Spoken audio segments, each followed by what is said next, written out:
The Irene Cortez case, a tragic accident or a planned murder of a mother of many. A scorned woman is said to be capable of unpredictable and desperate acts, the most fearsome of which is cold and cruel revenge. But what about the scorned man? Many people believe that an offended man will either resort to physical violence, drown his sorrows in alcohol, or combine the two. Men, on the other hand, tend to hold fewer grudges and can be more inventive when it comes to vengeance. The case of Irene Cortez, a Spanish citizen who died mysteriously during a trip to Colombia, is complex and ambiguous. While her assailants were apprehended, convicted, and are currently serving lengthy sentences, the deceased woman's family claims the true perpetrator is still at large and portraying himself as a victim. Let us begin by delving into this complex story and determining whether a third party was involved or if the murder was unintentional.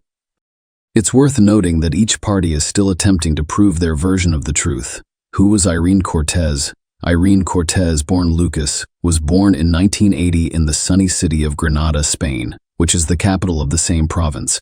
She grew up in a wealthy family with a brother and sister. Her parents operated a small but profitable business. According to some reports, her father died young, but her mother, Maria Lucas, took over the business, expanded it, and made sure her children had everything they needed. Maria's older brother, Uncle Pedro Lucas, was also very helpful. Irene was the oldest of the three children. A beautiful and sociable girl, she enjoyed being the center of attention and was drawn to boys from a young age. She married shortly after finishing school and was already pregnant. She gave birth to her first child at the age of 17, and 2 years later, she had her second. Despite being a young mother, her mother and uncle provided her with significant support, allowing her to continue her education. Irene relocated to Malaga, a resort city, with her husband and 2 children in early 2000. She opened an entertainment venue, which quickly became popular and profitable. Originally a small disco bar, it grew into a full-fledged nightclub in Malaga. The couple had their third child, and life appeared prosperous and stable. At the age of 25, Irene's husband was arrested and sentenced to 5 years in prison for trafficking illegal substances. Tragically, he died in prison under mysterious circumstances. Irene was solely responsible for raising her children. Irene was determined to persevere after witnessing her mother raising 3 children on her own. She ran her business successfully, made good money, and had big plans for the future. Relationship with Farid Alinus Ariza, a native of Barranquilla, Colombia, was born in 1976. He grew up in a large, impoverished family as the youngest of 6 siblings. His parents divorced in the early 1990s when he was still a teenager. His older siblings had become self-sufficient by then, so Farid remained with his mother. Farid moved to Spain with his elderly mother in 2001 at the age of 25 in search of a better life. They settled in Malaga, and Farid worked any job he could to support himself and his mother. In 2005, he began working as a waiter at a nightclub owned by Irene. Irene immediately recognized Farid's dedication and dependability. She was also attracted to him, and Farid did his best to please her. Irene's husband was incarcerated at the time, and she had planned to file for divorce, but was unable to do so before his untimely death. Irene and Farid's employee relationship quickly developed into romance. Farid was not put off by Irene's 3 children from previous relationships, nor was Irene concerned about Farid's humble background as a waiter whose salary she paid. Within months of starting their relationship, the couple decided to live together. They moved into Irene's spacious apartment, and soon after, Irene became pregnant with Farid's child. They had 2 children together. It's unclear whether they were legally married, but Irene retained her first husband's surname, while Farid's children took the surname Alinus Ariza. Surname: imprisonment and infidelity. In 2009, Irene's past appeared to repeat itself. Farid, like her first husband, was arrested for distributing illegal substances and sentenced to prison. Irene was once again left alone, but this time with 5 children. Farid was sentenced to 3 years, but served only 1.5, being released early due to good behavior and cooperation with the investigation. However, shortly after Farid's imprisonment, Irene found solace in the arms of another man and lived with him for 1.5 years. Farid learned of her infidelity only after he was released. Understandably enraged, he threatened Irene and her lover and nearly assaulted the man, narrowly avoiding another legal scuffle. They eventually reached a peaceful resolution to the situation. Farid forgave Irene for the sake of their children, and they resumed their relationship as if the imprisonment and infidelity had never happened. Irene's relatives were always skeptical of Farid. Her mother and uncle disapproved of their relationship, believing Farid was only interested in Irene's money. Furthermore, Iran's older children from her first marriage rejected Farid, whereas the youngest, whom Farid had raised since the child was 2, saw him as a father figure. A fateful trip to Colombia. Farid, Irene's husband, expressed a desire to return to Colombia due to his father's serious illness in early 2011. According to reports, Farid's estranged father has been diagnosed with advanced cancer, and his sister in Barranquilla informed him of the dire situation. Irene, who had long wanted to visit Farid's homeland, agreed to accompany him. She was excited to meet Farid's father, whom she had never met before, as well as participate in the legendary Barranquilla Carnival, which takes place in late February. Furthermore, Irene, who had not taken a vacation in years, due to her commitment to her job and raising her 5 children, saw this trip as an opportunity for a much-needed break. The couple planned a 10-day trip across the ocean, with Irene's mother and younger sister agreeing to look after her children during this time. Despite her mother Maria Lucas's attempts to dissuade her from the journey due to a bad omen, Irene ignored her fears. At the same time, the family was experiencing financial difficulties due to a seasonal downturn in their business. Despite this, Irene had personal savings of $3,000 in cash hidden at home, but on the eve of their trip, she discovered the money had mysteriously vanished, nearly derailing their plans. Irene quickly borrowed the money from her uncle and close friends. She also reserved their flight tickets in a hotel in the city center, thoroughly preparing for what would tragically be her final journey. Mysterious murder. On February 27th of 2011, the couple arrived in Colombia.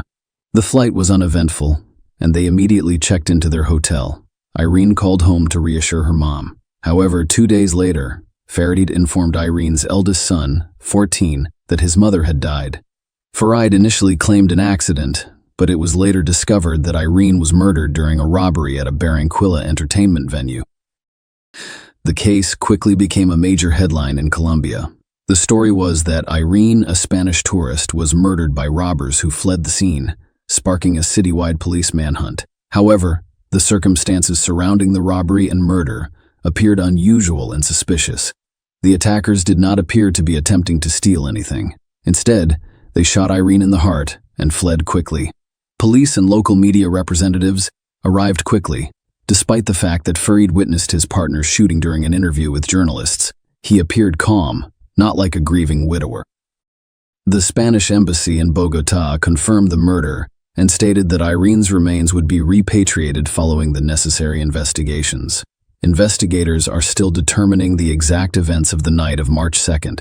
In the meantime, authorities are actively pursuing the perpetrators of this senseless crime. Surveillance footage. The case of Irene Cortez's mysterious death appeared to be gaining clarity. After reviewing surveillance footage from cameras installed at the murder scene on March 1st, Irene and her partner, Farid Alinas Ariza, had arranged to meet Farid's brother, sister, and their spouses. The 6-person group attended the carnival, walked around town, and then went to a local bar for dinner and entertainment, as suggested by Farid. By 1 a.m., Irene, Farid, and his relatives were the only customers at the bar, according to surveillance footage. Around 2 a.m., 2 young men sitting away from the crowd entered the bar. They didn't order anything and didn't appear to be comfortable, which drew the bar manager's attention due to their suspicious behavior. Furthermore, their young appearance prompted the manager to inquire as to their legal age. The young men refused to show their IDs, and when asked to leave, one of them pulled out a gun and pointed it at the manager. His accomplice produced a knife, but quickly retreated out of the camera's view. The armed assailant pushed the manager aside and approached Irene's table, announcing the robbery and demanding mobile phones and cash. His knife-wielding partner reappeared, presumably to collect valuables, while the gunman continued to threaten the group. However, he did not have the opportunity to act, confronting Irene. The gunman instructed Farid to stand for a pocket search, As Irene reached for her purse, the assailant lunged at her while holding the gun. As he grabbed the purse, he fired a shot that struck Irene directly in the chest. She collapsed on the floor as the assailants fled without taking anything.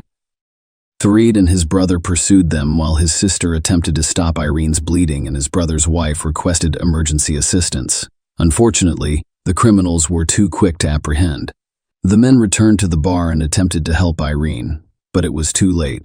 Emergency personnel arrived quickly, but Irene died from her injuries en route to the hospital, leaving behind a perplexing case and a bereaved family.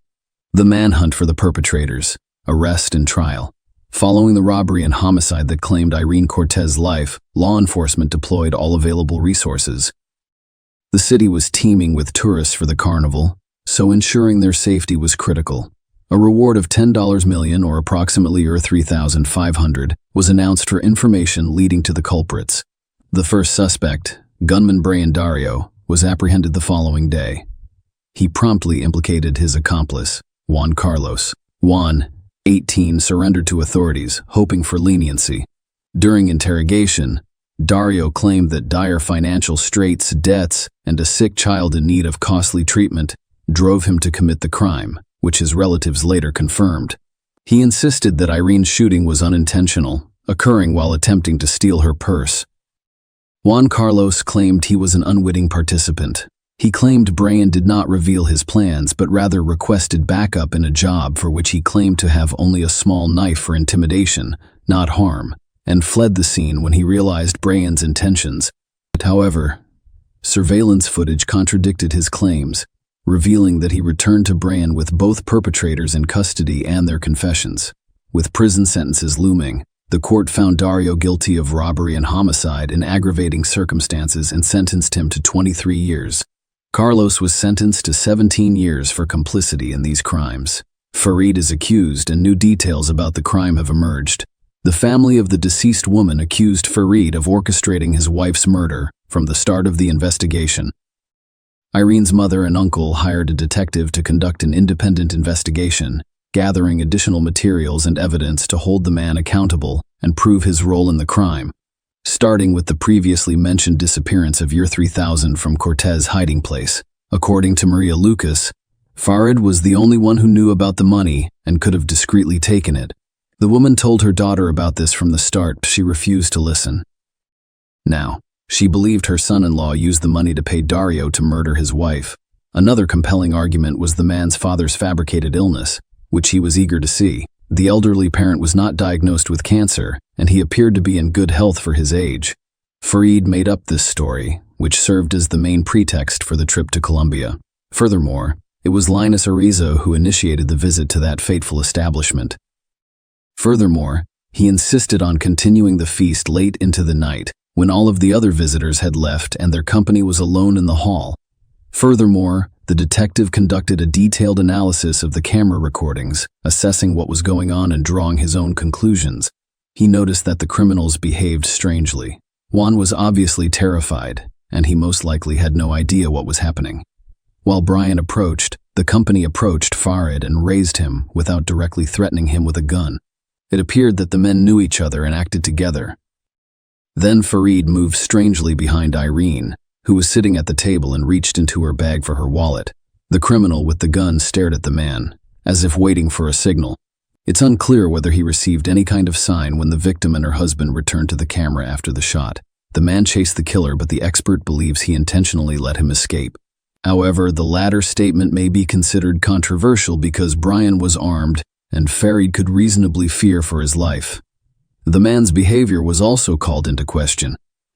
After his chosen one was declared dead, he willingly gave interviews to the arriving correspondents, discussing the details of what happened while remaining composed and not appearing upset or depressed. Another important question is why, after the tragedy, Linus Ariza called her 14-year-old son rather than Irene's mother, uncle, or any other adult relative.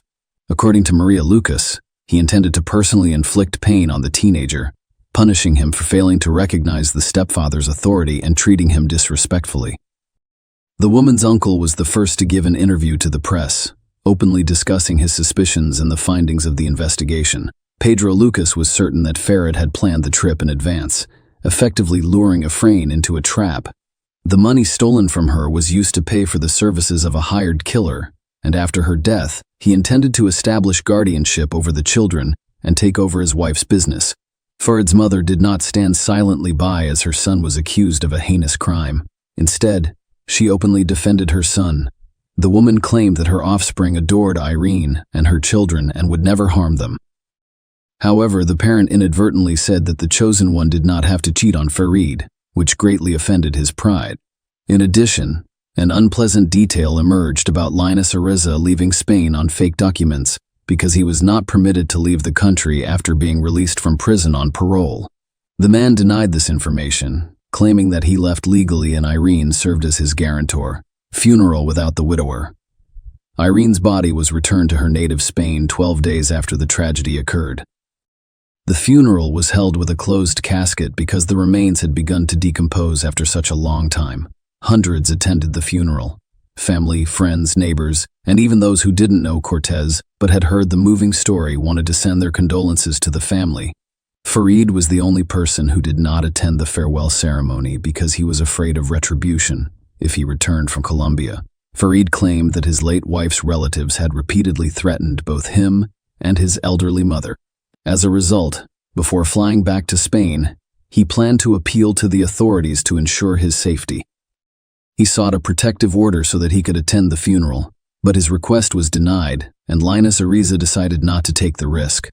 In response, Farid filed a court complaint against his deceased wife's relatives, alleging that they obstructed his return home. Maria and Pedro Lucas, on the other hand, denied his claims, stating that their primary concern was his return to Spain to face trial. Additional court proceedings, with new circumstances and accusations against Farid, further investigation and court proceedings were launched. Dario and Carlos, who were already serving their sentences in a Colombian prison, were questioned about their relationship with Linus Ariza and a possible premeditated conspiracy. However, Brian categorically rejected this assumption. He insisted that the murder was an accident caused by a failed robbery attempt. He claimed he had never met Farid before, let alone hired him as a hitman for his wife. The accusations appeared to be grasping at straws, with no conclusive evidence of premeditation or a contract killing, only assumptions and interpretations of the events on the recording. Dario also admitted to being under the influence of alcohol and prohibited substances that evening, which explains his poor recollection of the events. Carlos insisted that his friend had not included him in his plans, and that everything that happened in the bar was as shocking to him as it was to those they assaulted. Juan appeared to be telling the truth, but Brian's statement about who fired the fatal shot raised some doubts. Consider this. He failed to commit the robbery, was imprisoned, and his sick child received the necessary expensive treatment. Brian claimed that when kind-hearted people discovered his motivation, they helped him. However, the Lucas family's lawyers attempted to show that the year 3000 stolen from Irene, which Farid paid for her murder, was spent on treatment. Brian allegedly agreed to sacrifice himself and go to prison to save his child while secretly passing the money to his wife. This version, however, was never verified. Returned to Spain. Linus Ariza only decided to return to Spain after obtaining a court order guaranteeing his safety. A few months had passed since the tragedy, and the media frenzy had subsided. When he returned, Linus Ariza claimed to have brought investigation materials that proved his innocence in his wife's murder. He stated that his main reason for returning was to care for the children he shared with Irene, who had been cared for by the deceased's relatives while he was away. 6 months later, Farid decided to give a major interview, in which he revealed that he had lost almost everything. He was unemployed, and his passport had been revoked, preventing him from leaving the country. To make matters worse, his friends abandoned him, and his late wife's mother and uncle forbade him from seeing his children. Linus Ariza confronted Maria and Pedro Lucas in court several times. He claimed they threatened him while trying to prove his involvement in Irene's murder. However, neither side could back up their claims. Finally, the children remained in the care of their grandmother and uncle, and the widower was unable to claim any of his late wife's belongings. Share your opinion with us in the comments, and subscribe to the channel for more.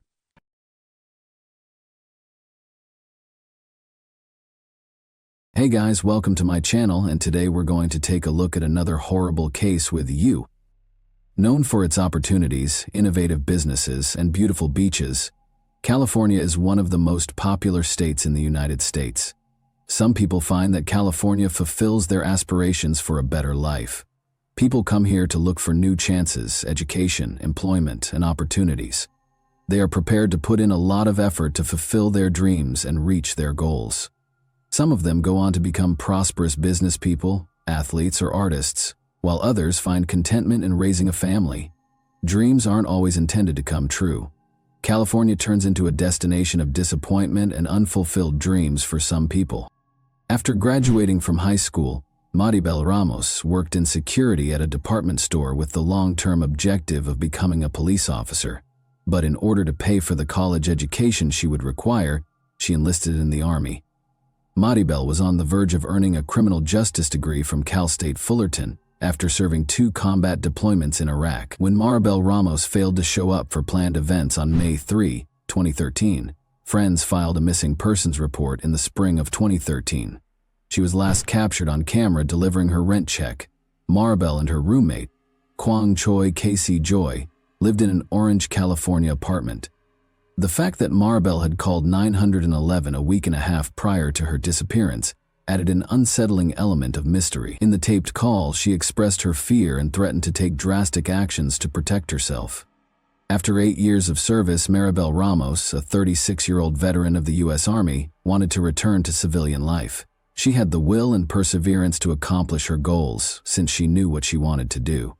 Maribel quickly turned her attention to other areas of life when her military career was over. Her decision to attend university was one of her major choices. Before her mother passed away in 2009, she and her mother moved into an apartment in Orange, California. Maribel asked her sister Lucy Gonzalez if she would move in, since she had the place to herself. Regretfully, Lucy declined, stating that she and her daughter were content with their current residence, and that they would move in if Maribel was unable to find a roommate. Maribel made the decision to post a Craigslist ad looking for a new roommate, and she quickly got a few responses. However, one in particular caught Maribel's attention. A man named Kwang Choi Joy contacted her to ask about the apartment. Kwang wrote in his message that he was a laid-back man seeking lodging in Huntington Beach while he looked for work. Maribel Gonzalez and Lucy Gonzalez met Kwang and found him to be a modest, polite man. In addition, he disclosed to the sisters that he was childless and had never been married. The prospect of having a calm, isolated roommate sounded too tempting to resist for Maribel, who was almost done with her degree. It became evident that Kwang had no one in his life in the weeks following his move-in with Maribel Ramos. Kwang rarely left the apartment and was always alone at home. Maribel soon began inviting Kwang to family gatherings. He became acquainted with the majority of Maribel's family as he accompanied her to various meals, games, and gatherings. Maribel Ramos and Kwang's relationship gradually developed into a friendship. The two frequently went grocery shopping together and took their dogs for walks. Maribel Ramos did not show up for a weekly softball game on May 3, 2013, which was unusual for her. Maribel's friends and relatives made multiple fruitless attempts to get in touch with her. She wasn't in her apartment when the family checked. Since they couldn't locate her, they filed a missing persons report, and the police started looking into it right away. Maribel's residence was visited by the police. Her car was parked next to the home when they got there, but no one answered the door when they knocked. According to the neighbors who were interrogated, nothing unusual had been heard or seen. From the outside, everything appeared to be completely normal. No shattered windows or other indications of a break-in were observed by the officers. They made the decision to enter and check on Maribel. Everything in the house appeared to be in its proper place. Nothing at all suggested that a crime had been committed there. But there was light in Maribel's bedroom. One of the pillows had no pillowcase, and the bed was not made. It was kind of weird. Lucy said her sister would never leave a mess like this. Upon examining the room, it became evident that Maribel had no plans to travel. She had all of her clothes on. Her wallet, ID, and cell phone were the only items gone. The investigators had specific tasks because Maribel's car was parked close to the residence. Maribel Ramos had been trained extensively in the military. She had good discipline. Everyone assumed Maribel was in trouble because she was not the kind to simply vanish without a trace. When the investigators got to the residence, Kwang Choi-joy, Maribel's neighbor, showed up out of the blue. He stated that he had not seen Maribel since approximately 10 p.m. the day before. An hour later, he had returned from his walk, but Maribel had already left. Surveillance video recorded at 8:15 p.m. Maribel was seen dropping off her rent payment the night before she vanished. That was her final public appearance. She left after dropping off the envelope. She doesn't appear to be afraid or anxious about anything in the video. She seemed perfectly at ease and was not in a rush. Maribel's family chose to use social media to solicit assistance while the detectives went through all of the accessible camera evidence. They encouraged anyone with information regarding Maribel's whereabouts to get in touch with them after sharing a photo of her online. Involving as many people as possible in the hunt was their goal. When the investigators attempted to track down Maribel's cell phone, it was unreachable. The police were investigating her personal life when they learned that she had recently been romantically involved with a man called Paul Lopez. On the day before Maribel vanished, he was the last person to call her. Naturally, he had to show up at the police station to respond to certain inquiries. Paul acted with great assurance. He said that he and Maribel were still in the early stages of their relationship and had not yet become sufficiently intimate. In addition, Paul claimed to be seeing other women. Paul claimed that he had not questioned Maribel about whether she had dated anyone besides him. Additionally, Paul attested that he had not spoken to Maribel on the phone since Thursday night. Paul stated that he was employed for the gas company and that his shift began at 4 p.m. They didn't see each other on Thursday until midnight. Although Paul was forthcoming, the detectives could not be certain that he was speaking the truth. But there was a GPS tracker in Paul's truck. All of his movements that evening were monitored by the cops. This information indicates that Paul was not in the vicinity of Maribel Ramos' residence. During his discussion with the investigators, Paul brought up Maribel's roommate, Kwang. Maribel's relationship with Kwang had recently worsened, according to Paul. In talks, she frequently brought up her roommate, lamenting his lack of funds to make the rent payments on time. Furthermore, Maribel was arguing with Kwang on Thursday when Paul spoke to her. Maribel told Kwang she wanted him to go, and Paul overheard her say it. She informed him that the following day was his move-out date. Paul threatened to evict Kwang and his belongings if he didn't move out the following day while he was on loudspeaker. Maribel said that there was no need for that and that she was going to bed when Paul offered to help and that he would drop by if needed. They didn't talk again after that. The investigators turned their whole attention to Kwang after they heard about the arguments between him and Maribel. Kwang was 54. As a teenager, he traveled from South Korea to the United States. There was nothing to suggest that he had a criminal history, and his record showed no serious transgressions. But as they dug deeper, they found a history tainted by rage. His sister claimed that Kwang was so violently angry that she had to file for a restraining order against him. An examination of his social media profiles revealed a close relationship between him and Maribel Ramos. But after talking to Maribel's relatives, the investigators discovered that her relationship with Kwang was not as ideal as it appeared in many social media pictures. Kwang and Maribel Ramos appeared to be the ideal roommates, until Kwang made the decision he wanted more. Kwang called Lucy Gonzalez during the summer of 2012. He told her that he wanted to marry Maribel and start a family with her because he was in love with her. Although Kwang deserved what he sought, Lucy Gonzalez informed him that Maribel had no interest in him in that sense. Later, Lucy informed Maribel about the phone conversation and suggested that she reject Kwang right away to avoid a heated argument. According to reports, Maribel told Kwang that she had no romantic interest in him. Kwang first appeared to have handled the rejection well, but as time went on, he began taking extreme steps in what appeared to be an effort to persuade Maribel Ramos to reconsider. He reportedly spent over $10,000, 0 cents on plastic surgery to look younger, purchased an entirely new wardrobe, got a tattoo, and paid to take Maribel on a cruise. It quickly became evident that Maribel Ramos and Kwang Choi-joy's connection had changed, from friendly to compulsive. A desperate phone call Maribel made to 9011 just 12 days prior to her disappearance was eventually discovered by the authorities as a graphic piece of evidence. In the call, which was recorded 12 days prior to Maribel Ramos' disappearance, Maribel stated that she felt unsafe around her roommate, saying, "I'm just calling to let you guys know that if something happens that I did it because I was trying to defend myself." Given her strong physical training, It was clear that there were reasons why Maribel was afraid of Quang. Maribel served 2 combat tours in Iraq, as was previously mentioned. This might have contributed to her psychological issues. Military members deal with a lot of challenges, which frequently impacts their civilian lives later on. The detectives called Quang in to question him in order to determine what transpired between Maribel and him. He appeared affable and at ease. Quang claimed that he was deeply concerned about Maribel's disappearance because she was a close friend.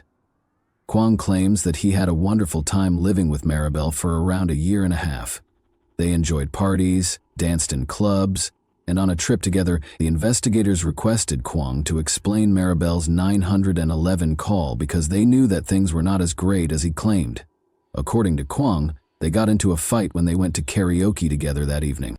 According to him, Maribel was typically either very amiable or hostile when she was intoxicated. Quang claims that she began screaming at him and claiming that she didn't like and wasn't attracted to him at some point that night. Since they were enjoying themselves, he said that he did not see the crux of the issue.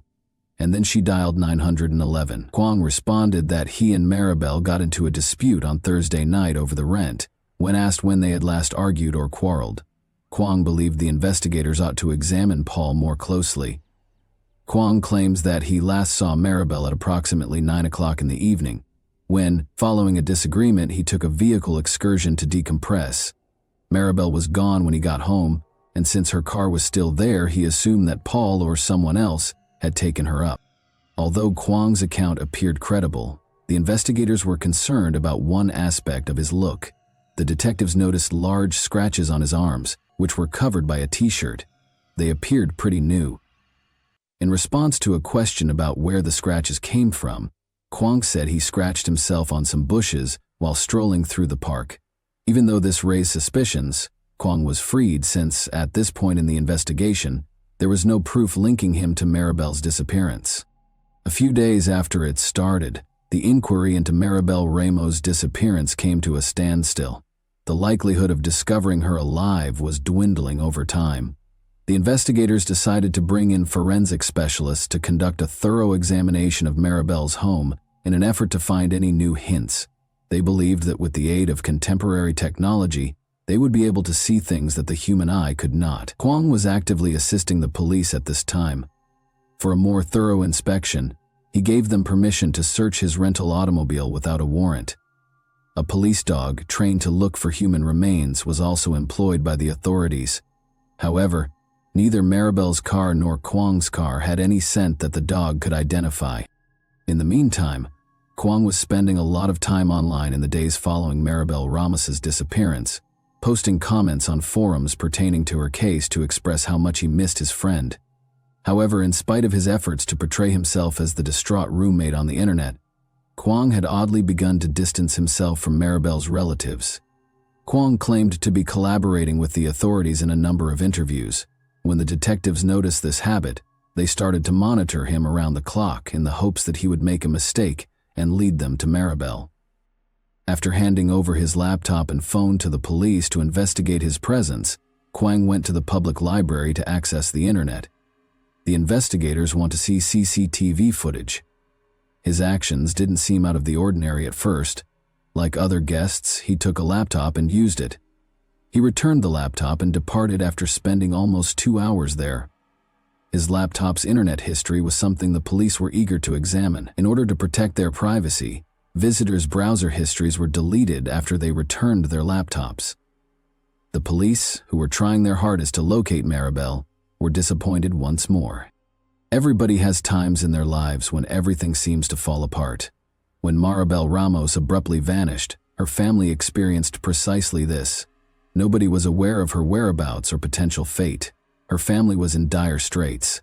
In the hopes that someone had seen her or knew where she was, they posted posters across the town. But this was insufficient. The family understood that in order to get the message out, they needed to employ contemporary technology. They set up a social media page explaining the circumstances and requesting assistance from anyone with information about Maribel. The family's social media activity quickly caused a lull in the investigation. Maribel had been missing for about 2 weeks, and the authorities were still unsure of her whereabouts. But on May 16, things took a surprising turn. On social media, Maribel's family shared that they were organizing a search for Maribel in Peters Canyon, as well as an awareness walk. Meanwhile, the detectives discovered that Kwong had given back the rental automobile. They had previously inspected the car, but this seemed odd, so they decided to do it again. Recall that a dog trained to detect human remains did not detect any scent in Kwong's vehicle during the first search. However, a dog responded swiftly to the trunk's odor this time. The detectives realized they were on the right track, even though this was insufficient to apprehend Kwong. Kwong returned to the library to use a laptop after seeing on Facebook that Maribel's family was organizing a walk and searched in Peters Canyon. He was unaware, meanwhile, that the police had secured a warrant that allowed them to remotely examine the laptop Kwong was carrying. The investigator's monitor displayed the information he was seeking.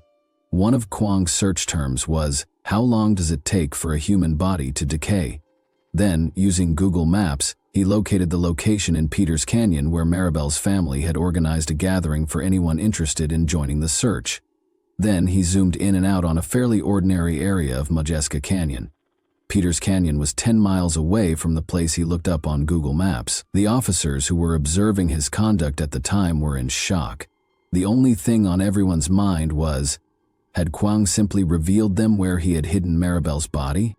The investigators wasted no time in going to that location. As you can see, there are no residences in the area, making it a somewhat remote location. The cops searched for 30 minutes before finding a shallow grave. Although they were certain of whose bones they had discovered, they still needed to await the forensic analysis's findings. The police came to Maribel's residence on May 17 in order to take Kwong into custody. He attempted to escape by jumping out of the window when he noticed the authorities coming, but he was apprehended and sent to the police station. Kwong no longer appeared to be the kind and self-assured individual he always was. He persisted in denying any involvement in Maribel's disappearance and denying any knowledge of her whereabouts. He was unaware that the remains had been discovered by the police. Using dental records, the forensic specialists were able to identify the victim. Maribel Ramos was the owner of the discovered remains. It was unable to pinpoint the precise cause of her death because of variables including the weather, the degree of decomposition, and the fact that the body was in an animal's habitat. Kwong was accused with several offenses. Death is usually tragic and leaves a lasting impression on the loved ones of the deceased. This sorrow was experienced by Maribel Ramos' family when their sister and cherished daughter vanished out of thin air. They had no idea where she might be or what had transpired. They made a social media page explaining the situation, posted flyers across the city, and solicited assistance from anyone who might have information on Maribel. However, the family's hopes were dashed 2 weeks after she vanished. Despite experiencing sorrow, suffering, and hopelessness, they managed to find the fortitude to go on. They love Maribel and remember her. The trial was held in 2014.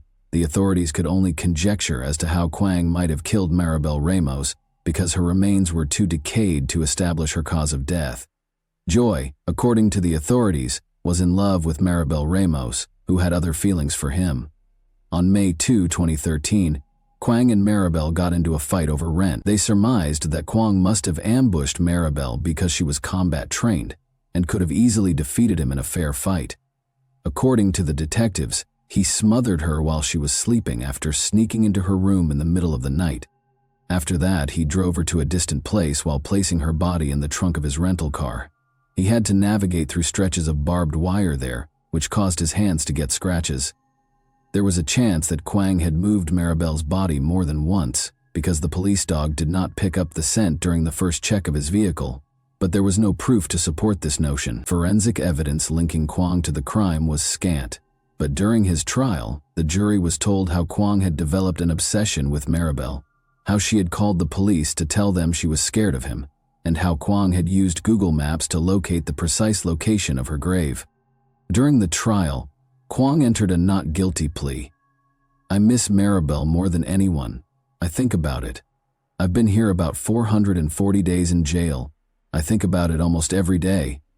He added that he had never Googled the location of the gravesite in Modjeska Canyon. "Family wants me to apologize, which I cannot apologize for something I haven't done. Maybe someday truth will come out. Maybe I'll just die inside prison." "No," he replied. Kwang claimed that although they went on a single vacation together, they slept in different beds. In my assumption, I was set up straightforward. We always maintained we were good friends.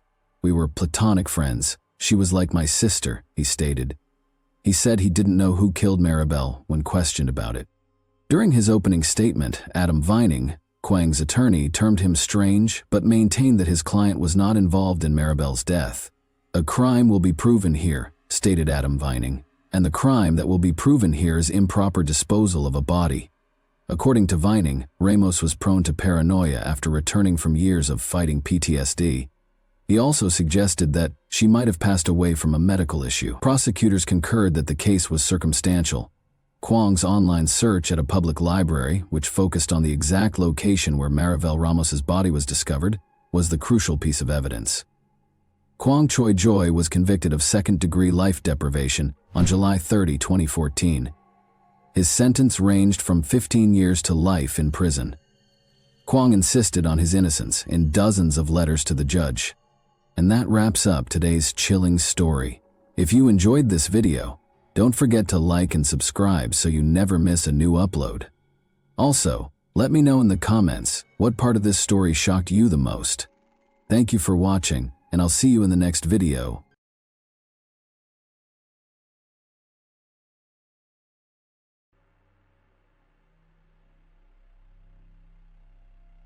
Norberta Greywind looked at her 22-year-old pregnant daughter, who was struggling to climb the stairs to her third-floor neighbor's apartment complex on Saturday morning, August 19, 2017.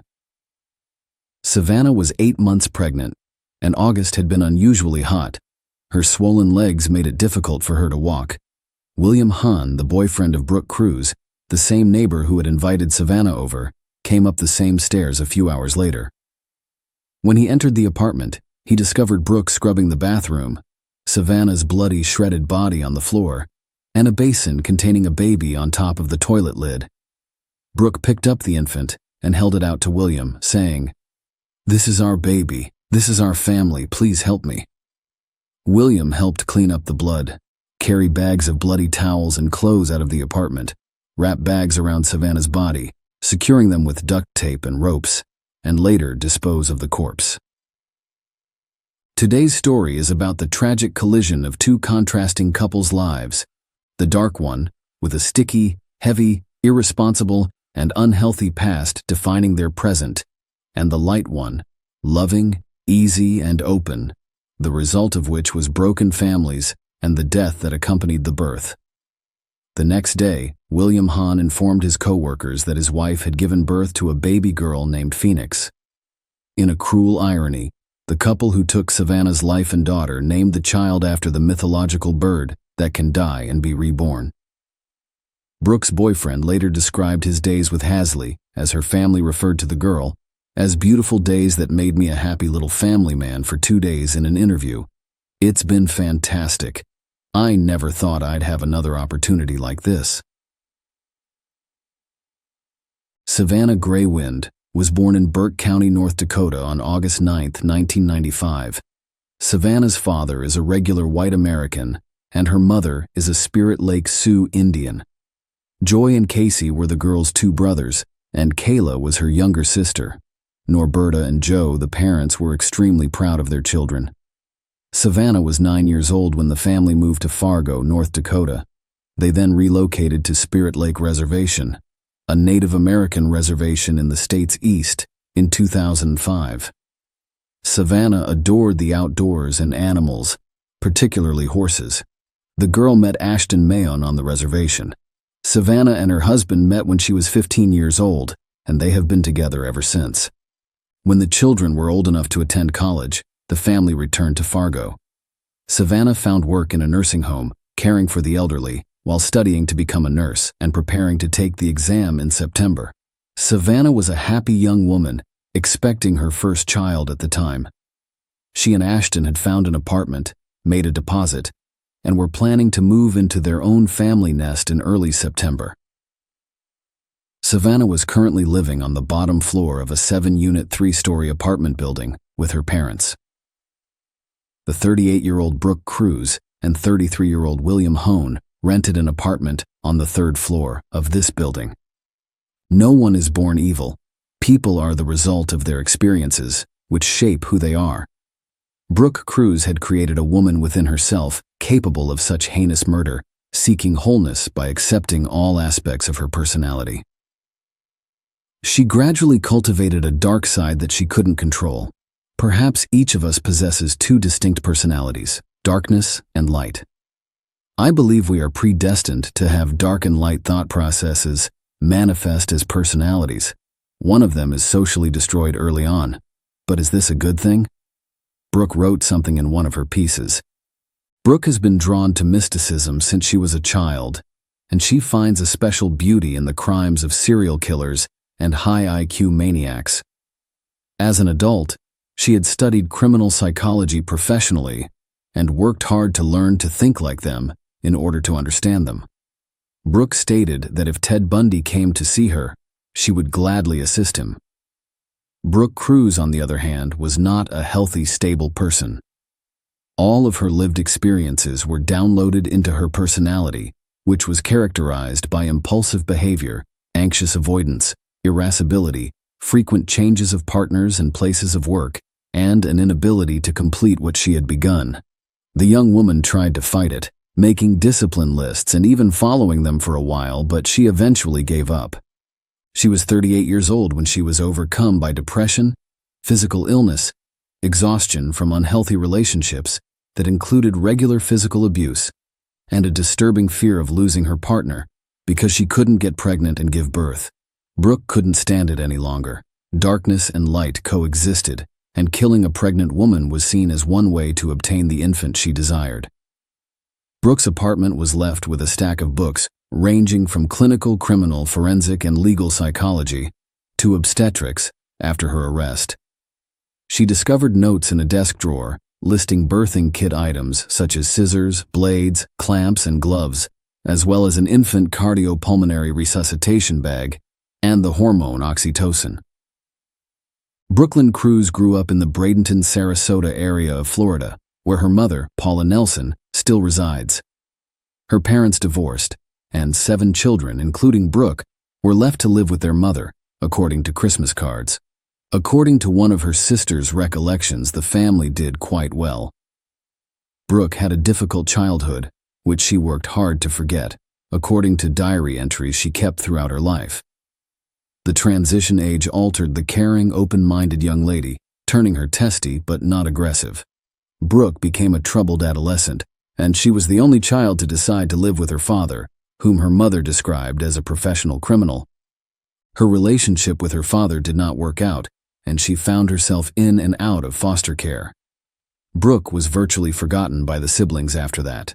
They only found out Brooke is the mother of at least 7 children after reading about a shocking crime in the news. Brooke met Aaron Edwards in 1995, when she was 15 years old. When she was about 17, she gave birth to a child in Pinellas County, Florida, left the infant with the father, and moved away. A court ordered the mother to pay child support, but Brooke did not comply. She'd remember her daughter when she turned 14, and their communication would be limited to a few evening Facebook messages. Brooke worked as a waitress at the Chinese Dragon restaurant in Bradenton, Florida, and as a sales representative and animal specialist at the Petland pet store. Brooke, 23, was arrested in Missouri in early 2002 for falsifying documents, but was released on parole on August 31, 2002. She was arrested again and imprisoned in Hidalgo County, Texas, for violating her parole. Brooke married Carl Cruz, a carpenter from Minnesota, in 2006 when she was 27 years old. The young lady. She managed to have 2 children while working as an administrative assistant in her husband's carpentry shop. Brooke cheated on her husband during their 3-year marriage, which ended in divorce in June 2009. According to the documents, the father gained custody of the children, and Brooke left for California without explanation. Throughout her life, the only thing she did with care and diligence was keep diaries and record everything that happened to her. Following the heinous crime, the entries were made available to the press. The diaries described a slew of lovers, home births, and abortions.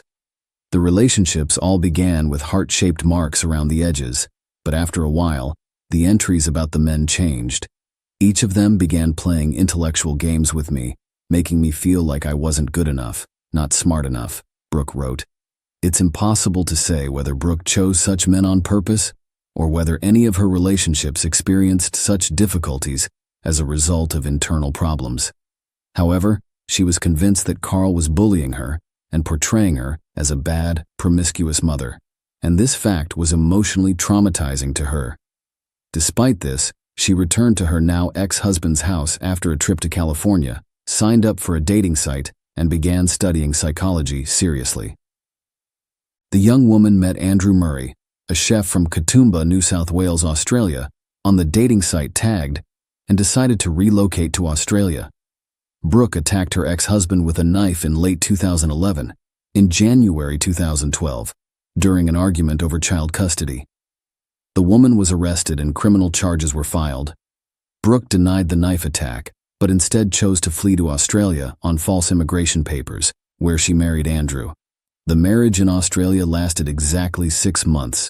Andrew discovered her American past, husband, children, and forged immigration papers. According to Andrew, after discovering the truth, his wife began threatening him with arrest for aiding and abetting, prompting him to go to the police station and tell them everything just in case. Andrew remembers the marriage for the large amount of talk about maniacs. He would later reveal that Brooke was obsessed with crime as early as 2012.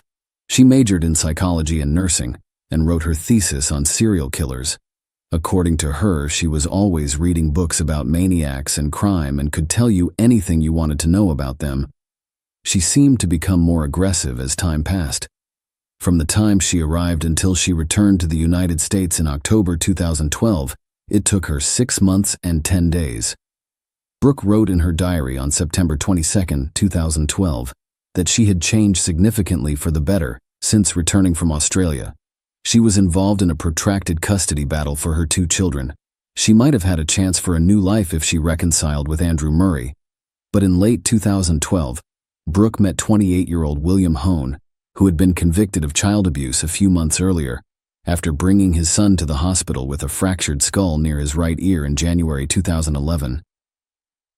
Brooke falls in love with this man who is twice divorced, has 2 children, does not pay child support, has anger issues, and has a court order preventing him from seeing his children.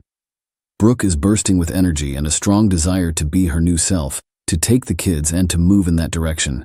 She gets a job. Brooke turns her hobby into a career by enrolling at Minnesota State University in Moorhead in 2013, where she studies social behavior, physiological psychology, cognitive theory, psychology of deviant behavior, and directed research. She is especially fascinated by the psychology of serial killers. The first-year student wrote a paper about them and received the highest grade. Her personal life is the only thing that clouds the picture. William's relationship started off beautifully. We have a good relationship with him, which is good for the kids. We're loving, don't yell at each other, and are affectionate and kind, Brooke explained. However, the relationship evolved into codependency over time. The use of alcohol and illegal substances together. Brooke thought she was doing well, but she was getting worse. She began avoiding her children, changed jobs because she couldn't get along with the staff, and became increasingly immersed in her psychological research into humanity's darker sides. Police responded to a call in May 2016 after William Hahn brutally beaten his girlfriend in the bathroom. He admitted to assault and was barred from approaching Brooke in the future. 6 months later, police responded to a neighbor's call and discovered Hahn in Brooke's apartment. He pleaded guilty to violating the restraining order, and they reconnected, and the relationship was no longer healthy. Brooke was unable to have children as a result of an abortion she had in 2011. William, on the other hand, insisted on having a child with her. Brooke lied to Hahn about the pregnancy to keep him from leaving in early 2017, and even emailed a fake ultrasound picture and a picture of a positive pregnancy test. She discovered an online recording of a random baby's heartbeat and showed it to her partner, claiming it was the heartbeat of their future child. They had another big fight in August 2017 by which time it was clear that there was no pregnancy. But, because William had already informed everyone about the impending paternity and did not want to be made fun of, he literally demanded a child from his girlfriend, mentioning the pregnant neighbor 3 floors below. Brooke Cruz would later tell police officers that she interpreted William's demand as an ultimatum and a desire to take the baby away from Savannah, despite the fact that he did not explicitly say so. Brooke was well versed in medicine, so she began compiling a list of what she needed to induce labor. She was used to anticipating and doing whatever her young lover wanted her to do by this point. Brooke knocked on the door of a downstairs apartment on a Saturday afternoon in August and offered Savannah $20 to serve as a model for a dress Brooke was allegedly sewing. Savannah agreed before proceeding to her upstairs neighbor's apartment. Savannah ordered pizza, intending to eat it when she got home. The mother-to-be did not return home on time after driving her younger brother to work an hour later. Around 2:30 p.m., the brother went upstairs on his own. He could hear a sewing machine, but no one opened the door. Savannah's father, Joe, went upstairs and knocked on the door a few minutes later. Brooke yelled that they were still working on the dress, that Savannah was trying it on, and that no one could come to the door because of it. Neither Roberta nor her son drove themselves to work. When she got home, she discovered the pizza had gone untouched. She texted her daughter several times but got no response. She then proceeded upstairs. Savannah had left a long time ago, according to a neighbor who opened the door. Norberta went downstairs to her apartment after they finished fitting and looked around. Her shoes, purse, car keys, and personal belongings had all been left in the apartment. Savannah couldn't go for a walk because the heat and swelling made walking painful and difficult. Norberta called Ashton, hoping he was the one who had picked up her daughter. But the young man said Savannah wasn't answering. "I was driving and I thought, well, if she had gone somewhere, I would have found her nearby," the worried mother explained. "But deep down, I knew she hadn't gone anywhere." Police searched Brooke and William's apartment later that day because it was Savannah's last known location. The landlord welcomed them and did not obstruct them, but the police did not search closets or behind closed doors because they lacked a warrant. The police department informed the family that Savannah was of age and old enough to make her own decisions without informing family members because no crime had occurred in or near the home. Investigators concluded that the young woman voluntarily went somewhere. Savannah's family was disturbed by the indifference with which the department's officers were working. The police returned to the apartment twice more and came up empty-handed. During one of the searches, William Hone would later testify that he hid the infant in a suitcase and Savannah's body in a dresser, with all the shelves removed. The couple would drive the dresser containing Savannah's body to a bridge over the Red River and dump it in the water 2 days after the brutal murder. On August 23, 2017, co-workers reported to police that William had mentioned having a baby at home. Residents of the apartment building heard a baby crying from apartment #5 that day and immediately called the police. The information provided enabled the officers to obtain a warrant and return to the familiar apartment, where they conducted a thorough search that resulted in the discovery of a live newborn baby girl. Brooke didn't mince words when she revealed that Savannah had given her the baby 2 days after her disappearance. Savannah, according to her, didn't want this baby, and when she came to help with sewing a dress that day, she asked Brooke how she could induce labor on her own. She then left and returned 2 days later at 3 a.m. Brooke took the baby in her arms and handed it to her. Savannah was reported missing after the couple was arrested. Cass County Social Services took temporary custody of the baby after it was taken to a local hospital. A DNA test confirmed parentage a few days later, and the girl was reunited with her father. Police and hundreds of local residents searched the valley for Savannah for 3 more days. Please check your property, buildings, garages, and outbuildings for any signs of entry or any indication that someone has been there. Landlords, please check any vacant apartments you may have for any signs of entry or evidence that someone has been there. If you are willing to check your dumpsters, we ask the public to help with that, Chief Todd said at a press conference on August 27th, 8 days after Savannah's disappearance. On August 27th, Fishermen discovered a body wrapped in plastic on the Red River near Harwood. Savannah was identified by a tattoo on her leg that read, "Too beautiful for Earth." On August 28th, Brooke Cruz and William Hone were charged with murder conspiracy, kidnapping conspiracy, and providing false information to police. The couple started confessing. Brooke claimed she started the fight by accusing Savannah of stealing mail and mistreating her cat. Brooke pushed Savannah, causing her to hit her head on the bathroom sink and lose consciousness as a result of the verbal argument. Brooke then took a knife and cut from hip to hip to remove the baby. Savannah went in and out of consciousness during this process. Brooke confirmed under questioning that William Hone was unaware of the impending plan. William, she claims, came home, went into the bathroom, saw Savannah, and asked if she was still alive.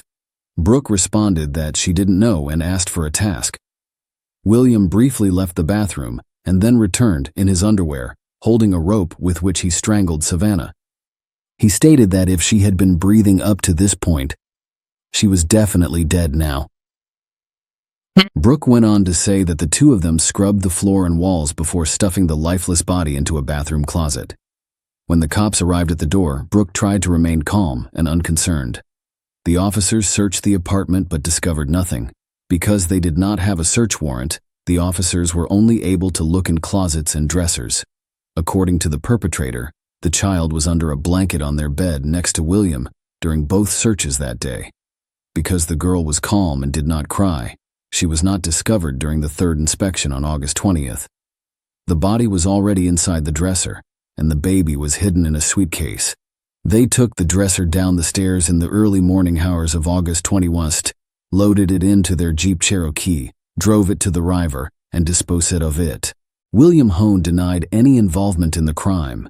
He only admitted to hiding the newborn baby girl and lying to law enforcement to cover up the crime.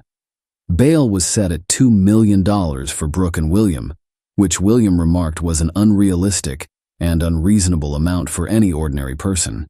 Surprisingly, he seemed to believe he deserved something reasonable for what he had done. Brooke Cruz was sentenced to life in prison with no chance of parole. During the trial, William's involvement in the crime was not proven. Brooke's cellmate, Jennifer Robinson, was also revealed to have testified against her. According to the inmate's claim, Brooke stated that she strangled Savannah with a rope. After learning about Savannah and William's affair, and suspecting that Savannah's child was the result of his affair, William was found not guilty of conspiracy to commit murder by a jury on September 28, 2018. However, on October 30, 2018, he was sentenced to life in prison after pleading guilty to kidnapping. William filed an appeal with the Supreme Court the following spring, in May 2019. The sentencing review trial concluded on October 7, 2019. Judge Olin, who had originally sentenced William to life in prison, stated that despite the Supreme Court's decision, he would still sentence him to the harshest sentence available at the time, which was 20 years in prison. Given that William had already served 775 days in prison, he would have to serve more than 7 years more, his 20-year sentence. Despite such an unusual delivery, baby Hasley was unharmed. The young lady is now 6 years old and attends kindergarten. Savannah's parents and the girl's father have joint custody of the child. The grandparents keep a public Facebook page where they post updates on how their granddaughter is doing. The case has gained national attention. Norberta is convinced that Savannah's disappearance was overlooked because she was Native American. "I feel that her disappearance was not taken as seriously as the disappearance of a white woman," she said. "I've lived in Fargo almost my entire life, and I've seen how differently Native Americans are treated." Savannah's death prompted Democratic Senator Heidi Heitkamp to introduce Savannah's Law, which was signed into law in October 2020. The bill seeks to reduce violence against Native American women by enhancing collaboration among federal, state, and tribal authorities. Norberta said of the bill's passage, "It's sad that my daughter had to die for people to take Native Americans seriously." Share your opinion with us in the comments and subscribe to the channel for more.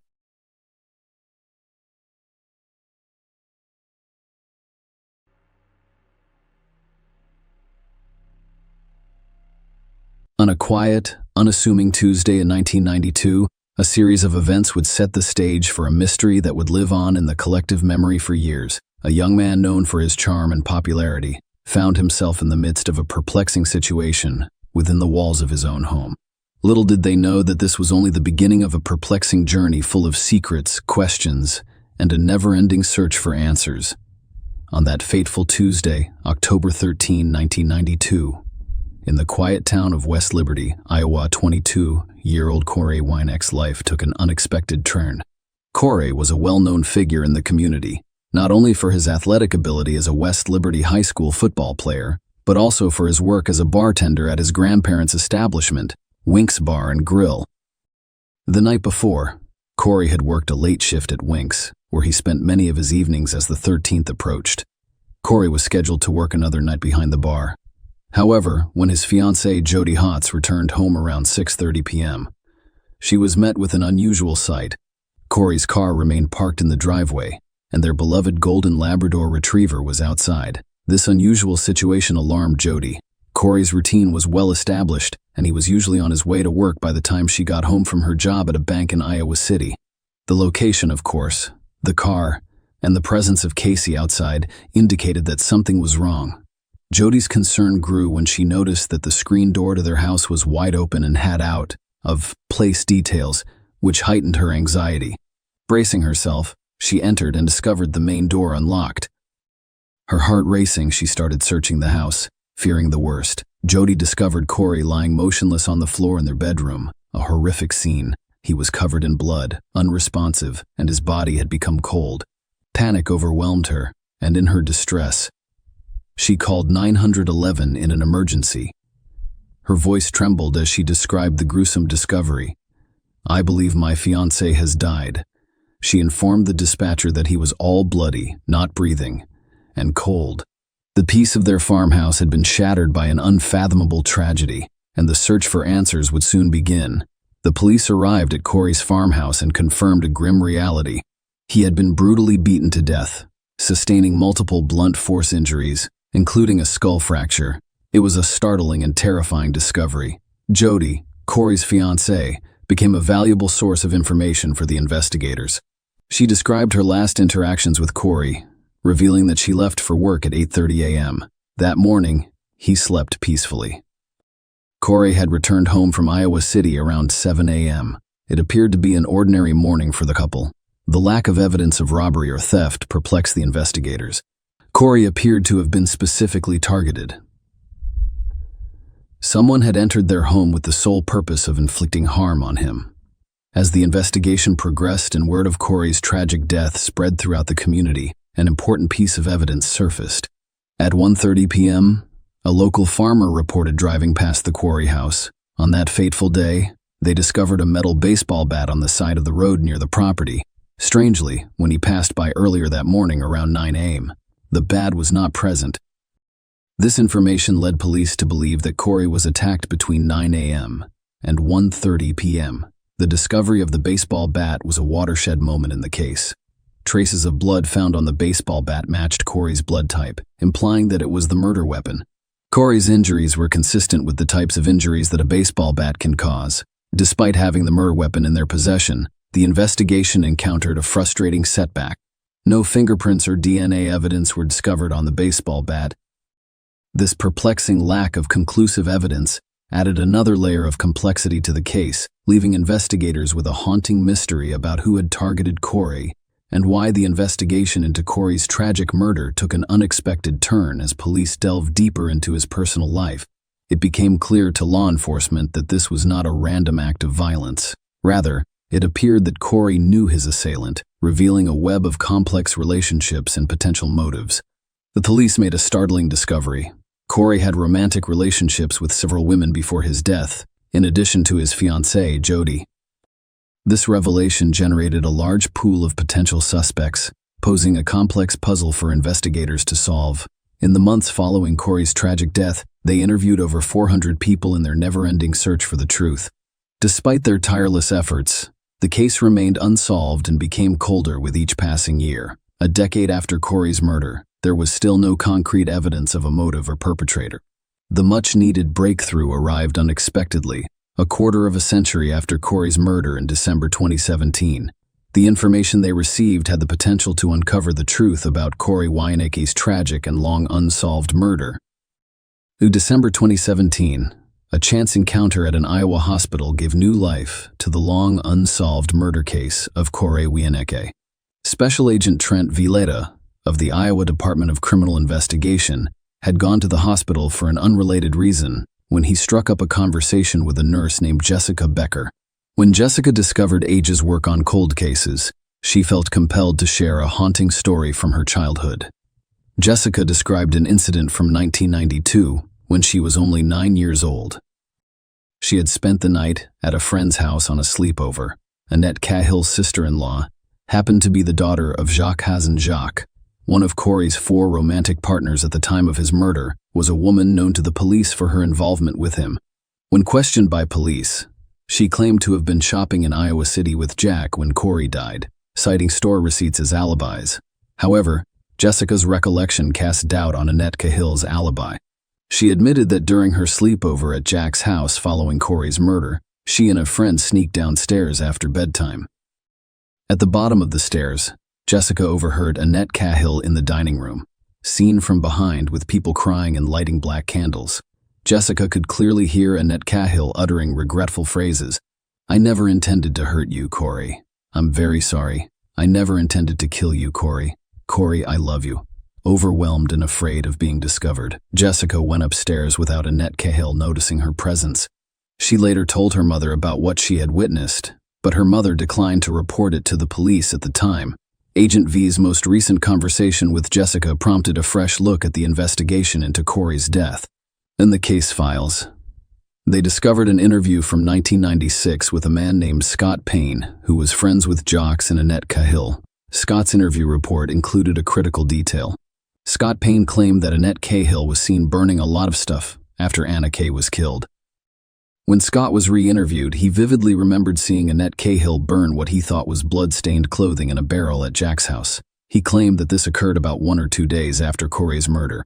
Annette Cahill claimed to be disposing of paint-stained clothing, but Scott, who had previously worked in a meatpacking facility, was convinced it was blood.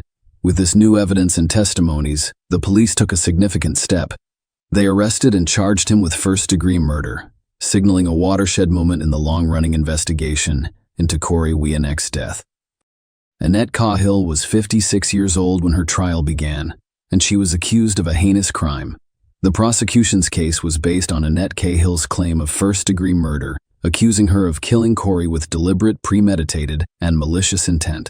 However, her initial trial ended in a mistrial. Despite nearly a full day of deliberations, the jury was unable to reach a unanimous decision. Their initial vote was 11-1, with the majority favoring acquittal to ensure a fair and just decision. The judge granted the jury additional time to deliberate. Despite the extension, the jury remains deadlocked, unable to reach a consensus. As a result, the trial ended in a mistrial, and the mistrial signaled a brief pause in the legal proceedings. However, Annette Cahill's legal battle did not end there. She would face trial again in the hopes of resolving the unanswered questions surrounding Corey's tragic death. At Annette Cahill's second trial, the prosecution based their case on a disturbing story of jealousy and a deadly encounter. They claimed that Annette Cahill killed Corey out of jealousy, motivated by his engagement and involvement with other women. The court heard gruesome details about Corey's death. He had received 13 blows, all while still alive. The murder weapon, a bat, had been discovered about a mile from Corey's house. It was discovered by a reporter who was forced to walk down a gravel road after his car broke down, where he came across the ominous item. A nearby farmer confirmed seeing the bat by the side of the road around 1:30 p.m. The backboard had distinctive features, including white tape wrapped around the handle and a blue barrel indicating a powerful light heavyweight. In white lettering, these white letters appeared to have bloodstains. The court learned that the bat had been purchased from Walmart, and it was speculated that it could have been leftover from last year's inventory. It had an initial retail price of $15, but was purchased on sale for $13. The cause of Corey's tragic death was blunt: forced trauma, emphasizing the brutality of the attack. The night before Corey was murdered, Annette made an unsettling appearance at Wink's, where Corey worked. After the bar closed, Corey left with Wendy Marshall. Their departure, however, was hampered when they came across Annette Cahill, who was intoxicated and waiting in Corey's car. Annette Cahill joins them on their journey, creating a tense and agitated environment. During the drive to Annette Cahill's house, she abruptly jumped out of the car, resulting in a confrontation with Corey. Corey then dropped off Wendy, and then Annette, at their respective homes. When Jody left for work the next morning, Corey was still at home, sleeping peacefully in his bed. The courtroom drama continued with a series of testimonies intended to shed light on the mysterious circumstances surrounding Corey's murder. First, Jessica Becker and her mother took the stand. Jessica described a haunting memory from when she was 9 years old, vividly repeating the details she had previously shared with Agent Violetta. Her mother corroborated her story, stating that Jessica had confided in her at the time. However, she chose not to report it out of fear, recognizing the brutality and viciousness of Corey's attack. Scott Payne, a previously unmentioned witness, also testified. He told the court what he had previously told the police. He saw Annette Cahill burn what he thought was blood-stained clothing. The defense made a compelling case, claiming that Annette Cahill had a solid alibi and should not be held responsible for Corey's murder. They emphasized the lack of physical evidence linking Annette Cahill to the crime. The hairs found in Corey's hand were not definitively linked to her, and there were no fingerprints or traces of her blood on the bat. Annette Cahill testified that she saw Corey the night before his murder. She admitted to being jealous when she saw him with another woman, but insisted they had reconciled and even had sexual intercourse. When she attempted to visit Corey's house that morning, she spent the next day working on a roofing job with Jack. She assumed it was empty because she received no response when she knocked on the door to discuss Ed's defense, which revolved around her presence at a construction job site and subsequent shopping trip with Jack on the day of Corey's murder. The prosecution argued that the provided receipts did not cover the time of Corey's murder. Jack testified that she picked up Annette Cahill around 10 a.m. At the job site, they made a brief stop at Corey's house on their way to Iowa City to return a book for Annette Cahill.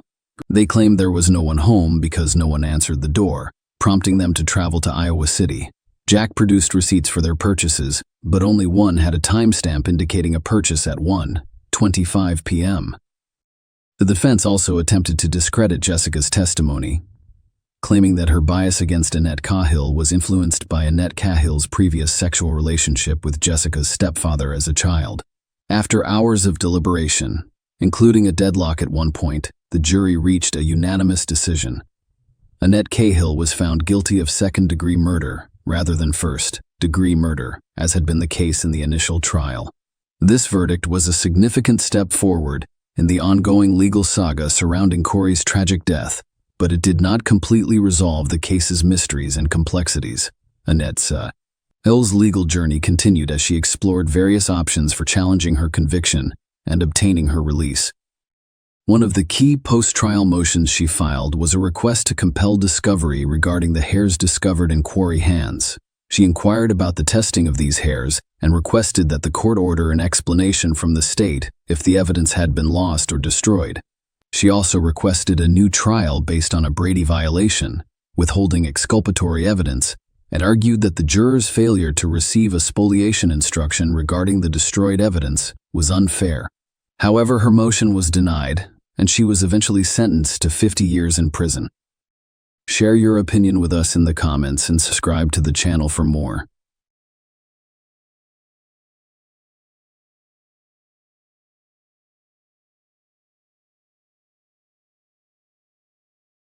On a Saturday evening in December 2019, a horrific event took place in the peaceful town of Arklow, Ireland, leaving the community stunned. Nadine Lott, a young beautician and mother, was the target of a brutal attack that changed everything. And today I'll tell you about that night's relationship, the shocking turn of events, and the legal ramifications that followed. Claire and David Lott gave birth to Nadine Lott on October 6, 1989, in Arklow, Ireland. She was the oldest of 3 children. On December 14, 2019, she always tried to help her parents and care for her family. On Saturday, around 4:25 a.m., Amelia Kalinovich called the police to report an urgent situation involving her neighbor Nadine Lott, who had been stabbed. The police arrived at the apartment of Nadine Latt, a 30-year-old beauty therapist in Arklow, Wicklow, Ireland, and discovered her unconscious on the kitchen floor with severe injuries. Dean's mother, Claire Lott, was attempting to help her daughter. The police immediately called for an ambulance, describing the Dean's condition as if she had been beaten to a pulp. Amila Kulinovic told the police that she rushed to Nadine's apartment after hearing screams. Upon entering, she noticed Dean's ex-partner, Daniel Murtaugh, hunching over her and delivering violent blows while growling. Amelia described Murtaugh as being consumed by rage and resembling a wild animal. She immediately alerted the police and contacted Nadine's sister, Phoebe Lott, who arrived at the scene with her mother Claire in minutes. When the police arrived at Dean's apartment at night, Daniel was not there. Investigations revealed that Daniel and Nadine first met in 2012 while working in Darwin, Australia. Nadine enjoyed her job as a beauty therapist in a salon, but she returned to Ireland after a year there. Daniel moved home a few months after Nadine. Initially, the couple intended to keep their relationship going, even considering moving in together. However, the relationship eventually faltered. Nadine and their daughter Kaya then moved to an apartment in Arklow, while Daniel moved to Dublin to live with his parents. On the night of December 13th, police discovered that Daniel had gone to Arklow and spent the night in Nadine's apartment while out celebrating her aunt's birthday. What happened when Nadine came home? When paramedics arrived the next morning, Nadine was quickly transported to the hospital. A few hours later, Daniel was arrested. At 7:30 a.m., Daniel collided with a tree while driving his Volvo, causing the vehicle to end up in a ditch. Laura was crossing Bookie's Bridge when she noticed the car in the ditch, and Daniel standing by the side of the road. A concerned passerby stopped to offer help. Daniel confessed to him that he had murdered my wife because she was with a friend. Daniel was then taken to the police station for questioning, and as the interview progressed, some harrowing details about the violence perpetrated on Nadine emerged. When initially questioned by police about Nadine's condition, Daniel claimed he had no recollection due to intoxication. He initially claimed that he had slapped her following a confrontation sparked by his drinking and smoking in her apartment. However, after further questioning, he admitted to delivering 5 or 6 forceful slabs, acknowledging that some were applied with significant force. Dean's injuries were too severe to be attributed solely to a few slaps. The police persisted with the questioning. Daniel, a trained boxer, then admitted to repeatedly pounding and punching Nadine. He continued saying, "I knew she was with a lad in Arklow, and I was just trying to get it out of her."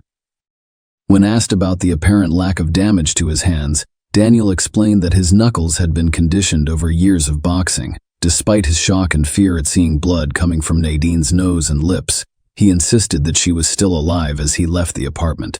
Nadine sustained a stab wound on the right side of her neck. When questioned about the knife found near her, Daniel claimed it was simply a butter knife he had used the night before to cut up a burger and a battered sausage. When asked about the location of the assault, Daniel stated that everything happened in the living room. However, when the police discovered Nadine in the kitchen, he speculated that she must have walked into the kitchen on her own after he left and possibly collapsed there.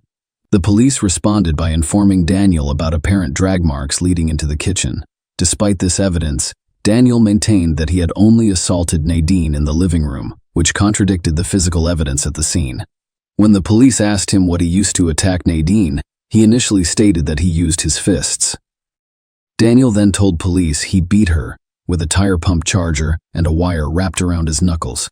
Daniel also admitted that he may have used a cigarette charger in a hammer motion.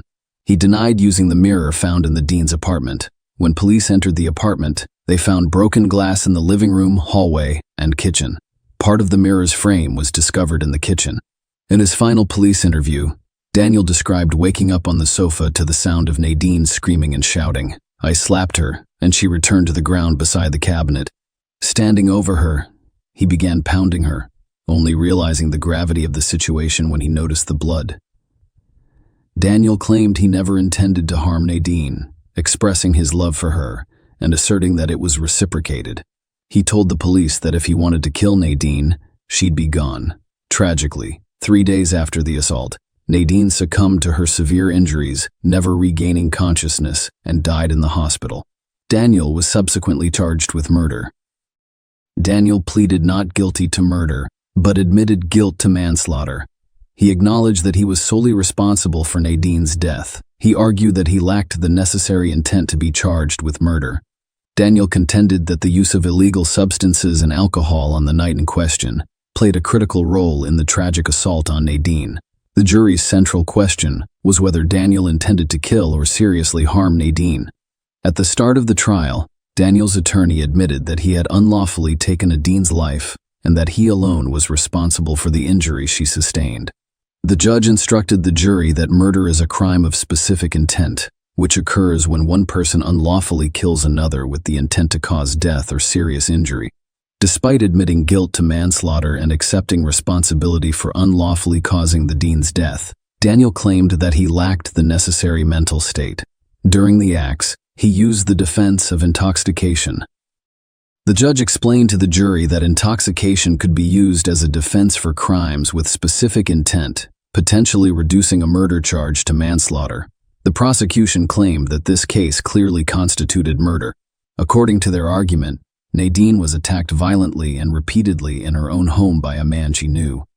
The prosecution claimed her ex-partner beat and stabbed her out of jealous rage. During the court proceedings, it was revealed that in the weeks preceding Dean's death, the nature of their messages indicated Daniel's desire for a relationship, despite Nadine's clear reluctance. Despite not being in a relationship, Daniel consistently referred to Nadine as his girlfriend and future wife. The prosecutor emphasized this point to the jury, claiming it was coming from his head. Check out the WhatsApp app exchanges. They are unambiguous and unequivocal. She makes it clear that she has no further desire to interact with him on that level, simply because they fell for each other in Australia. He somehow believed he had the right to control her life and decide who she would date.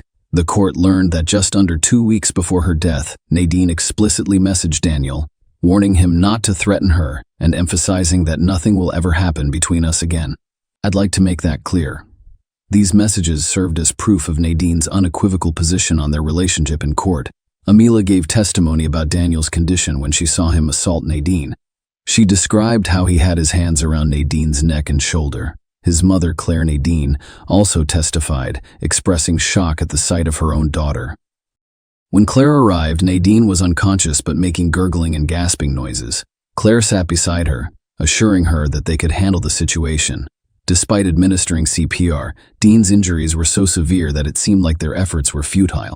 The court also heard that a police officer drove the ambulance to the hospital, allowing the paramedics to care for Nadine during the journey. One of the paramedics, Ian Clark, testified that the call haunted him throughout his career.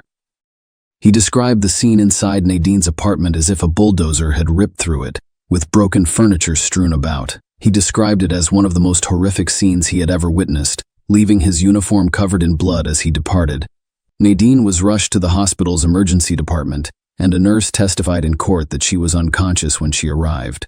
The nurse described Nadine's condition, pointing out that her head appeared disproportionately large in comparison to her small body, most likely due to significant swelling around her face. Nadine was admitted to the intensive care unit after receiving her initial treatment. Nurse Leah Grant, who works in the IQ, testified in court describing Dean's shocking knee injuries. Leah stated that Nadine was unrecognizable. She emphasized the gravity of the situation by describing an incident in which the Dean's mother brought in a photograph of her. Leah's colleagues couldn't identify the person in the picture, so she pointed to Nadine and said, "That's her." The woman in the hospital bed bore no resemblance to Nadine in the photograph due to the severity of her injuries.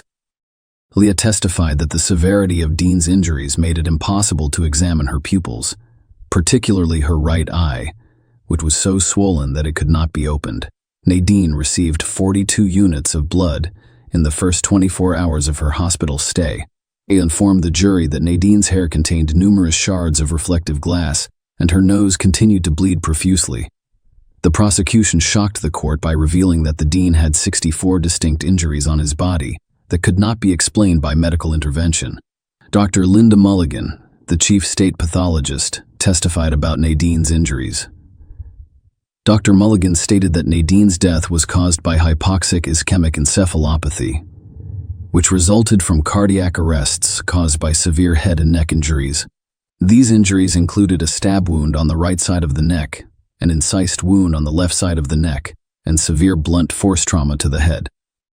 Dr. Mulligan clarified that the blunt force injuries were consistent with being caused by hands, fists, or feet, but the use of a blunt weapon could not be ruled out.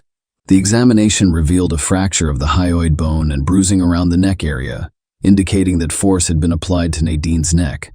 Nadine's injuries also included an incised wound on the left side of her neck that ran from the left earlobe to the left side of her neck, Dean also had a stab wound on the right side of his knee. The 5-centimeter depth of the stab wound indicated that a knife was used on a knife-shaped object. The court was informed of Nadine's additional injuries, which included nasal bone fractures, lower jaw fractures, and blood oozing from both nostrils. Blunt force trauma caused bruising around the right eye and side of the head, severe swelling, lacerations around the left eye, and polarization of the left-sided facial muscles.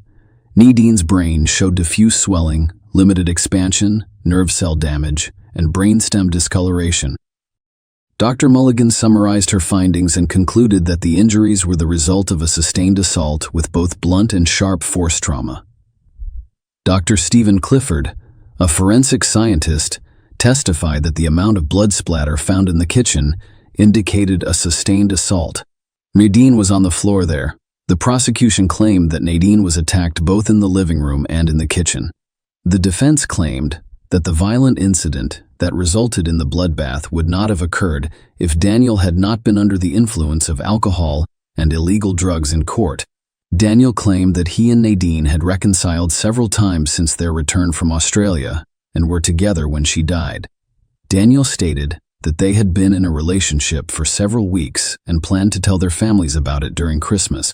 Daniel admitted to using substances in the hours before the incident. He claimed that his brutal and violent attack on Nadine was motivated by his substance abuse. In the closing arguments, the prosecutor urged the jury to find Daniel guilty of murder, emphasizing the apparent clear intent demonstrated by his actions.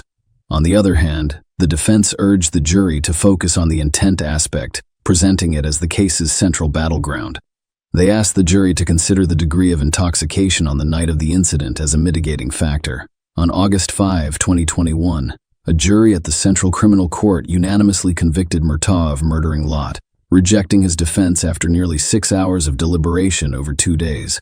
He was then sentenced to life imprisonment on October 4, 2021, as required by law. Claire Light delivered a victim impact statement during the sentencing, describing how the Latz family has been haunted by Nadine's terror, fear, and panic during the prolonged and evil attack that fateful night. She emphasized that the family is now dealing with traumatic counseling rather than hobbies, experiences, night terrors, and sleepless nights, and that life is being replaced with mere existence. Murtaugh also had 9 prior convictions, one for threatening and abusive behavior in 2011, which was revealed during the sentencing hearing. Nadine's funeral service was held on December 22 at St. Mary and Peter's Church in Arklow.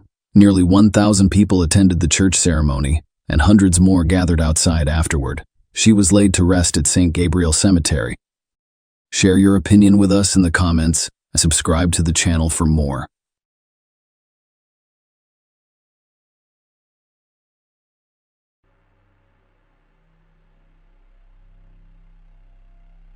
Gail Katz was born March 8, 1956, in Brooklyn, New York. I grew up with 2 other siblings, a sister and a brother. Despite excelling academically as a teenager and graduating a year ahead of her peers, Gail's life took a different turn when she started college. Instead of focusing on her academic success, she became involved in a partying lifestyle, which led to her decision to drop out. This decision deeply disappointed her conservative parents, who held traditional beliefs about life. They believed Gail's only chance for a successful future was to marry a wealthy man. Gail's mother, who worked in the hospital emergency department, strongly encouraged her to pursue a doctor as a life partner, but Gail refused, preferring socializing and dating over a committed relationship. Gail eventually lost control of her life, dealing with depression and attempting suicide several times. Despite her family's initial surprise, Gail introduced them to a man named Robert Birnbaum, who they had met through mutual friends. Dr. Birnbaum, a young and promising individual, seemed to be the perfect match for Gail and her family. Coming from a successful cardiologist father, he pursued a career in medicine and completed his plastic surgery residency at Brooklyn Maimonides Medical Center. Aside from his impressive educational background, Robert had charm, linguistic skills, and a passion for skiing. But his greatest passion was aviation. He had a pilot's license and frequently planned romantic airborne dates for Gail. She enjoyed these adventures, and he appreciated her genuine interest in his hobbies. As a result, their bond grew rapidly, ultimately leading to their marriage. However, like many love stories, theirs did not end happily ever after. On July 7, 1985, a Sunday, Robert Bierenbaum arrived alone at his sister's home in Montclair, New Jersey, USA, around 6:30 p.m. It was his nephew's birthday, and his sister had organized a celebration for him. Robert and his wife, Gail Katz, were invited to the event. However, Robert informed his sister and father that Gail would not be accompanying him due to a disagreement they had earlier that day. According to Robert Gail, they left their Manhattan apartment at around 11 a.m. to visit Central Park, and she hadn't returned home by the time he left for the party, so he went alone. On his way home from the celebration, Robert stopped at the home of his friend, Dr. Scott Barron. At this point, Robert appeared distressed and attempted to call his apartment's landline several times without success. He told Scott about the morning's argument with Gail, noting that she had left in casual attire and had not communicated with him since. When Robert returned to his Manhattan apartment, he found Gail missing. He contacted her former psychology teacher, Dr. Yvette Face, to talk about the argument. Robert informed Yvette that Gail had left earlier that day to sunbathe at Central Park. Yvette advised him to contact the police and inquire with the apartment complex's doorman about Gail's whereabouts, which Robert agreed to do. The following evening, July 8, at 9 p.m., Robert contacted Detective Virgilio Dalsauce for the first time. He informed the detective that Gail had left the apartment at 11 a.m. He had last spoken with her the day before and had not heard from her since. Robert explained that he waited for Gail at their apartment until 5:30 p.m., but she did not return, so he left for his nephew's party at his sister's house. Robert was the last known person to see Gail. The detective urged him to provide as many details as possible to help find her. Robert mentioned to the detective that Gail had previously attempted suicide. He also expressed concern to friends that Gail may have harmed herself, citing information from her therapist, Dr. Sybil Baran, who allegedly informed him of Gail's suicidal tendencies. The search for Gail began, but the police encountered significant challenges due to a lack of solid leads. Despite their efforts to obtain additional information from Robert, he did not respond to their repeated messages until July 10 days after she was reported missing. During his conversation with Detective O'Malley, Robert inquired about the status of the investigation and agreed to meet 3 days later to go over the details of the last time he saw Gail. As time passed, police became increasingly concerned that Robert was withholding critical information. Several incidents concerned them, including an encounter on July 14, when some of Gail's friends, including Marian S.R., were actively looking for her and distributing missing person posters. During this conversation, Robert mentioned to Marianne that he thought Gail was on a week-long shopping spree at Bloomingdale's, which raised red flags for investigators. On another occasion, he made an odd remark to Gail's mother about the cats becoming ill and the need to clean the rug. They found it peculiar. The details he recounted about the events of July 7 differed depending on whom he spoke with. Interestingly, he did not notify the police about the argument he had with Gail on Sunday morning before her departure at 11 a.m., despite telling his family and some friends. Instead, he told the police that the argument occurred the night before she went missing, citing financial issues as the reason. He claimed that they reconciled afterward. He even mentioned a romantic dinner he prepared for Gail when they returned to their apartment on July 6, stating that she went to Central Park the next morning at 11 a.m. Despite repeated questioning by police to ensure he disclosed all events of July 7, he maintained that he remained in the apartment until leaving for the party at 5:30 p.m. This contradicted what he told Gail's friends, who claimed he searched for her in Central Park between 11 a.m. and 5:30 p.m., even after claiming to have found her towel and suntan oil. Despite the importance of this information in Gail's disappearance, he did not inform the police. Robert informed the detective that he had spoken with the doorman at their apartment complex, who remembered seeing Gail leave around 11 a.m. However, I will not be returning. However, when confronted by the police, the doorman claimed he had not seen Robert or Gail that day. Furthermore, when Detective Dalzis requested a search of Gail's apartment in July following her initial disappearance report, Robert only responded on September 12 and allowed entry on September 30. However, due to limitations, the police were not permitted to search for blood or hair samples. As suspicions grew about Robert's possible involvement in Gail's disappearance, police investigated their marriage and discovered a far from perfect relationship, described as toxic by acquaintances. The relationship was not always turbulent. They met in the early 1980s while Gail was a college student and Robert was a surgical resident in Manhattan. Robert initially went to great lengths to impress Gail, demonstrating his skills as a pilot and his fluency in multiple languages, which appeared romantic.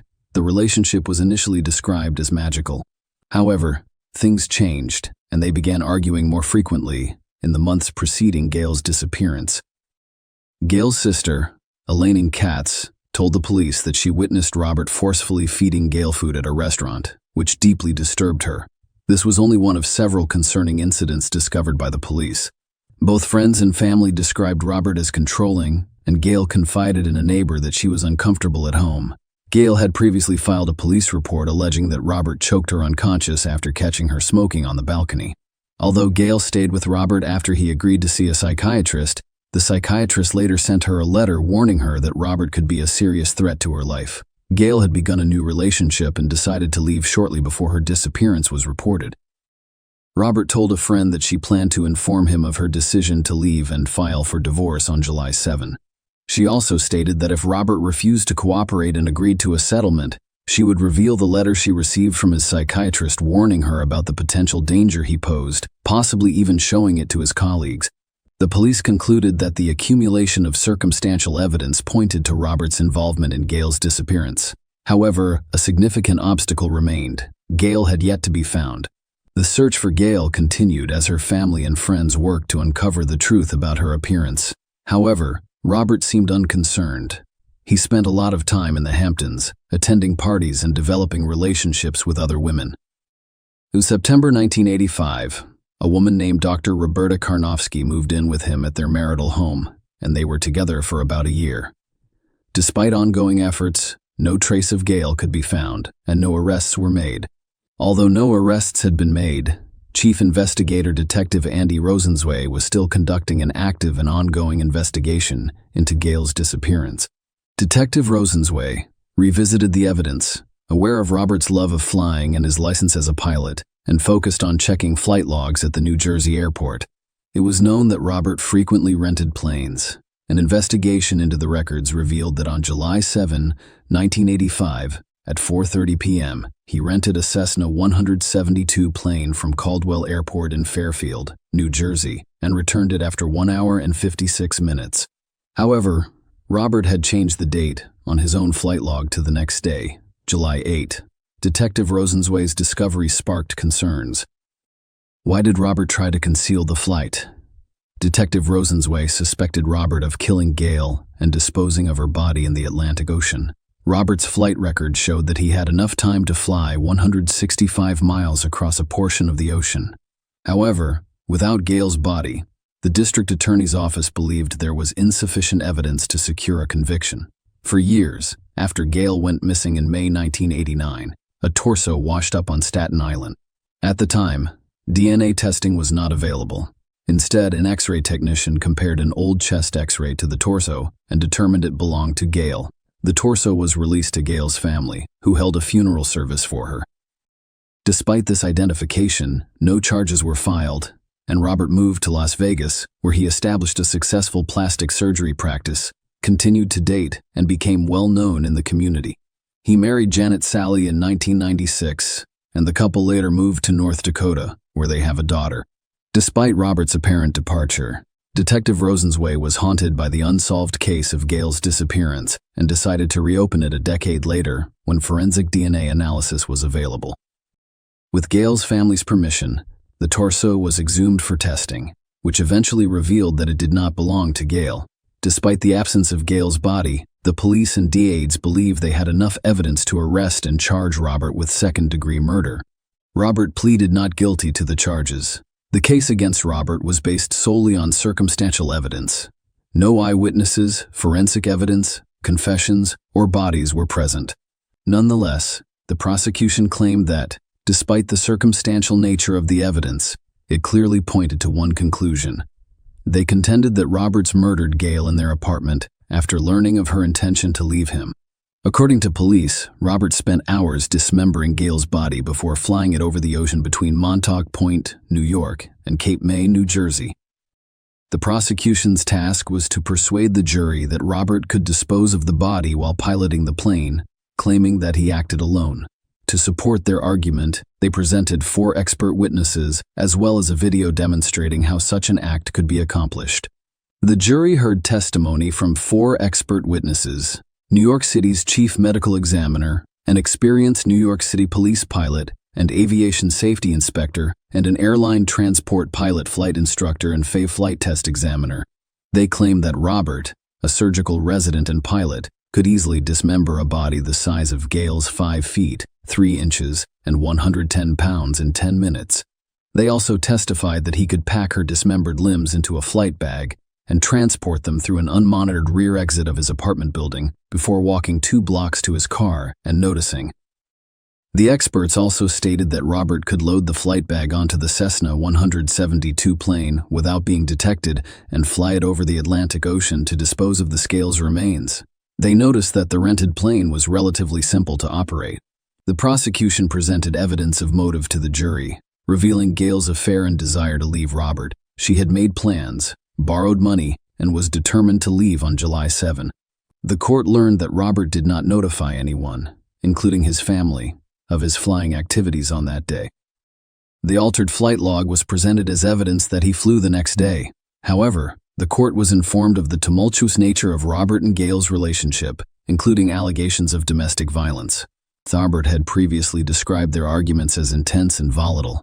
There were reports of him expressing hatred for Gail and making statements implying a desire to harm her testimony, revealing both direct and perceived threats made by Robert in the autumn of 1983.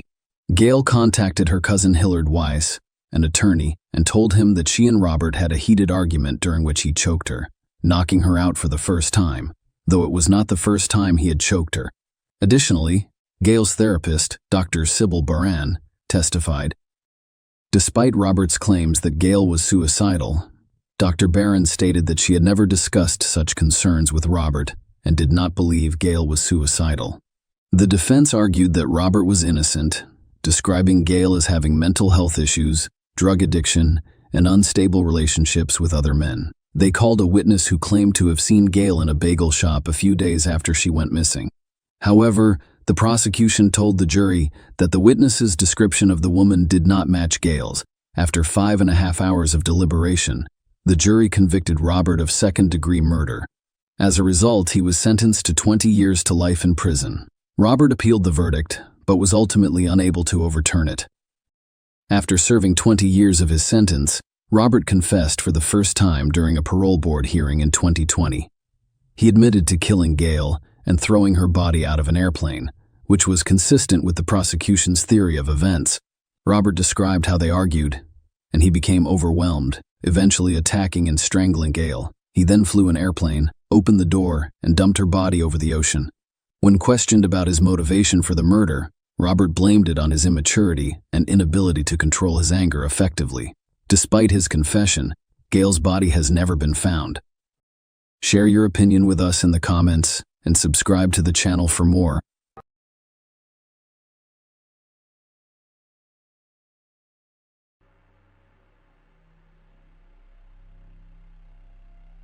On Saturday, June 28, 2014, Erin Corwin, 19, informed her husband Jonathan John Corwin that she planned to hike some trails in Joshua Tree National Park.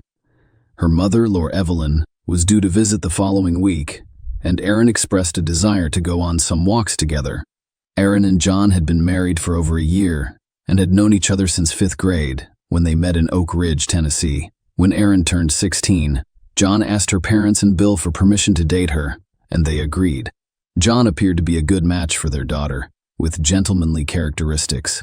The couple married in November 2012 and moved to California in September 2013. John lives at the 29 Palms Marine Base, where he served as a Marine.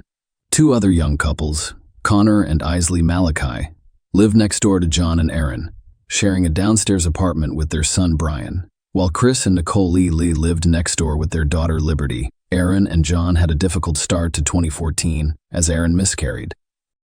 Seeking solace, she volunteered at the White Rock Horse Rescue Ranch, where she cared for horses and made friends. Aaron discovered she was pregnant again in April 2014, which excited John on the morning of June 28. When Aaron left early, John expected her to return later in the day. However, as the day went on without her, he contacted her best friend to inquire about her whereabouts, but she had no idea. Concerned, John reported Aaron missing to the police on the morning of June 29, claiming she had left around 6 or 7 a.m. on June 28 to explore some trails. He mentioned that she had expressed love before leaving, and he returned to sleep after seeing her off. Aaron has not communicated since then. When John informed Aaron's parents about her disappearance, their first concern was that she might be lost in the vast desert. Without provisions, you will face harsh conditions. Military troops joined the search, conducting a massive operation across 300 rugged acres of desert. The San Bernardino Sheriff Search and Rescue Team worked with Nancy's agents to navigate the treacherous terrain, which included over 1,000 abandoned mines. Questions arose about John's decision to wait 24 hours before reporting Aaron missing. He then underwent a polygraph test, which he passed, allowing the police to rule him out as a suspect. Aaron's car was discovered 20 to 30 miles east of the military base, parked quite far from the Joshua Tree National Park entrance. Authorities were perplexed as to why Aaron did not park closer if she intended to explore the nearby trails. Notably, shoe prints were discovered leading from the driver's side of Aaron's vehicle to a location where investigators suspected another car had been parked. The question arose, had Aaron gotten into another vehicle? According to John's information, Aaron intended to go alone that day and had not mentioned meeting anyone else. Lore, Aaron's mother, contacted one of her best friends, Jessica, who revealed that Aaron had planned a special date at Joshua Tree National Park on June 28th. Aaron was secretly having an extramarital affair, which shocked her. It seemed at odds with Aaron's apparent devotion to John, as she had written him love letters and poems. Jessica informed the authorities that Aaron intended to meet Chris Lee, a Marine living next to John, and that Aaron lived with his wife Nicole and their 6-year-old daughter. When police approached Chris and asked about Aaron's whereabouts, he initially claimed he didn't know her well and that they had only exchanged brief greetings. Chris claims that on the day Aaron went missing, he was coyote hunting near Gold Crown Road and had no contact with her. The police then brought Chris to the station for further questioning. Following a series of questions, Chris admitted to having a close relationship with Aaron, acknowledging that they were romantically involved. However, he claimed that their physical interactions were limited to kissing and no sexual intercourse occurred. Despite his familiarity with Aaron, Chris insisted that he was unaware of her current location. Chris was released from police custody without being charged. The search for Aaron persisted. But, given the large number of mines in Joshua Tree National Park and its surroundings, hope faded. Aaron's remains were discovered on August 16th, nearly 2 months after she disappeared. A caver alerted by a strong gasoline odor investigated one of the mines and discovered Aaron's body within. A tire, a homemade torch, and a bottle of Sprite sat beside her. The autopsy determined that Aaron's death was a homicide, with strangulation as the cause. She was choked to death with a homemade garrote, and her body was dropped 250 feet down the rows of the Peruman shaft while the garrote remained around her neck. Police discovered a propane tank inside the mine, indicating an attempt to burn her body. Because of Aaron's advanced state of decomposition, it was impossible to say for certain whether she was pregnant. The garrote found around Aaron's neck was made from 2 rebar handles and paracord. The autopsy revealed several skull fractures, one of which happened shortly before or during her death. In addition, fractures to her left collarbone and left rib were discovered shortly before or during her death. The remaining skull fractures were caused post-mortem, most likely during the process of dragging or throwing her into the mine. DNA testing on the items discovered alongside Aaron's body in the shaft produced significant results. Chris's DNA was discovered on the shirt tied around the torch, and the Sprite bottle, which still had the lid on, contained both Chris's and Aaron's DNA. Chris was arrested and charged with first-degree murder.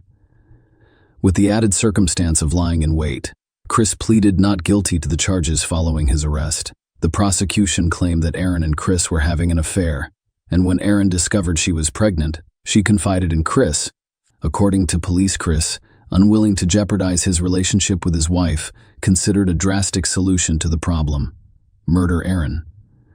The prosecution claimed that Chris meticulously planned the murder over several weeks, researching effective methods for disposing of a body.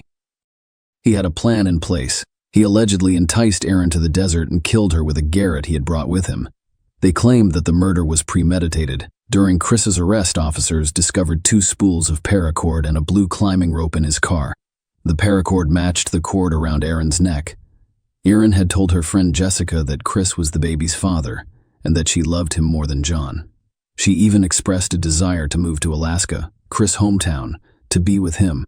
The court heard that their affair became public in April 2014, when their neighbor Islington saw them kissing.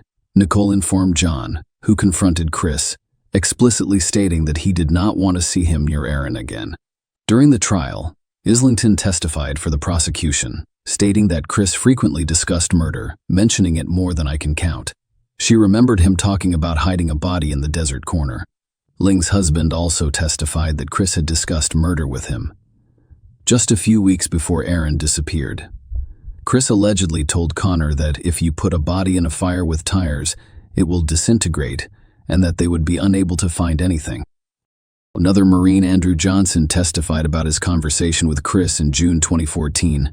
Chris reportedly inquired about nearby chloride plants, specifically how a body could be destroyed using chemicals found there. Chris also inquired about the presence of security cameras in those locations. Andrew stated that he did not find the conversation unusual at the time because his experiences in Afghanistan had desensitized him, and he knew Chris felt the same way. The court learned that a propane tank and a tire were discovered inside the mine shaft, next to Aaron's body. The prosecution informed the court that Chris borrowed a propane tank from a horse ranch, and a fellow Marine discovered one in Chris's car on the morning of June 28. When questioned, Chris allegedly told the Marine he planned to blow up a mine shaft. The jury was presented with compelling evidence about the DNA found on the shirt and Sprite bottle, as well as incriminating Google searches like how to dispose of a body. The prosecution urges the jury to consider these elements and convict Chris, claiming that the evidence strongly points to him as the sole person responsible for Aaron's death. They urge the jury to investigate Chris's actions, including previous conversations, research, and the weapons he brought, to determine whether the murder was premeditated. In a significant turn, Chris may have recognized the weight of the evidence against him and initially pleaded not guilty. He later recanted during the trial and admitted to Aaron's murder. However, he claimed that the action was impulsive rather than planned. This admission complicated the trial, forcing the jury to consider the degree of premeditation in Chris's actions leading up to Aaron's tragic death. The defense presented its case by admitting Chris was responsible for Aaron's death. In contrast to his previous denials, Chris now admits to having a sexual relationship with Aaron. The defense told the jury that Chris, wanting to save his marriage, but unwilling to let go of Aaron, planned to meet her on June 28 to discuss their situation.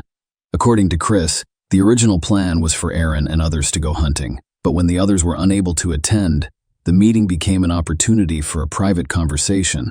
Chris claimed that on that day, he planned to blow up a mine shaft with tires. In preparation, he brought gasoline and diesel fuel to the desert, as well as a propane tank. He described how he threw these materials into his mind, realizing he had used up all of the gasoline for God to apply to the torch. When he realized he couldn't carry out the plant explosion, he also discarded the torch in his mind. This, according to Chris, these items were discovered inside the mine shaft. The defense called only one witness, Chris, who claimed that Aaron occasionally babysat his daughter. According to Chris, during their time in the desert together, Aaron discussed their future as a family and expressed a desire to care for his daughter.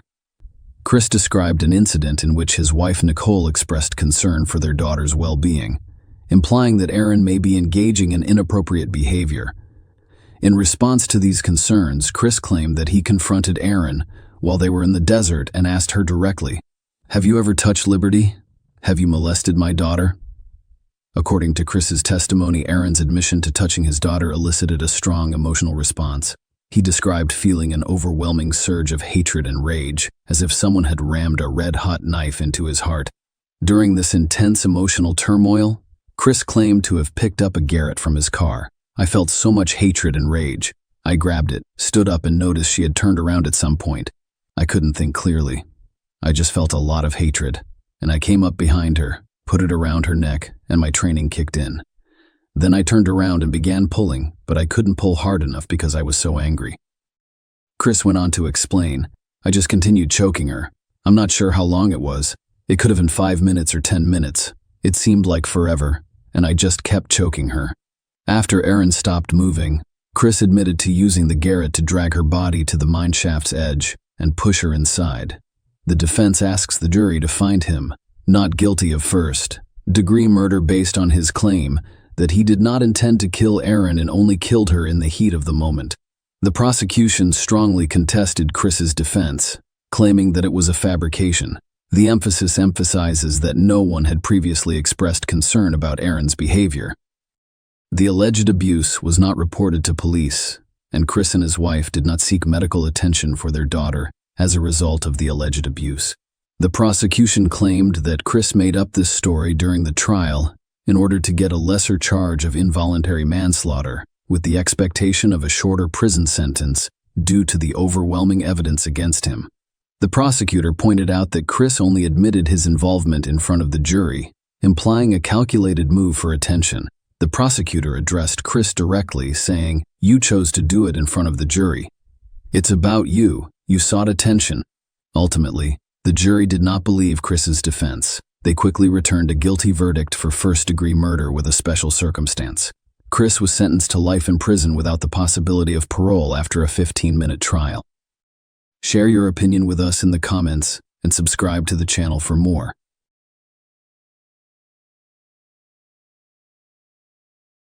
When we think about what makes a place great to live, we often think about how safe it is, how nice the neighborhood is, and how friendly the people who live there are. One country meets all of the requirements. Iceland is an island nation off the east coast of Greenland that has been voted one of the best places to live in the world over and over again. Just over 340,000 people live there, making it one of the world's smallest cities. But its stunning natural beauty makes up for it in a big way. People come from all over the world to see the natural springs and rolling hills. People from all over the world come to this small country to see its many attractions, such as its beautiful architecture and the aurora borealis. Because Iceland has harsh winters, there isn't always a lot of sunlight, but that just adds to the mystery of the place, which is so different from what most of us know and understand. One of the most appealing things about Iceland is the friendliness, openness, and kindness of its people. Due to the tough terrain and harsh winters, people rely on each other, value community, and take care of their neighbors. There are strong social attitudes against crime. They have no army, and their police officers do not carry guns. People often leave their doors unlocked and get lifts with strangers. The peace and quiet of Iceland would be broken one Friday night in 2017 by a brutal murder that seemed to have no reason. The country would be left in shock. We are going to talk about Birna Briansdottir. Birna Briansdottir lived in the southeast of Reykjavik. While her parents were no longer together, they remained on friendly terms, and she was the center of their world. She was bright and spirited, with her fiery personality reflected in her striking auburn hair. She was incredibly witty with a sharp sense of humor, which made her popular among her friends. She was carefree and whimsical, but always responsible, with this maturity reflected in her relationship with her family and her mature attitude toward work. Music was a big passion, and Birna wasn't picky. She would listen to anything from rap to pop and from rock to folk. It was this openness and free spirit that made so many people love her. Birna had a close group of friends and liked going out at night in Reykjavik. She worked in the fashion section of a busy department store. To relax, she would get drinks at the local bar after work and then go out to really let her hair down. For sure, this is what Birna did that night, January 13, 2017. After closing the shop, she got drinks, played a few rounds of cards, and then went to the center of the capital to laugh, drink, and dance all night. They went to Horror, a place where new bands would play, and Berna was soon dancing on the stage. While her friends were ready to leave by 2 a.m., Berna wasn't. She wanted to keep having fun. She left the club just before 5 a.m. and walked out into the 9-degree weather. She then went to get falafel, and then walked back to her house. A woman walking alone in Reykjavik was not rare. People trusted each other and looked out for each other. Due to her intoxication, she dropped coins and stumbled into a stranger on the side of the road. As she carried on walking, she turned a corner and walked down a narrow lane towards the sea. Then she vanished. Because she was known for being on time when she didn't show up for work, people were worried right away. Maria, a school friend who worked with Berna, was upset right away that she wasn't there. It got worse when she tried to call her cell phone. It wouldn't work, and Berna never turned off her phone. People thought she had just gone back to her dad's house to sleep off her hangover. Her friends who had been out with her that night also thought this, but she wasn't there. Scylla, Berna's mother, was called because she was also worried about where her daughter was. She knew Berna and knew that this wasn't like her at all. Without waiting, her family called the police right away to say she wasn't there. Realizing the power of social media, Scylla posted to her Facebook page, "Dear friends, it's not like her that we can't reach her. Please share and let's find her, Scylla." Iceland is a small community, and before long, Scylla's desperate pleas on Facebook were being shared, and news of Berna's disappearance began to circulate. The stress and worry of having a child go missing are unimaginable. Her parents couldn't sleep, and they persistently made calls to all the emergency services, desperately seeking any new information on Berna's whereabouts.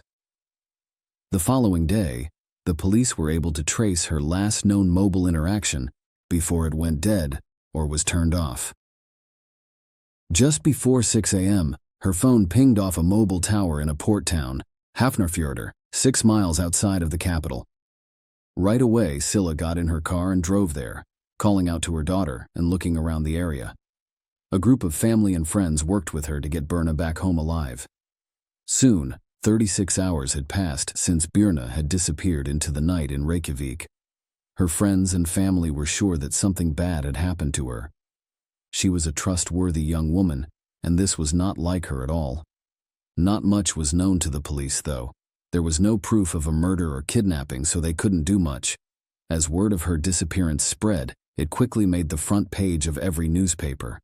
Every newscaster in Iceland talked about Berna all the time. Her face was on every newspaper page. In the early hours of Sunday morning, her parents went to the police and begged them to search for her. They said she would not have gone off on her own accord, much less not told anyone where she was going. She had no money troubles or relationship problems. Everyone who knew Berna adored her.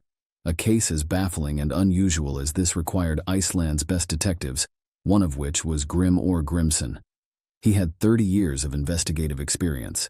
He was even part of a special team who spent more than 5 years building a case against those whose misconduct and corruption contributed to the financial crash of 2009. After this, he returned to his roots as a police officer, saying he missed the fast-paced work. Like his colleagues, he too wasn't initially that concerned about Berna. There were many other factors that he had to consider. People do go missing in Iceland. Anything from mental health problems to simply staying at a friend's house and not telling people. Most missing people would eventually turn up. A lot of CCTV is set up in capital cities around the world, but Reykjavik isn't like most of them.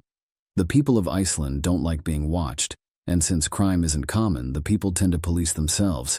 They watch out for each other and strangers, but someone saw her the night she went missing.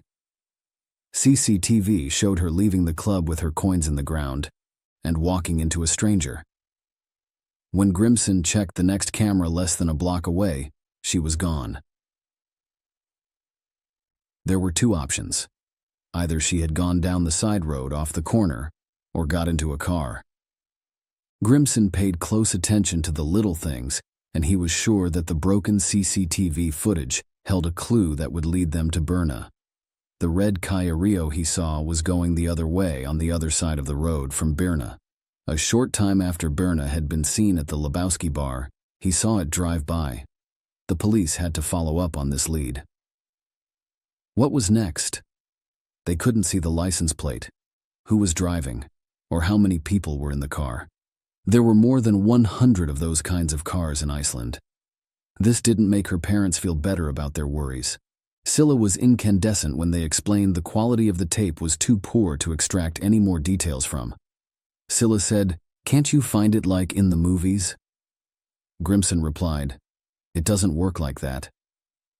The police knew that even though they didn't have enough CCTV, the people in the area had hope. They asked the people of Iceland to help them. At a rare press conference, Grimson and Berna's upset family spoke in front of the cameras and begged Iceland to help them find her. In front of the media, Scylla showed what kind of person her daughter was by saying that she was very smart, bilingual, loved other cultures, and loved to travel. The police's hunch at the press conference would lead to a breakthrough. It proved right, and before long, they had their first lead. A pair of brothers decided to search Hafnarfjörður, where her phone had pinged off the tower, and when there they headed towards the harbor. After searching in a fenced-off area, they found a pair of boots, black Doc Martens, identical to the pair that Berna had last been seen wearing. Using the power of social media, they posted a picture of them to Facebook, and before long, the officers arrived. They confirmed the shoes were Berna's. The police finally felt like they were making progress. Grimson told the police to carefully look through the CCTV footage, and soon they saw a picture they knew. At 6 a.m. on the morning Berna went missing, a red Kia Rio pulled into the harbor. A drunk man got out of the car and stumbled toward a fishing trawler that had already been docked. After that, the car drove off. Finally, they were able to read the license plate. The car had been rented by Thomas Müller Olsen, a 25-year-old fisherman from Greenland. A family had since rented the car and said there was a smell of chemicals coming from the back. After taking the car away, police were determined to find any sign of Berna. Eventually, they found a clue. There were blood spots in the back seat.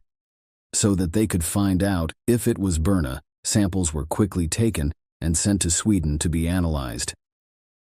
For Grimson and his team, it was now a race against time.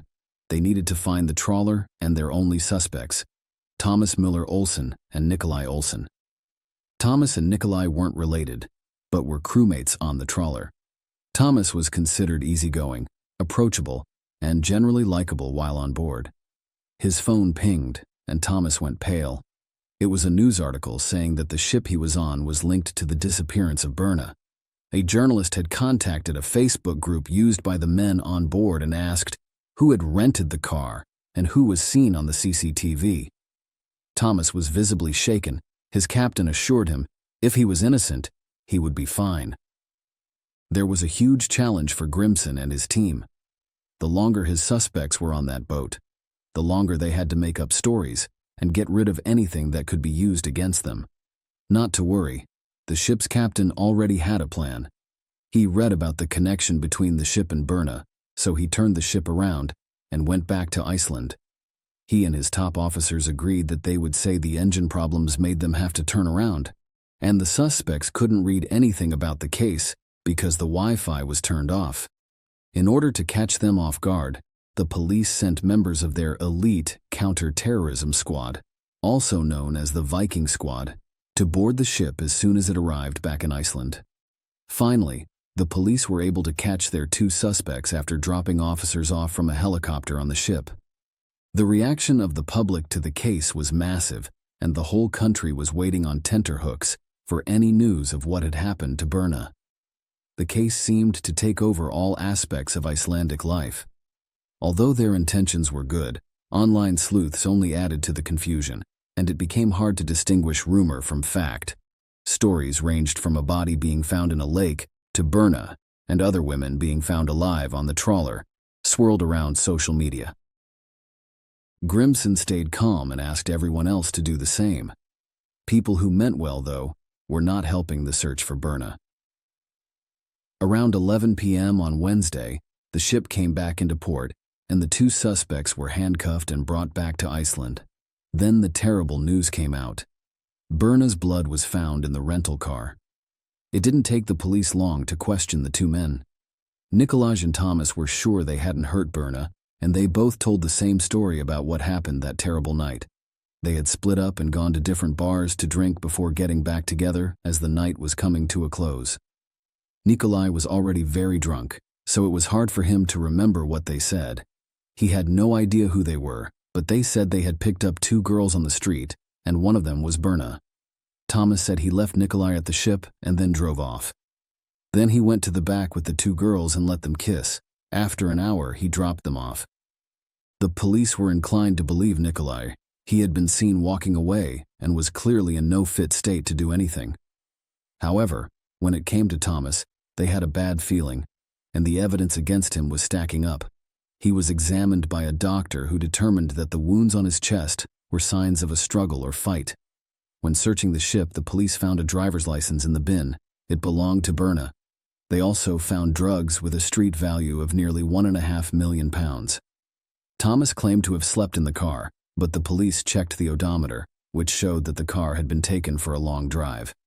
They also had CCTV on his person, because he was seen buying plastic bags and cleaning fluid before cleaning the inside of the car.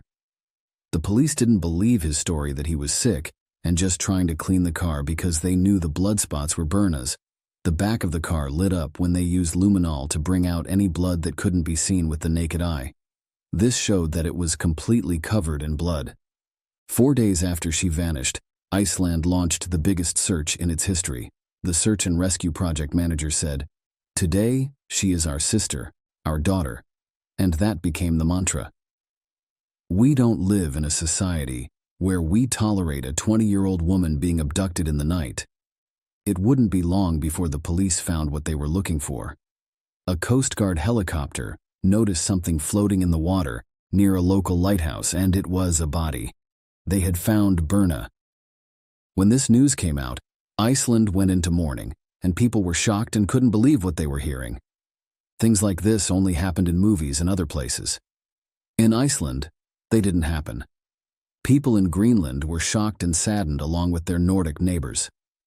The main street in Reykjavik, where Birna had gone, was turned into a shrine with candles lit up. The funeral for Birna took place at the Hallgrímskirkja, which is the country's largest church. Over 2,000 people, including the president and prime minister, were there. People needed answers from the police, and they had to give them. First, they had to figure out what killed the person. Birna had been found naked, but they could find no evidence of a sexual assault. The examiner found that she had suffered blunt force trauma to the head and had been strangled as well. However, the official cause of death was ruled as drowning. She had survived the initial attack and was alive when she was put into the water. Even though Grimson and his team looked at all the evidence, they couldn't find any link between Nikolaj's death and the murder of Birna. They didn't think he had anything to do with it. He was freed after 2 weeks in jail and hours of questioning. They looked back at Thomas again. His story hadn't changed, and he wasn't going to change it either. During 9 interviews with the police, he insisted that he was not guilty. As more evidence came in, the police still couldn't figure out why Thomas would kill Birna, even though they had a crime scene and a suspect. His DNA was found on a lace of Birna's Doc Martens, and his fingerprints were on her old driver's license from March 30th, 2017. Breaking news alerts were spreading all over Iceland. The police had charged Thomas Müller Olsen with drug possession and murder. Media interest in the story reached a fever pitch as his trial began in August of that year. It was during his trial that he sensationally changed his story. He said that there were not 2 girls, only one, Birna. He claimed that he had left the car to go to the bathroom, and Nikolaj had driven off with Birna in the back seat. When he returned, she wasn't with him, shocking the court. He was now trying to pin the murder on his crewmate, admitting to the drug possession, but denying murder. At the end of September, the 3 judges found him guilty on all charges. He was then taken to start his 19-year prison sentence. When Thomas Müller Olsen tried to appeal his conviction, the High Court upheld it. The next year, the High Court refused to look at another appeal. There was a lot of shock in Iceland when Birna Brjánsdóttir was killed. This case will be remembered. It changed us a bit. Our feeling of safety, the chaplain who led Birna's funeral said. More CCTV was put up around Reykjavik, and women became more cautious around strangers. Even though Grimson had been a police officer for 30 years, this was his first murder case. People in Iceland saw him as a hero because he was calm and coordinated. He is now proud to work for his country at the European Union's agency in The Hague for law enforcement cooperation. Even though Birna Brjánsdóttir's murder was a terrible event, her memory is still alive, and the people of Iceland are determined that she will never be forgotten. Share your opinion with us in the comments, and subscribe to the channel for more.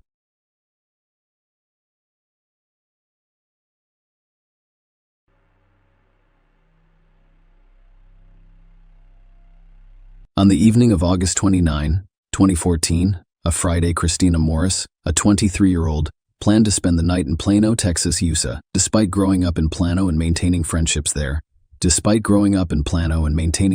there, she had moved to Fort Worth, Texas, with her boyfriend, Hunter Foster. Following up on his job opportunity, Christina had settled into her new life in Fort Worth and was working at a dating service over Labor Day weekend. On Friday night, Christina Morris returned to Plano to reunite with her high school friend, Paulina Petrosky. The two had met at Allen High School. Paulina lived in the shops at Legacy, and Plano hosted Christina and a few Allen High School friends at her apartment. The group, mostly Allen High School acquaintances, gathered at Paulina's apartment at 9 p.m. After some drinks, around 11 p.m., a portion of the group went to Harry's Tavern for 30 minutes, before reconvening at Scruffy Duffy's. As the night progressed, the bar closed at 2 a.m., causing some of the group to leave.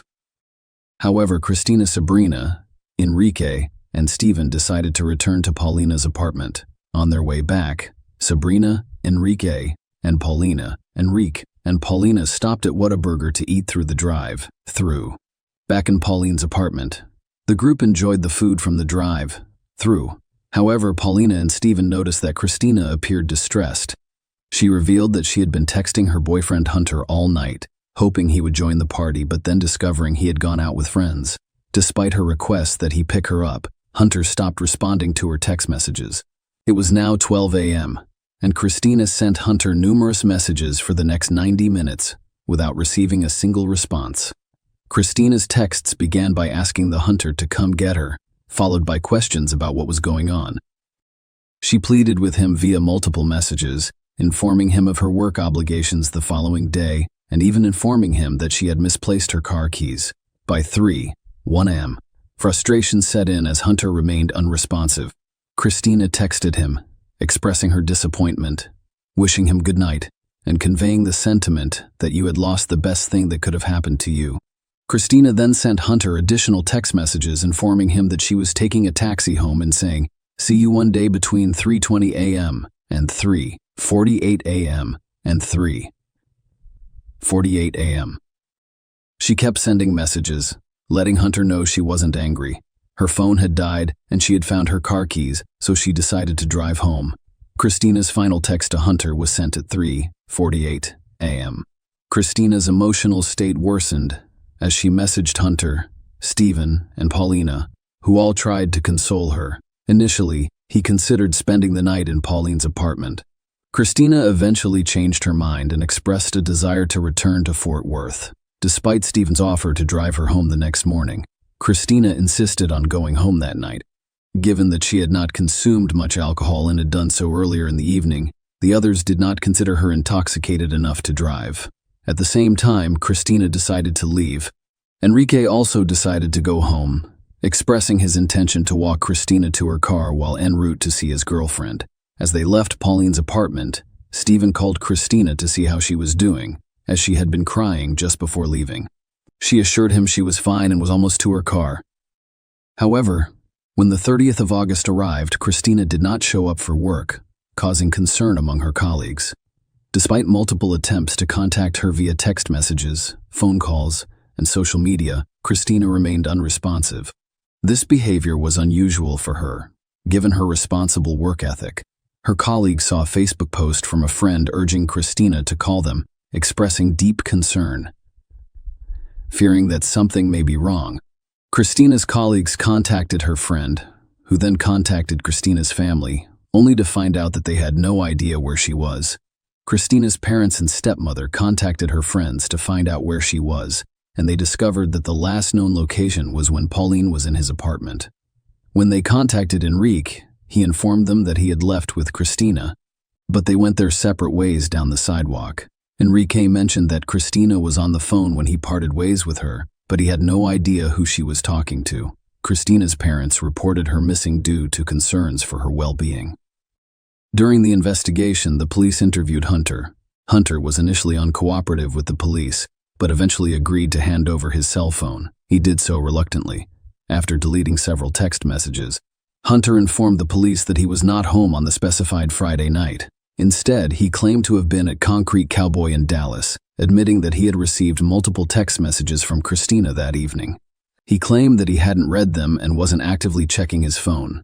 Hunter stated that he only returned home on Saturday morning around 10 a.m., or 11 a.m., or 11 a.m., to discover Christina absent, assuming she was upset and staying with friends. He did not express any concern. On Saturday night, still without hearing from Christina, he went out with friends again. Hunter stated that he only became concerned when Christina's father contacted him on Sunday to inquire about her whereabouts. Despite Hunter's claims, some of Christina's friends and her father suggested to the police that Hunter was involved in illegal substance use or distribution. Hunter admitted to the police that on the night of August 29, he was selling and using prohibited substances, as well as drinking alcohol. When the bar closed at 2 a.m., Hunter explained that he had gone to the W Hotel with friends. When asked if he followed the plan that night, Hunter denied it, but admitted that the events were somewhat hazy. Despite the suspicions surrounding the Hunter's account of the Friday night, the police had to carefully verify and corroborate the information provided. Despite suspicions about the Hunter and a possible connection to Christina's disappearance, there was no concrete evidence that he had harmed her or was involved. As part of the investigation, the police went to the parking garage where Christina had left her car on that Friday night. Christina and the group from Pauline's apartment had all parked in the Harry's Tavern parking garage. There, they discovered Christina's Toyota Celica was still securely locked. There were no signs of a struggle or evidence of foul play discovered in the parking garage. In order to piece together the events, police obtained surveillance footage from the area. Christina and Enrique entered the parking garage together at 3:55 a.m., according to security camera footage. On August 30, however, only 2 minutes later, Enrique's car was seen backing out of its parking space, leaving the garage at 3:58 a.m. Unfortunately, the footage did not show Christina or her car leaving the parking garage. During their conversation with Enrique, he told the police that he left Pauline's apartment with Christina and that they parted ways at the end of the apartment complex because their cars were parked in different parking garages. Renee told the cops that the last time he saw Christina, she was on the phone with someone. However, Enrique claimed that he had no further information because he had called his girlfriend at the time. When the police asked to see his phone log to confirm the timeline, Enrique stated that he was texting his girlfriend rather than speaking to her on the phone. When the police asked to review these text messages, Enrique explained that it was not possible because his phone was set to automatically delete older messages. The police discovered that Enrique sent a text message to his girlfriend on the night of August 29 at 8:02 p.m., followed by a brief exchange at 10:38 p.m., followed by a brief exchange at 10:38 p.m. When his girlfriend requested a call, Enrique responded at 10:41 p.m., stating that he was sleepy. Despite his girlfriend's belief that he was at home in bed, Enrique was actually at Pauline's apartment at the time. Enrique's next text to his girlfriend came the next morning at 10:52 a.m. During further questioning, he claimed he didn't know where Christina had parked her car. However, surveillance footage contradicted his statement, revealing that he entered the parking garage at the start of the night, with his car one space across and one space over Christina's. When asked if Christina had been in his car, Enrique claimed she had never been there. He claimed he left the shops and drove home on Highway 75, which contradicted toll road and cell phone records, indicating he took the Dallas North Tollway to Highway 121, passing through the Highway 121 toll garage at 4:08 a.m. When confronted with video footage of him entering the same parking garage as Christina, Ricky claimed his intoxication was so severe that he couldn't remember where he had parked his car that night. In the absence of information about Christina's whereabouts, the police concluded their investigation and believed they had enough evidence to charge Enrique with aggravated kidnapping. Christina remained missing throughout his arrest and trial, and Enrique pleaded not guilty. The prosecution based their case on 5 key elements. First, Enrique was the last person to see Christina that night. Second, Enrique's car was damaged in the front, and it had been thoroughly cleaned. Third, in any case, injuries. Fourth, cell phone data. Their sales phones communicated with the same cell towers. Fifth, Christina's DNA was discovered on mat in the trunk of Enrique's car. The jury was told that Enrique and Christina walked to the parking garage together after leaving Pauline's apartment around 3:55 a.m. Their cars were parked next to each other, and the prosecution speculated that the kidnapping happened inside the garage or at a later time. The prosecution suggested that Enrique may have intentionally or unintentionally injured Christina in the garage, possibly by placing her in the trunk. They suggested that Enrique drive out of the parking garage with Christina in the trunk, or that she accept a ride, but later decides against it. Later, surveillance footage from the parking garage was presented as evidence, contradicting Ricky's initial statement to the police that they had parted ways. The recorded footage showed that a single car left the parking garage a few minutes later, and no other people were seen leaving for the next 20 or 30 minutes. During the trial, it was revealed that Enrique was set to start work at 8 a.m. On that Saturday morning, however, he only arrived at 10:51 a.m. According to a colleague, he appeared to be hungover from the night before and disheveled. The co-worker described Enrique as having bruises and scratches on his arm, as well as a noticeable limp. Furthermore, the co-worker noticed what he thought was a bite mark on the inner part of Enrique's forearm. Enrique claimed to have been involved in a fight at Legacy Shops, claiming that the person he was fighting with bit him while in a chokehold.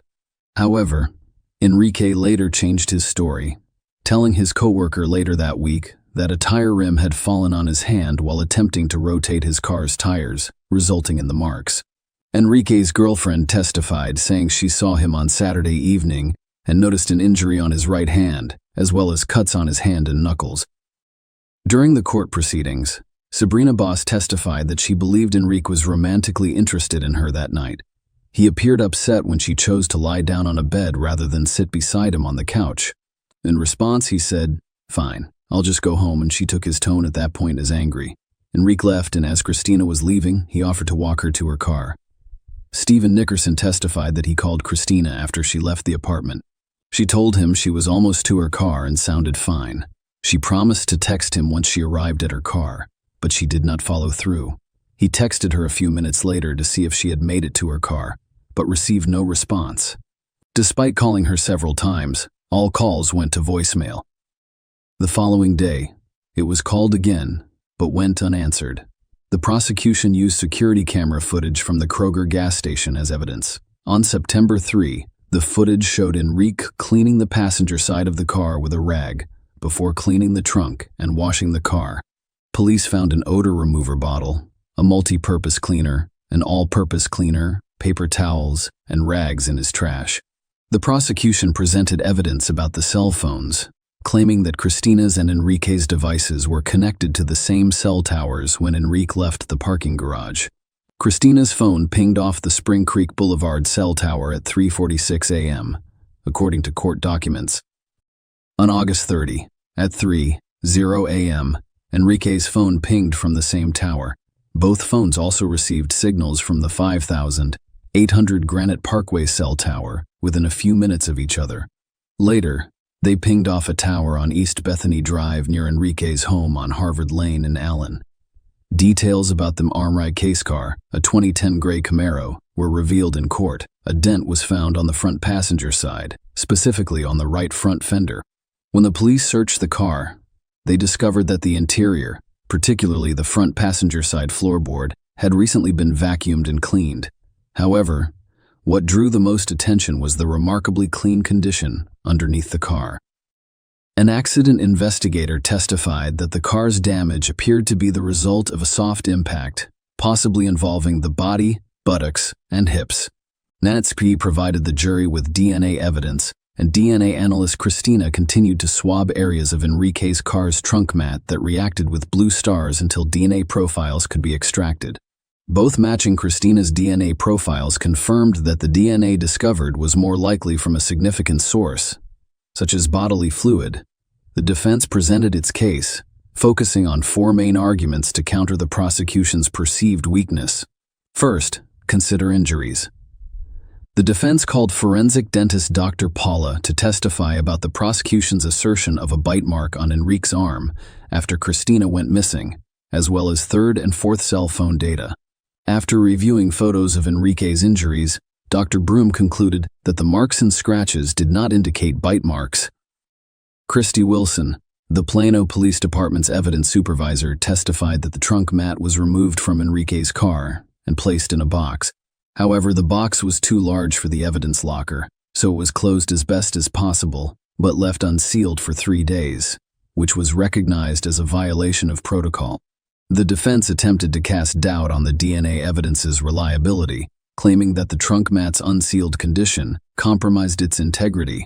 They also suggested that the person who examined Christina's car prior to the MRI may have transferred DNA.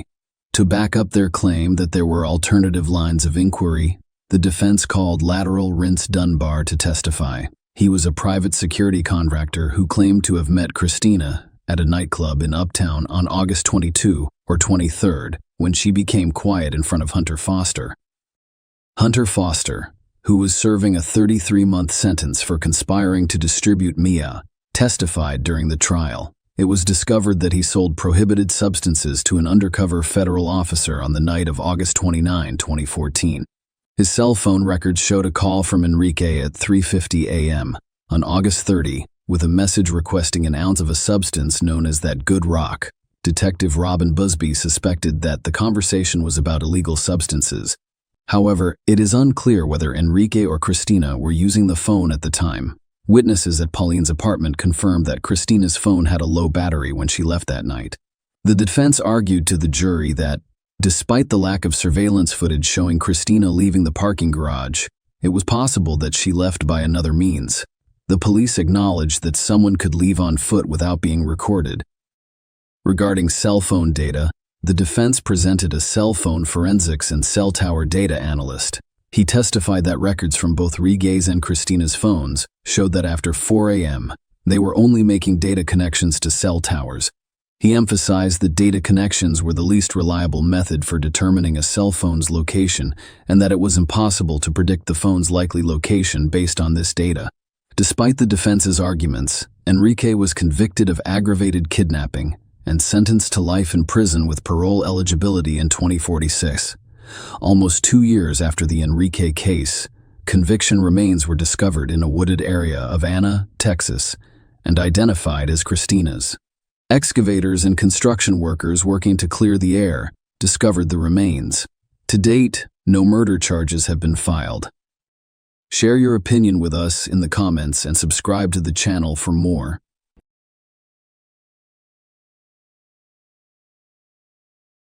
Hey guys, welcome to my channel, and today we're going to take a look at another horrible case with you. A woman who was determined to return home safely to her children risked her life to get out of a predator's grasp. She had no idea that her courage in assisting in the kidnapper's capture would reveal a much more sinister force and save the lives of innumerable others. By working with the police, she was able to expose the rapist's true identity as well as that of a serial killer. Her testimony's credibility was called into question, though, given the process used to retrieve her memories of the assault. Shackled in chains, the prisoner paced the field, moving across the ground with deliberate steps. He lost himself in recollections, his gaze never leaving the tall yellow grass.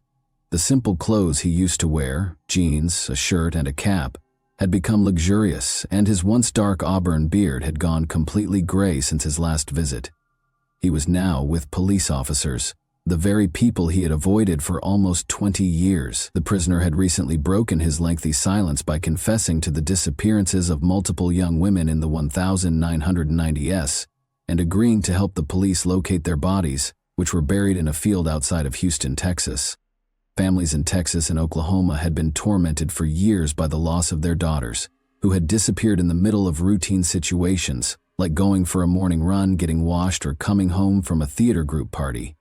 There were no answers for a long time. Finally, the man who had caused their pain, a 56-year-old Texas prisoner who was charged with violence and kidnapping but not murder, spoke. At least 7 victims, including 4 girls who did not survive their interactions with him, were connected to him by the police.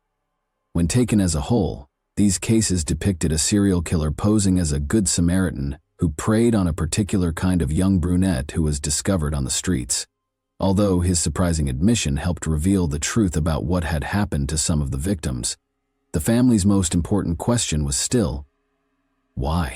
Sandra Soppel, then 19 years old, completed her high school education and began working as an exotic dancer in May 1997. She was bringing up 2 kids and getting ready to have a third. Sandra's intelligence and determination, which would ultimately save her life and open a Pandora's box of horrific crimes, were characterized by those who knew her. An frightened young woman called the police on May 17, 1997. Sandra was the one. She described the nightmare she had just gone through. She had been abducted and had thrown herself out of a moving car in a last-ditch attempt to get away. She was taken to a nearby hospital after reporting the crime, and despite her severe injuries, she insisted on talking to detectives. Keeping the kidnapper from hurting anyone else was her top priority. But the fall from the car had messed with her memory, and she had forgotten important details of the crime in her subconscious. Later on, Sandra's recollection would prove to be crucial in cracking the case. After failing to find any early leads, the police changed their strategy and had Sandra put under hypnosis. She remembered specifics of the attack after the session. She remembered the kidnapper's face in addition to the make, model, and color of his vehicle. The police's suspicions about a possible suspect were confirmed by this discovery. Sandra was asked to choose her assailant from a lineup a few weeks following the hypnosis. A man named William Lewis Rice was indicated by her gesture.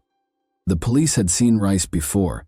He had long been of interest due to his criminal past and actions. Although Rice had a challenging upbringing, he had a strong bond with his mother, who would stop at nothing to help him. Rice was born and raised on a farm in Yukon, Oklahoma. He left school to work as a horseshoer in the 9th grade.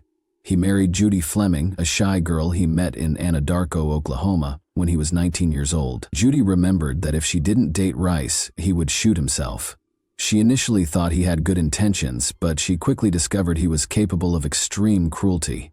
Their turbulent marriage was characterized by violence and adultery. After Rice broke into her new house, beat her, and put a knife to her throat, Judy finally filed for divorce. Even after getting married and getting divorced once more, Rice's violence spiraled out of control due to his growing hatred of women.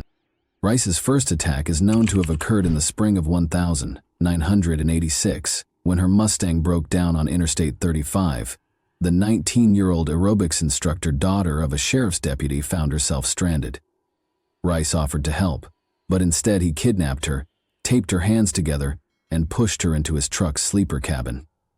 After saying he loved her and that they would live together in Houston, he later attacked her. By calling her family from a payphone and feigning the need to use the restroom, the girl was able to get away.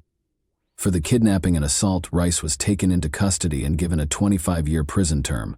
However, because of prosecutorial misconduct, an appellate court lowered his sentence to 10 years in October 1996. Following his release, Rice went back to Anadarko to live with his mother, where he assimilated. His background was unknown to many locals, and he came across as modest and courteous. But by the spring of 1997, local young women were starting to go missing. Now in his late 30s, Rice had relocated to Houston, where he continued shoeing horses and working on construction sites. Although his actions raised suspicions, there was no hard proof that he was responsible for the crimes. When Sandra Soppel identified Rice, it was the last straw for the police. By connecting him to Sandra's attack and other unresolved crimes, they compiled evidence against him. Rice's trial took place in April 1998. In her testimony regarding her kidnapping, Sandra described how Rice had threatened her with a knife, cut her tire, and enticed her to his vehicle. She talked about how she thought her risky escape had saved her life. The defense, however, contested her testimony. claiming that Rice's name and photo might have distorted her memory and that hypnosis was unreliable. In spite of these defenses, the jury convicted Rice of aggravated kidnapping and gave him a 60-year prison term. The community experienced brief respite after Rice was imprisoned, but it wasn't until years later that he came forward with his most sinister secrets. Detectives were able to re-examine cold cases in the mid-2000s thanks to developments in DNA testing. In one instance, Tiffany Johnston, a 19-year-old recently married woman, was kidnapped in July 1997 from a car wash in Bethany, Oklahoma. Although her body was discovered the following day, the case wasn't resolved until 2015, when Rice was connected to the crime by DNA evidence. In order to avoid being executed, Rice consented to assist law enforcement, which helped them locate the remains of two additional victims, Kelly Cox and Jessica Kane, who were interred in the Texas killing fields. Although Rice's motivations were still unknown, his confessions gave his victims' families closure. Some saw his cooperation as a perverted form of pride, while others thought it was motivated by a wish to avoid the death penalty. In any case, his crimes left a path of destruction, and those he had harmed received some justice when he was ultimately sentenced to death. In addition to saving her own life, Sandra Sapal's courage and tenacity helped expose a serial killer who had been terrorizing communities for years. Her story serves as a testament to the tenacity of people who are not intimidated into silence, and her bravery made sure that Rice could no longer prey on innocent lives. And that wraps up today's chilling story. If you enjoyed this video, don't forget to like and subscribe so you never miss a new upload. Also, let me know in the comments what part of this story shocked you the most. Thank you for watching, and I'll see you in the next video.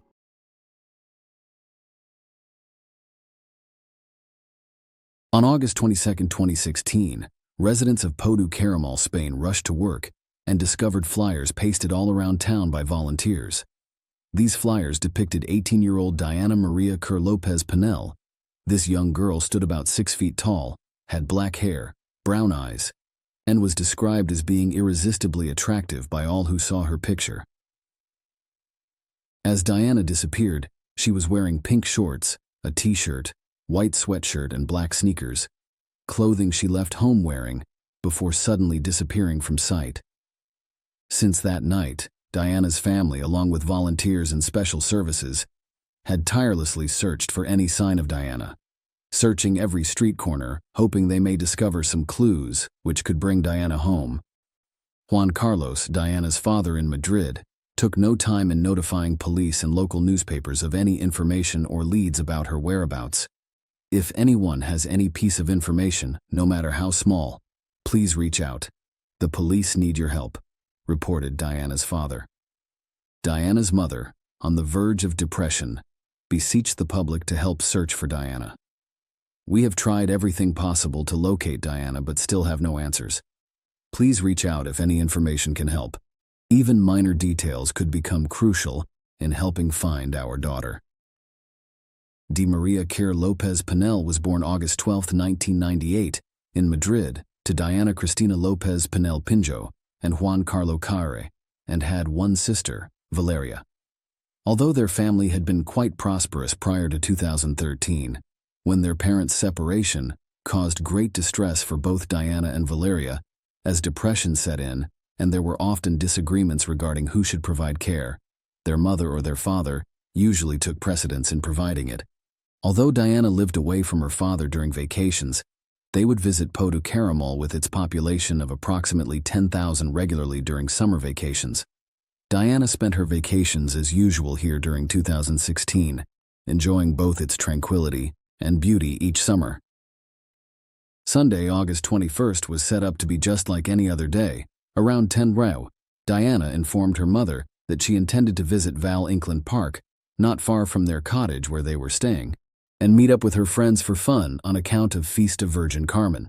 Diana often made this trek there herself, so there was nothing unusual or unreasonable about it for Diana's mother, so she gave Diana permission. Again, Diana spent that evening joyfully among her friends. 4 hours later, Diana bid farewell and headed home, unaware that this would be their final encounter. On her journey home, she met Paso de Ariel nearby a pizzeria, where Diana frequently spent her time. They exchanged goodbyes at around 2:30 a.m. Paso de Ariel would become Diana's last person seen that dark night. Maria Care Lopez. Pinell discovered something was amiss with Diana early in the morning of August 22, 2016. At 8:30, she realized something wasn't right with her daughter. She hadn't returned from a party, and her cell phone was off or unreachable, raising suspicion among Maria Care.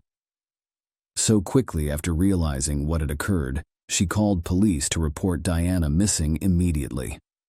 According to information provided by her mother, it could be concluded that Diana Maria Care Lopez Pinell did not suffer from any serious emotional or mental health issues.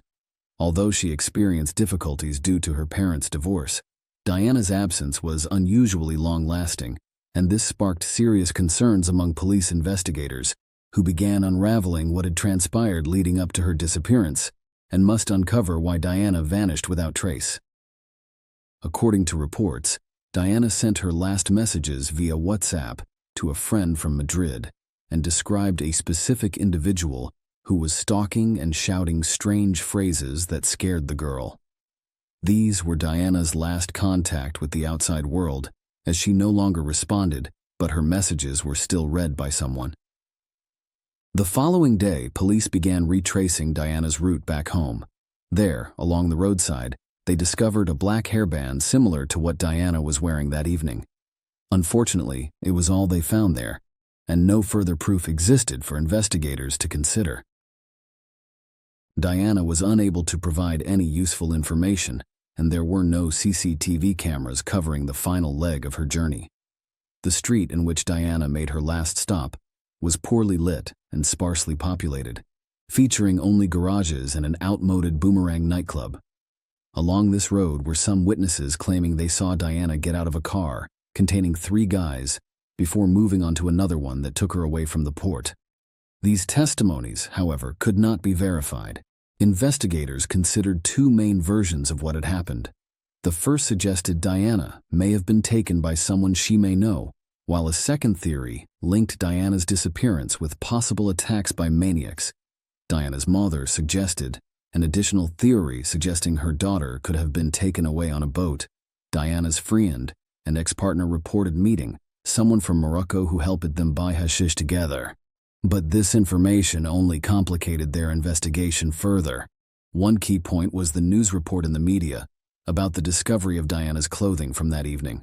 However, her mother denied this information, stating no clothes had been found and her credit card and identification had been left in the house, thus demonstrating that Diana could not simply disappear on her own free will.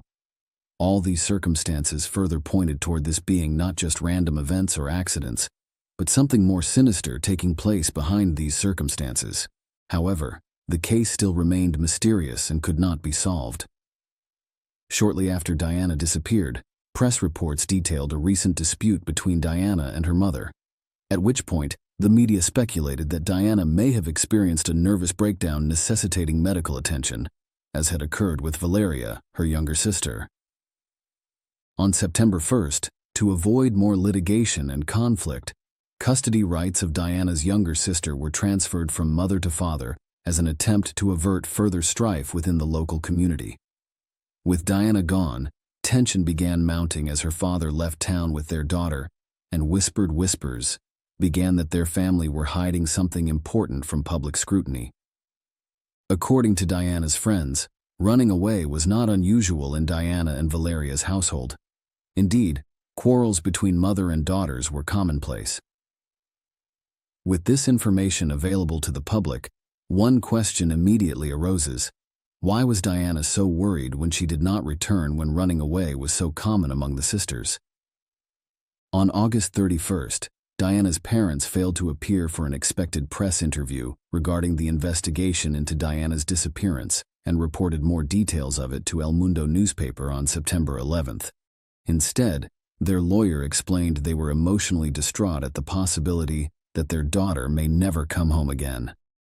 On this same date, El Mundo published an article providing insights into other aspects of family life within Diana's household. Information concerning Diana's April disappearance reportedly contradicted her mother's statements that she did not suffer from mental problems, as evidenced by information regarding her 3-day absence and failure by her mother to contact authorities about it. It further reported that when Diana left home for 3 days without telling anyone or turning off her phone when upset or disgruntled by something her mother did or said, the girl turned off her phone to avoid further conflict with her and said that she no longer wanted to live with her. Letters written between Diana and Valeria also surfaced in the press, showing their severity of emotional issues. Valeria had even been hospitalized multiple times over the course of a year due to an overdose of prescription medications. At this point, given no progress with Diana Care's disappearance investigation, prosecutors launched another probe focusing on Valeria Lopez Panel family's youngest daughter Valeria's abuse by the Lopez Panel family. Meanwhile, Diana Care's disappearance investigation continued apace, with forensic experts seizing several items associated with Diana such as toothbrushes, combs, personal computers, diary entries and prescription drugs belonging to Diana from her roommates and housemates. Investigators conducted a detailed examination of Diana's belongings. Investigators then began questioning her acquaintances, including a young Moroccan man whom Diana had had an encounter. Unfortunately, none of these measures brought any results and further police searches remained fruitless. Although police conducted extensive searches near where Diana disappeared in mountains, forests, rivers, lakes near Tarragona, area 13 miles from where family was staying. 72 days after Diana K's disappearance, her case remained an enigma. Investigators' leads had yet to be confirmed, and they only discovered an item matching Diana's description as being part of their investigation. Her hairband and an identical cell pony that her father confirmed belonged to his daughter. 2 months after Diana had vanished, her Facebook profile suddenly reappeared online, and friends and relatives immediately informed the police and provided screenshots. Friends noted that reset password function had been utilized to avoid entering login details for her profile.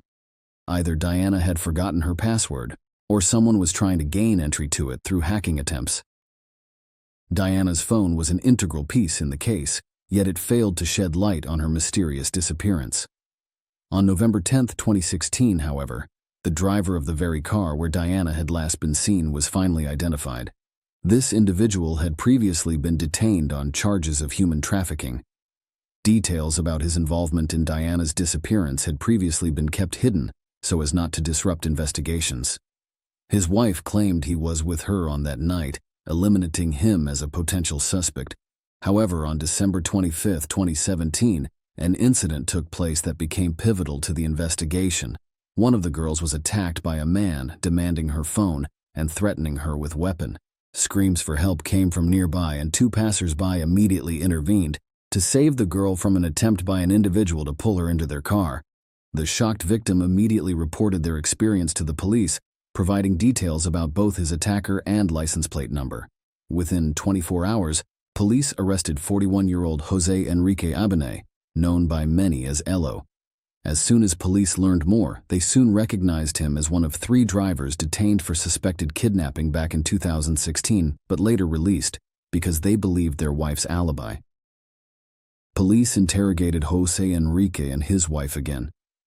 Following this interview, his wife confessed to having previously lied, and on the night Diana vanished, Jose wasn't back home until 4 a.m. He eventually admitted he accidentally hit Diana on the road, was afraid to report it, so decided to dispose of the body himself, instead of going through with his plans of reporting her murder. However, later changed his version and confessed he kidnapped and killed Diana instead. This devastating revelation shed light on new details to the case and confirmed Diana K. Lopez Panel's disappearance as being due to violent crime. Her disappearance caused incredible heartache for both her loved ones and all of those following it, with nearly 500 days of investigation and media speculation only compounding their suffering. Assaulting Diana's parents only served to hinder and confuse the investigation, but, with persistent investigation and testimony from another victim, investigators were eventually able to collect all necessary evidence and track down Diana's perpetrator. Her loved ones will remember Diana as an outgoing young woman who unfortunately fell prey to an extreme criminal. Her story serves as a reminder that it's essential we stick together during times of turmoil, when fighting crime to end impunity and ensure safety for all citizens. Unfortunately, Diana's perpetrator did not confess right away as to where they had hidden her body. Eventually, her family and friends managed to say their final farewells and give her a proper burial in January 2018. Jose was eventually sentenced to life with parole available after serving 35 years. Share your opinion with us in the comments and subscribe to the channel for more.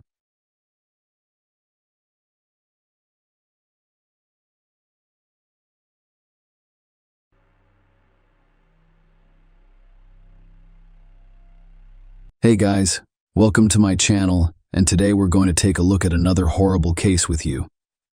Today we'll look at a case involving a very unusual plot that occurred in London in 2011. Alice Adams and Tibor Vass's bodies were discovered in a house near Heathrow Airport. They were both 20 years old. The investigators working on this case will describe it as one of the most unusual for someone who works full-time in law enforcement. Alice Adams and Tibor Vass worked for the Radisson Blu Edwardian Heathrow Hotel.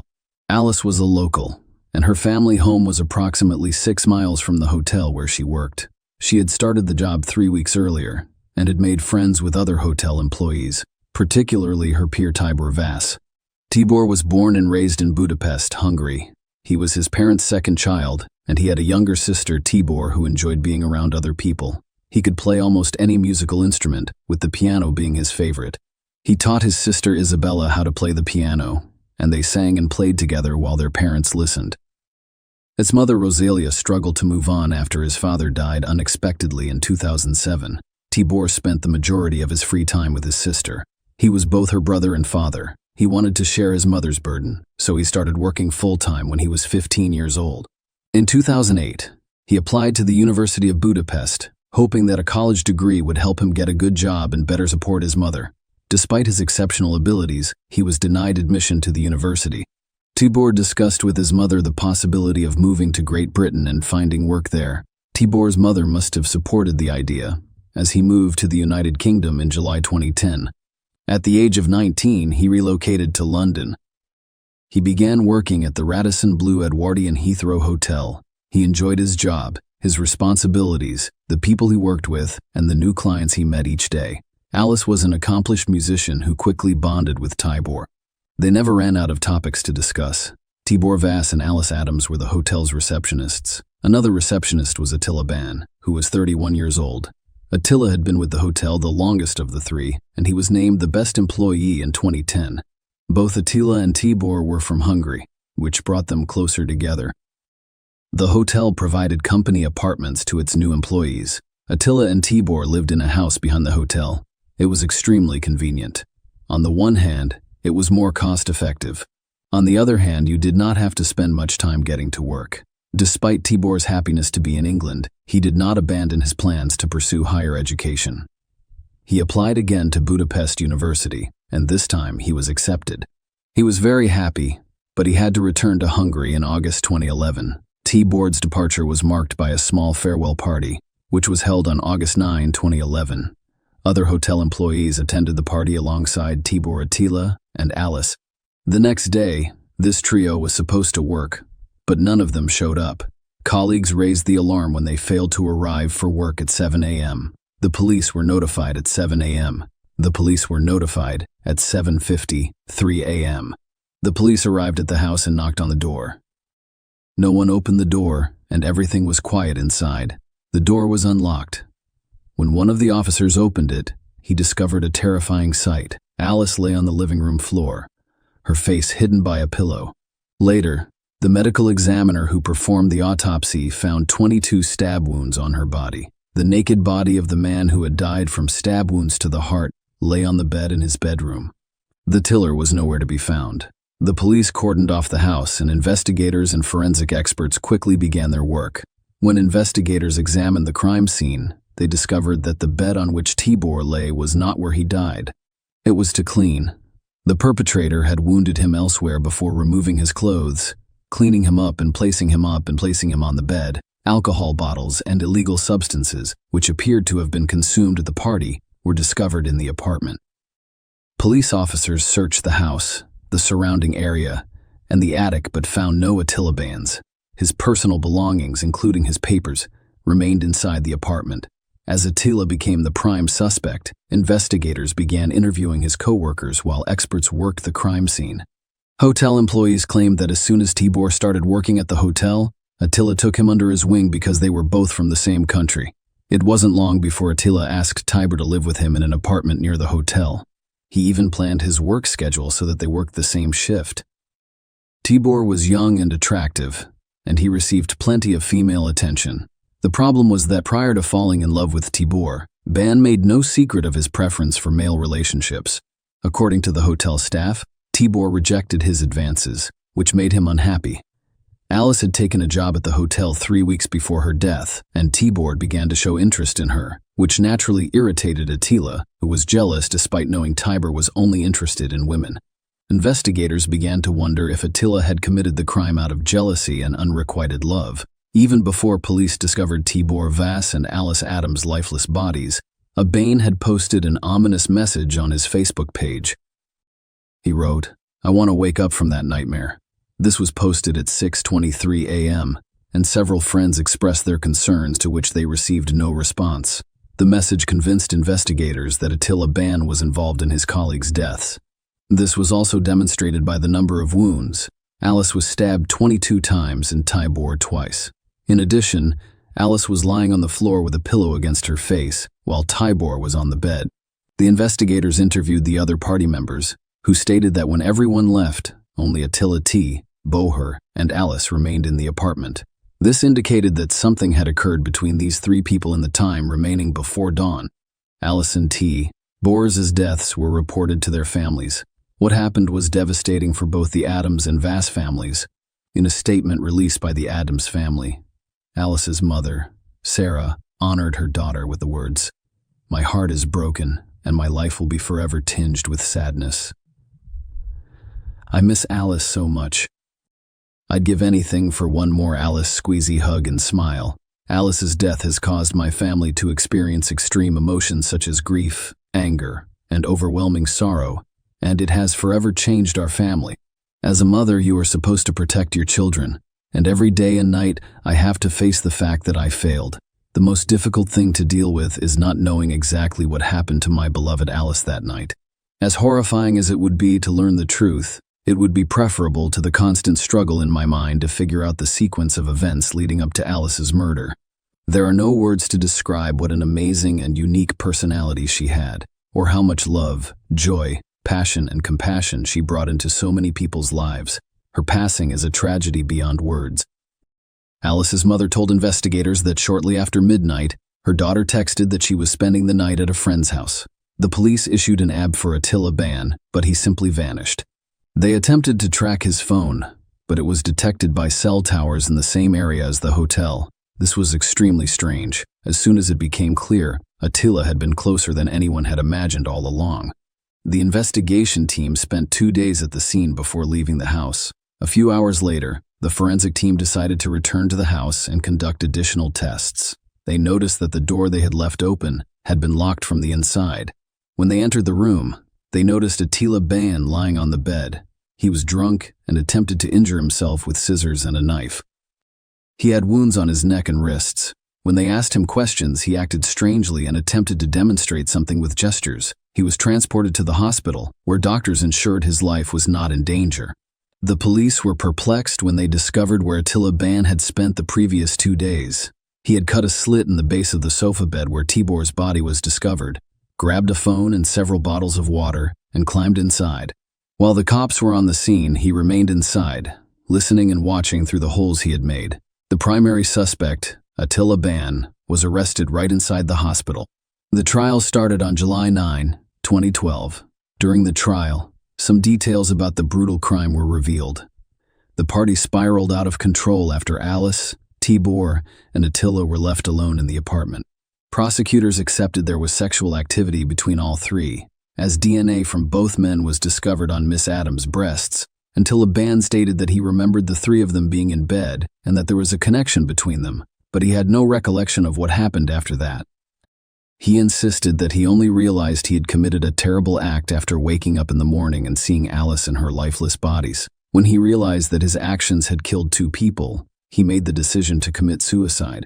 However, he stated that he was afraid to do it alone, so he removed his keyboard's clothing and climbed into the bathtub alongside him. Unable to hurt himself, he moved Tibor to the bed, knowing they would be sought after.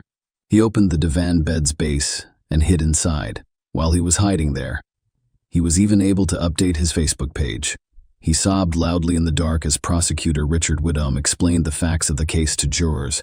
According to Mr. Whittam, 2 young people were killed violently and unjustly by this defendant. Although other cases have been discussed, it is difficult to find words to describe what happened in this case, other than to say that it was tragic that young people met their deaths in this manner. According to Mr. Whittam, Tibor Vass had relationships with hotel employees, and there is no evidence that he ever had a sexual relationship with an Attila Ban. However, Attila Ban appeared to have feelings for Tibor Vass and acted slightly possessively towards him.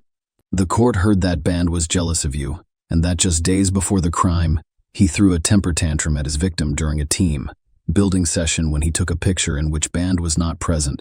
The situation reached a climax when the band learned that Tibor Vass had been accepted to a university course in Hungary and would be leaving Britain at the end of the month. The final straw may have been that an Attila band couldn't bear the sight of Tibor and Alice kissing, and in a fit of jealousy, killed both of them.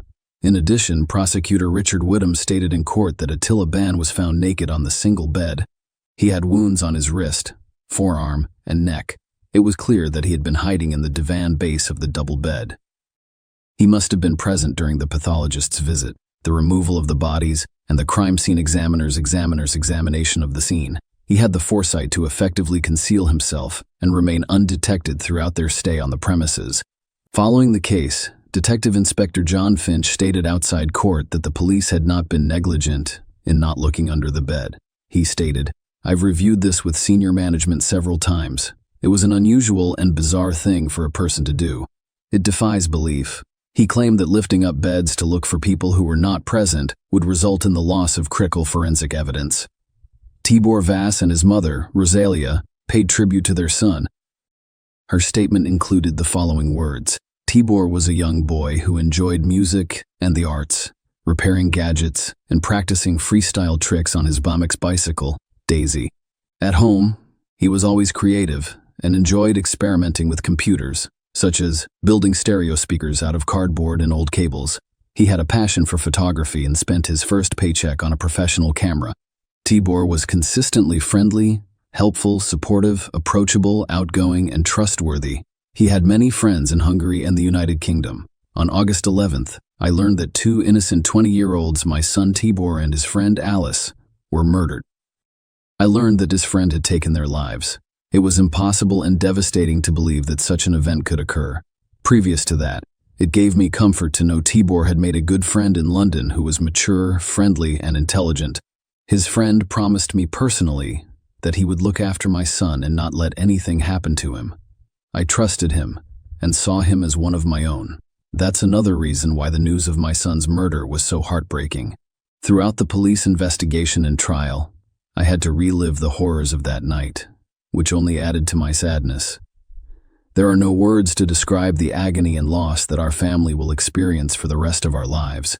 Until he pleaded guilty, Attila Ban claimed he couldn't remember the events of that horrific night. On July 18, 2012, on August 17, after only 5 hours of deliberation, the jury convicted 32-year-old Attila Ban.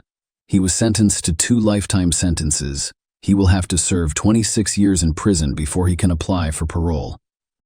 Share your opinion with us in the comments and subscribe to the channel for more.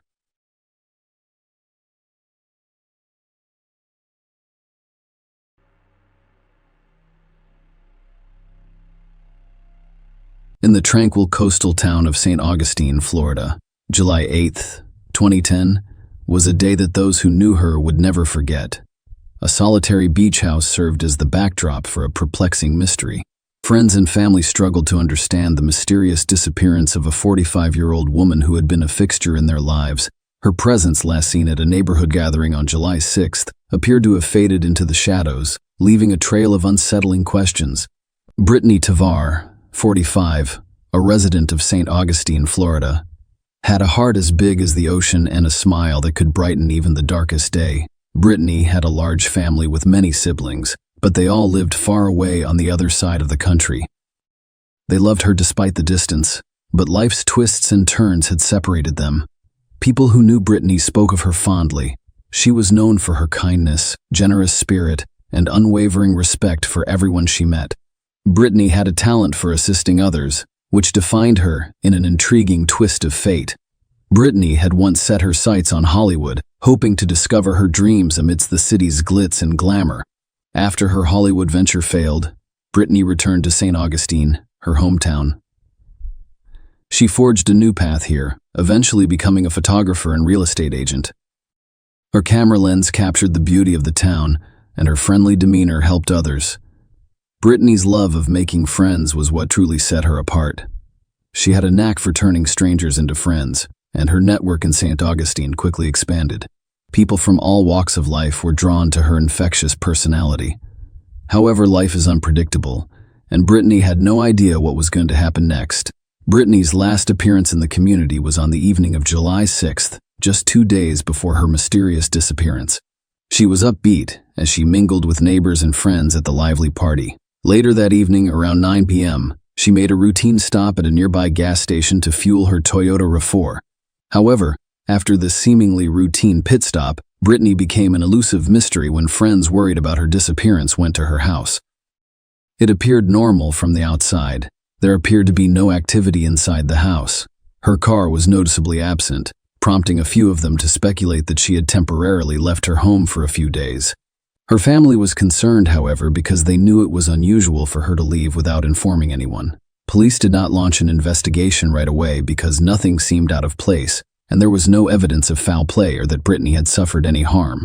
Friends and her partner, Tim Martin, gained entry to her home through a locksmith, and upon closer inspection, a strange scene unfolded before their eyes. The house had an almost unnatural cleanliness, as if it had been thoroughly scrubbed, leaving a distinct odor of cleaning products, particularly bleach. Brittany's 2 small white Bichon Frise dogs, Colbert and Huey, were also missing, but her cats remained inside the house. The hum of the air conditioning system in the background added to the mystery, which was unusual for Brittany, who was normally concerned about power consumption and would not leave it on even if she was only going away for a few days. Brittany's friends told the police that she had expressed concern and fear to them. She had spoken with some of them about her concerns. This unease stemmed from a contentious dispute she had with her neighbor, and what had once been a cordial relationship had devolved into a cauldron of hostility, marked by physical skirmishes, legal skirmishes, and Brittany's fervent attempts to obtain a permanent restraining order against Anna. The timing of Brittany's disappearance was especially puzzling because it coincided with a critical court hearing in this long-running dispute. Brittany meticulously gathered evidence and prepared for her upcoming trial, making her sudden disappearance even more perplexing to those who knew her well. She was looking forward to her appearance in court and did not want to miss it. Brittany and Anne had previously been close friends, bonding over shared memories and camaraderie.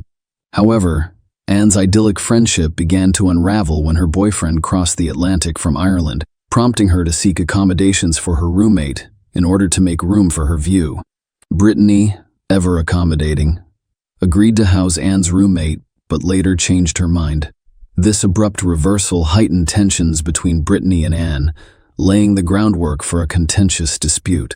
The conflict escalated to alarming proportions, culminating in a shocking physical altercation that resulted in Brittany's arrest on battery charges. Her once welcoming demeanor had changed to one of resolute determination to seek legal protection against Anne's perceived threats. Brittany carried a video camera with her at all times, documenting every interaction with Anne in order to gather irrefutable evidence for the impending court battle. Among these clashes, the day Brittany disappeared emerged as a watershed moment. She had long anticipated the day she would appear in court for the civil suit seeking a permanent restraining order against Anne. She had worked hard to gather evidence and prepare to present her case to her friends and family.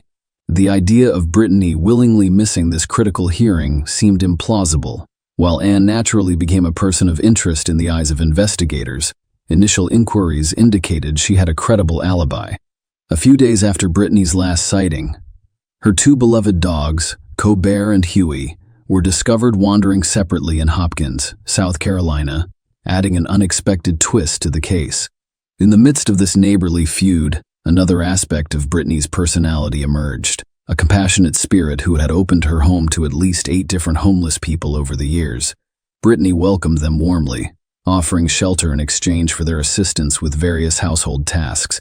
Among them was Joseph Dean Roberts, a 26-year-old who had recently lived with Brittany. Brittany had only met Joseph a few weeks before her mysterious disappearance at a local Barnes & Noble bookstore. Despite their brief interactions, Joseph had shared his harrowing story with her. He had become homeless after losing his job at the Kangaroo gas station on St. Augustine Beach. Brittany, known for her boundless kindness, extended her hand and offered him a place to stay. Joseph's first impressions painted him as an unassuming average young man, which was confirmed by his friends. They saw no reason for concern, believing him to be a typical houseguest. However, Joseph had a tragic backstory, telling Brittany's friends that he had lost his parents and that his living situation had become hostile, prompting him to seek refuge under her roof. Brittany went above and beyond when she moved in by purchasing a computer. They shared ambitions to start a web design business together, which reflected Brittany's adventurous spirit. The police, who were always eager to try new things, became increasingly interested in Joseph as they learned more about his relationship with Brittany and the events surrounding her disappearance. He was pulled over for speeding in Brittany's car in Evanston, Wyoming, the day after her disappearance. Strangely, he was released without being questioned about her location. However, as the investigation progressed, a more sinister pattern emerged, implicating Joseph in the disturbing chain of events as investigators dug deeper into Brittany Genevieve Tavares' mysterious disappearance. Joseph Dean Roberts emerged as a key figure in the unfolding mystery. His actions and connections to Brittany sparked suspicion, leaving a trail of questions that demanded answers. Joseph had become a person of interest for a variety of reasons. First and foremost, he was the last known person to be with Brittany on the evening of July 6th, just before her disappearance. Second, he had been in possession of Brittany's car shortly after she went missing, which was a disturbing fact that could not be ignored. The circumstances surrounding his encounter with law enforcement in Evanston, Wyoming, were quite perplexing.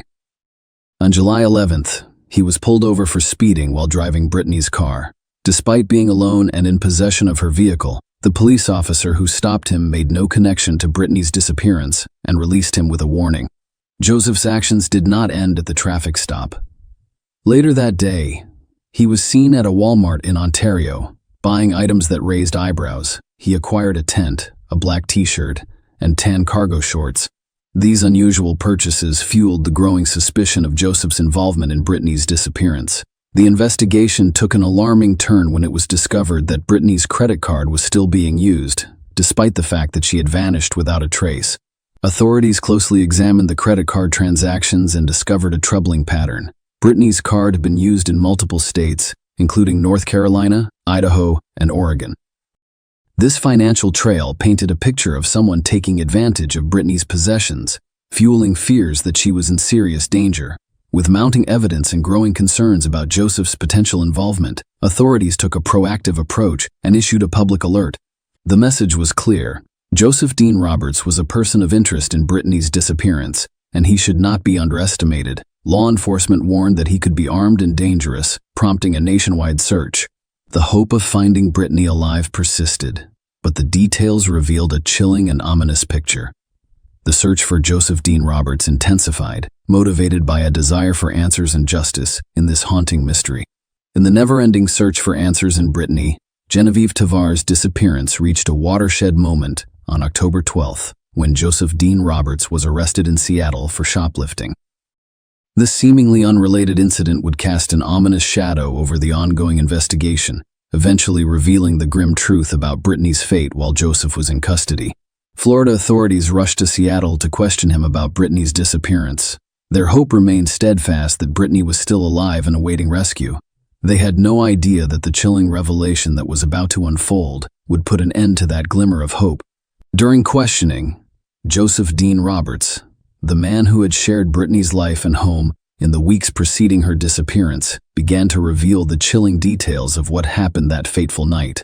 According to Joseph's confession, a heated argument broke out between him and Brittany on the night of July 6, 2010. The tension rose, reaching a terrifying climax as anger turned to violence. In a moment of brutality, Joseph had resorted to using a hammer to strike Brittany in the head several times, but she had not died immediately.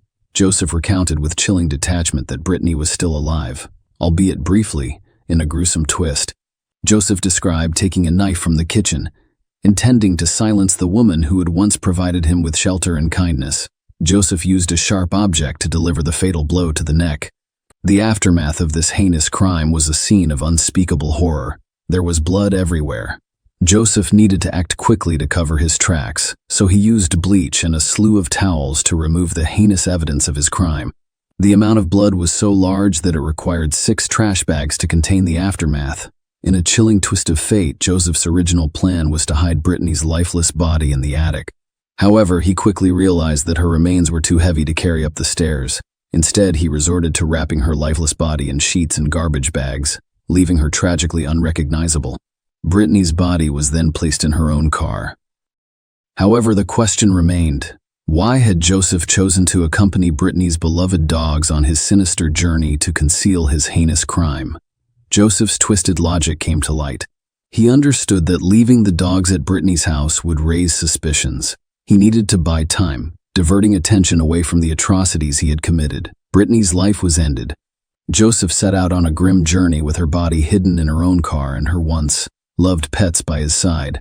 He drove Brittany's car, carrying her remains, and abandoned her body in a desolate wooded area near Interstate 95.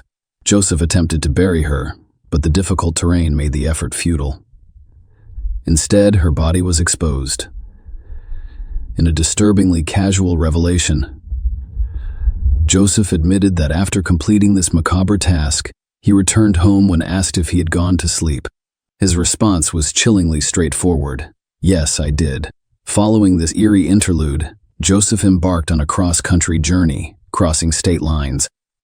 While leaving Brittany's car in a Seattle library parking lot, a stark reminder of the disturbing nature of his actions. The release of these gruesome details sent shockwaves through the investigation and the community, which had hoped for Brittany's safe return. Her body, which was severely decomposed, had to be identified using dental records. She died as a result of apparent blunt force trauma. It was a horrifying reminder of the brutality she'd experienced. Joseph Dean Roberts, the man who had shared her home and her trust, had thrown Brittany into a nightmare from which she would never recover.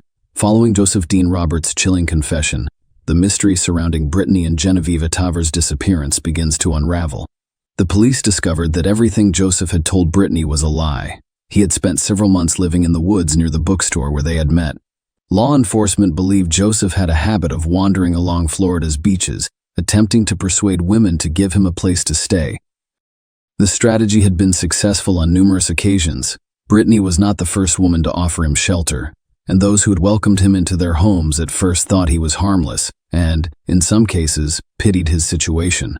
However, a troubling shift in his behavior usually occurred soon after moving in.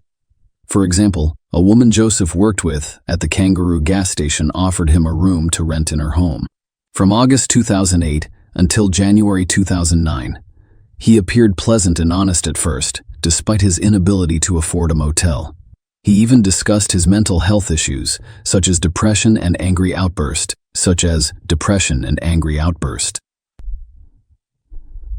However, within a few weeks, his behavior deteriorated. He became disinterested, neglected personal hygiene, and began using illegal substances in the home. When she discovered this, she immediately asked him to leave, and he left the same day. A month later, another gas station employee named Cheryl Davenport offered Joseph a place to stay after he was fired for theft. Cheryl thought of him as a friend, and she was aware that his mental health issues had caused strained relationships with his family. In exchange for housing, she asked him to care for her 3 young children.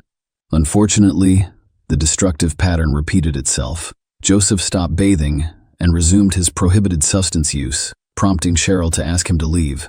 During this time, Joseph moved in with Brittany in tragic circumstances. Before she had the chance to request his departure, he committed a heinous act of violence, brutally killing her. Brittany was unaware of Joseph's history of severe anger issues, which led to this horrific tragedy. Joseph's account of Brittany's brutal murder prompted his immediate arrest.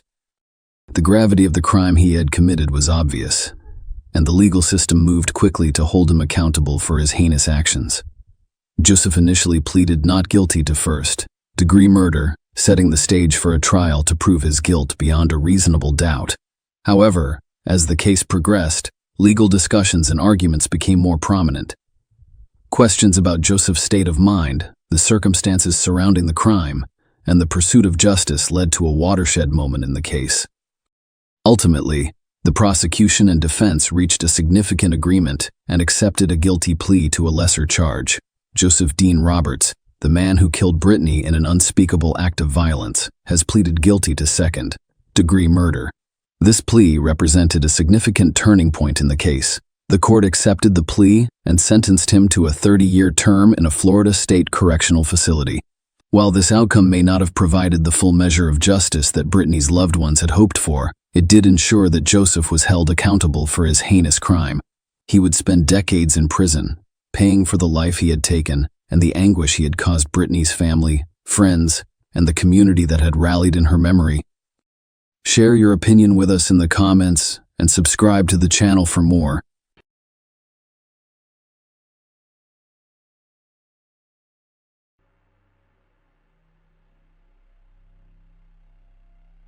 Tension rose in the Mendoza criminal courts on December 1, 2020, as people waited for the verdict. On the dark side of the room, a 32-year-old woman, the black dress with white beads around her neck, sat expressionless, her eyes burning with equanimity and restraint. She prepared to hear the verdict that would seal her fate and leave an imprint on history. Despite the fact that everyone in the room had known this woman for many years, they were now faced with a difficult mystery to solve. Outside the courtroom doors, the judge's approaching footsteps could be heard echoing in the silence and felt in every corner of the room like a heartbeat. It was clear that what was at stake today was not only the woman in the dark's fate, but also the long-hidden truth. A whole story lay behind this woman. With events as enigmatic as she was, the details of this true crime remained hidden, and the trial proved to be a significant challenge for all parties involved. Mamato, a small town nestled in the mountains and valleys of Argentina's Mendoza province, was a place where nature revealed its most beautiful colors. In the autumn, the streets were lined with golden leaves, and the mountain peaks were painted orange and red. Mamato residents knew each other well, sharing their joys and sorrows, offering support in difficult times, and celebrating significant occasions together. Orlando Angel Aquino and Karen Leyland Oviedo began a romance in this remote location surrounded by mountains and valleys, which would shape Manato and Argentina as a whole. As the streets of the city were surrounded by the colors of autumn gold, they became frozen in anticipation of something long awaited. The fates of the two young people in this story intersected. Rolando Angel Aquino, a man with a magnetic personality who can captivate others, couldn't help but notice Karen Leyland Oviedo's exciting days. She was a woman with fire in her eyes, a love of life, and an energy that immediately captivated one's heart. The young couple had similar interests and dreams, and their determination and entrepreneurial spirit motivated them both. This meeting was an accident that provided them with the opportunity for true happiness. In 2016, they began living together and opened their own business, a warehouse in their home. Karen had a keen eye for detail, and she lovingly crafted a sign for customer service on one of the windows, as well as lists of items for sale. This little corner became something they could be proud of, and the people of Manado looked on with interest and respect. Everyone wanted to know who these young people were and how they had accomplished so much. Many people knew Karen since childhood, but Rolando remained a mystery. No one knew anything about his background except that he was from Bolivia. Rolando not only ran the business with Karen, but he also worked at the Greenland Fair, where wholesale fruit sales were conducted. Looking at this couple, it appeared that they had found their own personal paradise on Earth. However, even the strongest and most sincere relationships can be tested, and Rolando was taken aback when he discovered Karen in the car with another man. His reaction was a flash of rage. At that point, he nearly destroyed the car's interior. The picture of happiness fell apart in a matter of minutes. However, Rolando agreed to give them another chance, choosing to forgive and move forward with his beloved. Others saw them as an ideal couple, capable of overcoming any difficulties together. Rolando Angel Aquino is an enigmatic figure from Bolivia, born in 1987. His exact arrival date in Argentina, as with many other aspects of his life, is unknown.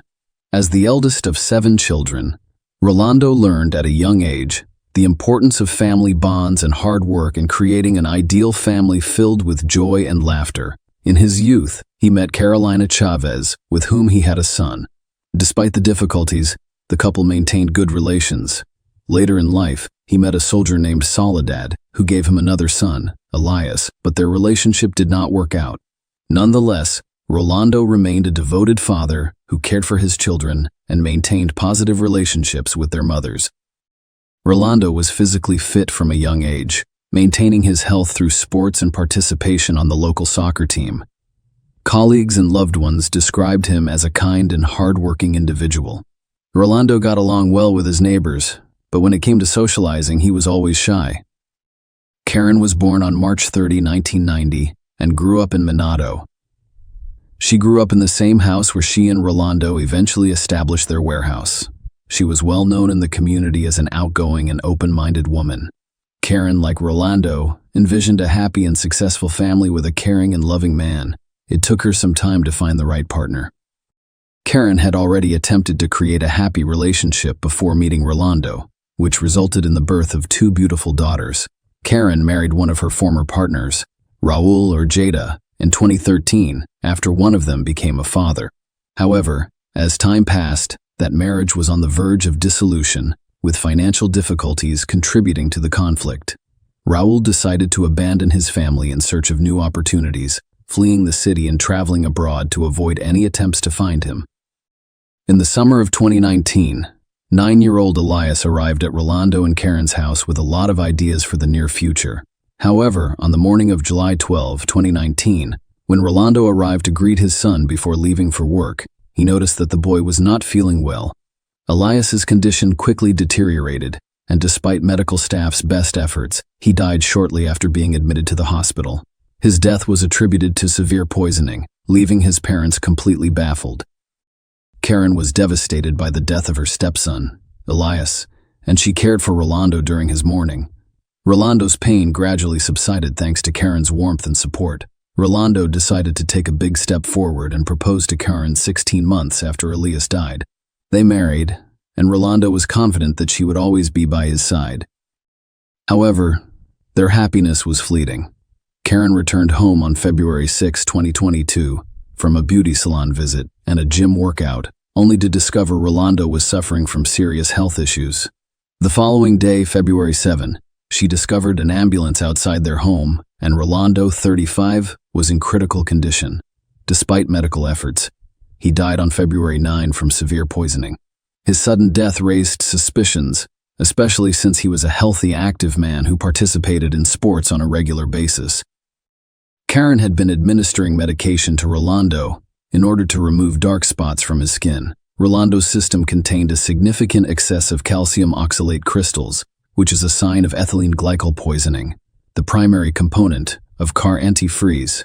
Authorities prioritized the investigation into Rolando's strange and unexpected death. Neighbors reported that Karen had repeatedly given her husband an unknown medication and expressed concern about Rolando's son. During Karen's interrogation, officers from the Technology Crimes Unit conducted forensic examinations and thoroughly questioned her, uncovering numerous contradictions. Karen claimed that the medication was for a skin blemish and that she had administered it via IV, but she was unable to provide the vial of the solution, which she claimed the housekeeper had discarded.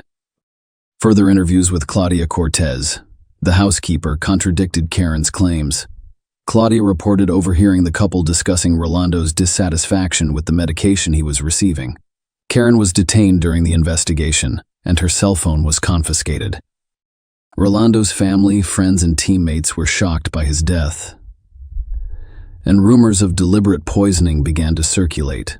Karen's phone's search history contained information about deadly poisons and how to clear search history, as well as records of her ordering ethylene glycol online. This heightened suspicion, and the prosecutor's office charged Karen with intentionally poisoning Rolando with a poisonous substance diluted with orange juice. Rolando's health deteriorated significantly after consuming this beverage, and he died as a result. A series of strange and tragic events in the Aquino family prompted the authorities to take drastic measures. Karen was charged with aggravated murder in mid-February, after sufficient evidence was presented. Meanwhile, suspicions arose about the cause of 9-year-old Elias's death, prompting a new investigation. The prosecutor's office decided to conduct a thorough investigation of the boy's medical history. The mother claimed that Elias was perfectly healthy and active before falling into a coma at his father's house and never waking up. The boy's death certificate stated that the cause was a malfunction of his internal system and cerebral thrombosis. However, investigators remain skeptical that Elias, at the age of 9, could have died from such causes, particularly given his overall health. The prosecutor's office requested information on possible ethylene glycol purchases and received confirmation that Karen bought the poison on July 2, 2019. Shortly before the boy arrived at the Aquino home, Elias's relatives confirmed that Karen insisted on cremating his body. However, the birth mother rejected the idea and chose to bury her son.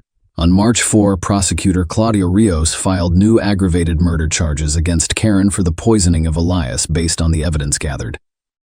On March 14, a judge ordered pretrial detention for the woman who attempted to appeal, but the judge denied it, ruling that she should remain in custody until the trial began. That trial began 10 months later and was a critical step toward resolving this complex and dark story. The long-awaited trial began in Mendoza's criminal court, capturing public and media attention. Karen Leyland Oviedo's nationwide trial began on November 28, 2022. 2 indictments were pending. The first, led by prosecutor Fernando Gusto, concerned the murder of Elias, and the second, involving Claudia Rio, dealt with the murder of Rwanda. When the trial began, Rolando, the eldest son, Javier Aquino, who was only 15 years old, appeared as a plaintiff, accompanied by counsel. Prosecutor Gusto claimed that Karen killed Elias and then his father by administering ethylene glycol, mixed with orange juice. This resulted in severe poisoning and the deaths of both son and father. Karen's defense team attempted to refute the charges against her. They argued that Rwanda was violent and abusive to their client, and that there was no credible evidence to back up the claim. The defense also claimed that Karen had no motive for the murder. Why would she kill a lion? Obviously, little Elias couldn't resist the threat. Karen's attorney stated that the house, cars, and business belonged solely to her. He also claimed that her client did not make any purchases using her phone. And why would she have looked up poison information on the internet if she had already poisoned a liar with ethylene glycol, as the prosecutor claims? The lawyer emphasized that, while the actions that resulted in the father and son's deaths were heinous, it does not give the right to indict a person until they have been fully proven guilty. The defense attempted to cast doubt on the jury by claiming that the charges against Karen were false. Karen claimed that her partner could have made the antifreeze purchase by hacking into her account. She also claimed to have an alibi for when her husband was poisoned. Karen was not at home on February 6 when he began experiencing health issues. The defendant, known to the media as the Dwayne Allen poisoner, was given the opportunity to speak after the first phase of the trial concluded. Judge Diego Liberty gave her the opportunity to speak, and Karen argued passionately that she was being accused of a heinous crime she did not commit. It was extremely painful for her to realize this, especially as the mother of 2 young daughters. The court hearing continued, and it was the turn of the witnesses to reveal new details about the case. The prosecution decided to ask Karen several questions, with prosecutor Gusto focusing on key points. Karen later suggested that her son Rolando be cremated. Karen emphatically responded to this question, stating that she had never made such a suggestion and that the decision was not up to her. The prosecution called relatives of the deceased to testify and reveal more details about what had happened. Elias's mother, Soledad, told the court that after her son died, Rolando relayed Karen's words to her, in which she suggested that Elias's body be cremated so that both families could keep the boy's ashes. However, Soledad rejected the idea. She also shared her memories of meeting Rolando at the cemetery and learning about Karen's jealousy. According to her, Karen even slept in a separate bed, and Rolando and Karen's relationship was so tainted that they slept apart. Carolina, the mother of Rolando's first child, also testified. She confirmed that, according to her ex-husband, the couple slept separately, but Carolina had no contact with Karen prior to the incident. However, Karen called her on February 8 to inform her that Rolando was ill and in the hospital. Karen informed Carolina that her husband had probably taken medication and was feeling ill. She also asked Carolina for assistance in unlocking her husband's cell phone, claiming she suspected he was seeing another woman. Carolina was taken aback when she learned of Rolando's condition because they had only seen each other a few days before, and he appeared to be in excellent health. She revealed that when she arrived at the hospital, Karen was already there, having gone to see the doctors. Carolina was not allowed inside, so she was left waiting. Later, as she was leaving the hospital, Karen informed her that no one else was present and everyone had left. Carolina became suspicious and demanded an explanation from the doctors, who informed her that the patient had lost consciousness and was not responding to treatment. Carolina then approached the hospital secretary and complained. After speaking with Karen, Carolina discovered that Rolando had taken medication for skin blemishes, which caused an allergic reaction. He claimed that the medication bottle was no longer there because the housekeeper threw it away. All of these details contributed to the mystery surrounding this complex case. The trial continued, and doctors and experts appeared before the jury to present forensic evidence and the results of the psychological examination. This evidence revealed previously unknown details. Dr. Ivana Marinelli, a pediatrician at the hospital, described how she cared for Elias in July 2019 when he was admitted. She described how Elias was brought to the medical facility with severe breathing problems and urgently needed intubation. He also had a CT scan, which revealed a deep cerebral thrombosis. Elias underwent intensive care. The doctor confirmed that Elias's symptoms were consistent with ethylene glycol poisoning. This included impaired consciousness, restlessness, and a subsequent coma with a blood clotting disorder. Despite the best efforts of medical personnel, the boy's condition deteriorated, and after 5 p.m. on July 12, cardiac and respiratory arrest occurred. Doctors attempted to resuscitate Elias for 50 minutes with the participation. His father's efforts were futile. He was pronounced dead at 60 meters. The jury was also given the results of Karen's psychological examination, which had been requested by the prosecution. The experts' findings emphasized Karen's lies and concealment of the truth. She was portrayed as someone trying to project a decent image, but in reality, her conclusions were cold and cruel. The experts also stated that a psychological examination was performed immediately following her husband's death, but revealed no emotional effects from her spouse's death. This cast doubt on Karen's sincerity and portrayed her as a cold-blooded, self-centered woman. The examiners discovered latent hostility and impulsive behavioral reactions. Karen was finally prosecuted, and Gusto expressed doubt that she was a victim of gender-based violence, as she claimed in her testimony. This information described the defendant's true psychological profile. The long weeks of tense waiting and continuous court hearings came to an end. The trial drew a large crowd into the courtroom, their gazes fixed tensely on the jury and the judge, waiting for the decision that would bring justice to this complex and tragic story. In moving for a judgment of conviction against Karen, the prosecutor assured the jury that all of the evidence gathered strongly indicated that she was the one who planned and carried out both murders. She purchased ethylene glycol and discarded the packaging, claiming it was regular juice. Karen watched her loved ones die without offering assistance in their time of need. Cloudy Maria, the prosecutor handling Karen's case for Rolando's murder, presented the court with an ethylene glycol purchase receipt paid from Karen's bank account. The prosecution and plaintiff insisted on a unanimous verdict because it was the only way to ensure justice in the case. They insisted that Karen Leyland Oviedo be convicted of murder with evidence of extreme cruelty. The defense, on the other hand, claimed that there was insufficient evidence to establish her client's guilt. The defense attorney argued that a person can be good or bad, but it is not always related to committing a crime, and that the deaths of Rolando and his son were a tragic and sad event for their clients. Despite the defense's arguments, Karen Leyland Oviedo has added herself to the list of Argentine criminals who poisoned their victims. After a long, intense wait for the verdict, the jury made their decision. They issued a unanimous decision. Karen Leyland Oviedo was convicted of killing a liar and committing the crime with extreme cruelty. She was also convicted of Orlando's aggravated death through an insidious procedure. Karen, dressed in black and wearing white beads around her neck, listened to the verdict calmly.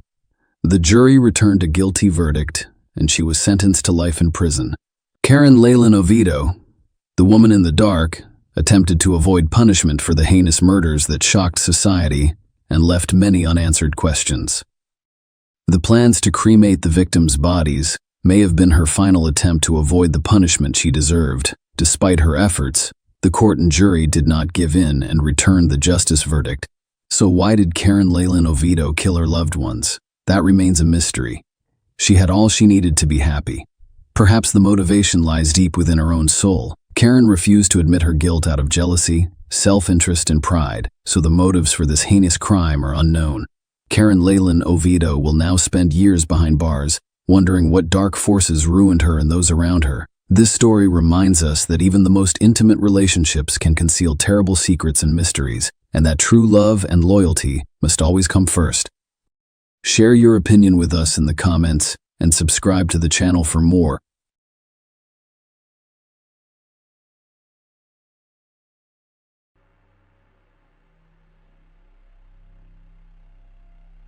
Hey guys, welcome to my channel, and today we're going to take a look at another horrible case with you.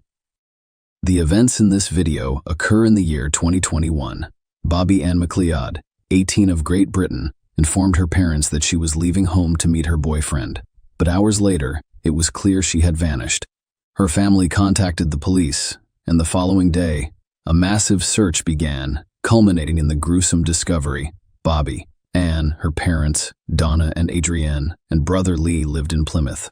Plymouth is a lively coastal town in southwest England. It has a rich history and maritime heritage that dates back centuries.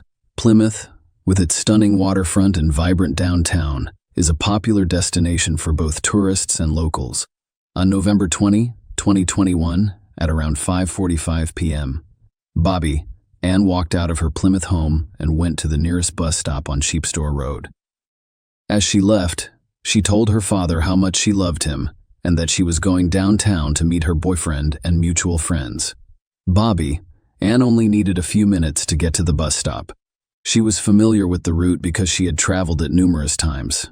It had been an hour and a half since Bobby, Anne, left the house. Her mother, Donna, texted her to see if she was okay.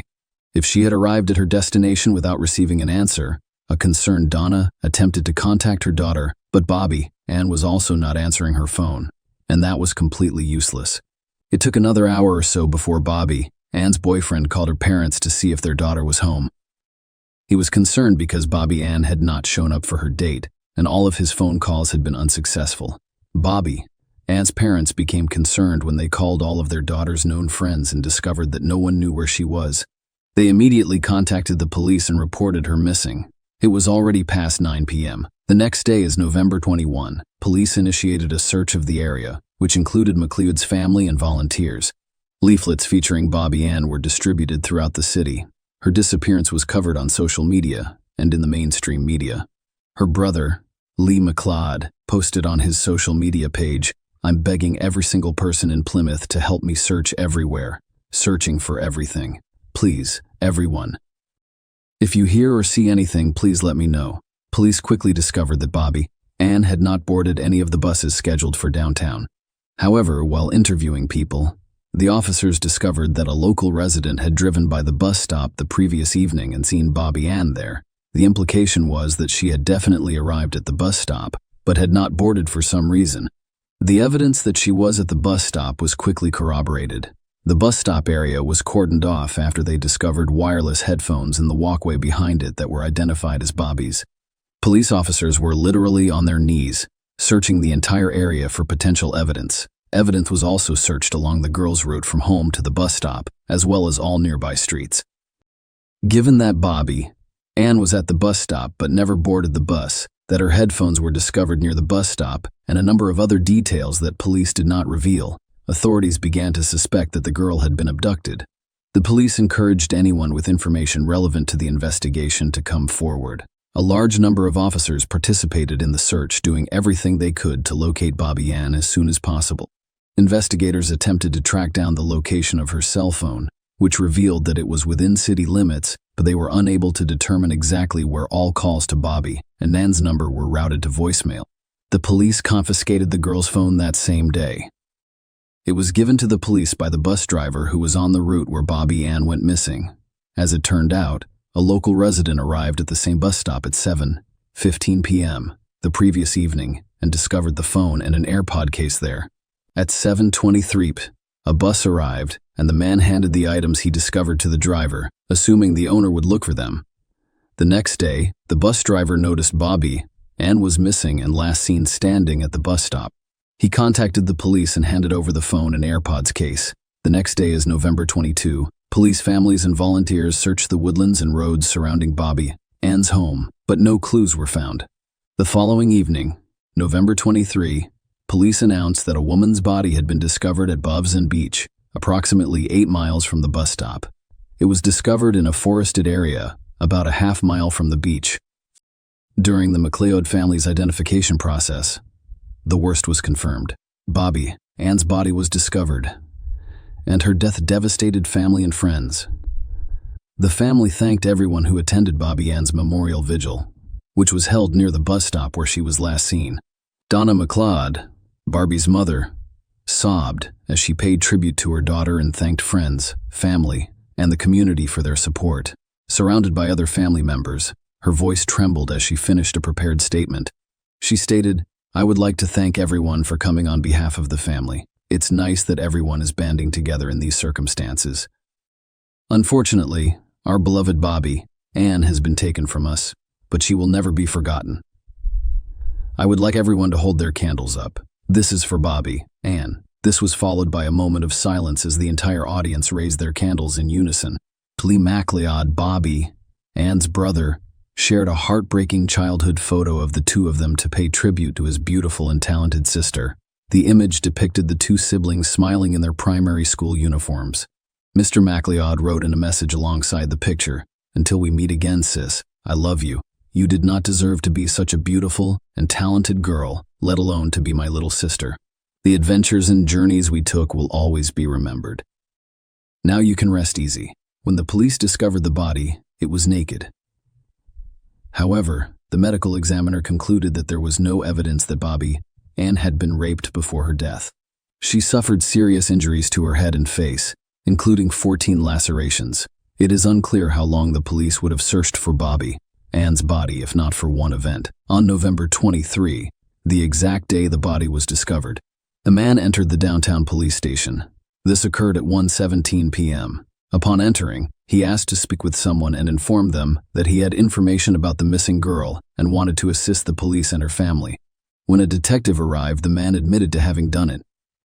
He confessed to kidnapping and killing Bobby Ann and provided some details about the crime after indicating the location of the body on a map. Police officers who hoped Bobby immediately. Unfortunately, their hopes were not fulfilled.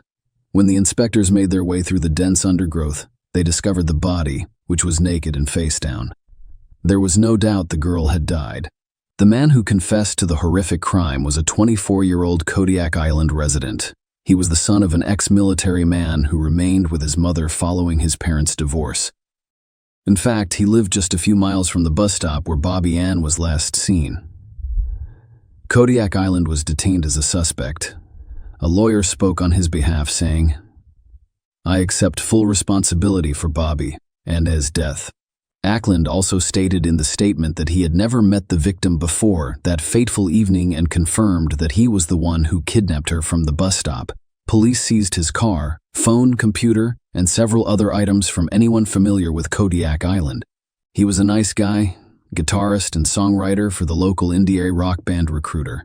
No one knew Ackland was interested in serial killers from all over the world, in addition to music. His personal idols included Joseph D'Angelo Jr., Andre Gicatilo, Ivan Milat, Fred West, and Tommy Sells. Ted Bundy, however, was number one in Ackland's personal ranking, with an unknown number of victims but at least 30. Ackland focused on Ted Bundy and his atrocities, investigators discovered 3,216 images on Ackland's phone, many of which were disturbing, dark, and reminiscent of horror films. In the days and weeks prior to Bobby Ann's death, Ackland searched the internet for information on serial killer crimes. He also looked for remote areas on Dartmoor and potential weapons. On the day of Bobby Ann's abduction, Ackland was browsing the website of an online sports store, looking at baseball bats, ski masks, and waterproof clothing. It is important to note that, despite his clandestine hobbies, Kodiak Island had never drawn the attention of the police, nor had he ever been in trouble with the law. Apparently, he became so obsessed with his secret hobby that he committed a serious crime. It has been discovered that Bobby Ann was an unintentional victim who, by a cruel coincidence, found herself in the path of Ackland, who, like a vicious beast, went hunting for prey that evening. The events of that evening went as follows. Bobby Ann arrived at the bus stop around 6:15 p.m. Ackland, who was driving his Ford Fiesta around the neighborhood, told detectives he saw her at the stop. Bobby Ann resembled his ex-girlfriend in appearance, but Cody claims that was not the emotional trigger that drove him to attack. He was simply looking for a victim to carry out his long-term plans. The police concluded that even if Ackland had not met Bobby Ann, he would have carried out his plan. The victim could have been any gender. That is what the police believed. When Ackland saw Bobby Ann, he stopped his car on the road behind the bus stop. After watching her for a few minutes and ensuring that no one else was present, Ackland took his pre-purchased hammer, crept up to Bobby Ann, and struck her twice in the head. Then I assumed she was dead. Ackland returned to his car and prepared to leave the scene. Unfortunately, as he drove away, he noticed Bobby Ann was still alive and trying to get up, so he returned to the bus stop, moved her semi-conscious body into his car, and drove her 20 miles to the Belver Forest parking lot and Dartmoor at 7:45 p.m. He came to a halt in this parking lot, which is nestled in the heart of a forest. He intended to leave the body there but discovered Bobby Ann was still alive and conscious. Unfortunately, Ackland did not think twice. He did not seek help or transport Bobby Ann to the hospital. Instead, he helped her get out of the car. Miss McLeod told him I was scared and he responded, "So am I. I've never done this before." Struck her 12 times on the head in an attempt to destroy evidence. Ackland burned Bobby's purse. After pounding Bobby Ann McLeod with a claw hammer a dozen times, Cody Ackland was amazed that the 18-year-old could still make noise. Later, when he told the police, he thought, "Wow, hats off to you." He had one final chance to save Bobby Ann's life. However, once again, Ackland declined. Instead, he claimed he had put an end to the girl's suffering. He then loaded the body into his car's trunk and drove almost 30 miles to Bovis. He hid his body after taking off his shoes, clothes, and jewelry. Around 10 p.m., Ackland arrived home and went to bed. The next day, he drove to Tamerton Foliot, north of Plymouth, and threw the hammer into the Tamar, as well as a carrier bag containing his and her blood-stained clothing, into nearby allotments on Coombe Lane. The hammer was never found, despite a thorough police search. On the same day, November 21, Ackland went to a pizza place with friends, attended his band's rehearsal, and spent the majority of the night at the pub. Everyone who saw Cody that day commented on his unusually upbeat mood. He was enjoying joking and hugging his friends, which was unusual for him. The next day, November 22, Ackland continued to have fun by buying popcorn and going to the movies. While he watched the movie, the police, family, and volunteers searched for Bobby Ann, and Ackland used his phone to keep up with the latest news. On November 23, Cody was at his non-music job. According to the English papers, he worked for a car service company. After leaving for lunch, Ackland sent a message to a chat room, where members of the music group recruited a word he'd written, "I love you both." At the same time, he texted his mother telling her how much he loved her, and then went to the police station to confess to the crime. Ackland's bandmates issued a statement on Facebook, stating that they would disband the group immediately as a show of respect to the late teenager. It also stated that the remaining members of recruiter Josh Ross, Josh, and Mike are all shocked and in complete disbelief at the tragic events of the last few days. Our thoughts and prayers are with Bobby Ann McLeod's family and friends, who must be devastated by her passing. As a mark of respect, we have decided not to continue as a band and will disband with immediate effect. We will not make any additional comments at this time. In addition to Ackland's confession, The police had a plethora of physical evidence, including Bobby Ann's DNA discovered in his car and sneakers recovered from his home. As for motive, Detective Mike West, who led the investigation, stated that Ackland refused to elaborate on his motive and avoided answering the question of why he killed Bobby Ann. At the same time, the detective did not rule out the possibility that, after reflecting on his actions, Ackland might become more forthcoming and provide more information in the future. He would later tell a psychiatrist that the feelings of depression he had experienced prior to murdering Miss McLeod had vanished, and he was no longer filled with resentment, as if this violent act was a manifestation of these feelings. The trial took place in May 2022. Ray Tolley, Ackland's attorney, stated that psychiatrists determined his client was not suffering from mental illness, but rather had struggled during childhood. Ackland was diagnosed with ADHD, dyslexia, depression, and anxiety, and by the age of 19, he had suffered from depression for 7 years. Mr. Tolley stated that Ackland had received little comfort from his home or school life, and that his father and other male role models had not offered much succor or support. On sentencing, Judge Robert Linford informed Ackland that his act was determined savagery and that he was satisfied with the evidence that he intended to kill. This poor person endured a long and terrible ordeal. She had her entire life ahead of her, until you brutally and savagely ended it, he said. You were clearly planning murder, and you committed murder. Cody Ackland, 24, has been sentenced to life in prison. He will serve 31 years in prison before becoming eligible for parole. Share your opinion with us in the comments and subscribe to the channel for more.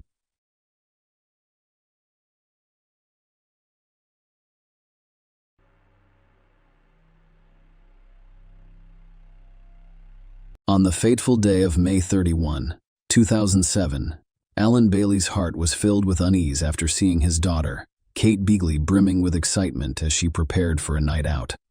Little did he know that this ordinary evening would turn into a terrifying mystery. Their last encounter occurred on May 30. Kate's excitement about her plans became contagious around 6:30 p.m. Alan smiled as he left her, unaware that it would be his last time seeing her.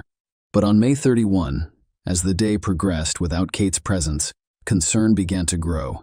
Kate was a dedicated and driven woman who was 32 years old at the time. She had a degree in sports administration and had spent a decade climbing the ranks at British Gas, demonstrating her dedication and ambition.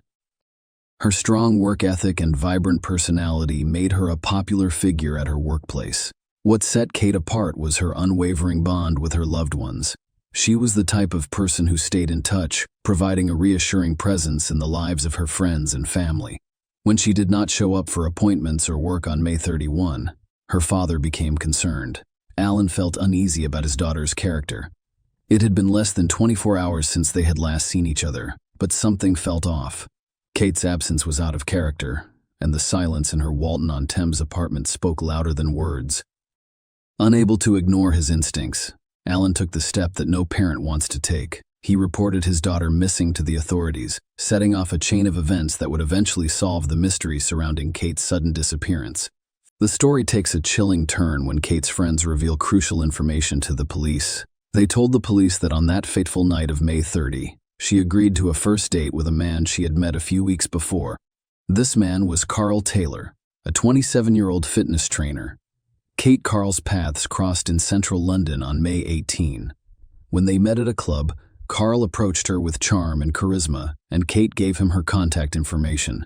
In the days that followed, they exchanged text messages and eventually agreed on a date of May 30. Kate was open with her friends about her plans, including her upcoming date with Carl. They were going to meet at the Roebuck Bar, which had a beautiful view of the Thames. The night went as planned, and Kate texted several of her friends throughout their date.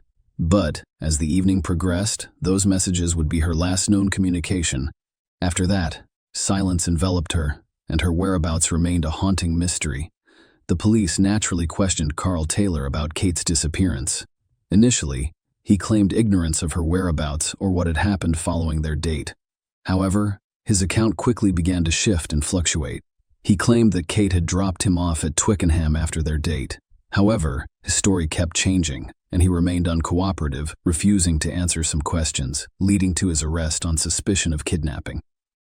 As the investigation progressed, Carl Taylor eventually dashed any remaining hope that Kate was still alive. He admitted to a heinous crime, stabbing Kate to death while they were sitting on a bench on Richmond Hill.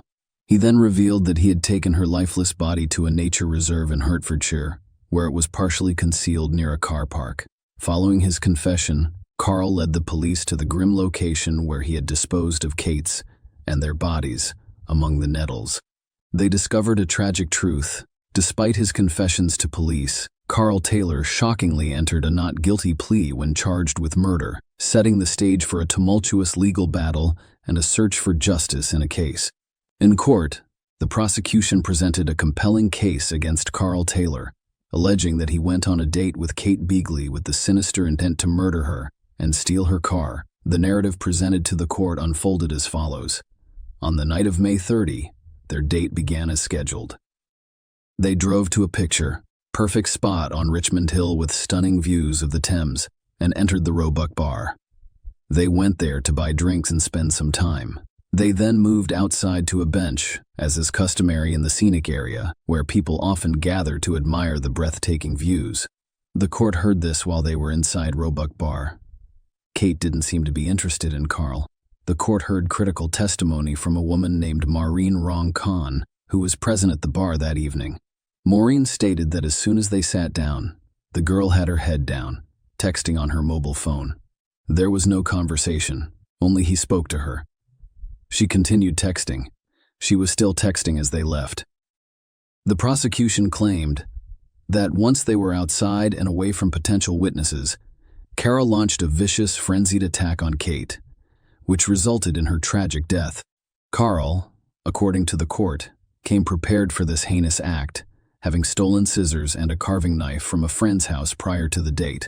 Surprisingly, he had kept the knife hidden up his sleeve while in Kate's company at the bar, an unsettling detail that would later become a critical component of the case. The prosecutor informed the court that Carl gave the police varying accounts of what happened that night. In one of these accounts, Carl admitted to stabbing Kate during an argument and saying the chilling words, "All I want is your car." He then revealed that she pushed me away. She grabbed me, so I stabbed her in the throat. I constantly hurt her neck because she was aiming for my face. The gruesome reality of the situation became clear when the court learned that Kate had 31 stab wounds on her face and neck. Further disturbing revelations gripped the courtroom, as it was revealed that Carl Taylor brutally stabbed Kate to death before placing her lifeless body in the trunk of her own car and driving through London's streets. As he drove, he had a phone conversation with his girlfriend Lauren. Sean Luck. Lauren had no idea where he had been or what had happened. The jury was presented with compelling evidence, including CCTV footage that captured Carl's calculated actions at 12:20 on May 31. The footage showed Carl driving Kate's car into a garage and then refueling the vehicle. Surprisingly, he interacted with other drivers on the forecourt, appearing relaxed and unconcerned. Despite the grisly secret hidden in the car's trunk, Carl removed Kate's clothing and attempted to meticulously wash away any potential DNA traces from her body using bottles of mineral water found in her car. In a chilling display of detachment, he disposed of Kate's lifeless body among the nettles in the woods. Carl returned home and shockingly displayed Kate's stolen car to friends and family, flaunting it. He also sold Kate's phone to an acquaintance and generously distributed Marks and Spencer gift cards found in Kate's car's glove box to friends. During the subsequent investigation, police were able to locate Kate's car and recover the knife used as the murder weapon. They also recovered Kate's clothing and personal belongings, which added to the evidence of a cold-blooded crime. The courtroom drama surrounding Kate Beagley's tragic death took an unexpected turn when the defense presented a vastly different view of the case. Despite Carl Taylor's conflicting statements to the police, the defense claimed he was not responsible for Kate's death. Instead, they claimed Kate killed herself because of her alleged dark and cold side.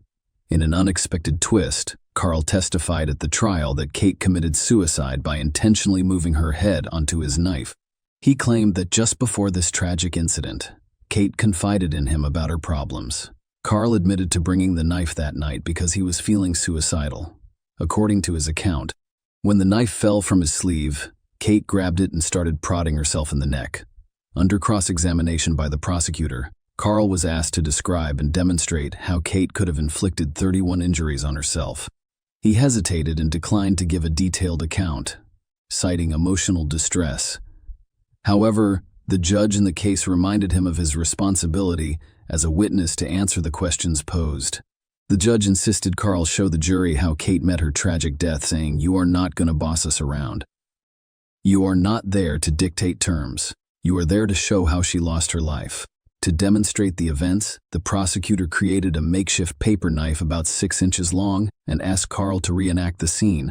Carl cautiously prided himself in the neck with the paper knife, recounting how he had discovered Kate had died. He described breaking down in tears and lying on the grass, staring at the sky.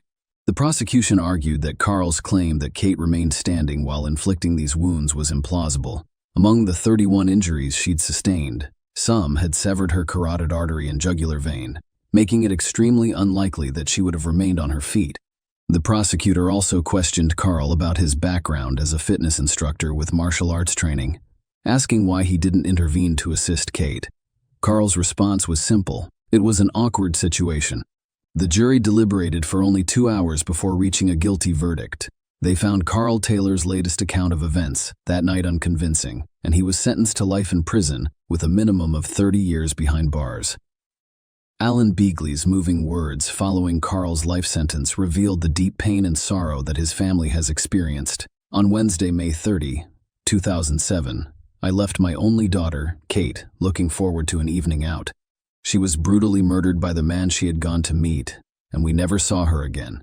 Since then, our lives have been turned upside down. Kate was a loving, thoughtful daughter, sister, and friend who cared about us all just as much as we did her. She was a lot of fun to be around, and everyone who knew her will miss her greatly. She had a gung-ho attitude toward life and lived it to the full. We cherish and are grateful. We cherish and are grateful for all of the memories of our wonderful time together. Kate's family and friends have been devastated by her tragic and unexpected death, and I speak for everyone when I say that our lives will never be the same again. Our family has been devastated, and life without Kate feels empty and meaningless. The worst episode of our lives has now been resolved through the judicial system. However, we must now rebuild our lives around the void left by Kate's tragic death, recalling the positive impact she had on all of us. Share your opinion with us in the comments and subscribe to the channel for more.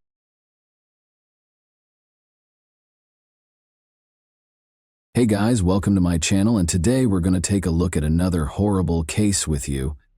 On February 27, 2017, the 1-year-old Valerie Arrow was found dead in her home.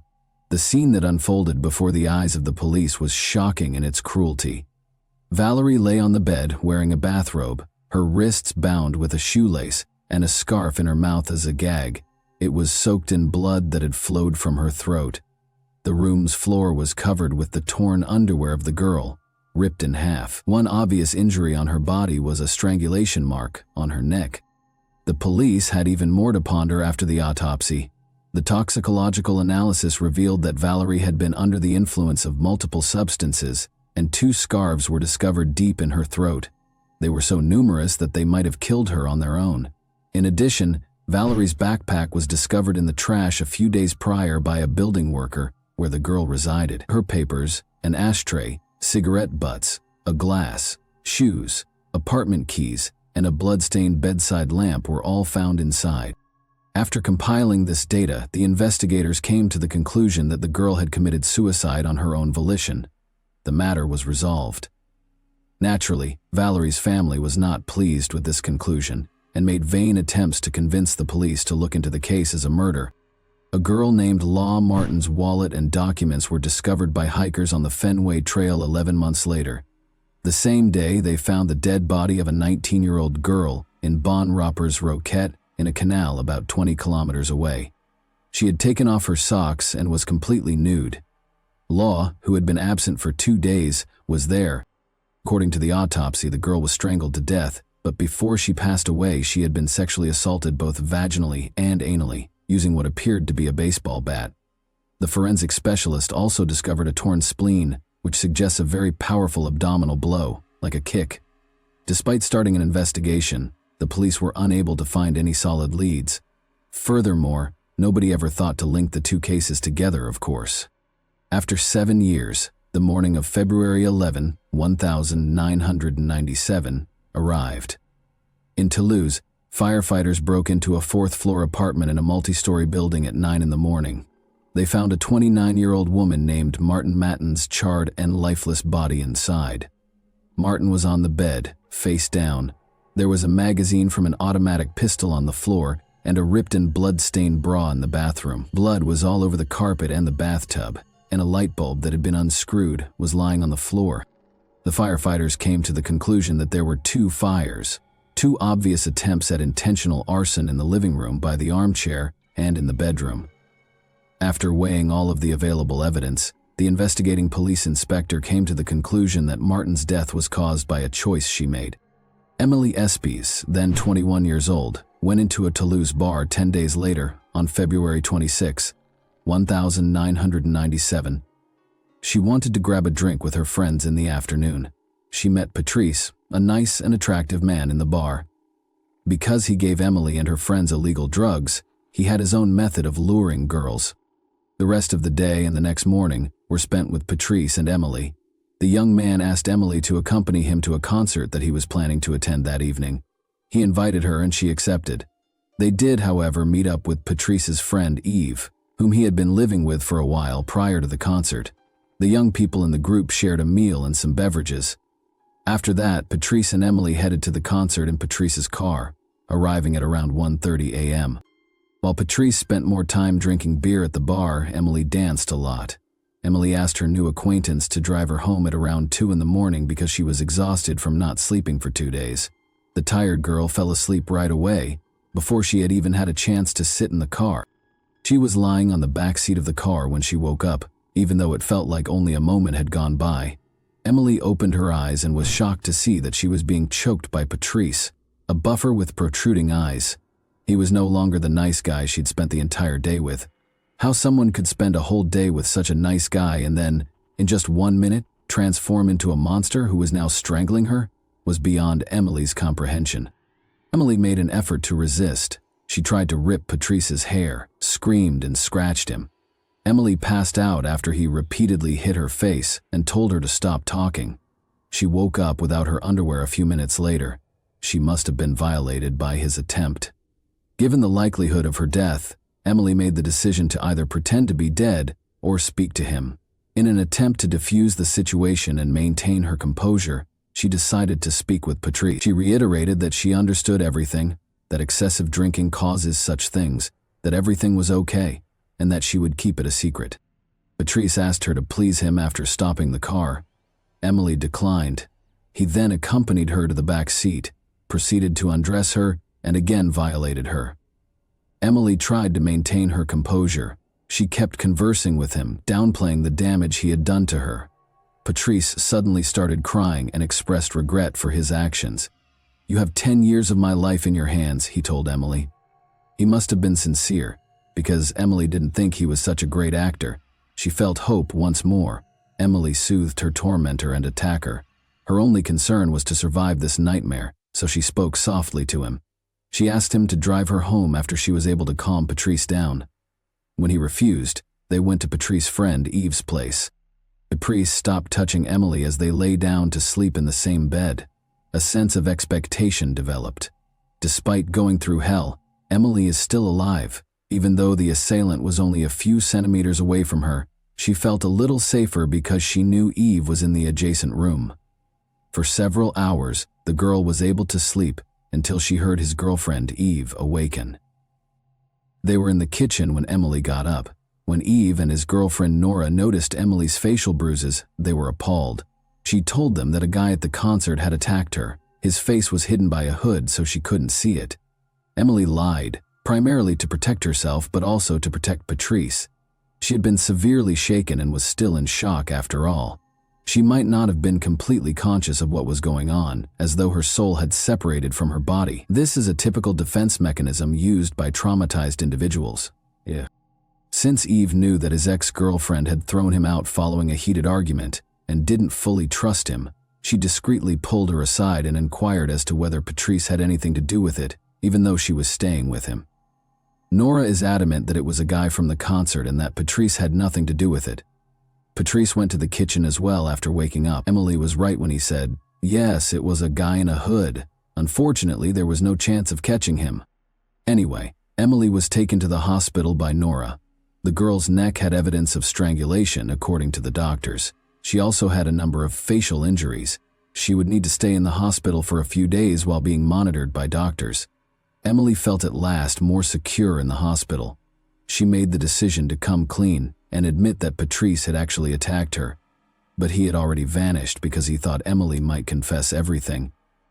Now that one of Patrice's victims was alive, the police began looking for him. He would spend 3 months evading capture. Patrice, now known as Frank, met Marie Norman at a country festival on June 14, $1,997. Murray lived in a chalet in a small town below Foix and was 35 years old.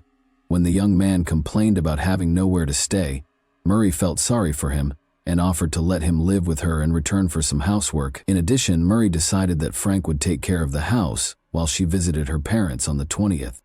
For a few days, Murray and Frank lived together in this manner. He fixed things and worked in the garden during the day, and they ate dinner, chatted, and smoked together in the evening. Murray and Frank had a terrific time on June 19th. She organized a dinner to celebrate Murray's new position at a wolf sanctuary in Orlu. They smoked cannabis and drank a lot, clearly in a positive mood. Frank, that is Patrice, tried to plant a kiss on Murray. To avoid an unpleasant situation, she went into the bedroom, but it was obvious that she wasn't prepared for it. But then the man hit her against the wall, grabbed her by the head, and followed her into the room. Despite feeling lightheaded, Murray was able to escape his hold. Patrice then grabbed a chair and struck his victim, who had collapsed on the bed and was no longer conscious. He repeatedly attacked her viciously. He began choking her with his bare hands. After this brought her back to consciousness. However, Murray was still breathing when he let go of her throat. Patrice then gagged her and tied her wrists and ankles. He then carried Murray's body to the first floor and started cleaning up to get rid of any remaining blood. To hide the bloodstains, he applied blue paint to the blue carpet. The top layer of blood-stained wooden furniture was removed with an angled grinder. The murderer washed his own clothes in the washing machine and set fire to sheets and clothing in the garden. He then buried Murray in her own garden after digging a hole in the garden and covering the victim's body with a blanket. He stole some valuable items that could be sold, such as the angle grinder, and 5,000 francs in cash the next evening before departing the chalet. He left the following note on the table to try to dispel suspicion. Murray, I don't know where you are. I finished my work and am leaving. Patrice was traveling to Spain in Murray's vehicle on June 20, 1997. In addition, it was his 29th birthday. Patrice arrived in the southern Spanish city of Alicante a few days later. He met Isabelle and Valerie, 2 French girls there. The young people soon became friends and spent days together, going for walks, eating meals, and tanning on the beach. The girls' holiday came to an end, and it was time for them to head back to Paris. They exchanged phone numbers and agreed to get together again in the future, if only they were aware. Patrice proceeded with his travels, stopping in Belgium and Germany before reaching Paris on September 1, 1997. He called Isabelle and Valerie, of course, and they decided to go out to dinner that same evening. Patrice told the girls that his car and all of his money had been stolen, but they were still glad to see their new friend again. He was very good at making himself look like a victim. Before leaving, he asked one of the girls if he could spend 2 days with them. Valerie was unable to take him because she was going on a business trip the following day, but Isabelle let him sleep on her sofa as long as it didn't last longer than 4 days. A loud explosion woke up the residents of the apartment building where Isabelle Chouchari, then 31 years old, lived on September 4, 1997. As it happened, the girl's apartment had been the scene of a fire before the explosion. Her body was discovered on the bed, partially burned. The fire started close to the restroom after the kitchen's gas burners were turned on. Isabelle's death was clearly not a coincidence. 3 glasses, a bottle of pink wine, and champagne were on the table, and the front door was left open. The killer's extreme cruelty was demonstrated by the wounds on the victim's body. Blood was dripping from her mouth, nose, and anus, and there was blood in the toilet. Isabelle's body, however, showed no signs of semen. Rather, a carrot that was stained with blood was discovered close to the mattress. It would be confirmed by the autopsy that the girl was tortured by the perpetrator. In addition, she had been badly beaten. Her face was primarily struck, but other parts of her body were also hit. The cause of death was asphyxia. Because of the testimony of Emily Espy, who survived Patrice Allegre's attack at the end of February, investigators were immediately alerted to the fact that Isabel had provided shelter to a man named Patrice. This was because the police had been looking for a particular Patrice for a while. Then, Mireille Norman's relatives, who were expecting her as a guest, started to worry after she vanished. But her body wasn't discovered until 3 weeks later, when it was bound and buried in the garden. However, even though he gave a false name, many witnesses had seen his face and recognized him from the investigators' photos. So after the body was found, gendarmes' suspicions were strongly connected to Patrice. He was already being actively sought when he returned to Paris in early September. His search warrant made the rounds of France. The police reached out to his friends and family and offered a reward for helping to apprehend him. Patrice then got in touch with a friend and asked him if he could spend the night in Paris. At that point, the investigators saw a chance to capture him. They requested that this man give Patrice a call back and point him in the direction of a prime capture site in Châtenay-Malabry. At 5:10 p.m. on September 5, 1997, Patrice went inside the house where the police were already concealed. He didn't fight being arrested. He even appeared relieved to be arrested, as if he were sick of hiding, according to some witnesses. Unexpectedly, the public paid little attention to the serial killer's arrest. Since the investigators were initially unable to connect the various cases, it could be that the media failed to report that a serial killer was on the loose. However, it was also because the car accident and Princess Diana's death in Paris on August 31, 1997, took center stage in the news. Consequently, there was little media coverage of Patrice's arrest. It didn't garner much media attention. Patrice voluntarily cooperated when he was being questioned. He gave a detailed account of his crimes and admitted to them. He described them in the present tense as though reliving them, but with a totally detached expression, which made it terrifying. Patrice was taken into custody in connection with the assault on Emily Espy and the killings of Isabelle Ciccari and Mireille Norman. But he used a different name when Patrice mentioned Mireille Norman, the girl who let him stay in her chalet in return for helping out in the garden. The investigators wondered why he had given her the name Martine. They gradually came to understand that he was mistakenly thinking she was another of his victims. Investigators offered Patrice champagne, oysters, foie gras, and more outdoor walks in exchange for disclosing information about his other victims, because they knew he had a penchant for luxuries. In fact, Patrice later admitted to the murders of Valérie Thériault, Martine Mathias, and Laure Martin. Only after the pieces of the puzzle began to fit together as evidence that the detectives were already aware of. As is already well known, investigators came to the conclusion that Valérie Thériault and Martin Mathias had committed suicide, but as it happened, Patrice knew each of the women personally.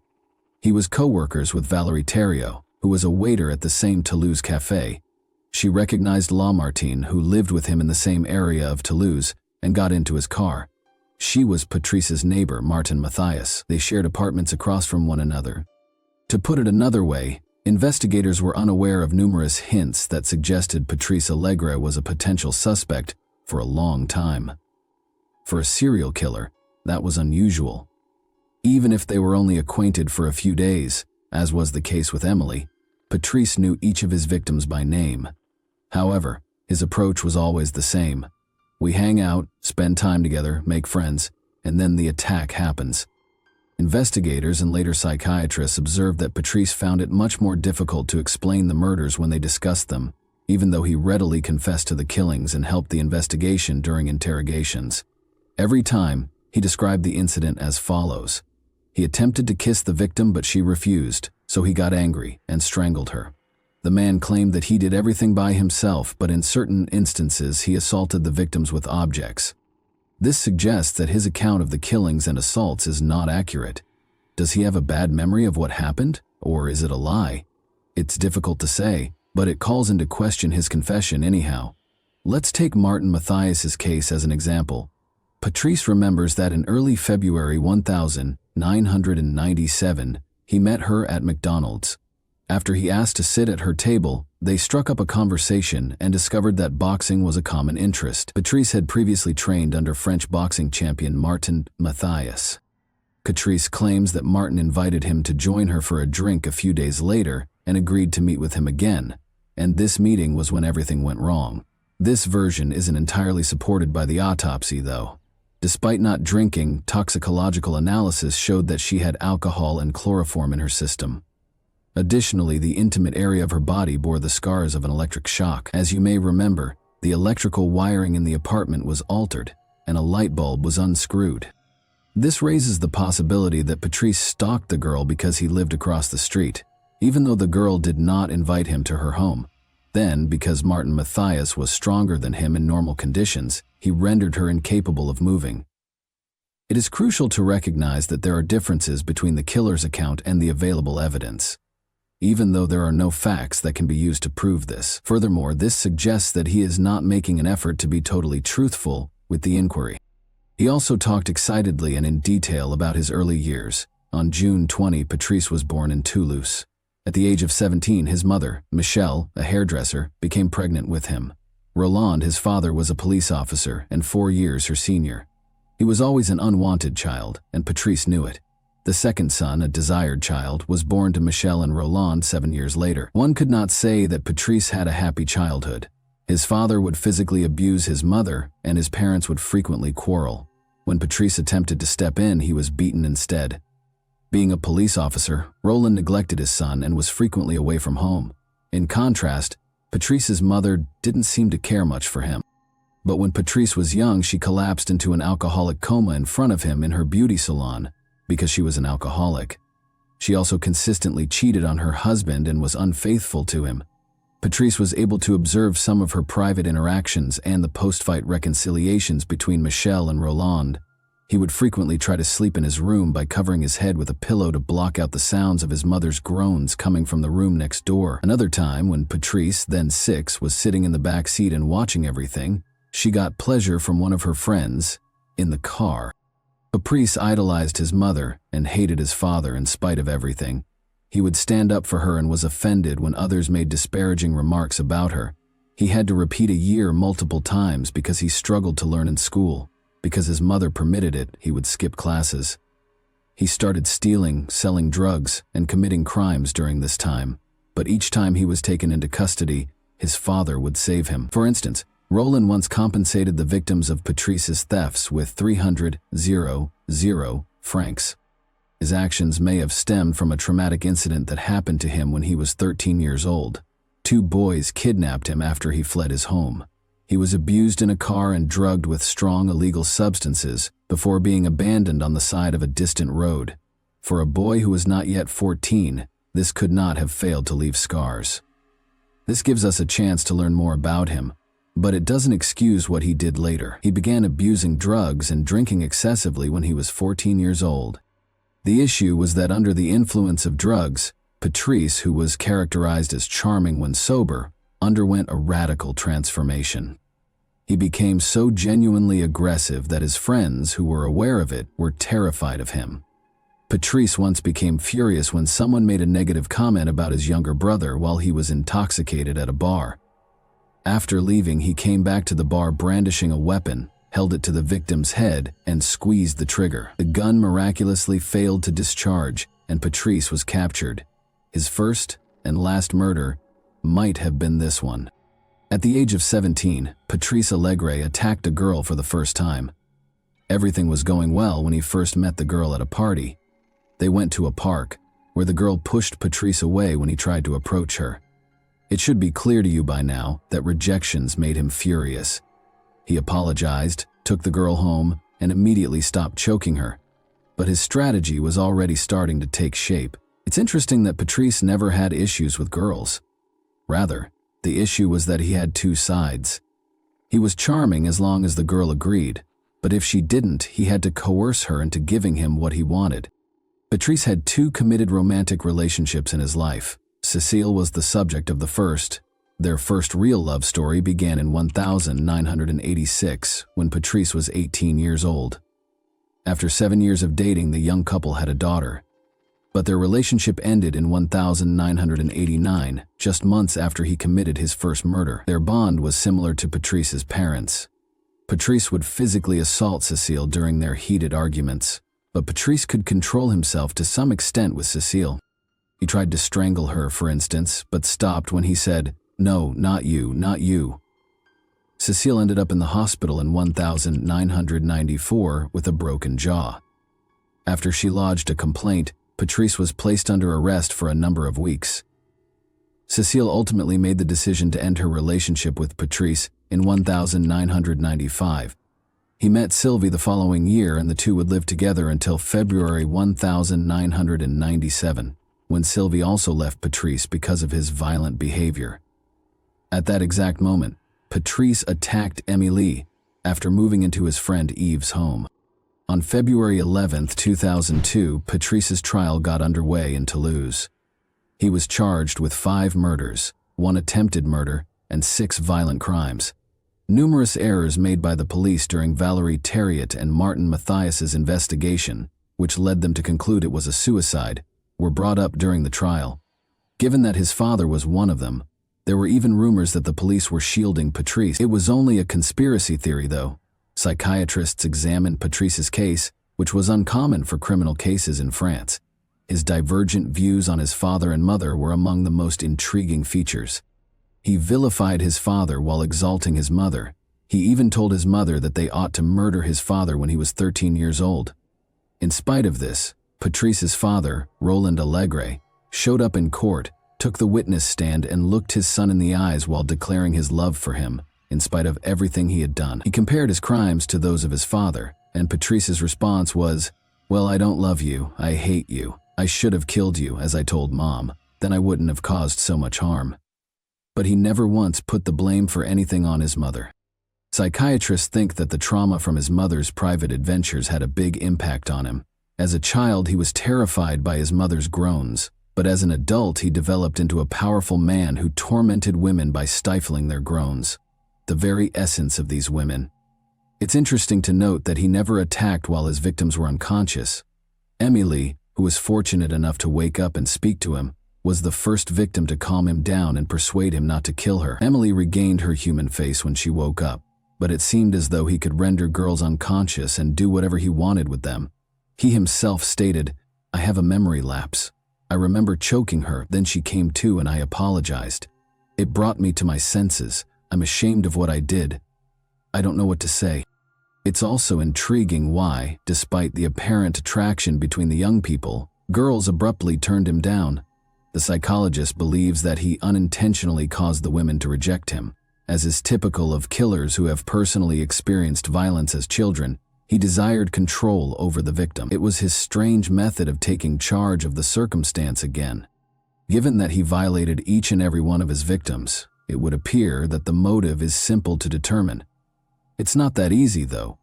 He acknowledged that he did not enjoy the attacks, despite the fact that this explanation seems the most obvious.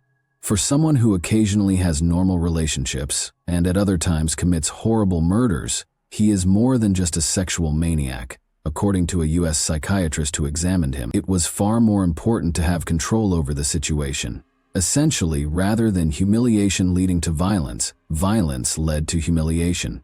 He was never able to explain why he killed. He spoke enthusiastically with psychiatrists during the trial, hoping they would answer this question for him.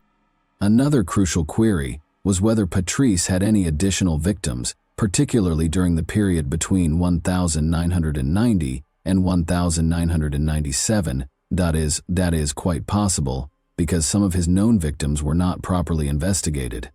Even though Patrice says he didn't kill anyone else, is he reliable? At first, he only admitted to 1 violent act and 2 murders. To find out if he might be accountable for any other unsolved crimes, the police assembled a team of experts. They were able to get a clue from Patrice regarding the unresolved murder case of Lynn Gabaldi by promising her champagne and oysters, along with another walk.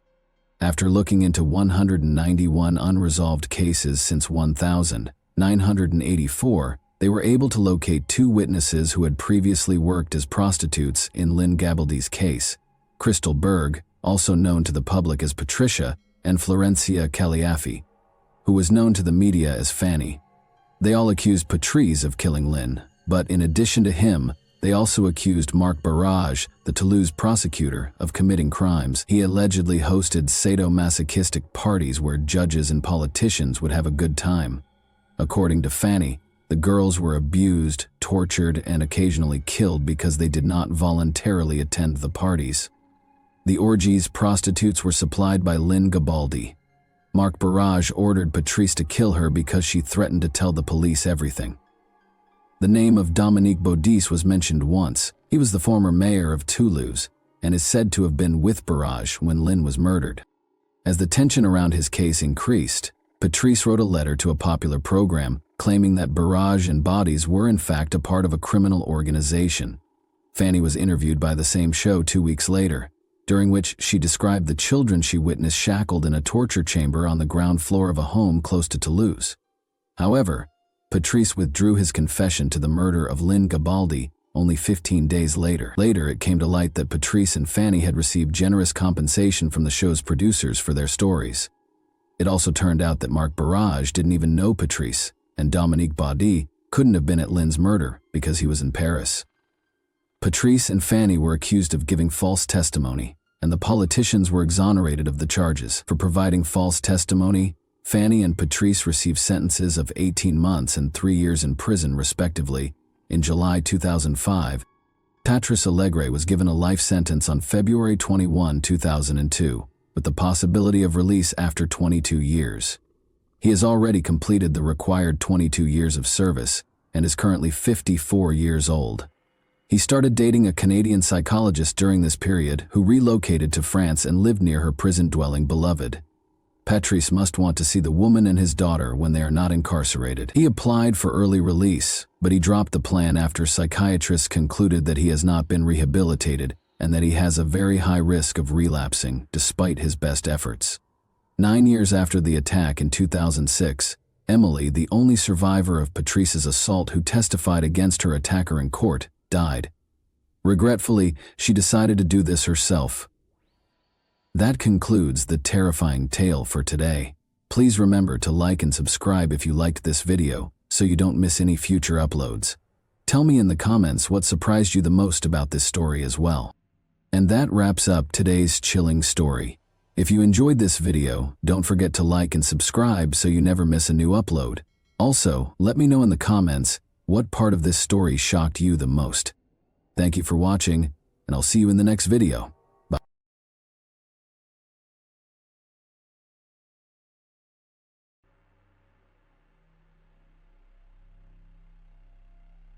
Michelle Marie Summers was born in 1957 as the daughter of Milton and Helen Summers. Michelle grew up in Concord, California, where she played the violin, acted, cheered, and was the homecoming queen, excelling academically with straight A's. Michelle was also a devoted follower of the Church of Jesus Christ of Latter-day Saints. Her diverse experiences included being an exchange student in Switzerland, pursuing a modeling career, and winning the title of Miss Concord in 1976. On April 11, 2007, Michelle McNeil, a 50-year-old Pleasant Grove, Utah USA resident, was recovering at home from surgery. Michelle's daughter, Alexis Summers, initially cared for her after she was released from the hospital, but her husband, Dr. Martin McNeil, eventually took over her care. Michelle and Martin met at an event for young Mormon singles, and they married when Michelle was only 21 years old. They are still married nearly 3 decades later. Martin, a practicing psychiatrist, and Michelle, a former beauty queen turned model, shared a desire for children, eventually expanding their family to include 4 biological children within a short 5-year period after marriage, as well as adopting 4 children, 3 of whom are from Ukraine. Martin escorted his young daughters to school on April 11th, leaving 4 adult children and 4 minor children at home the previous day. Alexis, who had left to resume medical school, called Michelle at 8:45 a.m. to check on her health. Michelle assured Alexis that she was doing fine. Michelle had a facelift just over a week earlier, on April 3, and was on prescription medication with instructions to rest. Alexis had cared for her for a few days before returning to school, and Michelle told her she felt fine and planned to pick up the girls later that day. After dropping the girls off at school, Martin went to work, where he received an award and asked a photographer to take a picture of him. After the award ceremony, he picked up his daughter at 11:30 a.m. and drove them home. When they returned, calls to Michelle went unanswered, prompting Martin and his daughter to look for her throughout the house. They discovered Michelle submerged in the bathtub, fully clothed. Martin instructed his daughter to seek help, and she dashed to a neighbor's house. Martin dialed 911 and informed the dispatcher that he was performing CPR. He also informed a colleague that he was running a code on his wife. When Alexis called Martin, he delivered the distressing news. "Your mother is in the bathtub, and she is not breathing." Concerned neighbors rushed into the bathroom to help and noticed Martin bent over Michelle's face. Michelle lay face up, her head under the faucet, and her legs and feet inside the bathtub. With the help of the neighbors, Michelle was lifted from the bathtub, and Martin began CPR. Once paramedics arrived, they took over the resuscitation efforts. During this process, Michelle made a gurgling sound and expelled a large amount of fluid from her mouth several times. Martin told the paramedics that he hadn't been away from the house for long, and that Michelle may have overdosed on pain medication and slipped in the tub, hitting her head. Martin discovered Michelle slumped over the bathtub, with her lower body outside. Michelle was declared dead on arrival at the hospital. Dr. Maureen Fricker, the medical examiner, concluded that Michelle's death was natural and caused by cardiovascular disease, specifically hypertension and myocarditis. Within 9 days of Michelle's funeral, Gypsy Gillian Willis moved into Martin's home. Martin initially told his children that he had hired her as a nanny to look after the remaining 4 young children at home. However, Martin's adult children were concerned about the situation. When Alexis asked about his relationship with a gypsy, Martin told her to leave the house. It was later discovered that Gypsy was not working as a nanny. Instead, she remained reserved. Riding with Martin as his partner, they went to Wyoming together, where Gypsy introduced Martin to her family as her fiancé and even took the name Julian McNeil. Martin unexpectedly proposed to a gypsy just 3 months after his wife died. Alexis, her sister Rachel, and Michelle's sister, Linda Clothes, had suspicions about the purported natural cause of Michelle's death and, convinced that Michelle's death had been murdered, urged the police to reinvestigate the case. Reaching out to various Utah newspapers, the governor's office, and authorities requires persistent efforts, which eventually leads to Michelle's case being reopened. A toxicologist examined the autopsy toxicology report and discovered that Michael's blood contained concentrations of Valium, percocet-phenergen, and Ambien that were sufficient to render her severely obtunded and difficult to arouse. A medical examiner, Dr. Todd Gray, reviewed the report and changed the cause of death from natural to undetermined. Michelle's cause of death was reclassified as a combination of heart disease and drug toxicity, which differed from the previously attributed heart disease. As the investigation into Martin's background progressed, it revealed a life founded on deception. Martin committed fraud in his 20s, writing forged checks to fund his lavish lifestyle. His criminal record included convictions for forgery and grand theft, which resulted in a 180-day prison sentence. Following his release, Martin enrolled in medical school using 2 falsified transcripts. He had submitted someone else's transcript during the application process. Furthermore, police discovered that Martin had falsely claimed to be schizophrenic in order to get a discharge from the military. Following his discharge, he received $3,000 per month from Veterans Affairs for more than 3 decades, and the police looked into the case further. Following Michelle's death, Martin attempted to arrange the adoption of the 3 children they had adopted from Ukraine. To facilitate this, he devised a deceptive plan involving one of his daughters, 16-year-old Giselle McNeil, disguised as a summer vacation. He sent Giselle back to you. During her absence, Martin and Gypsy assumed her identity. Gypsy obtained a fraudulent Social Security number, Idaho cards, and birth certificate, and the 2 went to court, successfully changing Giselle's birth date by 20 years. Martin and Gypsy were convicted of identity theft and other federal charges, and both pleaded guilty to state fraud charges after Martin served 3 years in prison. He was later charged with murder, first-degree felony, and obstruction of justice, second-degree felony, and obstruction of justice, second-degree felony. The prosecution claimed Martin committed premeditated murder against his wife. They claimed that he coerced Michelle into getting a facelift as part of a meticulously planned murder. According to the prosecution, Martin persuaded the surgeon who performed the facelift to prescribe specific medications required to carry out the crime. Martin allegedly drugged Michelle after her cosmetic surgery and then drowned her in their bathtub. The prosecution claimed Martin's motive was a desire to be with his mistress, a gypsy. The court learned that Martin actively encouraged Michelle to have a facelift despite her lack of prior interest in the procedure. Martin's behavior changed dramatically when he turned 50. According to testimony, including a renewed commitment to exercise, weight loss, and tanning salon visits.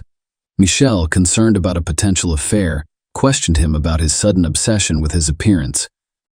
Martin responded by suggesting that she focus on her appearance and consider a facelift. Michelle confided in her daughter Alexis in March 2007, fearing that Martin was having an affair. Michelle investigated Martin's phone records and discovered a frequently dialed number, raising suspicions of infidelity. When she confronted him, Martin dismissed her concerns as baseless. In an attempt to divert her attention, he offered to pay for Michelle's facelift and suggested they go on a 2-week cruise afterwards.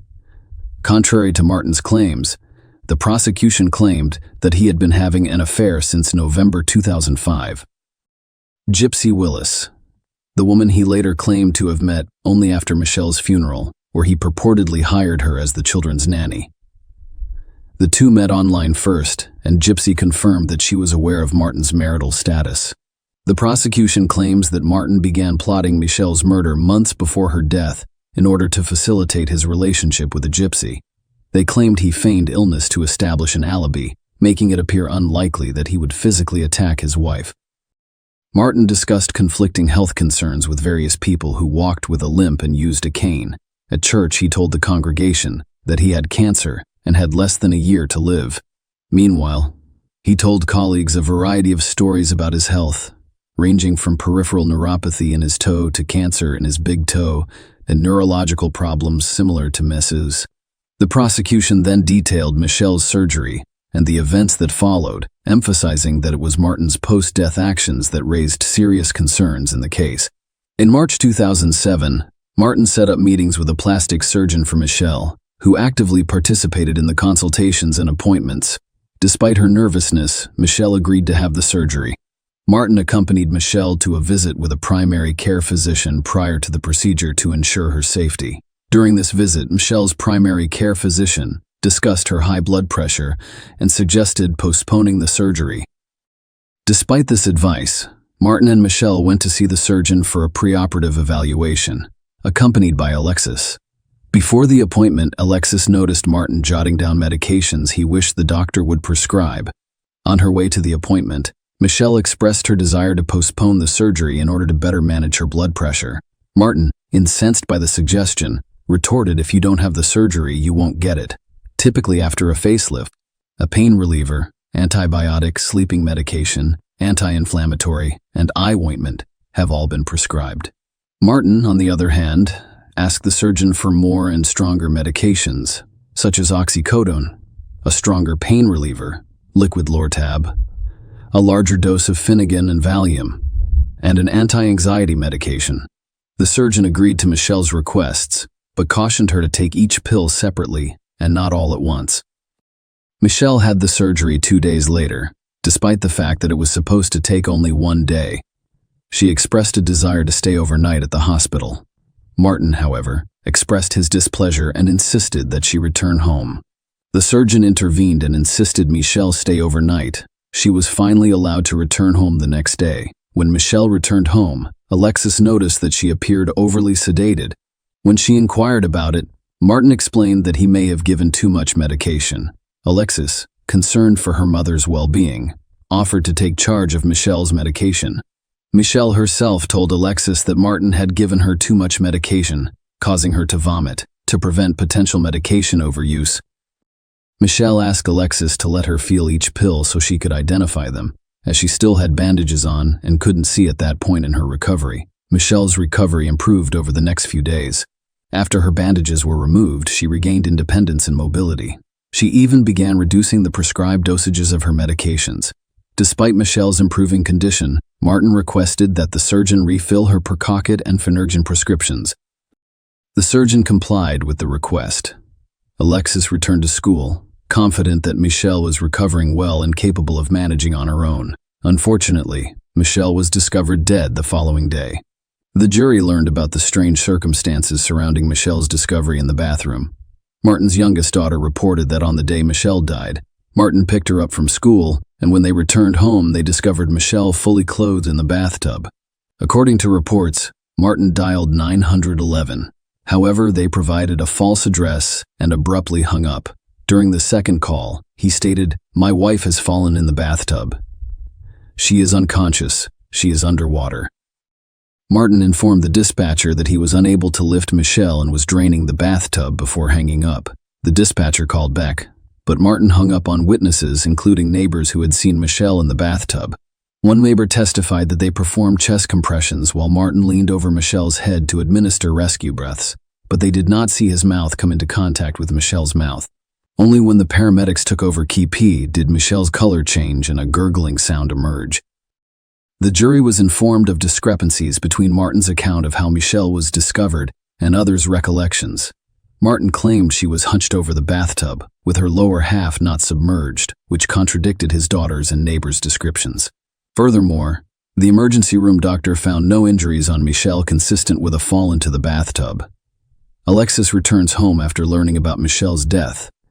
She discovered that Michelle's medication, as well as the hospital bed and blankets, had gone missing. In the garage, Alexis discovered a pile of wet towels, clothing, and the bathroom rug. Martin's son Damien and his girlfriend Eileen returned to the house following Michelle's death. Martin asked Eileen to flush Michelle's pills down the toilet. Eileen testified that she complied and observed that some of the pill bottles were nearly empty. Contrary to Martin's claim of blood everywhere, she found no blood in the bathroom. The court heard that, on the day Michelle died, Martin communicated extensively with the gypsy, speaking twice on the phone and exchanging 30 text messages. During the trial, the prosecution presented a cardiologist who testified that Michelle's heart inflammation was mild and did not pose a significant risk of cardiac death.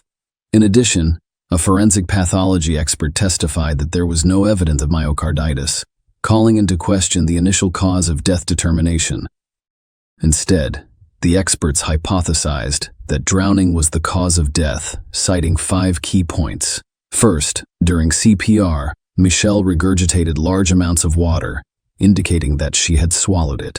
Second, water was found in Michelle's airway, indicating that she had inhaled a large amount of water. Third, Michelle's lungs weighed twice as much as typical lungs. The fourth fluid was discovered in Michelle's lung chambers. Fifth, Michelle's blood demonstrated a significant dilution of the phenomenon associated with inhaling water, which then enters blood vessels and circulates throughout the body. During the trial, the prosecution presented testimony from 5 jailhouse informants, one of whom claimed to have seen a television show about Martin while in prison and informed him about it, initially hesitant to go into detail. According to the inmate, Martin later admitted to giving Michelle sleeping pills and oxycodone. He then allegedly admitted to placing her in the bathtub and holding her head underwater for a short period of time.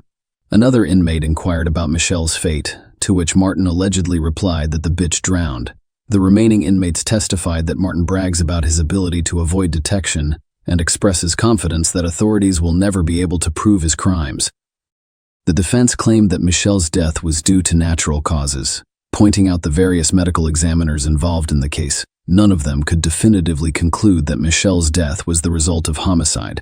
The defense claimed Michelle had a heart attack, causing her to fall headfirst into the bathtub. The autopsy revealed an enlarged heart, narrowing of the heart arteries, and evidence of liver and kidney deterioration. Despite the defense's argument, more than 6 years after Michelle's death on September 19, 2014, McNeil was sentenced to a minimum of 15 years to life in prison for first-degree murder, plus an additional term of 1 to 15 years for obstruction of justice. In contrast, Gypsy was not charged with murder. While some members of Michelle's family suspected her involvement, the Gypsy insisted that she had no knowledge of any plans to harm Michelle. Martin appealed his conviction. And finally, McNeil, 61, committed suicide in prison on April 9, 2017. He is now 2.5 years into his sentence. He was discovered dead in an outside yard near the prison's greenhouse. According to a report from the Unified Police Department, McNeil killed himself with a hose and a natural gas line that served as fuel for a greenhouse heater. Michelle's case could have been closed if her family had not been so persistent. Despite the challenges of reopening the case, they refused to give up until the truth was revealed. The family suspected foul play after Michelle's death, believing Martin had murdered her. Even Michelle had a sense that something was wrong during her lifetime. Share your opinion with us in the comments and subscribe to the channel for more. Hey guys, welcome to my channel, and today we're going to take a look at another horrible case with you. Born on May 23, 1973, in a small Tennessee town, Matthew Winkler came from a family where religion was very important. His life was centered around church activities from a young age, and his parents, who were devout Christians, gave him a solid moral foundation grounded in Christian principles. Matthew was taught the value and strength of faith at a young age, and it seems that his relationship with God served as his beacon. He was the youngest of 4 children, and despite their lack of wealth, the family was content, despite their financial struggles.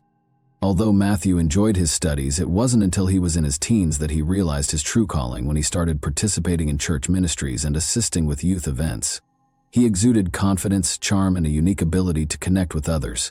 He made the decision to become a pastor at the age of 18, having already completed his education.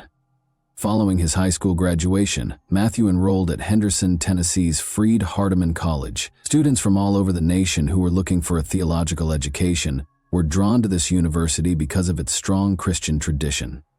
Despite his concentration on his studies, Matthew remembered to engage in extracurricular activities. He served as the soccer team's captain. He frequently planned events for students and took an active part in campus life. He immediately made a name for himself as a leader among his peers thanks to his enthusiasm and drive. He met Mary, his future wife, at the same college. Despite attending the same college, Mary's personality was very different from Matthew's. She was quiet and unassuming, and even though their paths crossed at different occasions, she did not receive the same level of attention as he did. Born in Tennessee, Mary came from a traditional family. Her family always upheld modest values, and she had a mild upbringing. She was more concerned with building a family hearth than she was with ambition, unlike Matthew. However, they were united by their shared religious convictions and a desire to serve God. Matthew first became acquainted with Mary while she was volunteering for student council-organized projects on campus. Her kindness and gentleness of heart impressed him. Mary wasn't looking for attention. She was not overlooked. He started their friendship, which swiftly developed into a more committed partnership for someone with Matthew's charm. Surprisingly, Matthew's vivacious personality was ideally matched by Mary's serene and prudent disposition. They were soon inseparable. The couple started assisting the underprivileged, volunteering at community events, and working together on church projects. In addition to being his wife, Matthew viewed Mary as a ministry partner who shared his philosophy of life. Mary, however, believed she had found a man who shared her beliefs and was supportive. After graduating from college, they got married and relocated to Selmer, where Matthew accepted a position as a pastor at the nearby Church of Christ. There was more to the Church of Christ in Selmer than just worship. It served as the town's most significant hub for activity. It was situated on a hill with a lovely garden all around, and the congregation always congregated there. The entire town seemed to have assembled for prayer. Matthew immediately won over the locals with his innate charm and talent for communication. He planned a lot of charity concerts, youth classes, and events to aid the underprivileged. Everyone was talking about him, and he rose to prominence in the community. Mary actively assisted him in this ministry in spite of her modesty. She was present when Matthew took care of the house, assisted with event planning, and delivered significant announcements to the congregation. She stayed in the background, unlike her husband, but everyone could always see how much she loved and cared for her family. The Winklers seemed to be the ideal family. Patricia, Mary, Alice, and Brianna are the 3 daughters that Matthew and Mary raised. You could frequently hear the children's laughter reverberating throughout the house because they were energetic and full of fun. The sisters were close, and even though they were young, already exhibited the same Christian values as their parents, but there was a very bad life going on behind the closed doors of their home. The tension between Matthew and Mary was occasionally apparent to those who knew the family a little better. Although some claimed that Matthew was an overly strict man, the rumors never spread beyond a small circle. Matthew was a man of strong character. In a small town, people hardly ever talked about such things openly, but their children, who were always happy and gregarious, showed no signs of trouble for most of them. The Winklers were still a role model. It started out as a typical spring morning on March 22, as the Christchurch congregation started to assemble for services. The town was just starting to awaken. The air was filled with the aroma of freshly cut grass and coffee poured into thermoses that residents frequently brought to meetings. But soon after, the unsettling news that Pastor Matthew had failed to arrive at church broke the stillness of that morning. He never skipped Sunday services, so this was out of the ordinary. After unsuccessful attempts to contact him, a number of parishioners visited his home to check on him. They saw that the door was unlocked and the windows were draped as they got closer to the house. Given how strict the Winkler family had always been about security, this seemed strange. They knew something had gone wrong as soon as they were inside. It was too quiet in the house. A distressing call was placed to emergency number 91 at 9 a.m. Matthew Winkler was the pastor of the Church of Christ, where James Barker, the caller, was a parishioner. Barker stated that because Matthew had not shown up for the morning service, he and a few other churchgoers who were worried about the pastor had made the decision to pay him a visit at his house. A few minutes after the call, Barker found Matthew's body in his bedroom, and police officers quickly arrived on the scene. In order to avoid interfering with the investigation, Barker and other parishioners had already left the house. The house appeared to be in good condition upon first inspection, but the atmosphere was strange. The only evidence of violence or damage in the house was the fight in the bedroom. There was no sign of the family's presence, as if they had just left the house. The police officers were astounded by the house's unremarkable appearance as soon as they entered it. There was an incomplete breakfast in the kitchen, toys on the floor, and cups of leftover coffee on the table in the living room. However, the initially seemingly normal atmosphere did not match what the police officers soon learned when they entered the bedroom. They saw Matthew Winkler's body right away. He was on the bed, face down, in pajamas that showed obvious signs of abuse. Death had finally caught up with him, as was later revealed. The pastor had a noticeable large wound on his back a few hours prior, which was clearly caused by a gunshot, but the gun itself was not present in the room. The police observed that the gunshot shell casing was on the ground as they placed Matthew's body down. This immediately suggested the presence of a firearm, but none was found. There was evidence of a struggle in the bedroom. The nightstand had been knocked over and books and personal items were all over the floor. As though someone had attempted to hide or flee, the sheet was partially hanging off the bed, and the bedding was wrinkled. This implied that at the time of the crime, the victim and the offender were engaged in combat. A few crucial details were also noted by forensic investigators who arrived soon after the police. The family had gotten up early that day and was getting ready for their morning duties, as evidenced by the empty bottles of shampoo and shower gel in the bathroom. But there were concerns about Matthew's own death in the bedroom and his absence from the church service. The shoe tracks that did not match Matthew's shoes, however, were the most interesting discovery. Someone was in the room when the crime was committed, as evidenced by prints found on the carpet near the bed. The pastor's shoes were not the same size as these footprints. This suggested a potential offender who might have been both directly involved in the incident and a witness to the murder. On one of the night tables, police also discovered a partial palm print that they later determined belonged to Mary Winkler. Her whereabouts were unknown at the time of the murder, but the print provided unmistakable proof that she was present at the scene, making this fact contentious. A child's note was left on the kitchen refrigerator by the family's eldest daughter. The paper said, "Daddy, you are loved." In the midst of the tragedy, the message was especially poignant and made investigators wonder about the motivations behind the crime. After examining the house and documenting important evidence, police started questioning. James Barker, who saw the first events, was the first person interviewed. Barker attested that he and a number of parishioners visited the residence early on March 22 in order to locate the pastor, who had not arrived for service. The next question posed by a neighbor is whether the perpetrator knew the family, because he also stated that there were no indications of violence or forced entry in the house, who also claimed that he saw Mary Winkler on March 21st in the evening.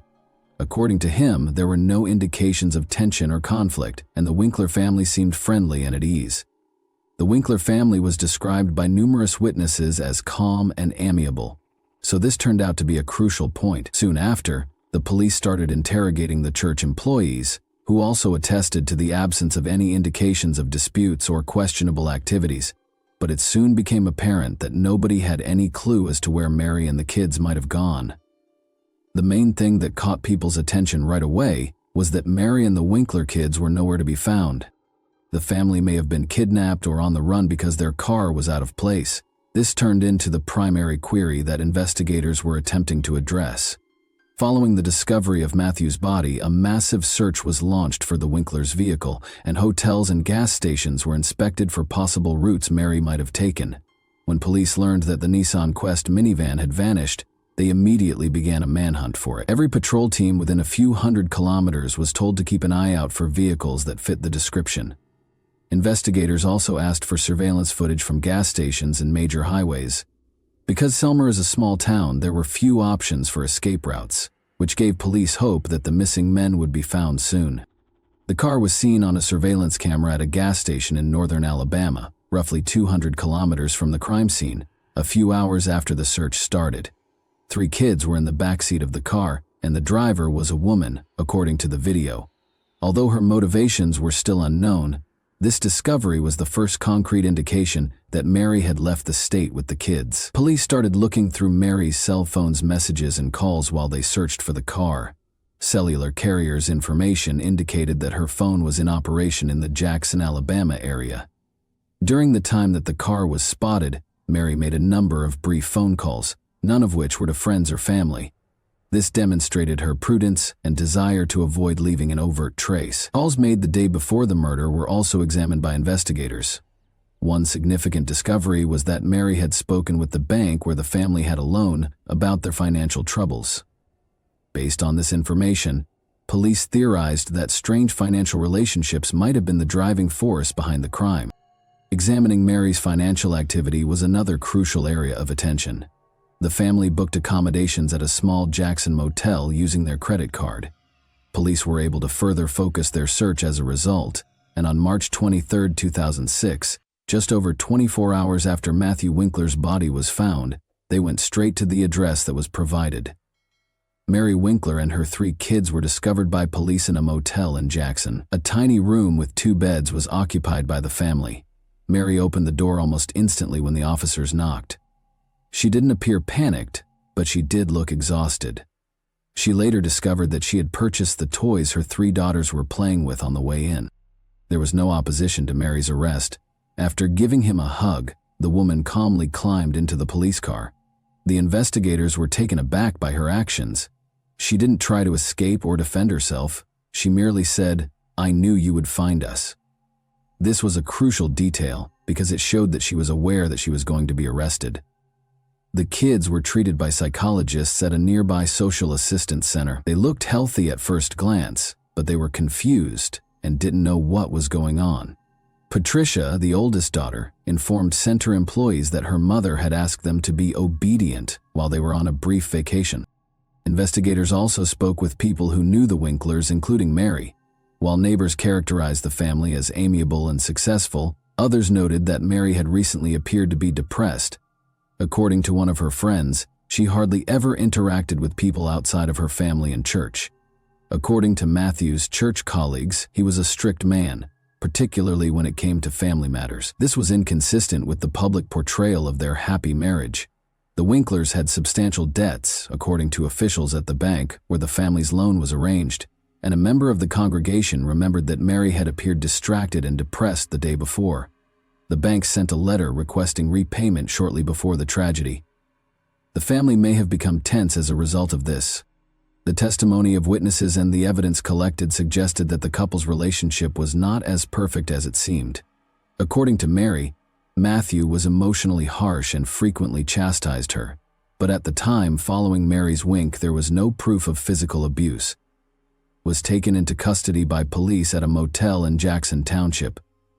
Investigators sought to ascertain her involvement in her husband's murder, and she consented to an interview. Despite appearing exhausted and depressed, the woman maintained her composure. She maintained that what happened was an accident, but her confession became the main focus of the case. Mary made it clear right away during her initial interrogation that she had no intention of concealing her role in the incidents. "It was an accident, but I did it." Her voice trembled as she told investigators about Matthew's death, but she responded to inquiries promptly and clearly. Although she acknowledged that she had picked up a shotgun the night of the murder, she maintained that she had no plans to kill her husband. Mary said it was a tense night. She claimed that she and Matthew had argued about money issues that had been accumulating for months. She claimed that Matthew had accused her of mishandling their finances and of keeping bank correspondence about their debt hidden from him. Mary remembered him telling her that I had ruined everything. Following her husband's remarks that evening, Mary disclosed that she felt depressed and humiliated.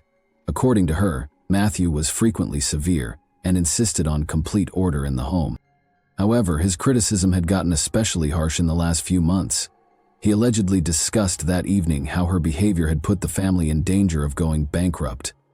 Following that altercation, Mary acknowledged that she felt confined. She said that in order to get her husband to listen, she took a shotgun. She claims that she only wanted him to stop yelling and had no intention of hurting him. He was standing by the bed when she came up to him, explaining that she had taken the weapon from a closet in the bedroom. "I wanted him to see me in a new light. I wished he would stop yelling." "I said," she said. Mary said she had no idea how the weapon operated. She claimed she didn't have time to realize anything because it happened so fast. "All I can recall is the sound. It was really noisy." She recalled realizing what had happened when she watched Matthew fall onto the bed following the shooting. Mary recalled that she first froze in place after the shooting because she was in shock and unsure of what to do next. She couldn't get close to her husband to check on him. Instead, she hurried to the children's rooms, where they were already asleep, woke them up, hurriedly packed her things and walked out of the house. Mary claimed she was in total shock and was worried that no one would comprehend her when investigators questioned her about why she didn't call the police or an ambulance. With no specific objective in mind, she simply wanted to get as far away as she could, so she climbed into the family minivan and drove off, taking her kids with her. According to her, Mary denied that she was attempting to conceal or get away with it. She claims that she chose to simply leave because she was unsure of what to do. She added that protecting her kids was her first priority. Mary's confession raised a lot of questions, but also provided investigators with a foundation for prosecution. The shotgun needed a lot of force to pull the trigger and remove the safety, according to forensic specialists who examined the weapon. The fact that Mary brought the gun with her raised suspicions among the police, who began to wonder if the shooting was really an accident. Investigators suspected this was a deliberate choice or an attempt to conceal evidence after the murder. Despite being emotional, Mary's own confession did not rule out a premeditated crime. In an interview with psychologists, Patricia, the family's eldest daughter, claimed to have heard her parents talking loudly the night before the trip. The girl remembered that her mother had later entered the room, woken her up, and informed her that they were leaving, but she did not understand what was being said. Mary's claim that she left the house right away after the murder was supported by this testimony. To prevent traumatizing the children, the investigation used their testimony with caution. They did, however, support the idea that Mary acted emotionally, even though her actions following the shooting continued to be unpredictable. Investigators concluded that Mary's confession contained enough evidence to bring charges of second-degree murder. Her acknowledgement that she fired the shot herself, the fingerprints found at the scene, and the fact that the gun was found in the car's trunk were the primary contributing factors.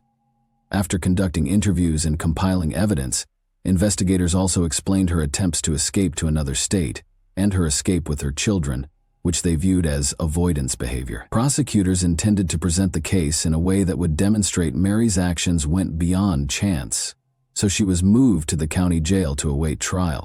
What was ahead was a trial that would spark extensive public outrage and become a national conversation point, not just in Tennessee.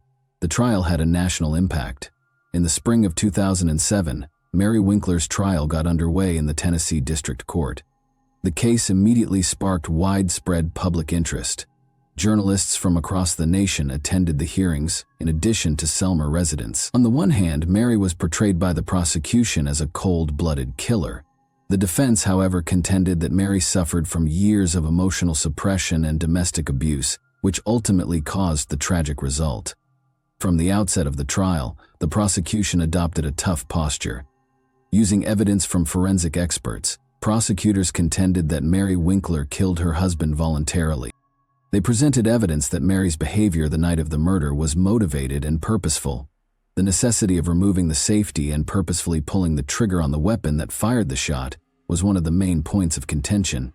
According to experts, the shotgun was operational and difficult to fire, so this was not an accident. Prosecutors also emphasized Mary's actions following the murder, including her running from the scene, disappearing with her kids, and trying to escape to another state, all of which suggested that she knew what she had done. In order to demonstrate that Mary's actions were intentional, the prosecution presented surveillance footage of her filling up her car and using a bank card as proof. Prosecutors contended that she fled in an effort to escape accountability rather than phoning the police or an ambulance. According to the prosecution, the couple's relationship tensions stemming from financial difficulties were the driving force behind the crime. The family's significant debts were disclosed by the bank in court documents. The prosecution claims that Mary concealed letters from creditors, which sparked a dispute the night of the murder. Prosecutors tried to show that the woman's decision to divorce her husband was ultimately prompted by this circumstance because they felt he controlled her and put psychological pressure on her. Mary's choice to hide the weapon in the car trunk following the murder caught the attention of the prosecution. Prosecutors emphasized throughout the trial that a person who unintentionally fired a shot would not have taken such actions, and that this was not only an attempt to conceal evidence, but also another sign that her actions were conscious. In contrast, Mary's defense centered on her emotional state and the aspects of her family life that might have contributed to the tragedy. Mary acted rashly under intense stress and fear, according to the defense lawyers. They attempted to demonstrate that the flight was the product of shock and panic, and that the shooting was an accident. The assertion that Mary had been experiencing emotional and psychological distress served as the primary defense. She told the court for years that her husband dominated every part of her life, frequently criticized her, and made decisions for the whole family. Mary's lawyers claimed that these situations made her feel scared and powerless, which ultimately caused her to lose it during her testimony. Mary stated that she took the shotgun that evening to persuade her husband to listen to her and cease the abuse, not to murder him. She maintained that the shooting was unintentional. Mary could have acted under the influence of stress and emotional distress, according to a psychologist the defense brought to the trial. The expert pointed out that people frequently do things they wouldn't normally do when they're depressed and afraid. Her actions following the murder were another area of focus for the attorneys. They maintained that she did not intentionally try to hide the crime when she fled. Mary's instinctive defense was to leave the scene of the tragedy with her children because she was afraid that no one would understand her. Mary appeared depressed long before the tragedy, according to defense witnesses, some of whom were close friends of Mary. They recalled that she seldom expressed her emotions, but occasionally brought up the fact that her husband could be too strict. These testimonies enhanced the overall picture of the family's relationship, even though they were insufficient to prove abuse. The jury deliberated for several hours before rendering a decision. Mary Winkler's manslaughter conviction was upheld. Although her behavior following the shooting suggested responsibility for what transpired, the court believed there was not enough evidence to consider her actions fully conscious.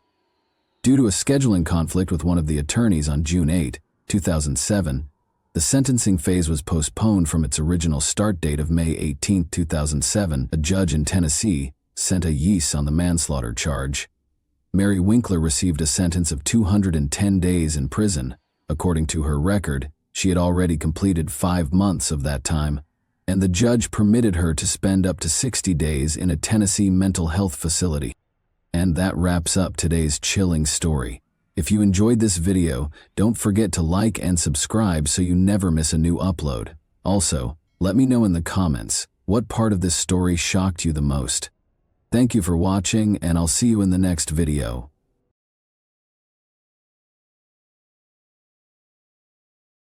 Hey guys, welcome to my channel, and today we're going to take a look at another horrible case with you. The discovery of the victim's body is usually the first piece of information we receive after a murder. From that point forward, the police begin their investigation to determine what happened and who committed the crime. But not this time. In this case, the typical scenario was disrupted when the victim identified their assailant before he committed the crime. This story occurred recently, in early May 2022, in the city of Peleon Norte de Santander Department, one of Colombia's 32 departments. In this city, there lived a 16-year-old girl named Ana Karina Blanco Duran. She was the oldest of 3 children in a modest family, similar to many others in the region. However, this had no impact on Karina's personality or dreams. She was in the 11th grade and eagerly awaiting graduation. Karina's relatives and friends described her as disciplined and determined, but also cheerful, sociable, and optimistic. However, like most teenagers, she had doubts. She expressed her thoughts in a letter she wrote for a school assignment 2 weeks ago. In the letter, the girl stated that, like everyone else, she had goals that she wanted to achieve. However, at the time, she was preoccupied with being happy, studying, and assisting her mother, whom she described as a beautiful, strong, and resilient woman who had a huge influence over her. The following year, the girl intended to attend university and study psychology or philosophy. This would allow her to pursue her dreams, the most important of which was to buy a house for her mother. At the same time, Karina acknowledged her overwhelming fears and doubts. She wrote that she was afraid of growing up and facing the big world alone. She sometimes wished she could go back in time and play with dolls again, something she didn't get to do as a child because she had to grow up quickly and help her parents. Karina, almost prophetically, explained what would happen to her in 2 weeks in her final sentence. She wrote that she feared human evil, and she was not mistaken. What she was afraid of eventually shattered her dreams. Karina awoke early on May 3, 2022, as she usually does. She lived in La Vega, a village in the Cashra municipality. Karina had to walk for at least an hour every day along several country roads to the bus stop that would take her to school because her village was relatively remote. The morning progressed as usual. The student awoke, ate breakfast, said her goodbyes to her family, and left the house at 5:30 a.m. However, shortly after Karina left, her father began receiving messages from her. It was unusual. Karina wrote to her father that while walking down the country road, she noticed someone following her. A man was approaching her very closely. When the girl quickened her pace, the stranger did the same. If she attempted to take a different path, he would follow her. Karina was understandably uneasy and suspicious. She mustered the courage to take a discreet photo of the stranger and send it to her father so he would know who was after her. Cesar Blanco, Karina's father, became extremely concerned for his daughter's safety. He dashed out of the house, taking the same route to the bus stop that she had taken, but he couldn't find her anywhere. The man assumed the danger was over and Karina had safely boarded the bus. Unfortunately, this was not the case. Karina's parents were later informed by the school that she did not attend class that day. Karina's parents reported her disappearance to the police. Because it was a small village where everyone knew each other, word of the incident spread quickly among the locals. The girl's family distributed a photograph of the stranger who had been following her since the morning. A few hours later, a man who worked at a local farm mentioned another farm worker who looked very similar to the man in the photograph. Despite the blurry image, he believed he recognized him. Additionally, that worker was late for work on the same day. Armed with this information, several villagers and Karina's relatives went to the farm where these men worked and demanded answers from the person Karina had most likely photographed. The man in question was Alexander Quio, a 55-year-old Venezuelan native. He had arrived in town 4 months ago and was staying with a relative. Alexander had found work on the farm where he was located. The people were outraged by the schoolgirl's disappearance and acted aggressively. He eventually admitted to assaulting Karina, killing her, and disposing of her body in the Cashra River. It's understandable that the villagers, particularly Karina's relatives, wanted to take matters into their own hands following such a confession. However, the police arrived just on time. The officers apprehended the suspect, rescuing him from the angry mob. The police took Alexander Carrillo to the station and began interrogation. He repeated what he had previously told the villagers. He admitted to killing the schoolgirl and revealed where her body was disposed of. Following the crime, he cleaned himself up, changed his blood-stained clothes for clean ones, and returned to work. The man truly believed he would never be found, unaware that the victim had taken a photograph of him. During the interrogation, villagers gathered near the station. They were furious and wanted to take matters into their own hands. Concerned for the man's safety and believing his life was in danger, the police decided to transport him to another location. They escorted the suspect out of the station and attempted to get him into the car. However, when the crowd began to act, they dragged Carrillo from the vehicle and attacked him. The police couldn't intervene because there were so many of them. The mob beat the perpetrator with sticks and stones before someone attacked him with a knife, killing him. Even after that, the crowd refused to disperse and blocked the police from approaching until they were certain that the man had died. Karina's body was discovered on the riverbank, exactly where her assailant had indicated. Her bag was nearby. The girl was partially undressed, and the autopsy revealed she had been sexually assaulted. She died of 2 penetrating wounds to her chest and neck. According to the police, Alexander Carrillo had been watching Karina for several days, meeting her every morning as she walked to school while he went to work. This version is supported by the fact that, a few days before the attack, Karina informed her school friends that she was being followed by a stranger, which made her extremely uncomfortable. The police have stated that the investigation will not be terminated at this time. They will investigate the actions of the local police officers who allowed the man's lynching, as well as who initiated the attack and delivered the fatal blow. According to local media reports, it was a relative of Karina, but the individual's identity has not been revealed. Pain and outrage swept through the city. An event was organized at Karina's school to honor her memory, while also protesting the killing of women. Students and teachers wrote an open letter to express their outrage at the current state of affairs. She wasn't drinking, she was not dressed provocatively, she wasn't in a bar. She walked to school every weekday wearing rubber boots because she lived on a farm, and she, like many other boys and girls in the country, had to overcome obstacles in order to receive an education. She feared that someone was following her. She was just 16, terrified. Her dreams, desires, and life were stolen from her. After Karina's voice was silenced, all that remained were the voices of those of us who demanded a safer environment and normal families in which children were taught not to hit, violate, or murder one another.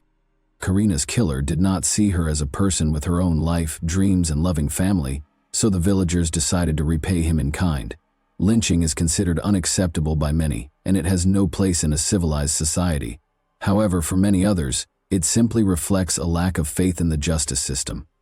They are dissatisfied with the prevalence of impunity and the fact that the criminal will never face the harshest penalties. They believe the police are not doing their jobs, so they have decided to take action to remedy the situation. It is heartbreaking to see girls who leave for school and never return, becoming victims of murder. But in this case, Karina was the one who exposed the criminal. Karina did not behave recklessly. She immediately sensed the danger emanating from the persistent stranger, secretly photographing him and sending it to her father. She let him be caught before he could harm another innocent girl. Unfortunately, it was too late for her. However, without that photograph, the police could have gone days, months, or even years without finding the killer. And that wraps up today's chilling story. If you enjoyed this video, don't forget to like and subscribe so you never miss a new upload. Also, let me know in the comments what part of this story shocked you the most. Thank you for watching, and I'll see you in the next video.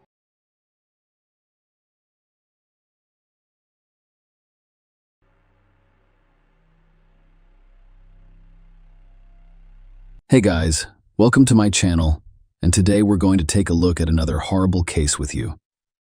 In this video, we'll look at a story that happened in Pennsylvania in the year 2017. On June 28, 2017, witnesses began calling 911 to report a car accident on one of the highways. When police arrived on the scene, they discovered a Chevy Malibu that had gone off the road. Unfortunately, the driver, Bianca Robertson, 18, did not survive. However, her death was not an accident, as initially assumed. Bianca Nicole Robertson was born on October 17, 1998, in Pennsylvania. She graduated from Bayard Rustin High School in Westchester with all A's. Bianca was a member of the Black Student Union at Rustin, where she also received several awards and was on the honor roll her senior year. She received a 4-year merit scholarship to Jacksonville University in Jacksonville, Florida, and plans to major in criminal justice and become an FBI forensic agent. She has previously been a Girl Scout, a cheerleader, and a basketball player. She studied flute, violin, clarinet, and guitar. She was also an artist. Bianca, who lived with her mother and maternal grandmother, Josephine Perry, was excited to experience the freedoms and challenges of dorm life. Her mother explained that, unfortunately, all of her plans failed. On June 28, 2017, Bianca, her mother and grandmother went shopping at Walmart. Bianca was preparing to relocate to Florida and looking forward to a new chapter in her life. After purchasing everything, Bianca and her family went to the parking lot. They all got into separate cars. They intended to meet at home later, but her mother and grandmother had other plans, and Bianca immediately returned home. She had to drive approximately 10 miles. Bianca was very familiar with this road. However, this was the young woman's last car ride. About 10 minutes after she left the Walmart parking lot, witnesses to the accident began calling 911. The first responders arrived at the scene right away. Bianca Robertson was the driver of the Chevrolet Malibu. The paramedics were unable to help her, and she was pronounced dead on the scene. At first glance, Bianca's head injuries appeared to be the result of a severe blow when the car veered off the road. Many people driving along the highway at the time of the accident came to a stop near the scene before the police and ambulance arrived. After interviewing eyewitnesses, the police discovered one crucial detail. One of the witnesses claimed Bianca went off the road after colliding with a red pickup truck, which then fled the scene without stopping. "I hope it isn't Bianca." That was what the grandmother told herself as she drove past the car crash scene, intended to meet her granddaughter at home. She had no idea that the traffic she was stuck in was caused by a crash involving her granddaughter. When Bianca's grandmother returned home, 2 police officers had already arrived to report the car accident that claimed her granddaughter's life. Bianca's mother, Michelle, could not believe what was happening to her. The death of a child is one of the most devastating events that parents can experience. Michelle, a nurse in Delaware County, said she never imagined anything like this would happen. After losing her 22-year-old son, Michael James Rowley, to a heart condition in 2013, she hoped her pain would ease. Instead, it's doubled. "I'm not even sure who I am right now. I'm just existing," Michelle said. "They were my breath. My reason is to get up. I don't have any children right now." Michelle Robertson has lost her second child, and this is heartbreaking. She claimed she did not leave the house for quite some time and was constantly crying. Michelle and Rodney Robertson, who divorced in 2006, have become amicable co-parents thanks to Bianca. "Our divorce was not pleasant," Rodney admits. "Bianca didn't like the way I was talking to her mother, so she corrected me. Because we loved her, it caused everything to calm down." Bianca was devoted to her family, and she particularly enjoyed being her daddy's girl. "If I had a favorite, it would be Bianca, who, as her father put it, was looking forward to being on her own." Bianca's parents said she was pleased to be getting closer to realizing her dream of becoming a forensic specialist for the FBI. She was focused on her future, and nothing was going to stand in her way, said Bianca's father, who proudly stated that his daughter had received a 4-year merit scholarship to Jacksonville University, one of the 4 schools to which she applied, and one of the 3 to which she was accepted. She was also accepted at Coastal Carolina and the University of Georgia. Detectives requested CCTV footage to confirm Bianca's claim that her car veered off the road after colliding with a red pickup truck. After all, if Bianca's death was caused by a collision with another vehicle, it was more than just an accident. It was a crime. If this was the case, the police had to find the perpetrator. But what they quickly discovered was even more shocking. While the detectives waited for the footage, there was another watershed moment in this case. Everyone assumed Bianca died after going off the road and hitting her head. However, during the autopsy, forensic experts determined that the cause of her death was not a car accident. They discovered a bullet in Bianca's head. It drastically altered everything. What appeared to be an accident, followed by a collision with a red pickup truck, turned out to be death from a gunshot to the head. After receiving the autopsy report, the detectives visited Bianca's family.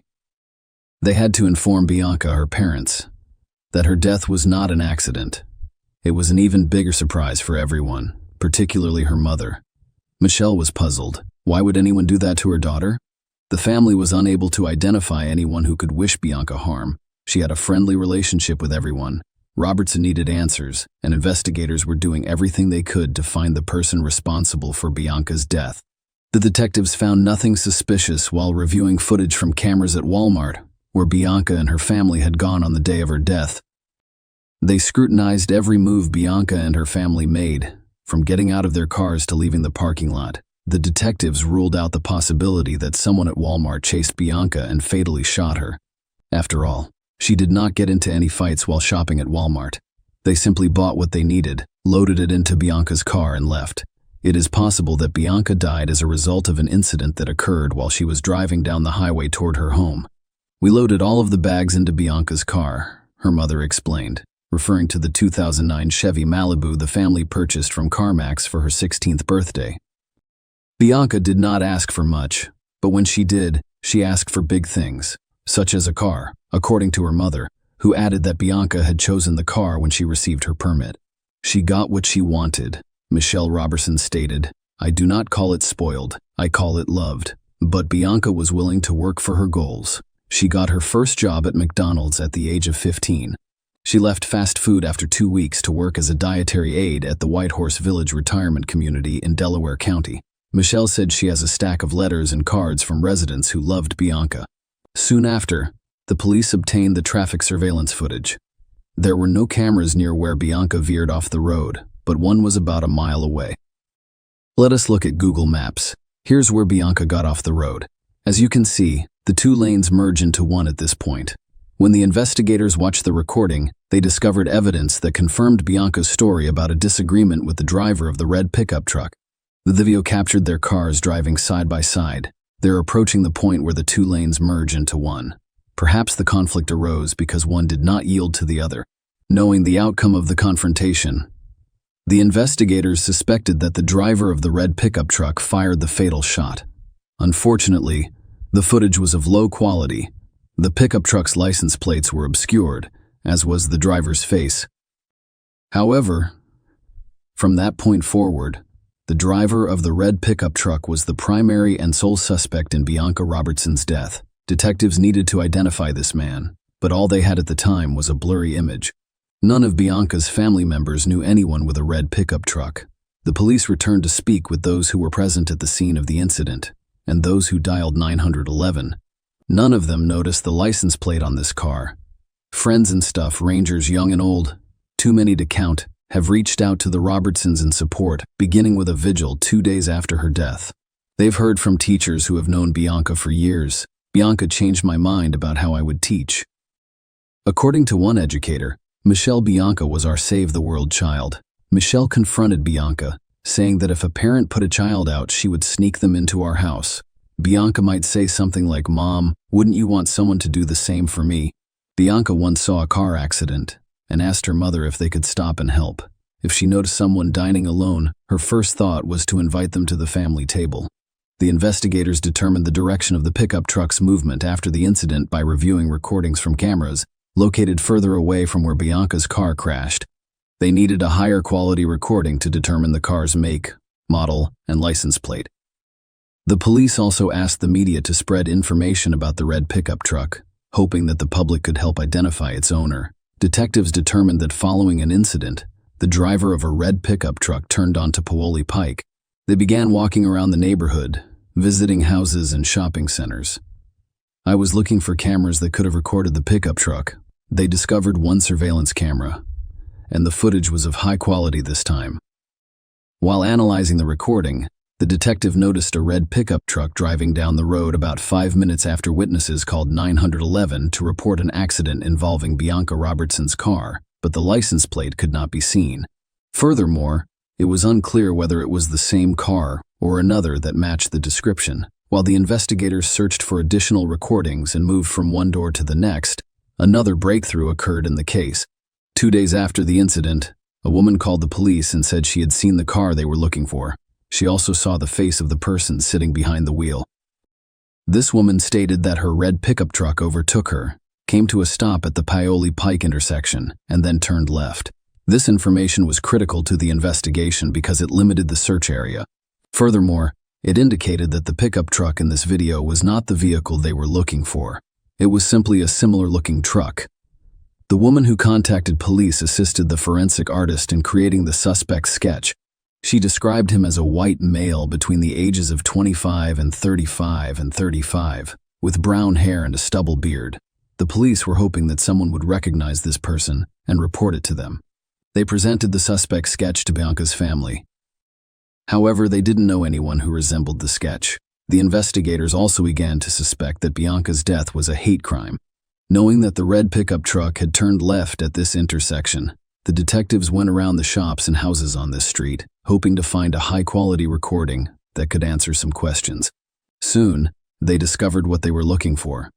The owner of the house, which is less than half a mile from the intersection, provided the police with a recording from a surveillance camera pointed at his driveway. After calculating the approximate time it would take to get there from the crime scene, the police quickly located the required vehicle. Although the footage was of higher quality than the previous one, the angle of view prevented law enforcement officers from identifying the vehicle or the driver. The police worked hard to find another recording from the camera at a closer distance, and luck was on their side. Although they couldn't see the license plate, they did notice the car's distinguishing features. The vehicle had a sticker on the right side window, a vertical dent on the passenger door, and damage to the hood. These distinguishing characteristics could greatly simplify the search for this vehicle. The police wanted to expedite the process. As a result, they used the media to request assistance from the general public. They offered a $5,000 reward for information that could help them locate the truck or its driver. The investigators were confident that someone would recognize this particular vehicle. 3 days after Bianca Robertson died, a lawyer called the police station and said he had a client who wanted to turn himself in, mentioning the latter's involvement in the incident that resulted in the death of 18-year-old Bianca Robertson. This incident occurred on Wednesday, around 5:30 p.m.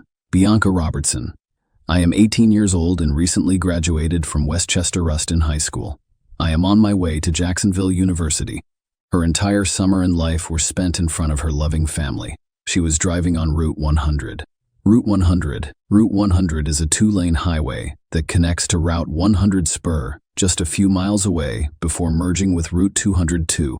And where it merges, it reduces from 2 lanes to 1. That is the same merge that people in southeastern Pennsylvania perform thousands of times per day. People all over the world do this without issue. But last Wednesday, as Bianca was merging from 2 lanes to 1, a man in a red pickup truck joined her, and they were jockeying for position, which irritated him. So he pulled out his gun and shot Bianca in the head. The driver of the red pickup truck was identified as David Desper, 28, of Pennsylvania. He arrived at the police station with his lawyer. Desper refused to testify but consented to a search of his home. He also told them where his pickup truck was. Desper was arrested and charged with killing Bianca Robertson. The police found the pickup truck at the location indicated by Desper stickers on the side windows, and the rims made it clear that it was the vehicle they were looking for. During a search of Desper's home, investigators discovered the gun used to shoot Bianca Robertson in the head. The police were certain they had found the culprit. However, the motive for this crime was unknown. On July 7, over 800 heartbroken family, friends, and community supporters gathered at St. Paul's Baptist Church in the borough of Westchester, 25 miles west of Philadelphia, for her homegoing service.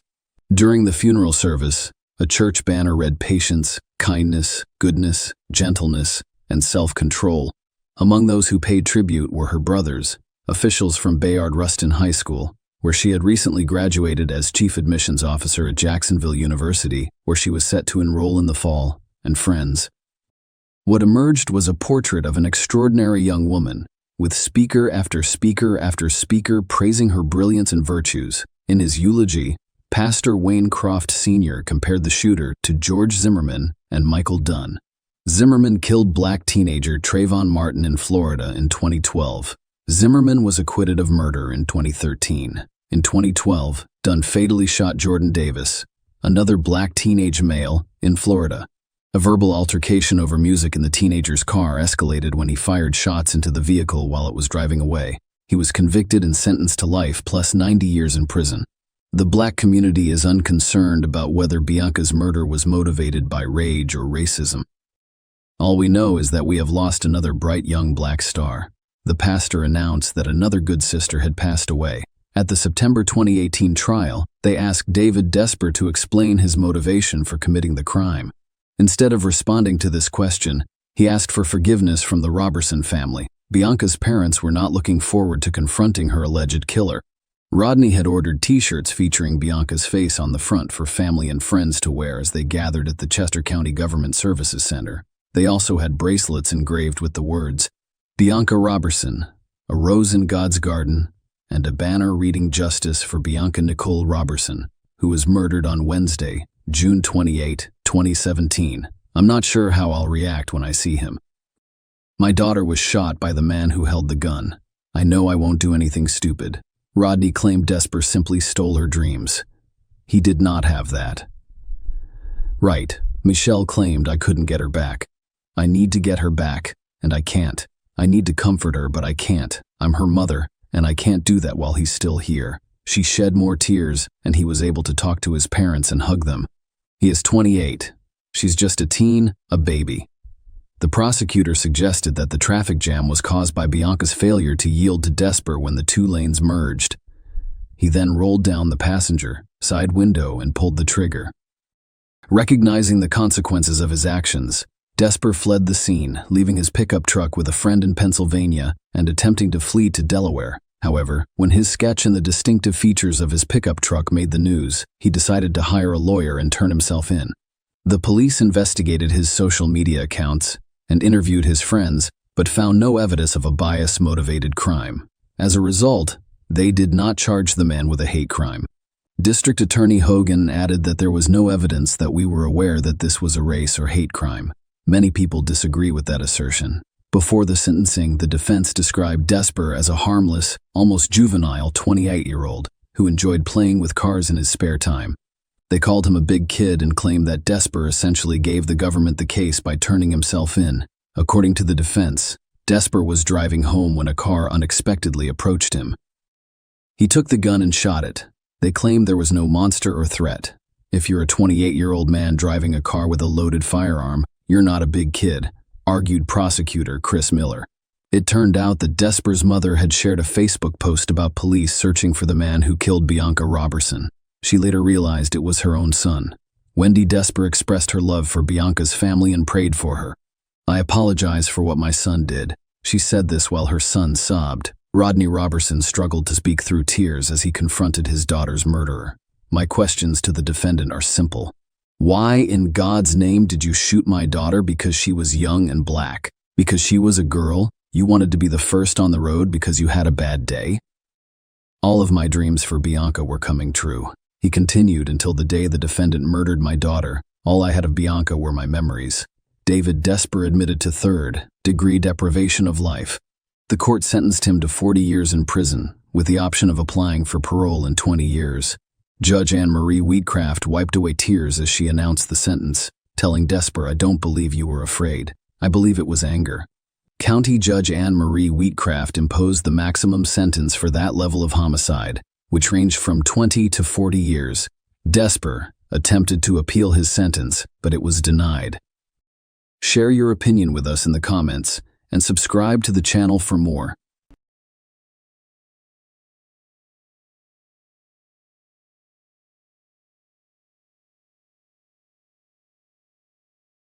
On August 2, 2015, 39-year-old Jason Corbett was sleeping peacefully at home in Wahlberg, Davidson County, North Carolina, USA. His family included his wife, Molly Martins, their two children, Jack, 10, and Sarah, 8, and Molly's parents, Tom and Sharon Martins. Jason, originally from Limerick, Ireland, hired Molly Martins as an au pair after the tragic death of his first wife, Margaret, due to an asthma attack. Molly was 24 years old. Jason needed help caring for his two young children, 3.5 years old, and Sarah, 1.5 years old, so he brought Molly from Knoxville, Tennessee, United States, to Ireland. Jason and Molly gradually developed a romantic relationship. Jason's job as plant manager for an international packaging company required the family, including Jack and Sarah, to relocate to Davidson County, North Carolina, in 2011. The same year, Jason and Molly got married. The court beds appeared to have a fulfilling life in North Carolina. Jason focused on his job at the packaging plant, while Molly took on the responsibility of caring for the children and enjoyed coaching a children's swimming team. At 3 a.m., On August 2, Tom Molly's father called 911. He informed the operator that my daughter's husband, my son-in-law, had gotten into an argument with my daughter. I intervened, and I believe he's in bad shape. We need assistance. He's bleeding profusely, and I may have killed him. A paramedic team was dispatched to the scene, and the emergency dispatcher instructed Tom and Molly to perform CPR until they arrived. Unfortunately, there was nothing that could help Jason. He died of multiple blows to the head. Tom and Molly were transported to the police station in separate patrol cars. Molly described what happened that night at their house. Sarah, 8, approached her in her husband's bedroom door around 3 a.m. She was experiencing nightmares again. Molly went up to her room to comfort her. When Molly returned, Jason was furious at being woken up. After that, the couple got into a fight, and Jason attacked Molly and started choking her. Tom heard the screams and noises. He walked into their bedroom with a baseball bat in his hand. Tom, 65, confirmed his daughter's statement while sitting in another interview room. When he awoke to screams upstairs, he told his wife to stay in the room and decided to investigate what was happening. He heard Jason threaten to kill his daughter, so Tom brought a metal bat for protection. Tom entered the bedroom as Jason was strangling Molly. Tom turned to Jason and asked him to let his daughter go and relax. He refused to let Molly go and threatened to kill her. Jason turned his back on the bathroom and started dragging Molly behind him. She resisted, but she was weakened.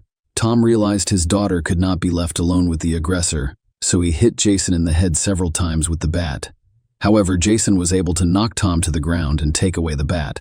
Molly, terrified that Jason would kill Tom, grabbed a decorative garden stolen from the bedside table and used it to cover Jason's head.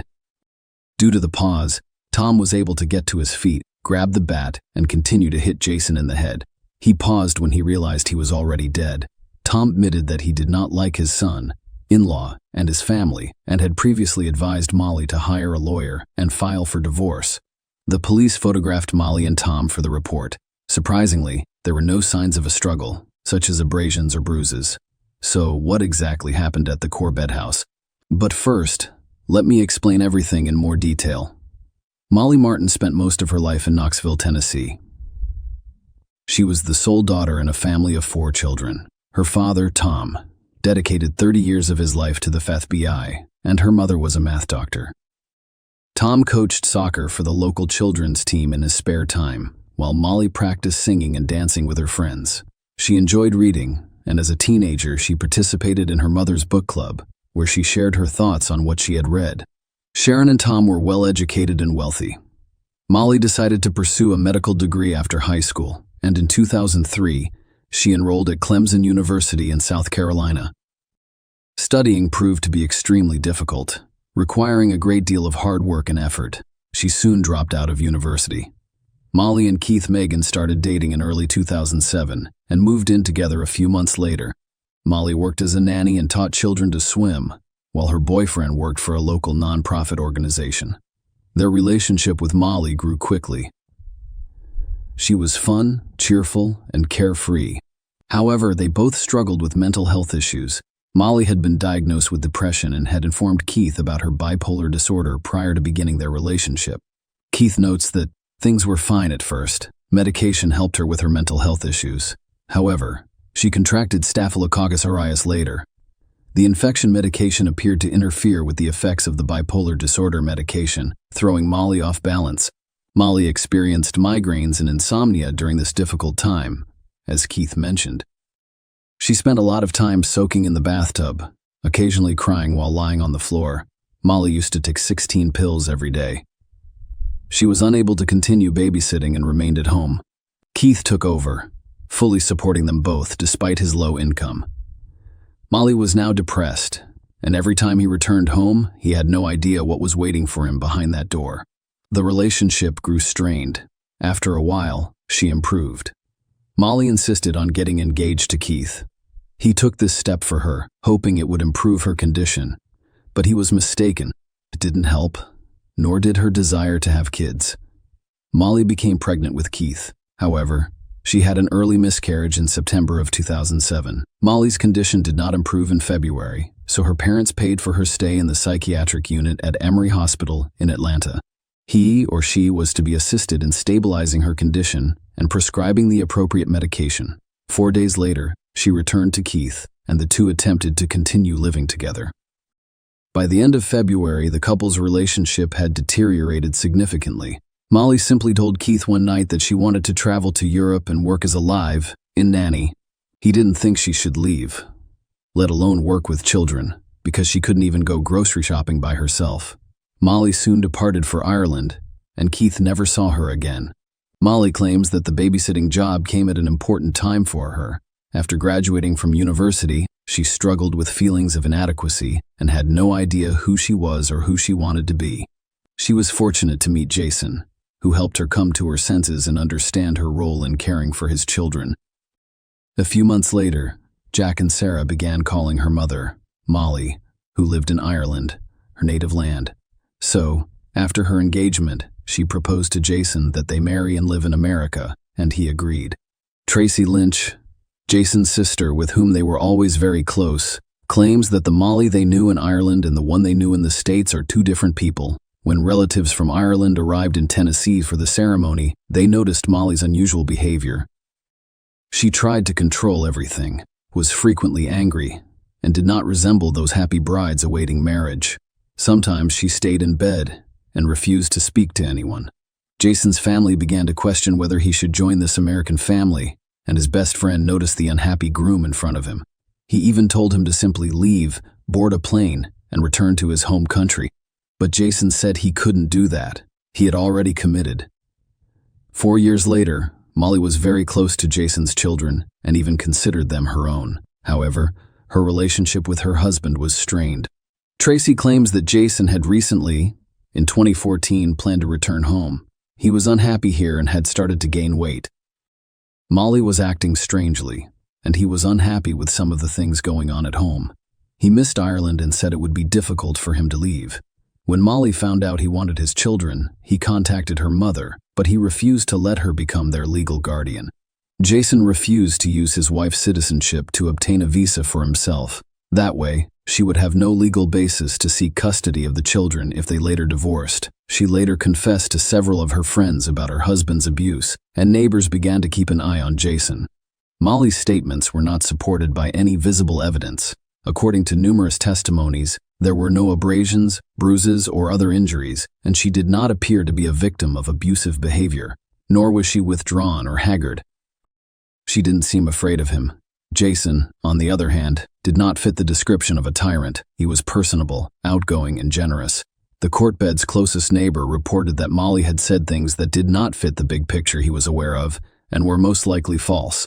She admitted that she may have lied to others in order to make herself look good and avoid embarrassment over her words or actions. Molly answered detectives' questions on August 2, while still dressed in her pajamas from the bedroom fight, and reported that Jason had abused her.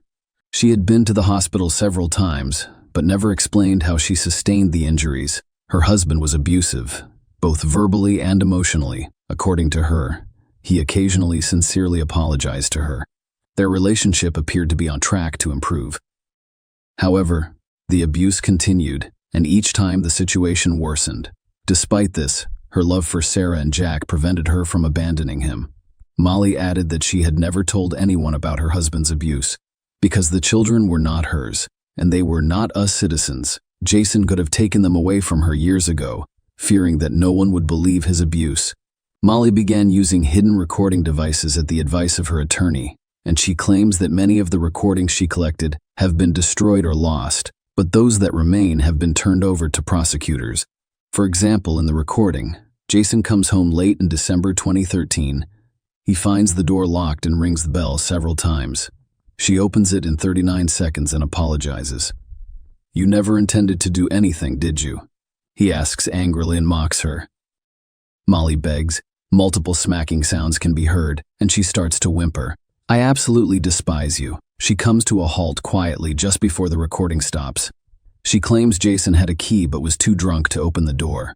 And, as was often the case in their home, the rage would build up until whatever was going on was completely my fault. 4 days after their father died, 10-year-old Jack and 8-year-old Sarah were interviewed twice by state officials. The interview was conducted by a licensed social worker. The children described their father's aggressive behavior, ongoing marital problems, and allegations of verbal, emotional, and physical abuse. Perhaps more importantly, the children understood and recognized the problems. In response to questions, Sarah explained that Mom didn't want to wake Dad up because he'd get angry and say, "Why are you waking me up?" Jack witnessed his father's use of physical force on 1 or 2 occasions. The social worker asked a critical question to summarize what had been said. Did anyone teach them or ask them to answer certain questions in a specific way?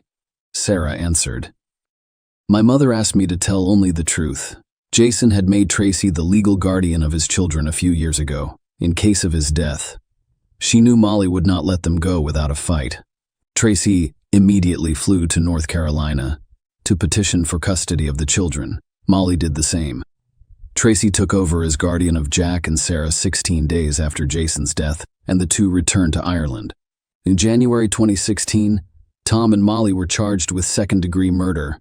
Tracy believes Molly learned about Jason's plans to return to Ireland with the children. However, without her, a strategy was devised to get rid of him. Molly had always wanted only her children, not her husband. Molly and Tom faced trial in July 2017 for Jason Corbett's murder. The prosecution presented a very different version of events, one that excluded strangulation and self-defense. Prosecutors relied heavily on forensic evidence, including photographs of Jason's body and gruesome signs of a struggle in the bedroom. According to the pathologist report, Jason was struck at least 12 times in the head. The exact number could not be given because he was hit in the same spot repeatedly. The skull has visible cracks and severe bruising, similar to an injury sustained by someone who has fallen from a great height, been involved in a car accident, or has blood. According to a spatter expert, Jason's head was once 30 or 45 centimeters off the floor, and he continued to be struck. According to prosecutors, Jason was struck first while still sedated in his bed. Toxicology tests confirmed that Jason's system contained a sedative prescribed in Molly's name 2 days prior to the tragedy. Furthermore, Jason's $600,000 insurance policy had been changed about a year ago, and Molly was now the sole beneficiary. The jury was also shown photos of the defendants taken at the station on the night of August 2. Tom and Molly had no scratches on them. It was impossible to engage in the fight Molly described with a man who was larger, stronger, and taller than you without receiving a scratch or bruise. Tom and Molly were probably delaying the 911 call, making up their story for the cops while Jason's body cooled on the floor. This thought occurred after paramedics arrived at the Corbett home and noticed his body's low temperature. It was already cold. Jason's abusive behavior was not disclosed during his trial. Domestic violence was rarely discussed during the trial. In his testimony, Tom claimed that Jason exercised a lot of control over Molly. He noticed bruises on her body but had no idea where they came from. Although he admitted that he had never witnessed Jason's physical aggression, except on that August night prior to sentencing, Molly stated that incidents like August 2 occurred on a regular basis. The only difference this time was that my father was in the house. In defense of his clients, the attorney displayed a photo from the station showing Molly with a red mark on her neck, confirming strangulation. Jason had a routine physical exam 2 weeks prior to the incident, and the doctor stated that he had been stressed recently. He complained about uncontrollable fits of unreasonable rage. The autopsy revealed marks on Jason's left arm, indicating that he was defending himself, but none on his right arm, which he allegedly used to hold Molly by the neck. After 9 days of testimony, arguments, and photos from the scene of the tragedy, the jury was excused to deliberate after less than 5 hours in the room. They found Tom and Molly guilty. Both received sentences ranging from 20 to 25 years in prison. The court ruled a few days after the verdicts were announced. The lawyers objected to the court's decision, citing judicial errors, particularly the jury's incorrect actions, which violated the judge's instructions. Even before the verdict was announced, one of the jurors gave an interview to journalists, revealing that some of them had discussed the case in private, which is strictly prohibited. However, the court denied the motion. In Tom's case, the appeals court allowed only the defense and prosecution to present oral arguments in Mali in January 2019, but the defendants were not present. Each side was given only half an hour to present their main arguments. On February 4, 2020, the North Carolina Court of Appeals overturned Tom and Molly's convictions and ordered a new trial. Among other errors in the first trial, evidence that Jason was violent toward Molly was excluded. A year later, the North Carolina Supreme Court upheld the appellate court's decision, despite the state's challenge. It determined that the exclusion of certain evidence at trial, as well as the erroneous inclusion of others, may have prevented Tom and Molly from presenting a compelling defense, and thus their claims of self-defense had little evidentiary support. As a result, the jury was not fully informed about the evidence, and they were unable to perform their constitutional duties. Molly and Tom were each released on $200,000 bail in April 2021, after serving 44 months in prison.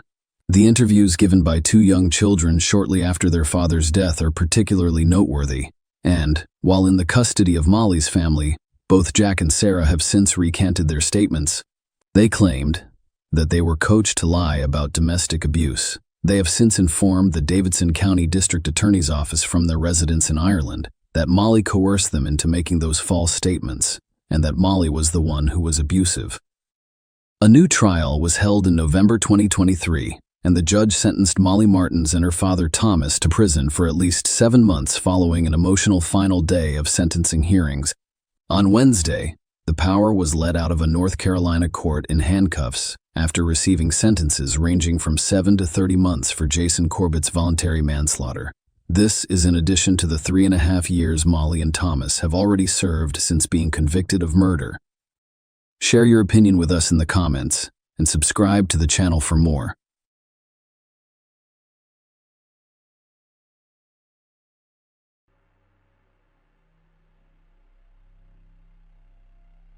Kelly Clayton had everything going for her.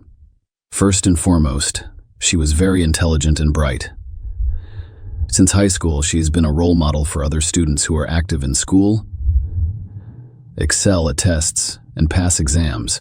At the same time, she never appeared to be a girl who spent days and nights sitting over textbooks, cramming lessons and writing down something from extra reading. No, her appearance was considered model-like, and if her grades had been subpar, she could have pursued a modeling career. She could have, but she did not. After high school, she attended teacher training university to become a chemistry teacher. Her parents' insane pride lasted only for the first few years of university. It is unknown what triggered her decision, but one day Kelly took her documents from the institution and called her parents, telling them that she no longer wanted to study and that she was too young to spend the rest of her life checking notebooks and raising ungrateful children. If she wants to, she will undoubtedly return to her educational pursuits. In the meantime, she wants to travel and live her life to the fullest. Her parents were so upset that they did not communicate with their daughter for 6 months. But if it hadn't been for this desperate act, Kelly might never have met Tom Clayton. They met at a party for mutual friends, and the young man adored the girl. First, he began courting Kelly and showing signs of interest within minutes of meeting her. Second, Tom had a stunning appearance and athletic build, thanks to his status as a hockey star. He played for the semi-professional team Jackals for 4 seasons in a row, and he was regarded as a strong man, a player capable of breaking the opponent's ribs only if he did not approach the gate. But only a sports career, particularly one built on strength and aggression, will eventually fail, and Tom was forced to put the stick in the far corner and enjoy hockey only from the stands or the couch. Watching his favorite team on television, the couple had to move on with their lives, first returning to New York to marry, then to North Carolina, and finally to the tiny town of Cato, which has a population of only a few thousand people. Tom franchised a company that rebuilt houses after fires or disasters, while also working in a related field for a French company. Kelly, after dropping out of university, worked as a waitress, only changing jobs, and now has 2 children. However, Tom was earning enough money, and Kelly could leave her job at any time to care for her lovely daughters, but she was still convinced that extra money would never be unnecessary. Furthermore, she could use it to buy toys for her children and spoil them in every way. On September 28, 2015, Tom went to play poker with his friends the Millers, as he always did. He never accompanied his wife to such events. Playing for money required specific skills and experience in the game. Furthermore, someone had to stay at home with the children, and a family trip would have turned such gatherings into raucous buffoonery, removing any enjoyment from gambling that evening. Tom was unlucky in the game, but he did not get up from the table, instead attempting to win back and offering anyone who wanted to stay to play until morning. But no one supported him, so he went home. At home, however, a dreadful picture appeared before him. His beloved wife was lying in her own pool of blood, badly beaten, and appeared to be dead. Tom panicked and ran through the rooms looking for his children, who were thankfully unharmed but very scared. He grabbed his daughters and went to his neighbor Derek's house, trying not to let them see their mother's mutilated body, and he dialed the police number right away. The officer who arrived on the scene discovered Tom sitting on his knees in front of his wife's body, attempting to give her artificial respiration. Only the MTs were able to extract the man, who revealed the terrible and unpleasant information. Kelly had been dead for some time, and neither they nor he could do anything to help her. All 2 floors of the house were soaked in blood. There was a huge mess in the bedroom. Despite the fact that there were children in the house at the time, Kelly and the perpetrator who committed the atrocity appeared to have fought. Kelly was pushed down the stairs, as evidenced by the knockdown banister, and then beaten on the head with a blunt object until she was dead. There was no evidence of knife or gunshot wounds. The police officer who filmed the crime scene noted that Tom appeared stunned and disoriented. He walked from one corner of the room to another, entered for a split second, and immediately exited, and he was unable to direct the police officer to the children's room or the emergency exit from the house. When asked where Tom was at the time of the murder, he calmly replied that he had spent the evening at a friend's house playing poker. The policeman then went to the neighbors to ask the children some questions, as he had not received any clear information from Tom. Tom's eldest daughter, Charlie, described the perpetrator as a robber. According to the eldest daughter, she and her sister were almost asleep when they heard their mother screaming loudly from the next room, "Charlie, run. Run away from here." And then the entire place shook like an earthquake.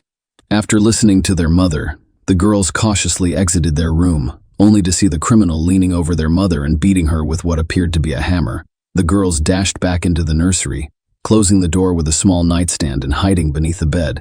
It was a good thing the criminal wasn't looking for them because, as the police officer pointed out, that nightstand was so small that it couldn't have caught a burglar. So what did this burglar look like? He was a huge one, like a bear. That's big. Wow, what did he wear? Blue denim and a black shirt. He was also wearing a mask, similar to the one Daddy wears when he hunts ducks with Mr. Bourne. So your father wears a mask like that too. Will you show me? I'd have to ask him where it is. I'm not sure. What else did you notice when you spotted the robber?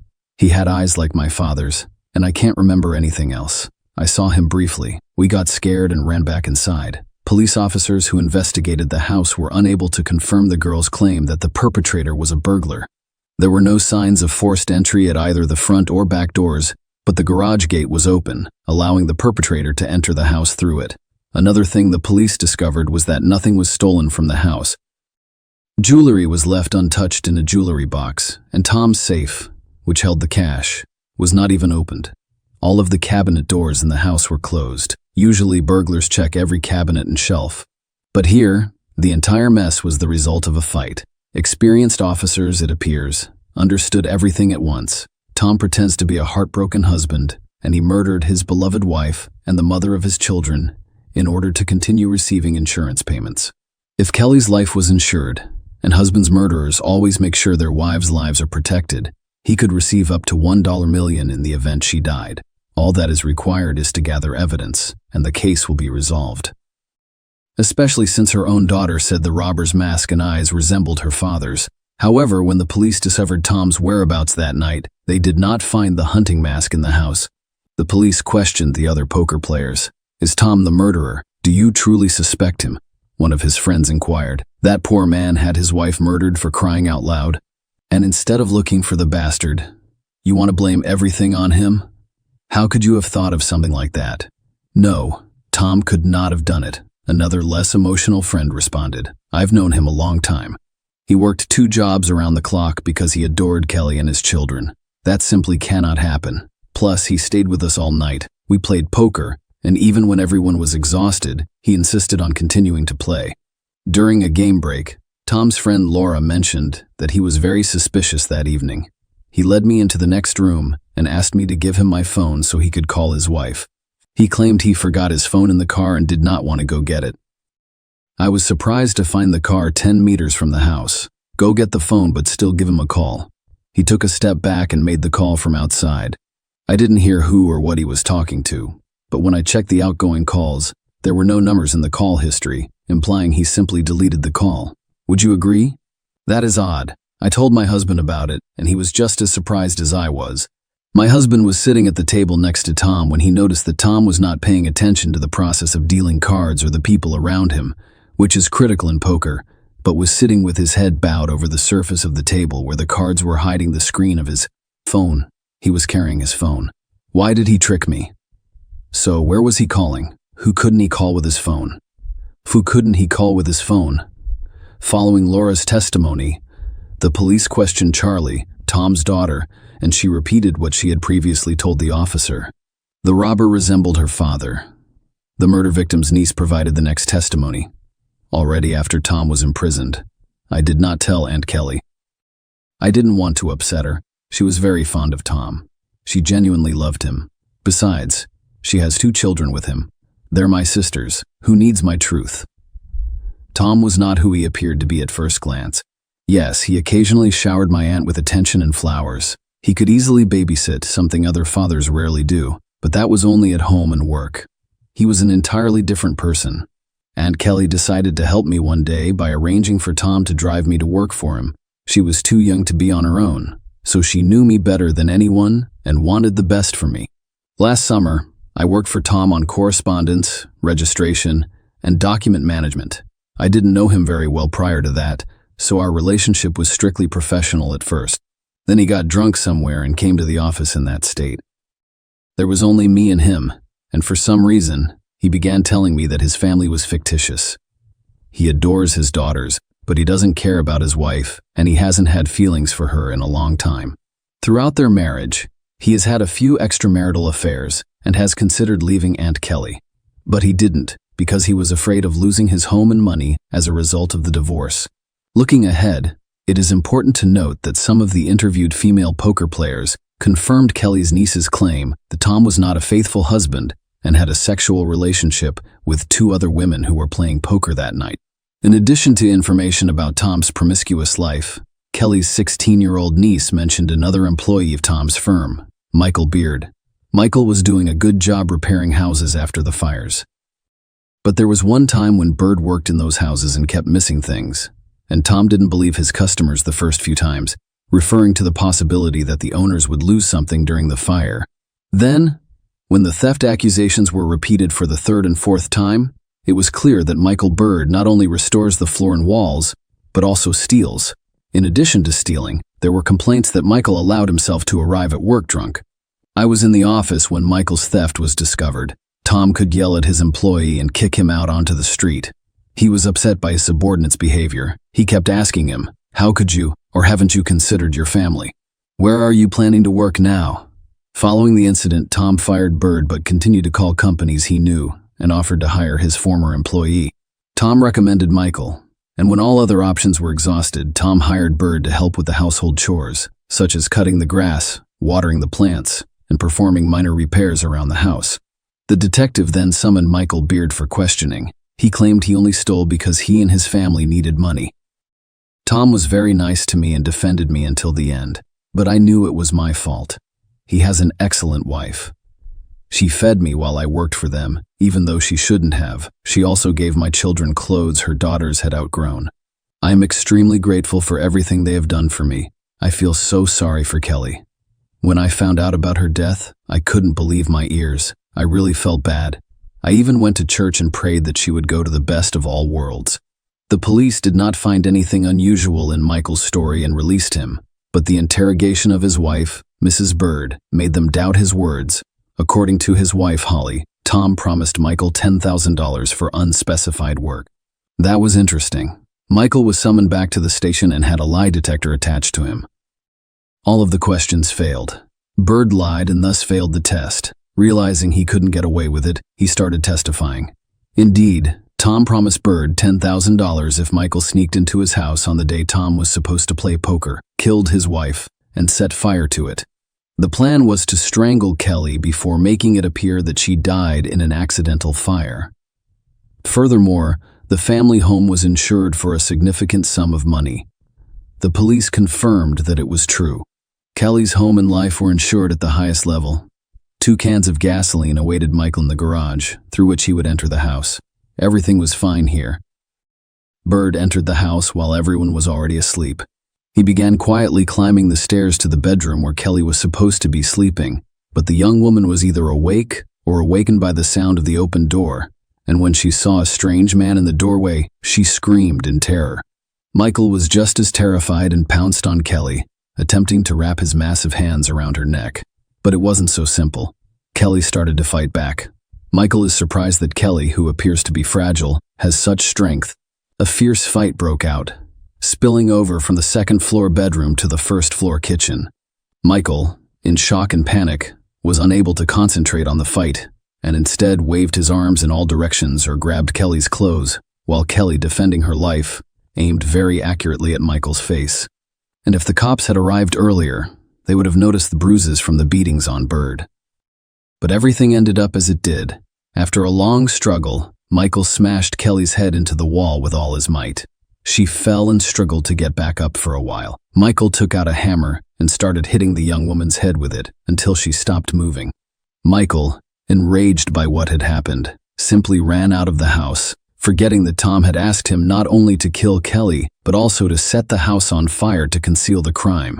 Michael had an accomplice, Mark Blanford, who served only as a driver the day before the incident. Michael called me. I had worked with him on a construction site for a long time and spent a few weeks with him last year, so I was familiar with him. I knew Michael was into petty theft, so I wasn't surprised when he called and asked me to drive while he broke into someone's home. I wanted to decline, but he offered me $500. At first I hesitated, but he persuaded me to go ahead. He said he just wanted to rob a businessman and needed assistance getting out of there before the cops arrived. He offered to help with the car. I gave in to his requests, but only on the condition that I park far away from the house. He agreed. That evening, I waited for him in that car in a dark alley, and he returned quickly enough, breathing heavily, and instructing me to move as quickly as possible. He wasn't carrying a bag or sack, so it didn't look like a robbery. I didn't ask him any questions along the way because I didn't want to learn anything. I just wanted my $500, which I didn't receive. On my way out, he asked me to stop at a bridge over a creek a few blocks south of here. I paused there, and he quickly stripped off his outer garments and threw them off the bridge. If you need to see the place, I'll show you. Police officers who arrived on the scene at Mark's request discovered pieces of Michael's outer clothing near the creek, as well as the hammer used to kill Kelly. Michael, who was already in custody on suspicion of first-degree murder, began to change his testimony. According to him, he was hired by Tom for $10,000 to commit arson at the house and nothing else. There was no question of murder when he entered the house, but Kelly had already died. And who killed her? The detective inquired. I believe it was Tom. He initially offered me money for murder and arson, but I declined. I am not willing to kill a man for money, he stated. I had nothing to fear, but he could never persuade me. You may not believe me, but I nearly passed out when I saw Kelly's body. I knew right away that he was setting me up, so I ran out of the house. Michael insisted, he's the killer. Michael spent a long time assuring the police of his innocence, all because he was unaware that Mark had shown the location where Beard had thrown out his belongings, and that his clothes, as well as the murder weapon, had already been examined by experts who discovered Kelly Clayton's blood on both his clothes and the hammer, and that was the most direct proof that he, not someone else, had killed Kelly. In turn, Tom refused to admit that he ordered the murder of his wife from a former problem employee at his company. According to him, Michael knew he had money. He knew he wasn't poor, and he decided to rob Beard's house because he had lost his job and was resentful of the dismissal. But Kelly was at home that night, and he paid with his life. It would have been more difficult to prove Tom's guilt in conspiracy with Michael if Laura, the woman who had been playing poker that night, had not told the cops that Tom had called from her cell phone. The detective requested a transcript of her calls, and her expectations were met. Then, on the night of September 28, Tom Clayton called Michael Beard. Michael was the first to go on trial. He continued to claim that he had been hired to set fire to the house in order to collect the insurance money. He did not kill Kelly, and the blood on his clothes was simply from touching a dead and mutilated body. That is why he became dirty. He had thrown away his belongings so that no one would suspect he had been at Clayton's house that night. His speech seemed convincing. The jury had deliberated for 7 hours. In the end, they concluded that Michael Beard was guilty of all charges. He faced life in prison. Tom's lawyers were able to obtain records of conversations and correspondence between him and Michael, and none of them specifically discussed their devious plan. The prosecutor. Questions. Requests for billing transcripts of his movements produced no concrete results either. All evidence was circumstantial. If it weren't for one detail, the car in which Mark had given Michael a ride was registered to Tom's company, and Tom, arriving at the office in his personal Toyota, left it in the parking lot, where it was moved to the company pickup truck, which later drove to Michael's house and left there, before being taken back the day after the tragedy. In fact, he gave Michael the car in which he and Mark drove to the crime. The jury testified to this fact during the trial. The trial lasted 6 days, and the jury ultimately determined that Tom had hired Michael to commit this heinous crime. Michael, in turn, made an appeal. In his defense, he quoted little Charlie, who stated that the eyes and slit of the mask belonged to her father. However, the court denied the appeal because the description of the clothes matched the one discovered beneath the bridge.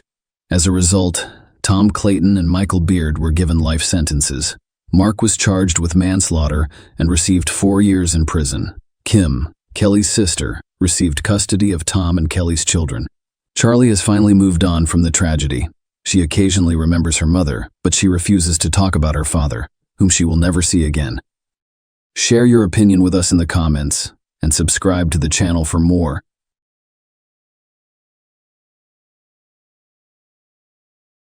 Hey guys, welcome to my channel, and today we're going to take a look at another horrible case with you. Ebolia Ryan, 47, a mother of 3, had been anticipating spending the holiday season with her kids on December 1, 2014. Her plans were tragically derailed, and she was never able to spend her favorite season with her loved ones. On December 4, 2014, 3 days after her murder, the Abu Dhabi Police Department made an arrest in the city, ending their ceaseless investigation into the ruthless killing. After the arrest, it became clear that this case wasn't as straightforward as it first appeared, and an unexpected motivation was discovered, which put the authorities on high alert once more. Who was this woman who had been arrested by the Abu Dhabi police? What may she have done that would have put the investigators under a time crunch? The woman who was taken into custody was Alaa Badr Abdullah al-Hashemi, age 38. Her husband, Mohammed al-Habashi al-Hashemi, and their 6 children resided in the United Arab Emirates, where she was born in Yemen. When Alaa chose to carry out a terrible act, her youngest kid was just 10 months old, and her oldest was 10 years old. All of her children, young and naive, were ignorant of the evil plans their mother harbored. Alaa began implementing her ideas on Monday, December 1, 2014. In accordance with one understanding of hijab, she put on her black gloves and covered her face with a veiled niqab, a typically black covering worn by Muslim women to cover their faces. Just before 1 p.m., she left her home. Alaa went to the well-known boutique mall on Al Reem Island in Abu Dhabi that same day. Alaa was very unconcerned, even though she knew that the mall had fully operational CCTV cameras and that security was keeping an eye on her. She refused to go back or leave the mall without completing her tasks. Around 1:13 p.m., Alaa went into the mall and rode the elevator.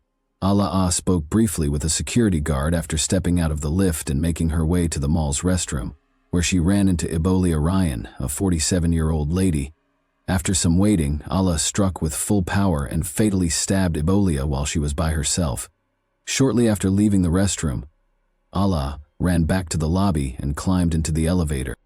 The mall patrons quickly became aware of what had transpired in the restroom. Alaa fled the building as they came out in the foyer, still reeling from the horrific murder that had just occurred. Even though boutique mall security was typically strict, Alaa was able to evade the guards. Fortunately, the security footage had caught every step she made. The terrible incident was reported to the Abu Dhabi Police Department by the mall security, and as soon as investigators got on the site, an investigation into Ebolia Ryan's murder was started. Born and raised in Romania, she was a kindergarten teacher who was Hungarian-American. Before going through a divorce, she and her husband Paul Ryan moved to Sopron, Hungary in 2006 with their twin sons Adam and Aiden and daughter Tamaya. Ebolia followed her career wherever it took her when she and her spouse parted ways.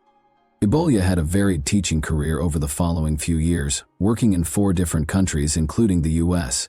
She had been living in Abu Dhabi for about a year, with Abu Dhabi being her final destination. In addition to teaching there, she also played the role of a loving mother to her twin boys, ages 11 and 12, who shared their Abu Dhabi home with her. Tamaya, Ibolia's 13-year-old daughter, was then residing in Vienna, Austria, with her father, her ex-husband Paul Ryan.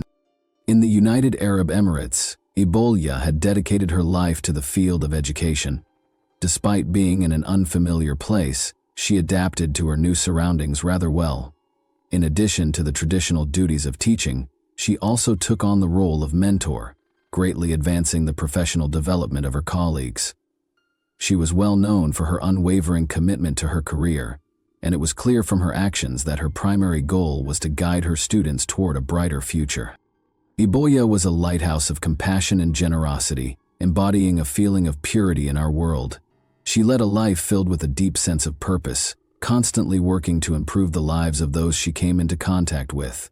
As the holidays drew near, Ibolia had made plans to visit the boutique mall for some shopping on December 1, 2014, before returning home to her twins. She had no idea, however, that fate had other ideas for her. The suspect was fully hidden from head to toe, making it extremely difficult for officials to identify him during the early phases of the investigation. This also prompted them to speculate that the offender might be a man wearing a disguise. Abu Dhabi police released a public statement on December 3, 2014, a few days after the terrible death of Ibolia, stating that they were still working to identify the suspect's gender. Due to the totally enveloping clothing, which included a black abaya, black gloves, and a face cover, none of the several witnesses to the murderer were able to provide any distinguishing characteristics, such as facial features or build, regarding the suspect.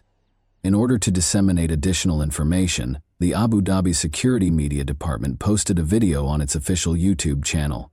This film, which included CCTV footage, showed the murderer known as the Reem Island Ghost.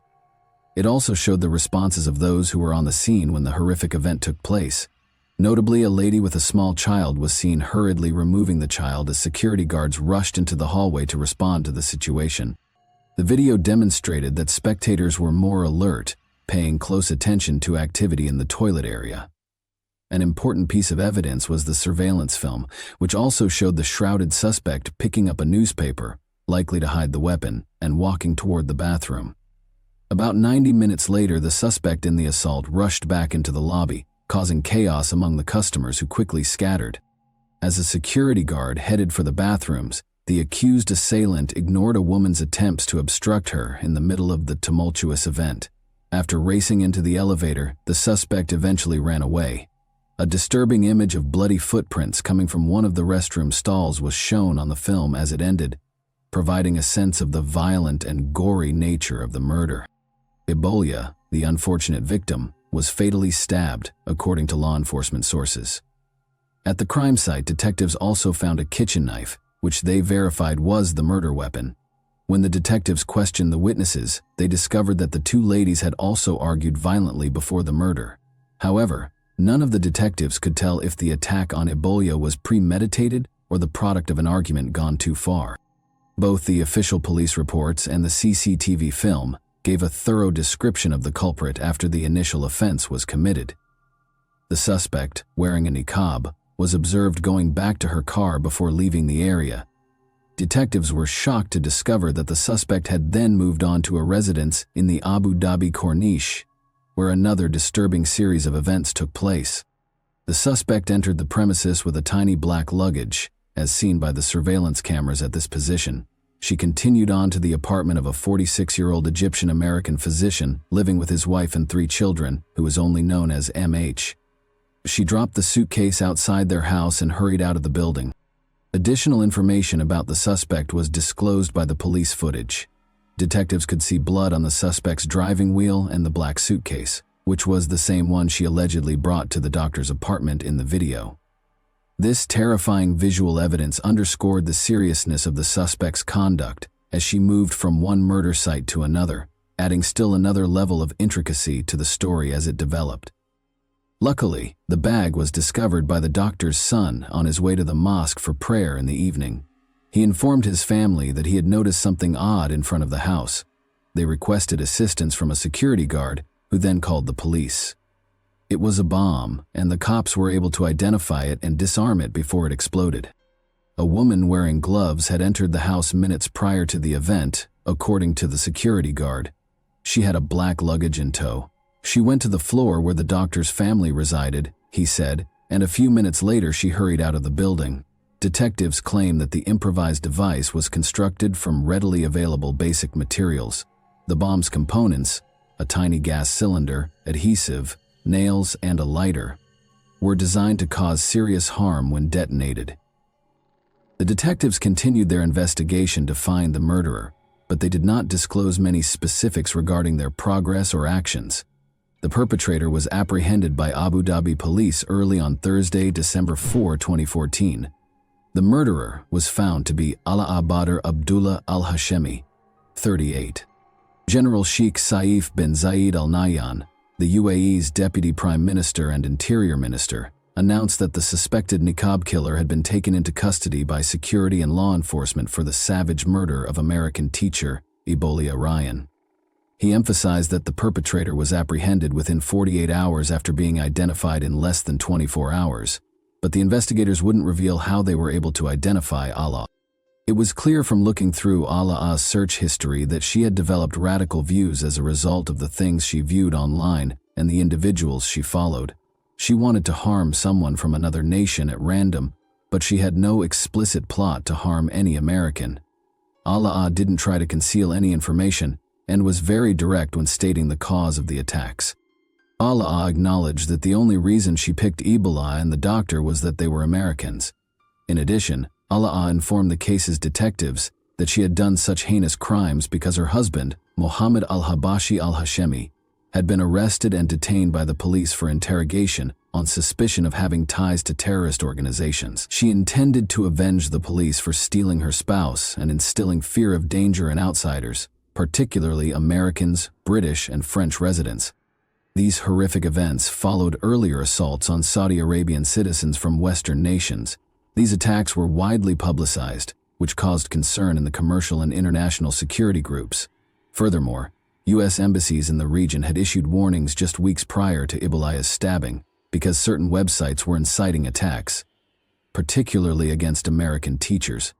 Due to its extremely rigorous anti-terrorism security, Abu Dhabi was mostly seen as a safe area for foreigners to work. However, as a result of these incidents, foreign residents of Abu Dhabi started to get concerned about the rising crime rate against foreign nationals. According to the Emirates authorities, Ebola's death was the result of a terrorist attack carried out by a single individual who was swayed by extremist ideologies found online. Ala didn't know either of her victims, the police stated. She didn't have any personal issues, she just carried out those acts because of the victims' nationalities. Since terrorist strikes are rare in the United Arab Emirates, this caused anxiety among Abu Dhabi residents, both locals and visitors from other nations. When investigators discovered a statement from Abu Muhammad al-Adani in September 2014, speaking on behalf of the organization identifying itself as the Islamic State of Iraq and the Levant, they discovered even more concerning detail regarding Ebola's murder. Abu Muhammad al-Adani called on the Muslim community to target Westerners and those from any other nation who were responsible for the attacks on their group. Specifically, he said, "Hurt them in any way you can." Instead of being a clear directive from militant organizations, the attacks that followed this menacing speech were viewed as a part of a trend of violent acts motivated by ideas. The killing of a French tourist named Hervé Gordel in Algeria, the 2014 ramming attack in Saint-Jean-de-Luz, and other assaults on Americans and Danes in Saudi Arabia were more examples. Abu Dhabi officials did not take terrorist incidents lightly. A significant portion of the city's operations depended on the labor of several foreigners, and tourism sustained its economy. Security officials sent a clear warning to any other prospective terrorists in the UAE about the dire consequences of any planned strikes, in order to ensure that the violence stayed isolated. Prior to the attack, Ala had been browsing terrorist websites online, where she learned how to construct explosives and commit murder, according to an unnamed UAE security official who spoke to Emirates news agency WAM. Additionally, the investigators were eager to investigate the likelihood that Allah was not acting alone. In an interview with ABC News, the police stated that they had detained several individuals at Allah's residence, but they were unsure if they were directly responsible for the assault. Allah disclosed to the investigators that Mohammed al-Habashi al-Hashemi, her husband, had previously provided support to militant organizations.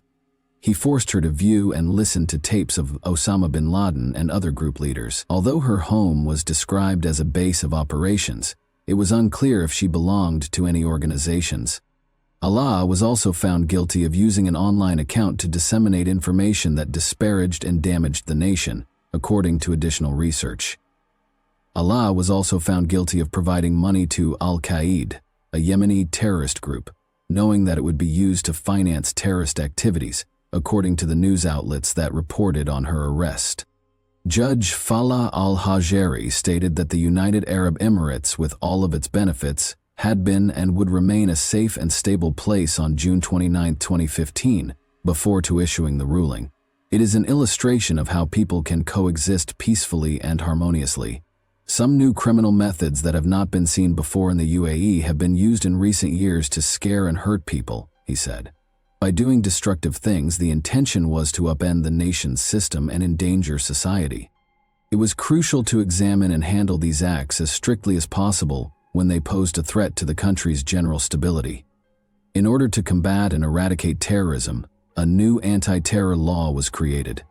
The judge directed law enforcement to shut down the online account Allah had been using to contact with terrorist groups and to seize all of the evidence in his case.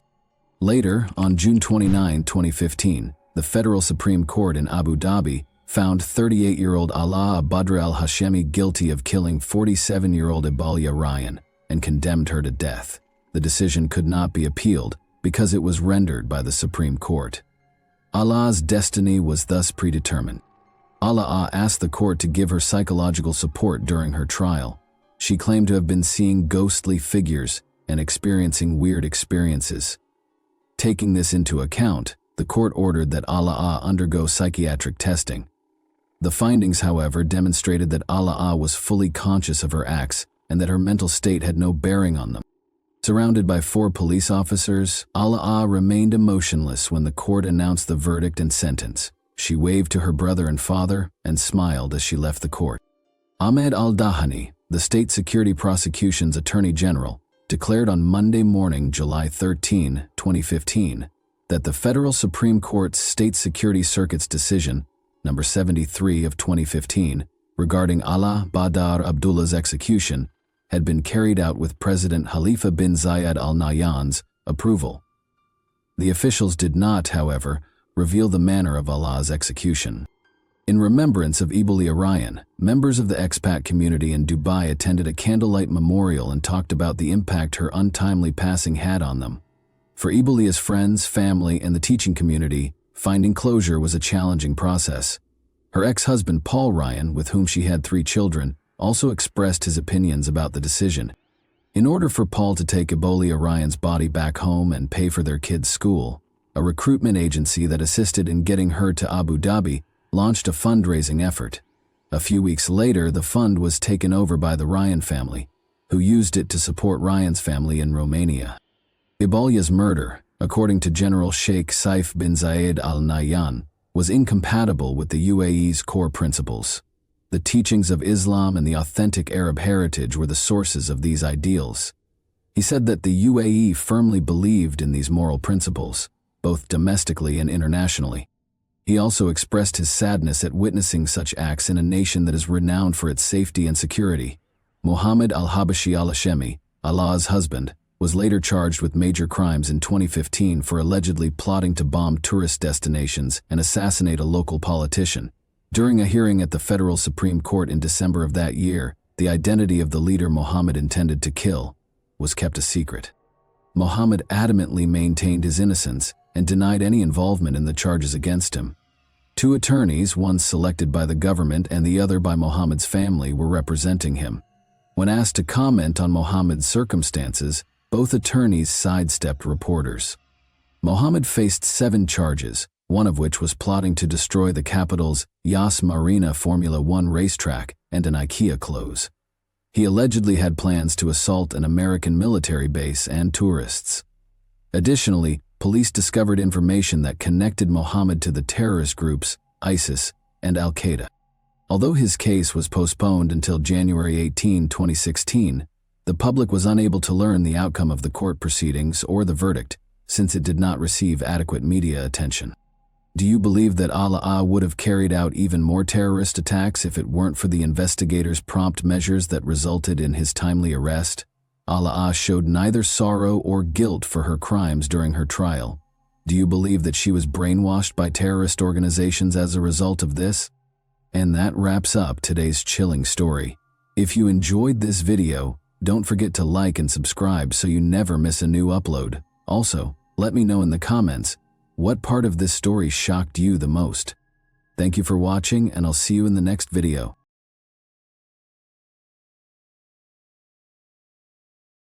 Hey guys, welcome to my channel, and today we're going to take a look at another horrible case with you. Arthur Labanjo Hughes, then 7 years old, would give up on life at this very moment. 5 hours later, the world would hear the most tragic story on the internet, that of Arthur Labanjo Hughes, after an emergency 999 call was placed. He was discovered in a state that could not be explained by a fall, even though he had fallen and struck his head. He was remembered for his superpower, his smile. If one could ask for one last thing, despite having numerous guardian angels around him, Arthur was imprisoned by pure evil during COVID-19 and spent every day of his life in hell. Soon, the Midlands, England Police Department would find horrifying hidden footage and videos that they would prefer not to view. June 17, 2020 was the date of the call. The voice on the line was panicked. 6-year-old Arthur Labanjo Hughes had fallen down the stairs. When paramedics arrived, he was having trouble breathing. Arthur's life slipped away in spite of all the attempts to save him. Before the doctors noticed something that would haunt them for years, it appeared to be a tragic accident. Horrible injuries were found, which contradicted the caller's account. Arthur's severe brain injuries had caused his death. According to the doctors, the damage was comparable to an automobile accident. Even the on-scene paramedics observed numerous bruises on his body, in addition to severe head trauma. Amidst the frantic words and background noise of the 999 call, the truth was concealed in plain sight. Everyone would be shocked to learn the true story of Arthur's tragic demise when the recording was played again, this time with more discerning ears and a greater sense of suspicion. Something much darker now echoed what had once seemed like desperation. Emma Tustin, 32, the stepmother and caregiver of 6-year-old Arthur Labanjo Hughes, was the female voice on the call. Emma was the only person who saw Arthur's final moments because his father, 29-year-old Thomas Hughes, was not there when the alleged accident happened. She was also the one who explained how Arthur got hurt and escorted him to the hospital. However, there was a problem with the doctors. They called the police because of their suspicions, and detectives soon began requesting Emma's first formal statement. The thinking step was the punishment area that Arthur's stepmother Emma and father Thomas had created for him. He could stand there and think about what he had done. Because of his actions, Arthur often found himself there, Emma said. However, Arthur was particularly impolite and violent on the night of June 17, 2020, the day he passed away. Emma started crying as she described the mischievous child who had mistreated her. She asserted, like many other stepmothers, that her love was not returned. However, the narrative did not match Emma's story, which remained mostly unchanged from the details in the 999 call. Although more research was necessary, the results would reveal a disturbing truth that would haunt the investigators for the rest of their careers. By 1 a.m., Arthur was placed on life support. After determining that there was nothing more that could be done, life support was turned off the next day. A forensic analysis conducted as the investigation progressed showed that Arthur had more than 130 distinct wounds, from head to toe, in varying stages of recovery. Each and every part of his small body was injured and bruised. Long-term physical stress caused his thymus gland and one kidney to shrink significantly. However, a total detachment of the retina in his right eye and bleeding on the brain were the cause of death. The experts had no idea, that this was only the beginning. He had extremely high sodium levels when he was first brought to the hospital.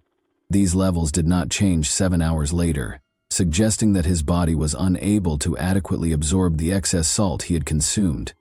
According to estimates, Arthur would have needed to eat 6 tablespoons of salt in a single day, or more likely, be poisoned with high amounts of salt over a number of days to reach such sodium levels. Torture was evident from the autopsy report and the injuries sustained. However, that wasn't even the reason this case was the most well-known in Middleton. It was the horrifying findings that had not yet been made during the inquiry that had the public's attention like a wildfire. Authorities were tracking down the sadistic monster who had committed the unthinkable after discovering the unspeakable horror inflicted upon the defenseless child. Behind the story of the tearful Emma and the restless Thomas, there was little question that something was amiss.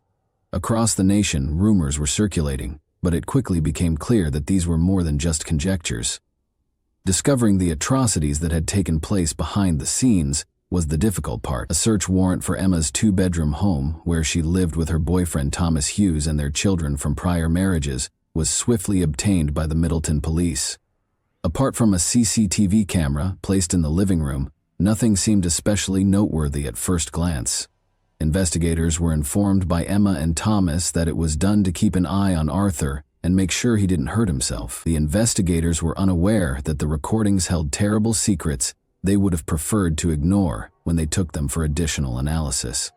Heartbreaking details of little Arthur's last hours were captured on CCTV, including scenes that would have horrified anyone who saw them. This unsettling video was captured just a few hours prior to Arthur's purported mishap. Arthur pleaded with Blake to come and save his life.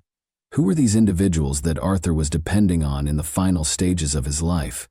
Blake was Thomas Hughes's brother and Arthur's uncle. When Arthur called for his family outside of Emma and Thomas, he was seen to be weak, frail, and hardly standing.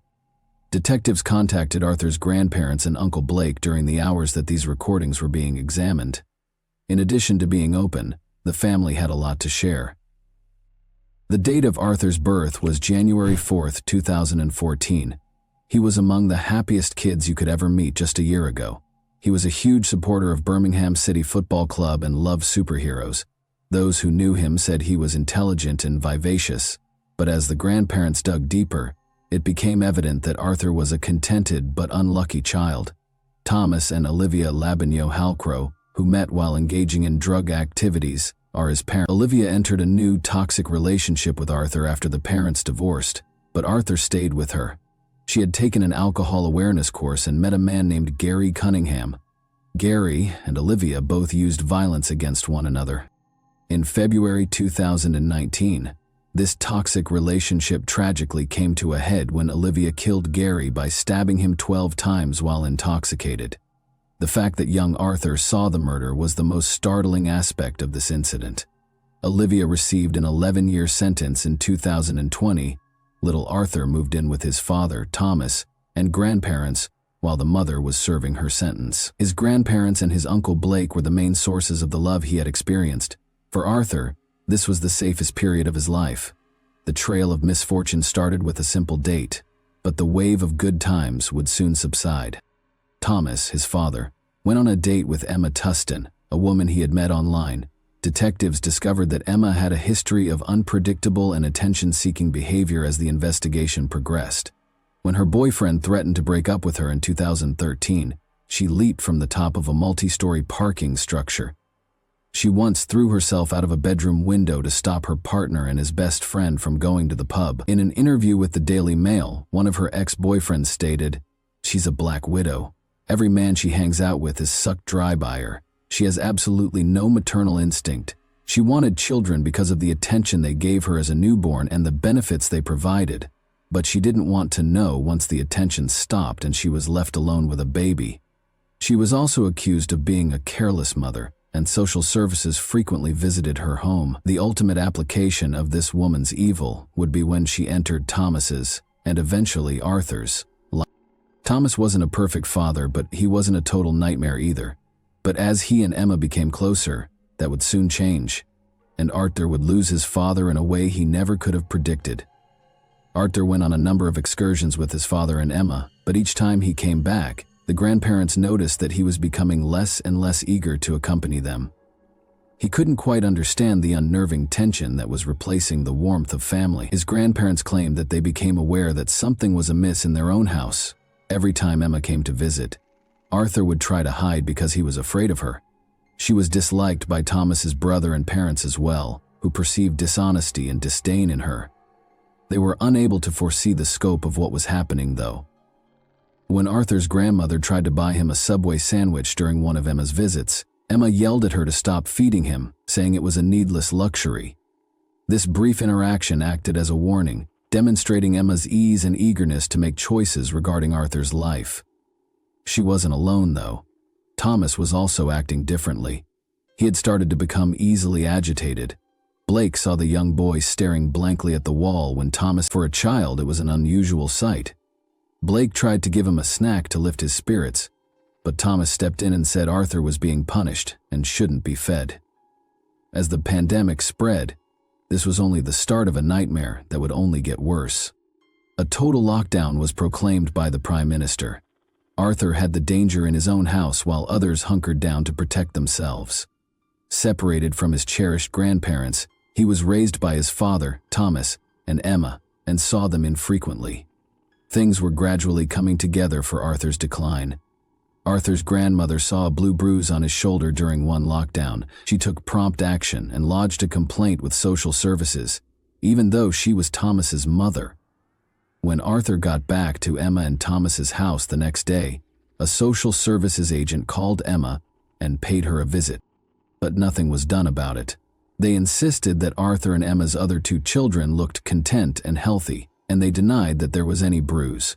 But the call prior to the visit was sufficient justification for Emma to be on guard and take the required precautions to hide it, according to the grandmother. Blake tried to get in touch with the Middleton police, but sadly the officers never got through to Arthur because they believed social services was handling the case. The family made repeated attempts to enlist assistance for Arthur, but there would be no outcome. Arthur was suffering terribly, and there was nothing anyone could do about it. Meanwhile, Arthur's death was being investigated more thoroughly. Though they were unsure of what might have caused Arthur's death, Arthur's grandparents and family blamed Emma and Thomas.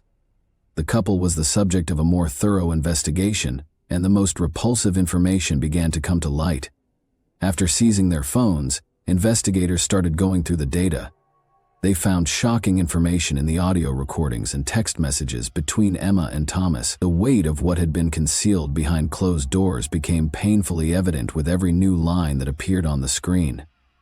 Emma and Thomas's messages exposed the depth of their perverse collaboration, and they were complicit in this nightmare. The messages described Arthur's living conditions, which included physical abuse, loneliness, and hunger. Emma vented her frustrations and documented her increasing cruelty towards the boy in the majority of these texts. She punished Arthur by depriving him of food and liquids and making him stand in the hallway for hours on end. The young boy's pleas for sustenance and solace were ridiculed.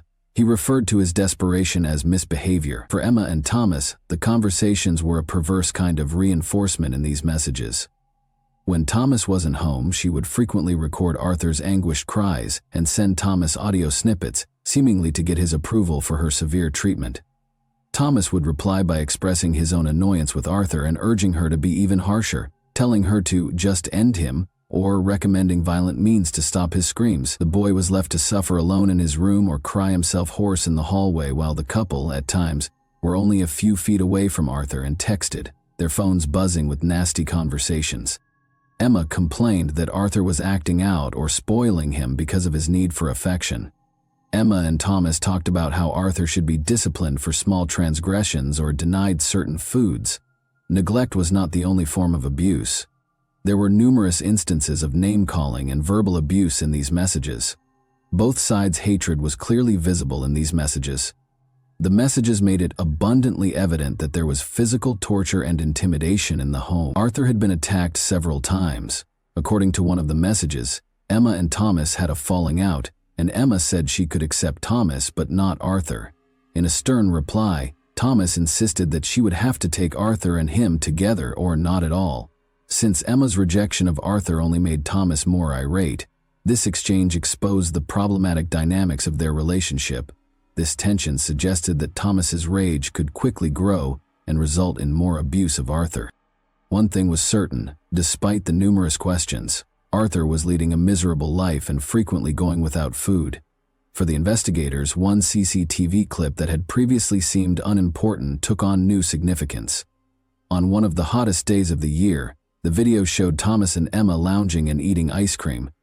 Arthur, meanwhile, was made to stand on the stairs, hot and hungry, without water, and in a bulky onesie that made him feel even more uncomfortable. Emma stooped to eat McDonald's in front of a starving Arthur, who was left defenseless in the hallway, while Thomas sat cross-legged. The question came up. Did Emma's children all experience the same level of suffering?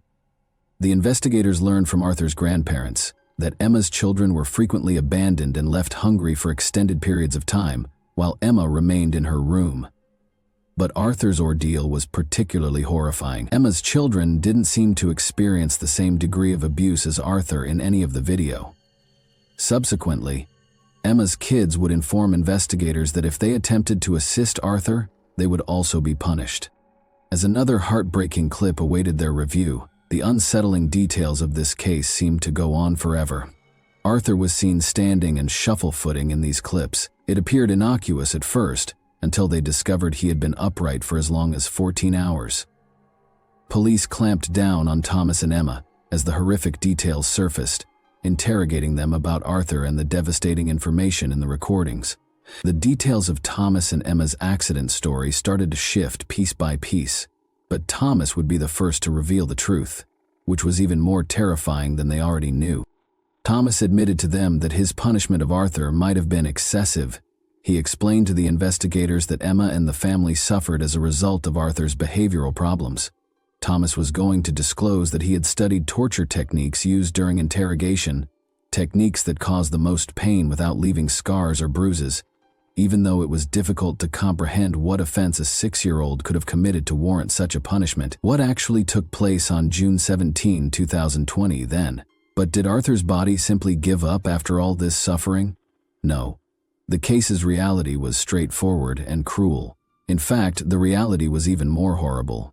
Arthur was left behind as usual, weak and starved, while Thomas had gone to the grocery store with Emma's kids. Emma texted Thomas that Arthur was causing trouble and instructed her to discipline him, even though Arthur couldn't have done anything that she couldn't manage on her own.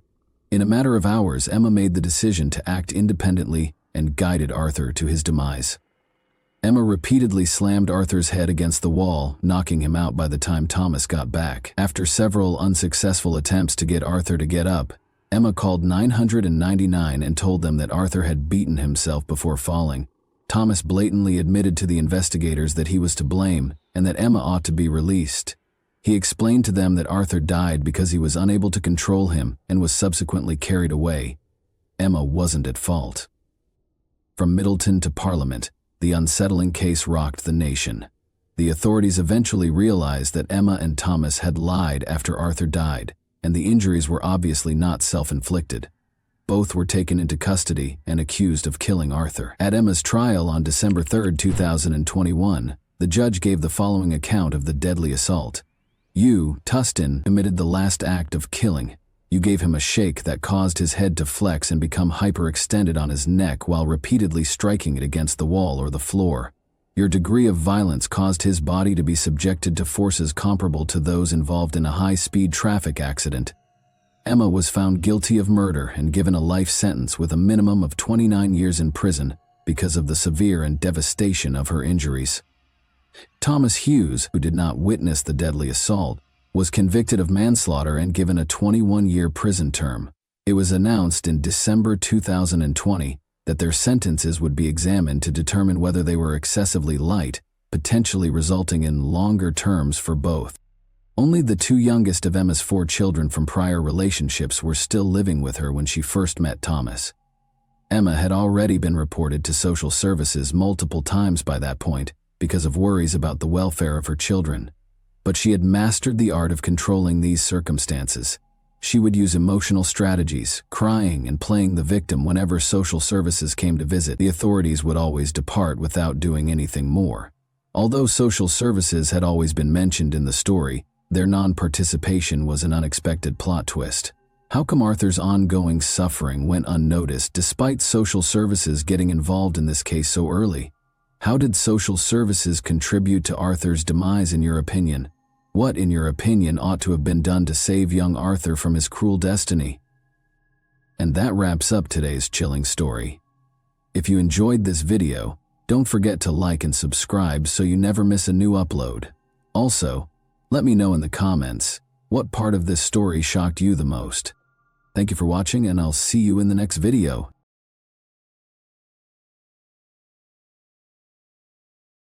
Hey guys, welcome to my channel, and today we're going to take a look at another horrible case with you.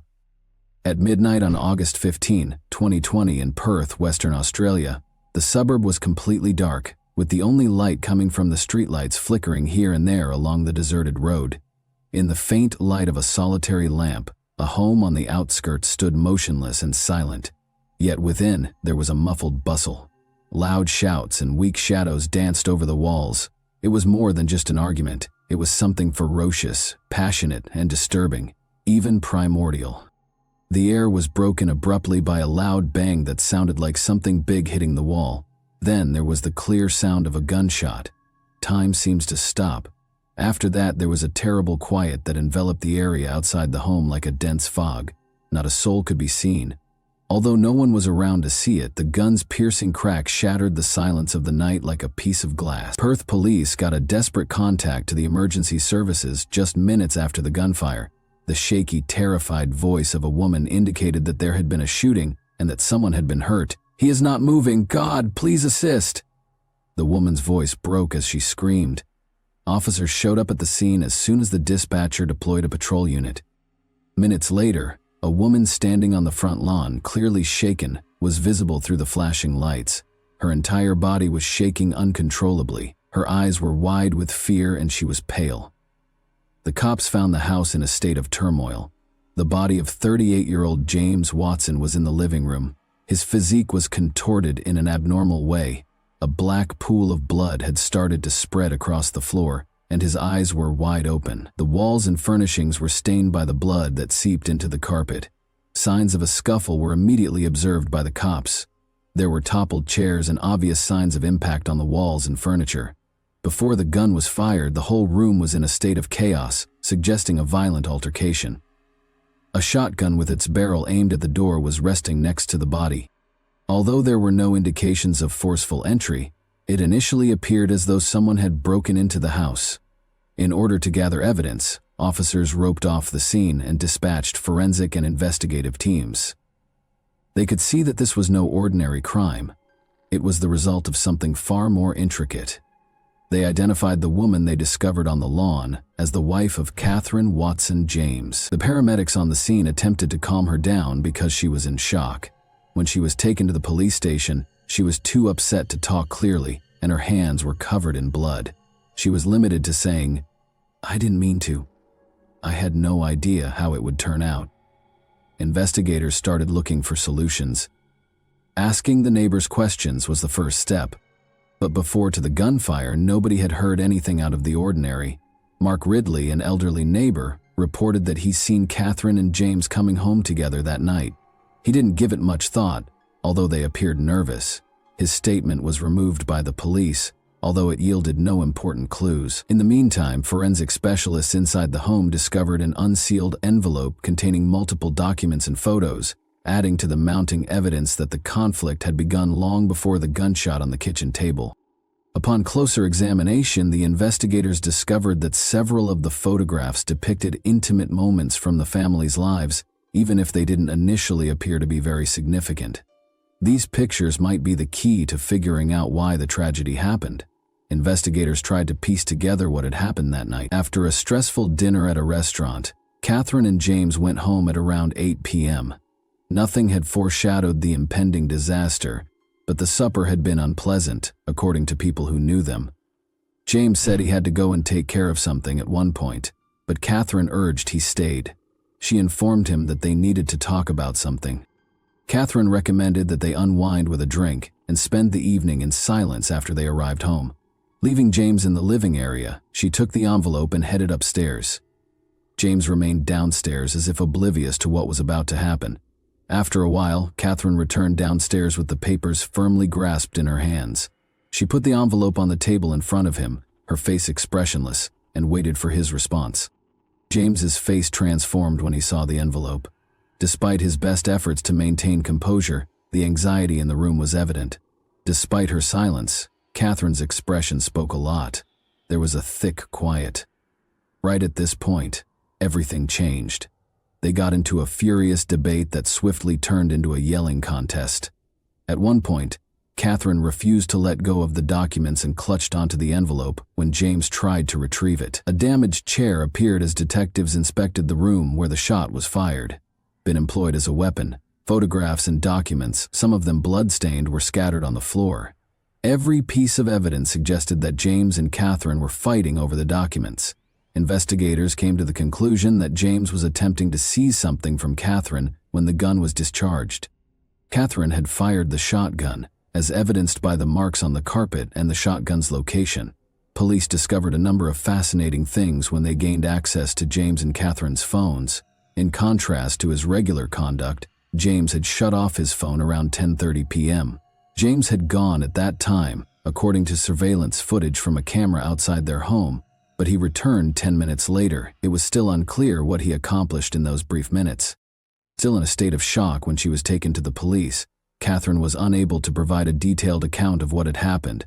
She said that they had begun to argue and that things eventually got out of hand. She said she couldn't recall how she got the shotgun in her hands. Although it was evident that she was under a lot of stress, detectives felt that there was more to her story. Investigators started looking into the Watsons' relationship in further detail. The couple had been married for 10 years, didn't have any kids, and seemed to lead a peaceful existence. However, Catherine became suspicious when neighbors saw that James had been spending less time at home lately. Even close friends and neighbors had seen the strain in their conversations, while no one knew exactly what was going on between them. The inquiry also found that Catherine had gotten in touch with a private investigator only a week prior to the incident. It was unclear why this was the case. It was unclear exactly what she was looking into, but it was possible that she was obtaining evidence against her spouse. The results of the forensic examination of the weapon discovered at the scene were given to the police later that night. When James's fingerprints were found on the shotgun, they appeared strange, as if he had handled it just once. This made investigators question whether the firearm may have been utilized by someone else at the crucial moment. Perth police visited Catherine and James Watson's house again the morning following the incident. As investigators attempted to piece together a more coherent picture of what had happened, forensic teams continued to collect evidence at the crime scene, which remained sealed off. The specifics cast doubt on the simplicity of this narrative, which at first glance seemed to be a spontaneous flash of hostility during an argument. The investigation's main detective, Richard Hale, made the decision to go over the surveillance film once more to make sure nothing had been missed. There was a little discrepancy between the frames of the video, which showed James leaving the house at 10:30 p.m. and coming back 10 minutes later. He was seen talking to someone in a car parked by the curb in the video. The face of the person James was speaking to was indistinguishable from the shadowy figure that the camera captured. Hale started looking into who might have been outside the house at that time, after realizing that this might be a significant lead. Detectives kept questioning Catherine in the meantime, but her mental condition remained unpredictable. She asserted that everything happened too fast and that she couldn't remember how things got out of hand. She spoke incoherently, and her eyes were empty. When he questioned her about the car that was captured on the surveillance camera, Detective Hale saw a momentary shift in her demeanor, as though she was trying to conceal something. The contents of the envelope discovered at the side were being carefully examined by detectives at the same time. Indeed, a professional investigator had taken a number of the photos inside. James was pictured with a young woman, but her face was never fully visible. The investigators' report listed a number of locations where they had met, including a motel on the outskirts of the city, a shopping mall parking lot, and a cafe in downtown Perth. The report, however, omitted the woman's identity, although it was still unclear how these photos related to the crime. Hale came to the conclusion that Catherine had hired the private investigator to track her husband. Investigators chose to go to the private investigator's office, who was listed in the report. they discovered Thomas Morgan, a man who appeared a little uncomfortable when he saw the detectives. According to Morgan, Catherine had called him approximately 2 weeks earlier, claiming that her husband had been acting strangely. She had a suspicion that he was cheating, but she didn't elaborate. Copies of the images captured over the course of a week of monitoring were presented to the police by Morgan. Although the woman's face was always obscured, it was evident from the photos that James and the woman were meeting. She was either turning away or wearing a hood. Morgan stated that just one day before to the terrible incident, he had given Catherine all of the collected material. After returning to Catherine, Detective Hale showed her the pictures that the private investigator had taken. She acknowledged that she had suspected James of being unfaithful, but her response was cold. She stated that in order to learn the truth and determine the course of their marriage, she planned to present him with the proof during a family meeting. She insisted, nevertheless, that she never intended to hurt him. After James saw the pictures and accused her of spying on him, things became out of hand for her.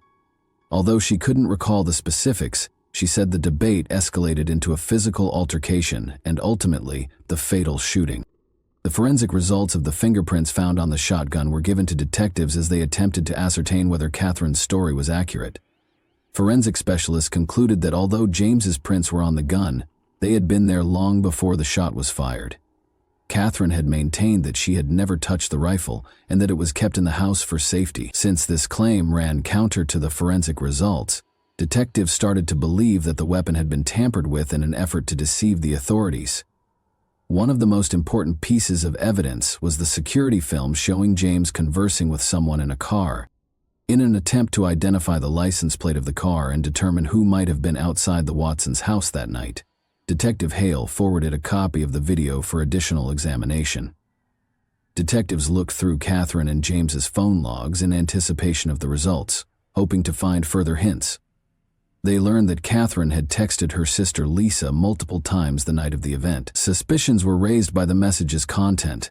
They appeared to be attempts at justification or explanation. "I didn't intend for things to go this way," one message read. Another included a meeting request. Hale was concerned since Lisa had not responded to these texts. In order to learn whether she was aware of what had happened that evening, he made the decision to summon her in for interrogation. Lisa looked uncomfortable when she got to the station. She acknowledged that although she hadn't spoken to Catherine the night of the event, she had done so the day before. They had talked about an impending family get-together, Lisa said. She claimed to have been at home all evening and to have no knowledge of what had transpired. Her apprehensive manner and tentative responses, however, gave the detectives cause for concern. Hale made the decision to confirm her alibi by looking through her location information and phone records. The results of the surveillance video analysis were given to investigators while the interrogation went on. Lisa was the owner of the license plate on the vehicle, parked outside the Watsons' residence. Their suspicions were aroused by this information, so Hale altered his questioning strategy throughout the interrogation and asked Lisa pointed questions regarding her whereabouts that evening. She initially attempted to justify her actions, but under duress she eventually acknowledged that she had been outside the house when James left. However, her reasoning was unclear. She never got out of the car, saying she had come to speak to her sister but left when she saw James. Hale was aware that something wasn't right. He went back to looking through Lisa's phone logs and found that the night of the event, she had gotten a message from James to come over right away. However, what could James have been talking about in private, and why would he phone Lisa when he was meant to be with Catherine? Another important piece of evidence was discovered by forensic specialists in the bedroom where Catherine claimed the argument started. Blood traces that did not belong to Catherine or James were found on the door handle. Detectives began to think that a third party had been involved in the fight as a result of this. Lisa's blood was identified through a DNA study. Despite Lisa's prior protestations, investigators now obtained evidence that she had been inside the residence. Lisa was presented with the fresh proof by the police. She attempted to excuse herself by saying she had simply come to keep Catherine safe, but she became alarmed and attempted to flee as James and Catherine began to argue. She maintained that she didn't know who fired the gun and had nothing to do with the crime. But as the interrogation went on, her tale became more complicated. Investigators were starting to feel that Catherine and Lisa could be concealing something. There were still too many unresolved problems. but they had a notion that James's potential affair might have led to a dispute between the sisters.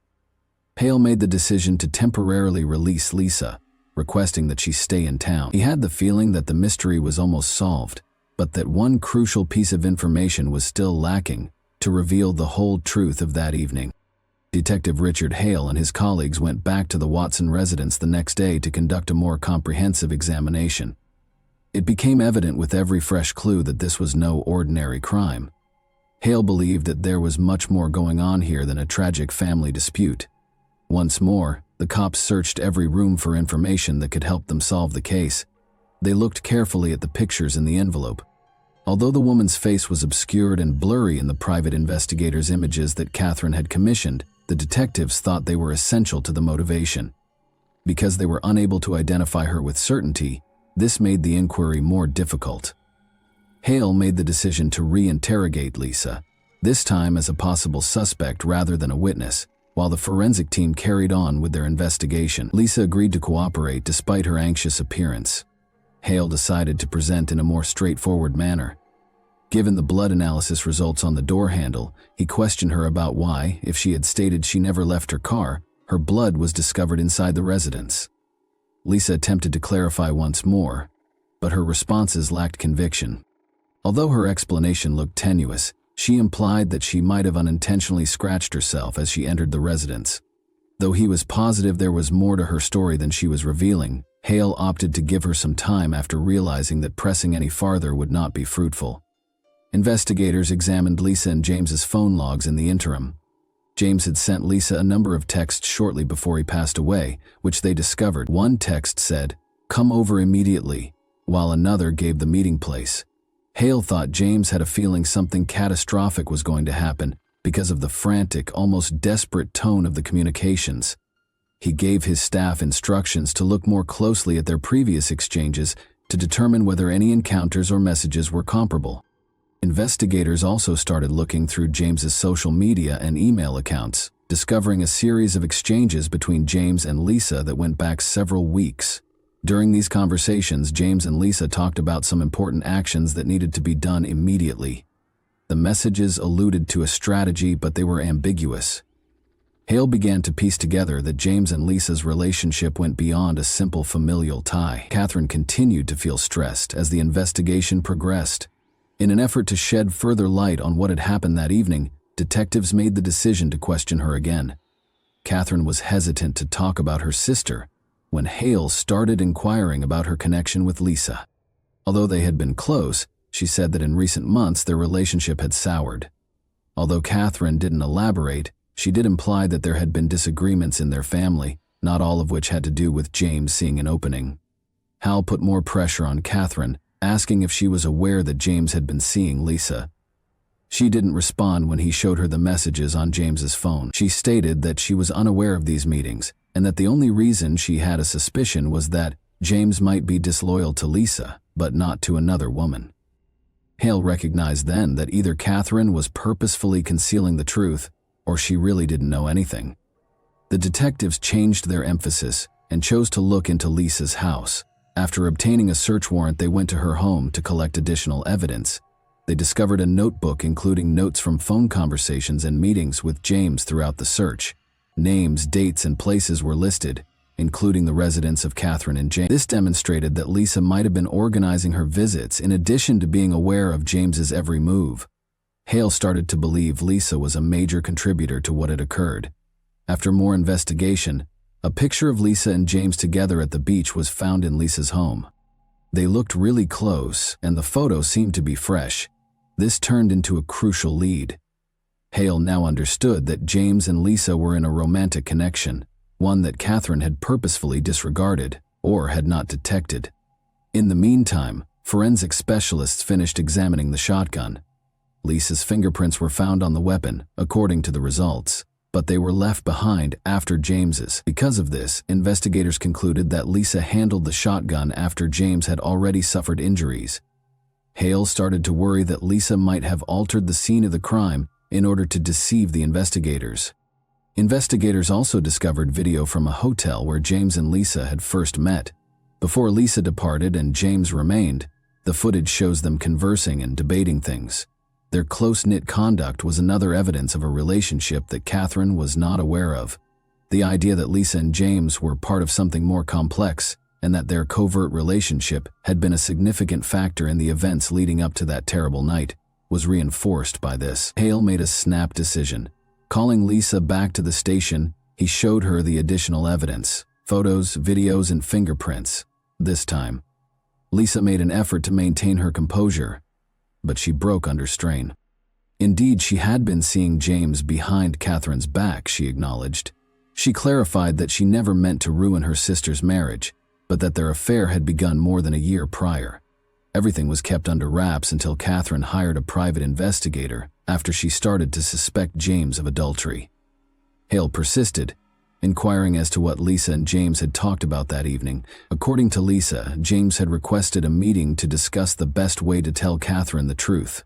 However, things rapidly spiraled out of control. She acknowledged that she hadn't meant to meddle when she had entered the residence, but when she went inside after hearing the yelling, she discovered Catherine and James struggling. She claims that she attempted to stop them but was unable to do so in time. Investigators started confirming her account, but every piece of evidence suggested Lisa was inside the house when the crime was committed. Her presence was verified by fingerprints, blood analysis, and surveillance footage. Comments: it was still unclear if she was a direct participant in the altercation or just a bystander. Hale, however, was positive that she was concealing more than she was admitting. Investigators looked into James and Lisa's financial records in the interim. They learned that James had made a sizable transfer to Lisa's account just prior to the incident. The cause for it was still unknown, although it appeared to be payment for something. Hale started to believe Lisa was part of a bigger scheme, possibly even planning the crime. The forensic squad gave cops a breakthrough later that night. In the bedroom of Catherine and James, they had discovered Lisa's phone concealed beneath the mattress. The detectives' suspicions were validated when they discovered text messages on the phone. James and Lisa had been preparing to attack Catherine and set her up for it. Various aspects of the plan were covered in the communications, but for some reason, things didn't work out as planned. Hale ordered Lisa to be detained after realizing they had enough evidence to arrest her. Later, when she was being questioned, she backed into a corner and acknowledged that there had been a plot. She said that if she didn't assist James in getting rid of Catherine, he would expose her. She maintained, though, that the gunshot was an accident and that she never meant for things to escalate to this point. Hale was aware that he was getting close to cracking the case, but there was still a crucial question. If Lisa and James had conspired to plot everything, why did it go wrong, and who actually fired the shot? Detective Richard Hale believed that the puzzle was finally coming together. But there was still a critical point that needed to be answered. Why had James and Lisa's plan failed? And who had actually pulled the trigger? Although Lisa's confession and the evidence gathered suggested a plot, the specifics were still unknown. Lisa insisted throughout the interrogation that she was not involved in the crime and never meant to hurt James. She attempted to persuade the cops that their initial strategy was only to fabricate an event to give the impression that Catherine had assaulted James. However, she claims that as things got out of hand, she was left on the sidelines, not knowing what to do when the conflict started.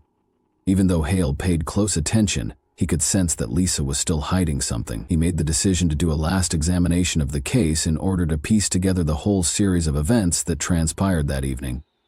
To make sure they hadn't missed anything, the detectives went back to the Watson residence and meticulously went over the surveillance tape and the crime scene. Forensic specialists discovered a little but important hint on the shotgun during the re-examination that had previously gone overlooked. Tests on a piece of hair discovered beneath the stock showed it belonged to Catherine. Hale hesitated at this revelation. Before or immediately after the shot was discharged, Catherine might have held the gun. It also clarified the confusion in her account. Perhaps she simply was unable to recall the events of those pivotal moments when emotions were running high. The cops also looked through Catherine's pre-shooting phone logs. They learned that she had booked a private investigator and set up a meeting for the following day. This demonstrated her sincere desire to address the matter and perhaps make James responsible for his adultery. But why had things turned tragic if she had such intentions? Hale made the decision to go over Catherine's remarks again. He wanted to know if she had been part of the conflict or if she had been deceived. He started asking her more pointed questions right away, but Catherine insisted she couldn't remember the specifics. She explained that she and James got into a fight and that he attempted to steal the envelope containing the pictures from her. Everything happened too quickly, and then everything simply vanished. Detectives discovered a surveillance camera in the living room that they had previously overlooked as the inquiry went forward. The case took an unexpected turn when it was discovered that James had installed the camera himself. James and Catherine were seen fighting on the video. Lisa's voice could be heard even though she wasn't on camera. She was telling James to stop and that they needed to find a peaceful solution. There was a violent altercation when Catherine pushed James aside when he attempted to take the envelope from her. Catherine lost control of the situation, as seen on the video. Lisa rushed into the room to try to break up the fight as James seized her wrists. Despite placing herself between them, she managed to hold the shotgun. She seemed to want to defuse the situation, but it didn't work out that way. The pivotal moment was caught on camera when Lisa accidentally pointed the shotgun toward James in an effort to frighten him while she was in a panic. The gun went off as James made a quick movement. Lisa stood motionless, but Catherine fell to the ground. She gazed at James, who was lying on the ground, still holding the shotgun, for a few seconds. Her expression twisted in sheer horror. She dropped the weapon slowly and sprinted out of sight. Shocked and shaking, Catherine slowly stood up and urgently called emergency services. She spoke in a scared, tremulous voice. Detective Hale instantly realized what had happened.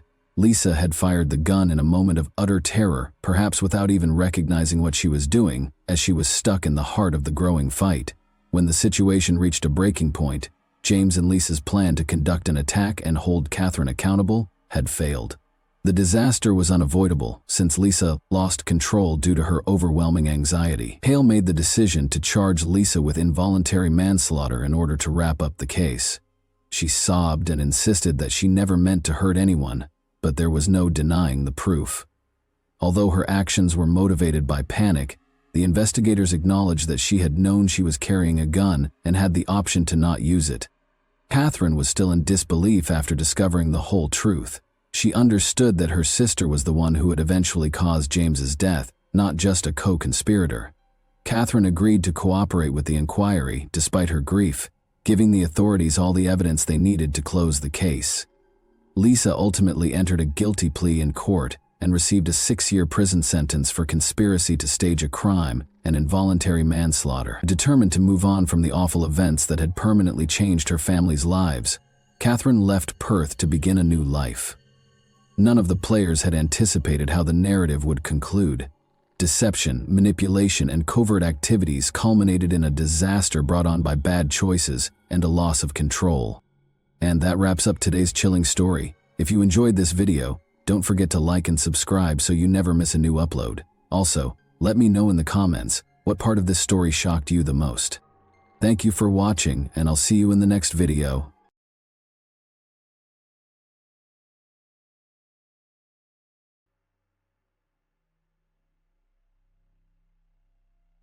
This story is about a pair of lovesick maniacs from England who have dedicated their lives to murdering children.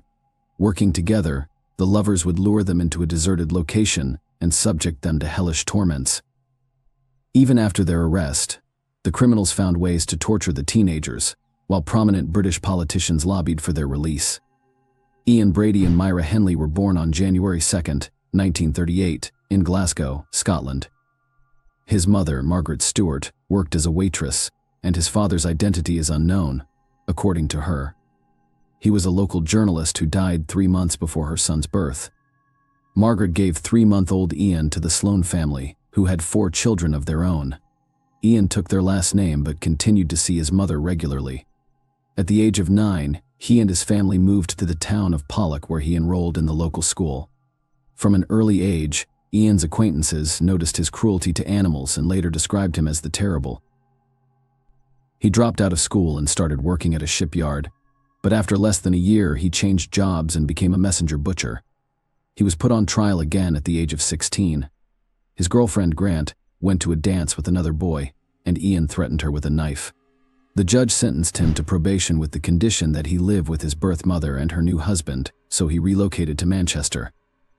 Patrick Brady, as you might expect, adopted his stepfather's surname and hired him as a fruit porter at the market, but the hard work did not appeal to Ian a year later.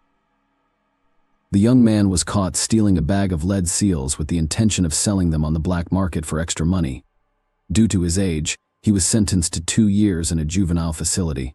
While serving his sentence, he obtained alcohol and became inebriated. As a result, he was transferred to a stricter institution. Myra Henley was born in Manchester on July 23, 1942, 4 years after Ian. Her family was not ideal. Her alcoholic father frequently beat his daughter and instilled violence in her. After her parents had another daughter, the family moved into a dilapidated house with only one room that was mostly safe. Myra was sent to live with her grandmother. Her father taught the girl self-defense in a brutal manner. He demanded that his daughter fight back against any abuser and would not tolerate weakness. He once made her beat up a neighbor's boy for scratching her cheek. Later, the maniac described this incident as her first victory. Another shock during the girl's childhood was the death of her close friend, 13-year-old Michael Higgins. He invited her to swim in the nearby abandoned reservoir, but she declined. As a result, the boy drowned, and Myra felt bad. Following that incident, the girl gradually began to explore religion. She joined the parish of the local church and became godmother to Higgins' nephew. When she was 16, the girl started working as a clerk in a small firm. Her responsibilities were straightforward: brew coffee, fetch something, and print documents. Despite this, she quickly gained the team's trust after receiving her first paycheck.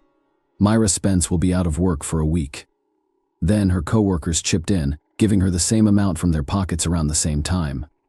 The girl intended to get engaged to her boyfriend, Ronnie Sinclair, but later changed her mind. She changed jobs when she was 17, but she didn't seem to enjoy the new job as much. 6 months later, she was fired for chronic absenteeism. At the same time, Myra went to the judo section, where even the guys refused to fight her. Once she got a taste for it, she couldn't stop in time, causing serious injury to her opponents. At the same time, Myra colored her hair pink. The future maniacs met at Millward, where they both found jobs. Myra was 19 years old when Ian turned 23. According to the young woman's diary, their first conversation occurred on July 27, 1961. Myra initially sympathized with the young man despite his criminal record, but eventually lost interest. However, 6 months after they met, Ian asked her out to a movie, and the young woman agreed that the choice of a movie for a first date was as strange as possible, a documentary about the Nuremberg trials, and that the couple continued to go to the movies for the most violent films. And soon Brady instilled in Myra an enduring interest in Nazis. They frequently sat down together to read materials and books about the atrocities of the Third Reich while drinking German wine, which piqued her interest. Myra began to imitate the Aryan young woman model, dyeing her hair white and wearing dark red lipstick. Later, she dramatically changed her wardrobe to more candid short skirts, leather jackets, and high-heeled shoes. The couple continued to work together, but their attention to the team dwindled with each passing day. Calling the relationship perfect at the time was impossible. In a letter to an old friend, Myra revealed that Ian had slipped her sleeping pills. After a few months, Ian and Myra decided to rob a bank. The young woman rented a van and attempted to learn how to shoot, but failed to master the skill. Despite this, she eventually acquired a rifle and 2 revolvers. The couple eventually abandoned the idea, and they were likely safe. They were eventually given new housing through a government program because their previous one was deemed unsafe. Brady was also the first to express Myra's deepest desire to commit the perfect murder. He was inspired by Meyer Levin's book Coercion, in which 2 teenagers plotted to kill a 12-year-old boy in order to avoid the death penalty. The young woman was undeterred by this revelation and agreed to assist her lover. The plan was extremely simple. Myra and Ian planned to find the victim along the road, then take her to a remote location and kill her. Brady told Myra to drive the van down the street alone while he followed on a motorcycle. After spotting a suitable victim, the maniac was about to signal his accomplice with his headlamp, after which she was to persuade the victim to get into the car on the evening of July 12th, only 1 month after moving in. They went out to hunt. Brady chose the first victim and signaled to Myra, but she drove past him, catching up with her. He demanded explanations. The young woman revealed that the maniac's target was 7-year-old Marie Rock, who lived next door to her mother. According to Myra, they would have a very difficult time getting away with it because the police would immediately begin searching for such a young child. The couple then continued down the street, looking for another victim. At 8 p.m., Brady made his decision on Fraxmer Street, and Myra recognized the girl once more. She turned out to be Pauline Reed, her younger sister's 16-year-old friend who was on her way to the disco. Determined to act, Myra stopped and offered her a ride, and the girl got into the car, which took her to a deserted location. Myra made up a story about losing an expensive glove on the Saddleworth. Heath was popular among locals due to its abundant supply of peat, which was used as fertilizer. Pauline agreed to assist her acquaintance shortly after arriving at the location. Brady approached them. Myra informed them that the girl was her boyfriend, and he would assist them in their search. The final outcome of the situation remains unknown. The problem is that Brady and Myra tell two different stories, but they all end up with the same outcome. In Ian's version, Pauline is murdered. The girl was abused and killed by him and his lover. Myra, on the other hand, she claimed that she was left in the car while Pauline and Brady allegedly went to look for the glove. After a while, the maniac returned alone and reported the girl's death. He led Myra to her body, and she noticed that the girl's clothes were severely wrinkled. Myra's version does not make sense to me. What excuse would a 16-year-old girl have for going on a search with a stranger while Myra was sitting in the car? Most likely, with this story, the maniac was attempting to absolve herself of direct involvement in the murder after burying the body. Myra and Brady packed the motorcycle into the van and drove home. On the way, they saw Pauline's mother and brother looking for the girl. After nearly 6 months apart, the couple decided to act again, but this time with a 12-year-old boy. When the boy saw the victim in a store, they struck up a conversation and offered the child a ride home as an added incentive. Brady offered the boy a drink once inside the car. He specified that the alcohol be picked up at their house, but first a pair of maniacs asked the child to assist in the discovery of a fictional glove in Saddleworth, much to his dismay.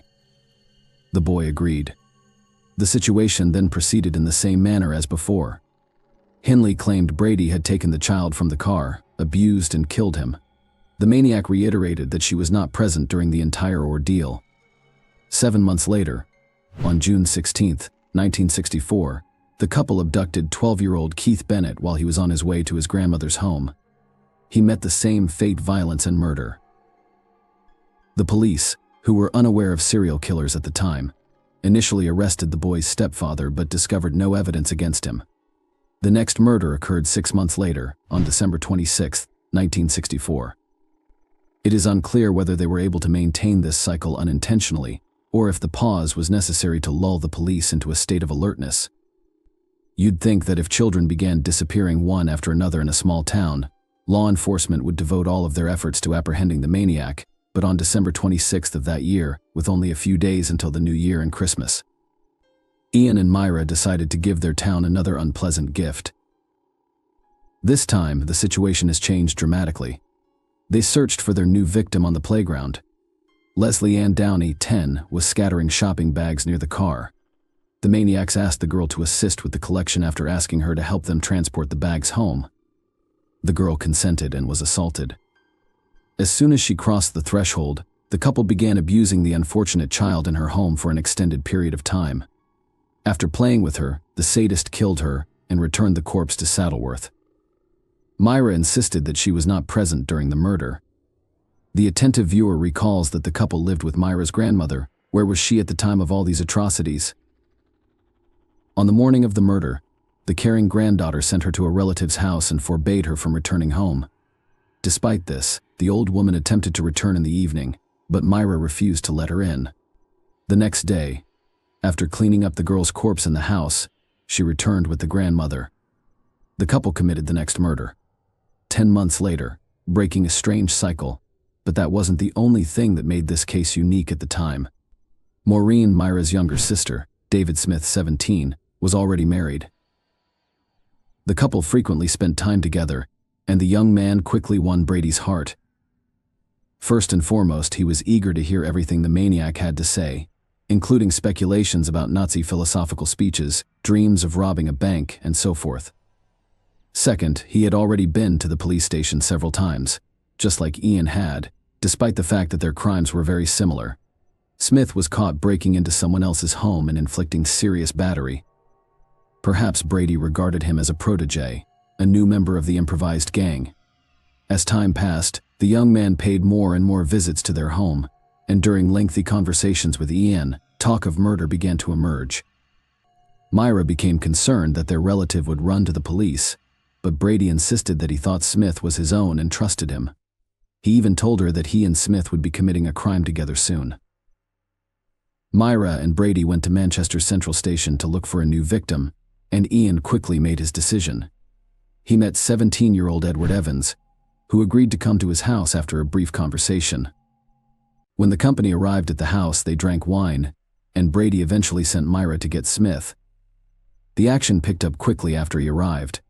Myra's words allowed us to reconstruct the following picture. She had gone into the kitchen to feed the dogs.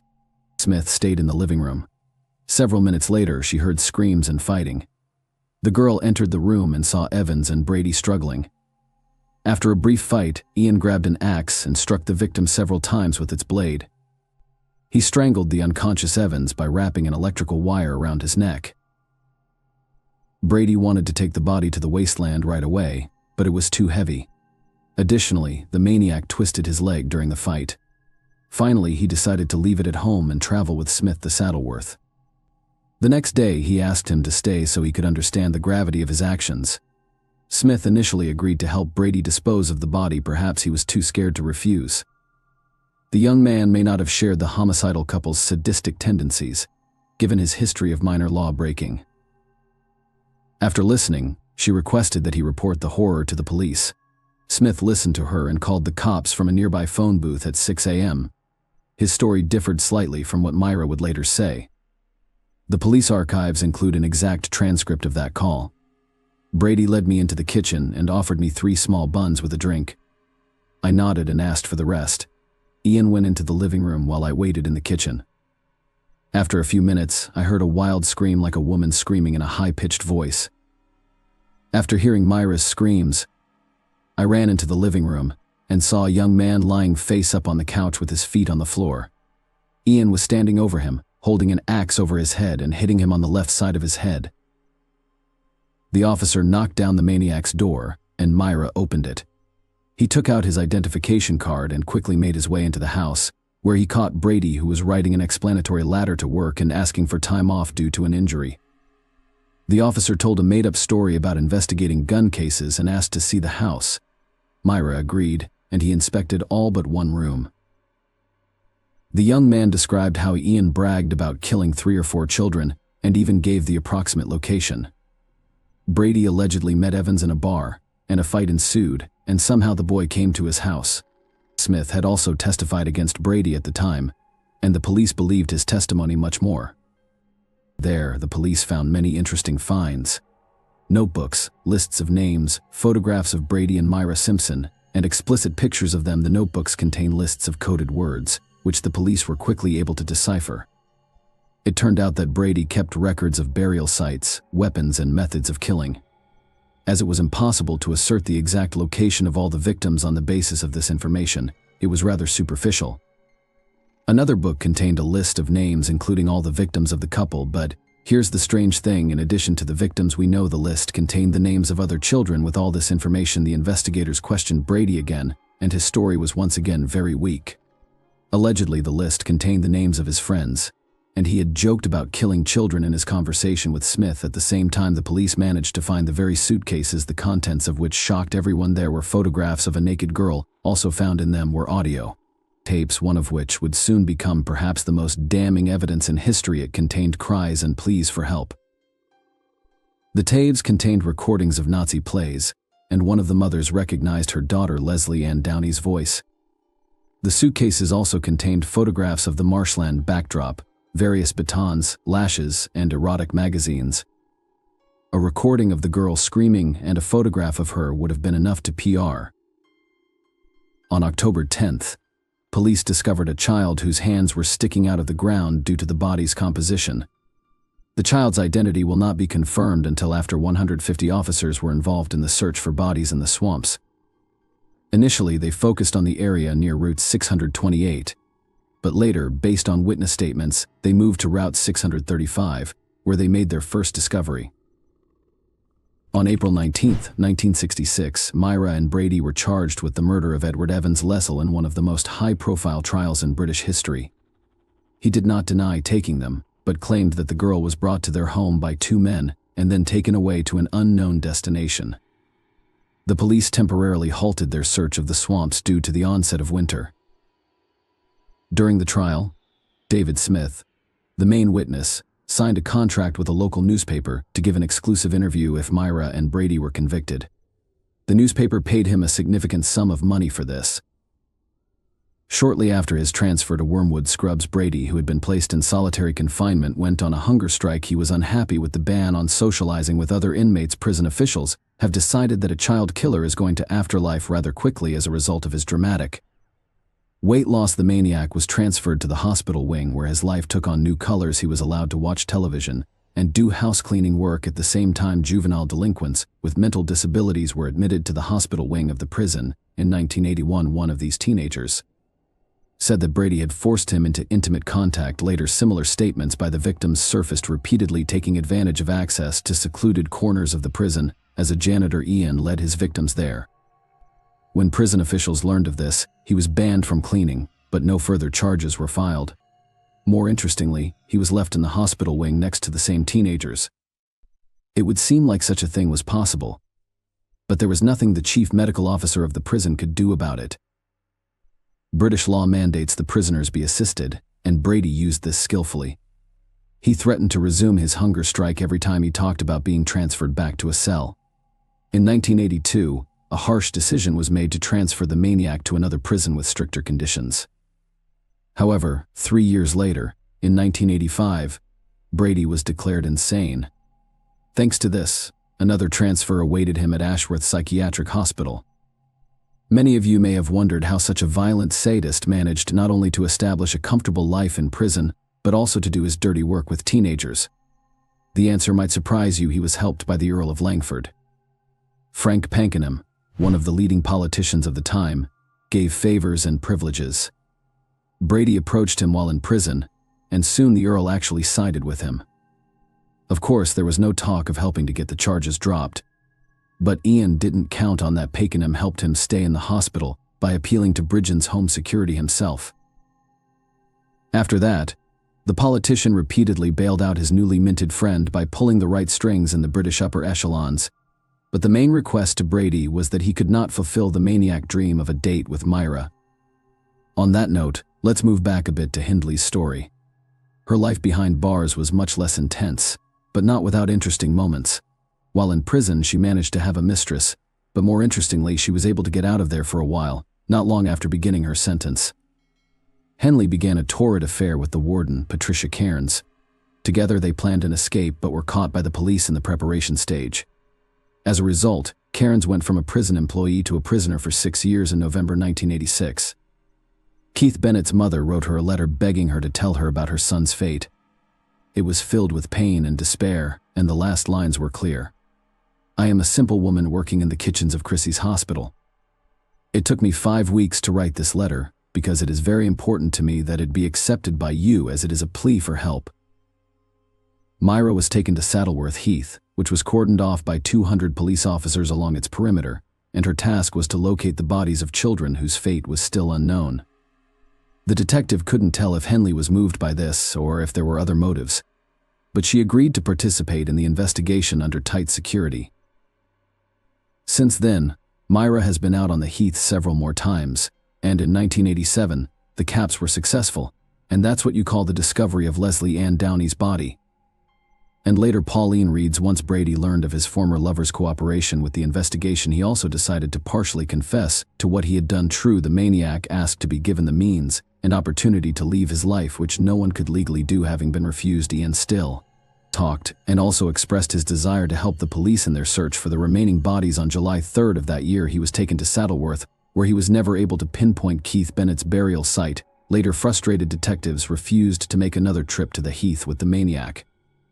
And he turned to reporters. In a letter, he indirectly admitted that he killed 5 other children, but police could not confirm this information 6 months later. Brady still secured a second visit to Saddleworth, but again proved useless. Keith's body has yet to be discovered. In 2003, the police resumed their search using the most advanced technology, but it yielded no results. They only had 40-year-old photos, making finding the right place next to impossible. Myra made a long attempt to obtain an early release. She wrote appeals that secured Lord Longford's support, and by the early Nazis, almost everyone was convinced that her release was inevitable, unfortunately for her life. Otherwise, Hennel. Yes. The cause was complications from a heart condition. The rest of Brady's life was less rosy, while Myra's release was seriously considered. Ian's release from the asylum was being given the go-ahead by senior British officials. With each year in the asylum, he gradually went mad until he lost what little, if any, sanity he had left. In spite of this, he managed to live long enough until he was 79 years old. In 2017, the maniac died of cancer, and the urn with his ashes was buried at the bottom of the sea. Brady's death made a few people sad. His namesake Police Federation branch chairman Ian Hansen noted that such monsters deserve no sympathy. That was the end of the story of the child-murdering lovers, but in Britain, their names will long be remembered. Ian and Myra are a prime example of inhumanity, boundless impotence, and cynicism, as well as a total lack of morality. Just by remembering the history of the past, we are able to prevent the events of the future, so our work is not in vain. Please share your thoughts on this story in the comments section, and thank you for watching.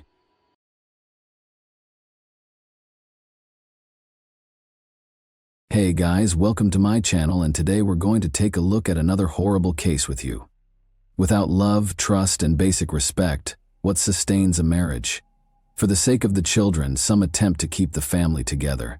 Some are deterred by religious convictions or a combination of these, while others are concerned about other people's opinions and dread public criticism.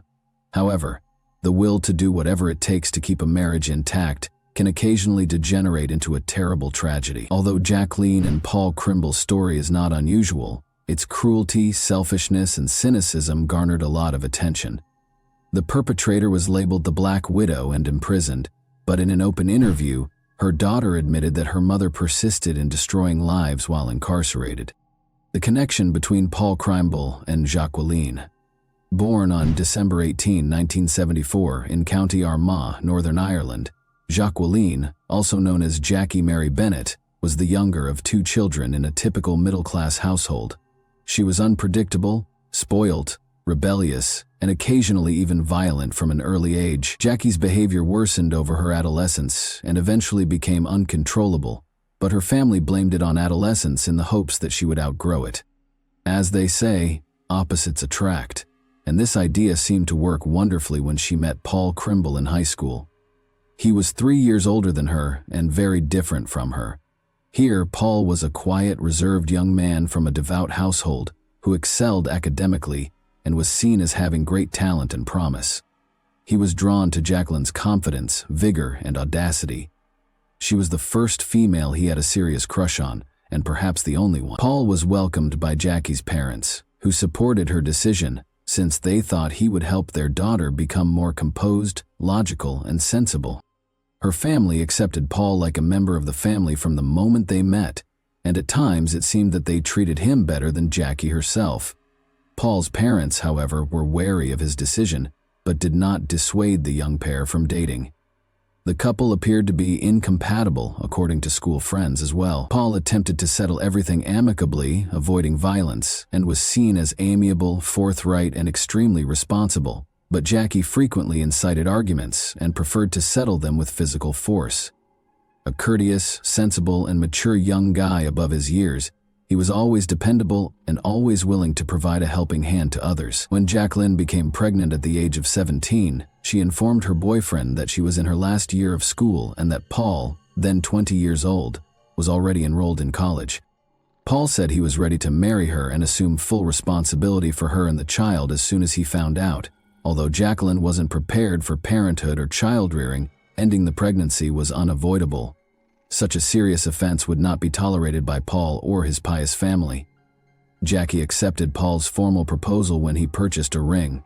In 1992, the couple celebrated with their closest friends and family at a small wedding. Remarkably, just a few days prior to the occurrence, Hall told his best friend that he and Jacqueline were too dissimilar, questioned whether her sentiments were genuine, and was even scared of her because of her erratic behavior. Additionally, the groom questioned whether he genuinely loved her or if he was merely feeling obligated and sympathetic. However, he had nothing to compare because he had never dated other girls. After paying close attention, his friend attempted to talk Paul out of getting married by telling him that it would be the worst decision he ever made and that he would be miserable for the rest of his life. Paul was adamant, though, stating that he couldn't abandon a girl who was expecting his child. In addition, he thought that becoming a mother would improve Jacqueline's personality by making her softer and more composed. Paul had generally hoped for the best, but he was unaware of how mistaken he was. Life in the family without affection. The young couple's first child, a daughter named Danielle, was born at the beginning of 1993.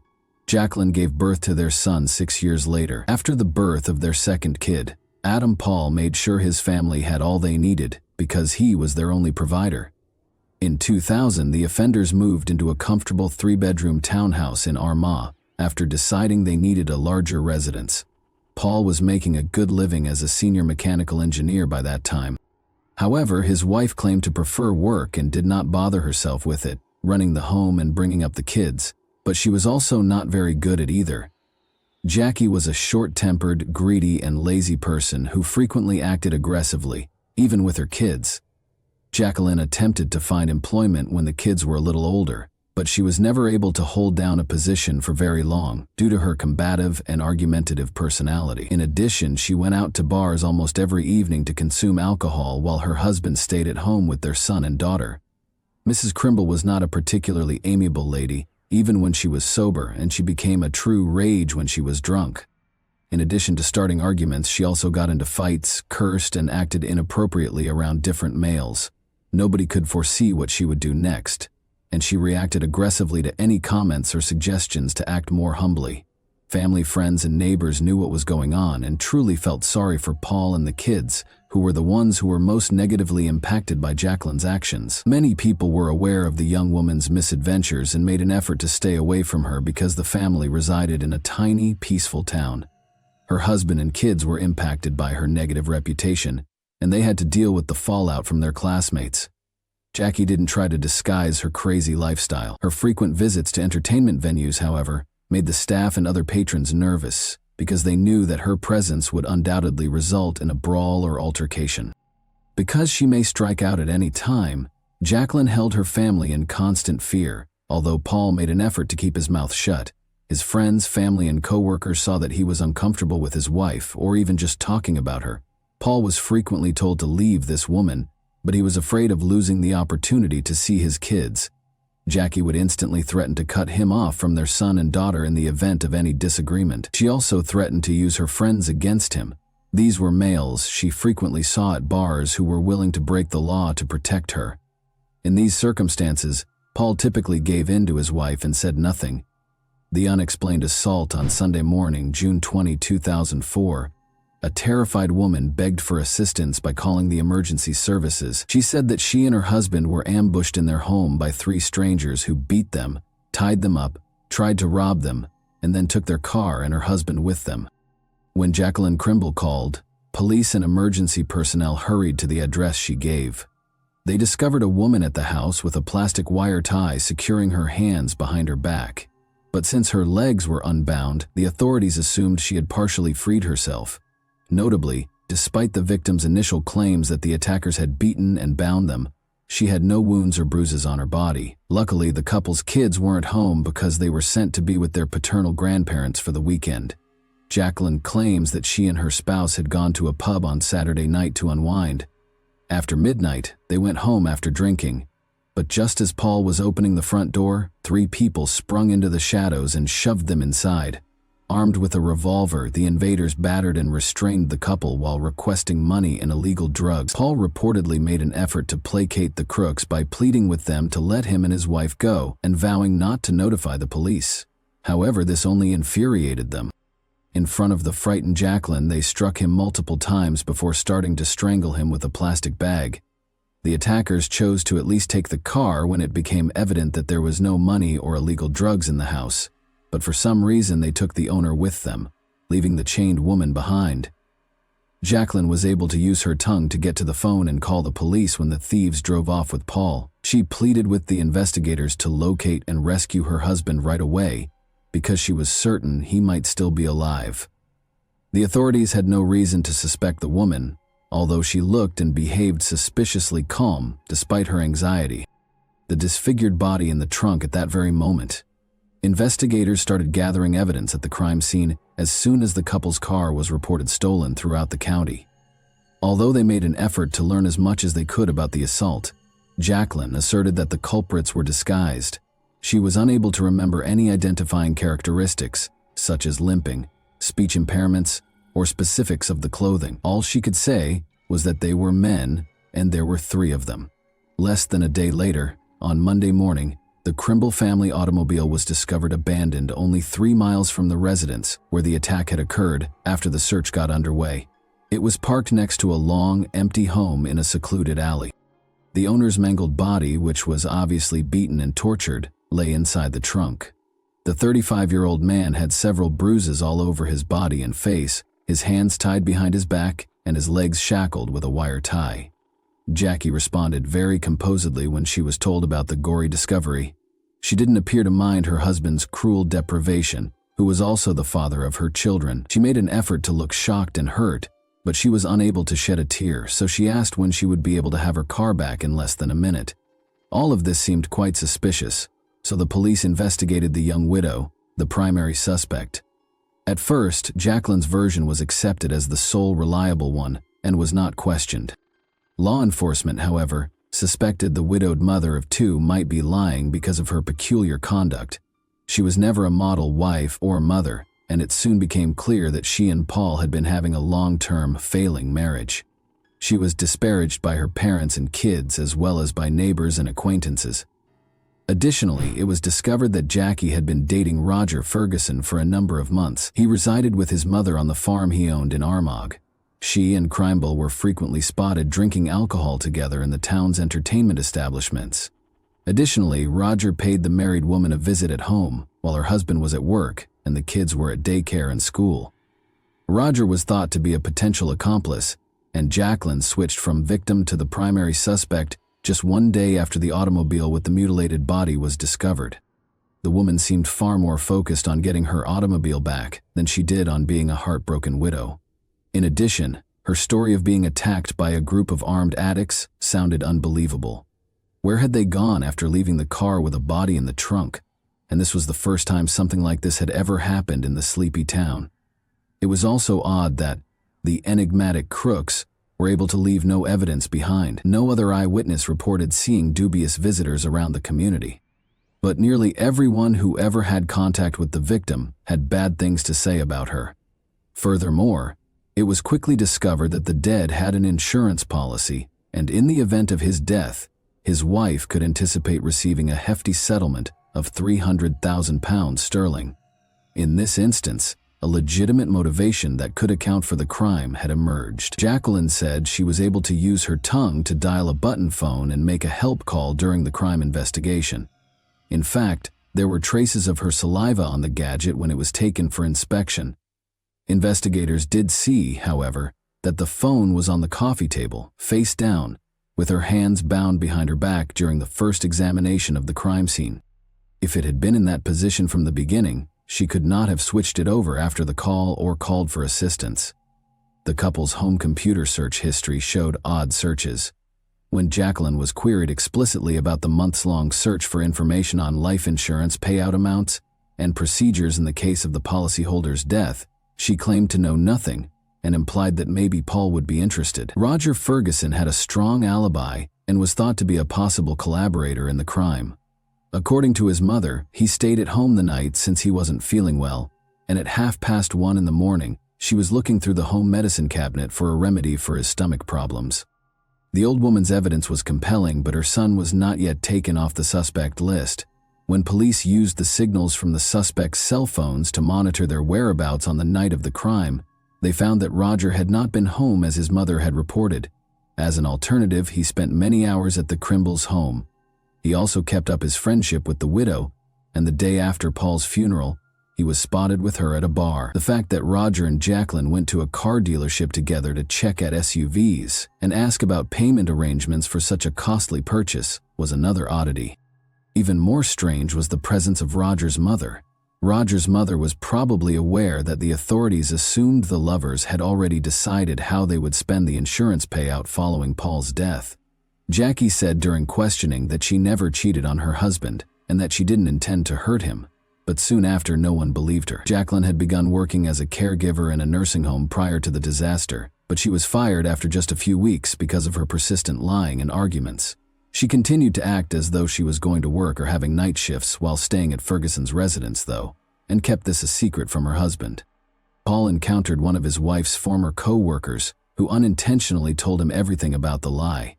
His attempt to speak with his wife just led to further arguments. She threatened to kidnap the kids, ban their biological father from seeing them, and leave him for her boyfriend.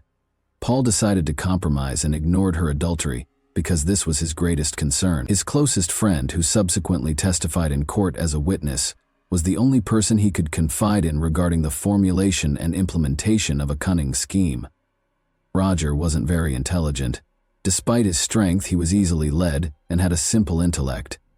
Jacqueline rapidly gained total control over him by coercing her lover into doing what she wanted. She was greatly charmed by the fact that he would gladly engage in combat for her. He probably believed whatever she said since he was truly in love with her. Ferguson heard the woman's complaints about her husband, who, she claimed, was physically violent, unpleasant, and harsh. All of this was undoubtedly false, but the lover detested Paul more and more with each grievance, thinking that he was the primary source of Jacqueline's suffering and oppression, and the primary barrier to their happiness together. She instilled in his mind the notion that by getting rid of her spouse, all of their issues would be resolved and they could live together while earning a sizable income for a pleasant lifestyle.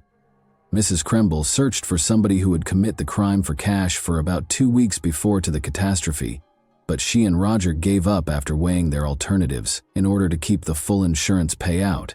It appeared the lovers decided they could do it themselves without leaving any witnesses or evidence. Jacqueline took the kids to spend the weekend with their grandparents on Friday, June 18. She proposed to take her husband out for drinks on Saturday so they could unwind and chat. Paul was happy to accept the offer because he believed it could improve their relationship. It was an invitation to his death, but he was unaware of it.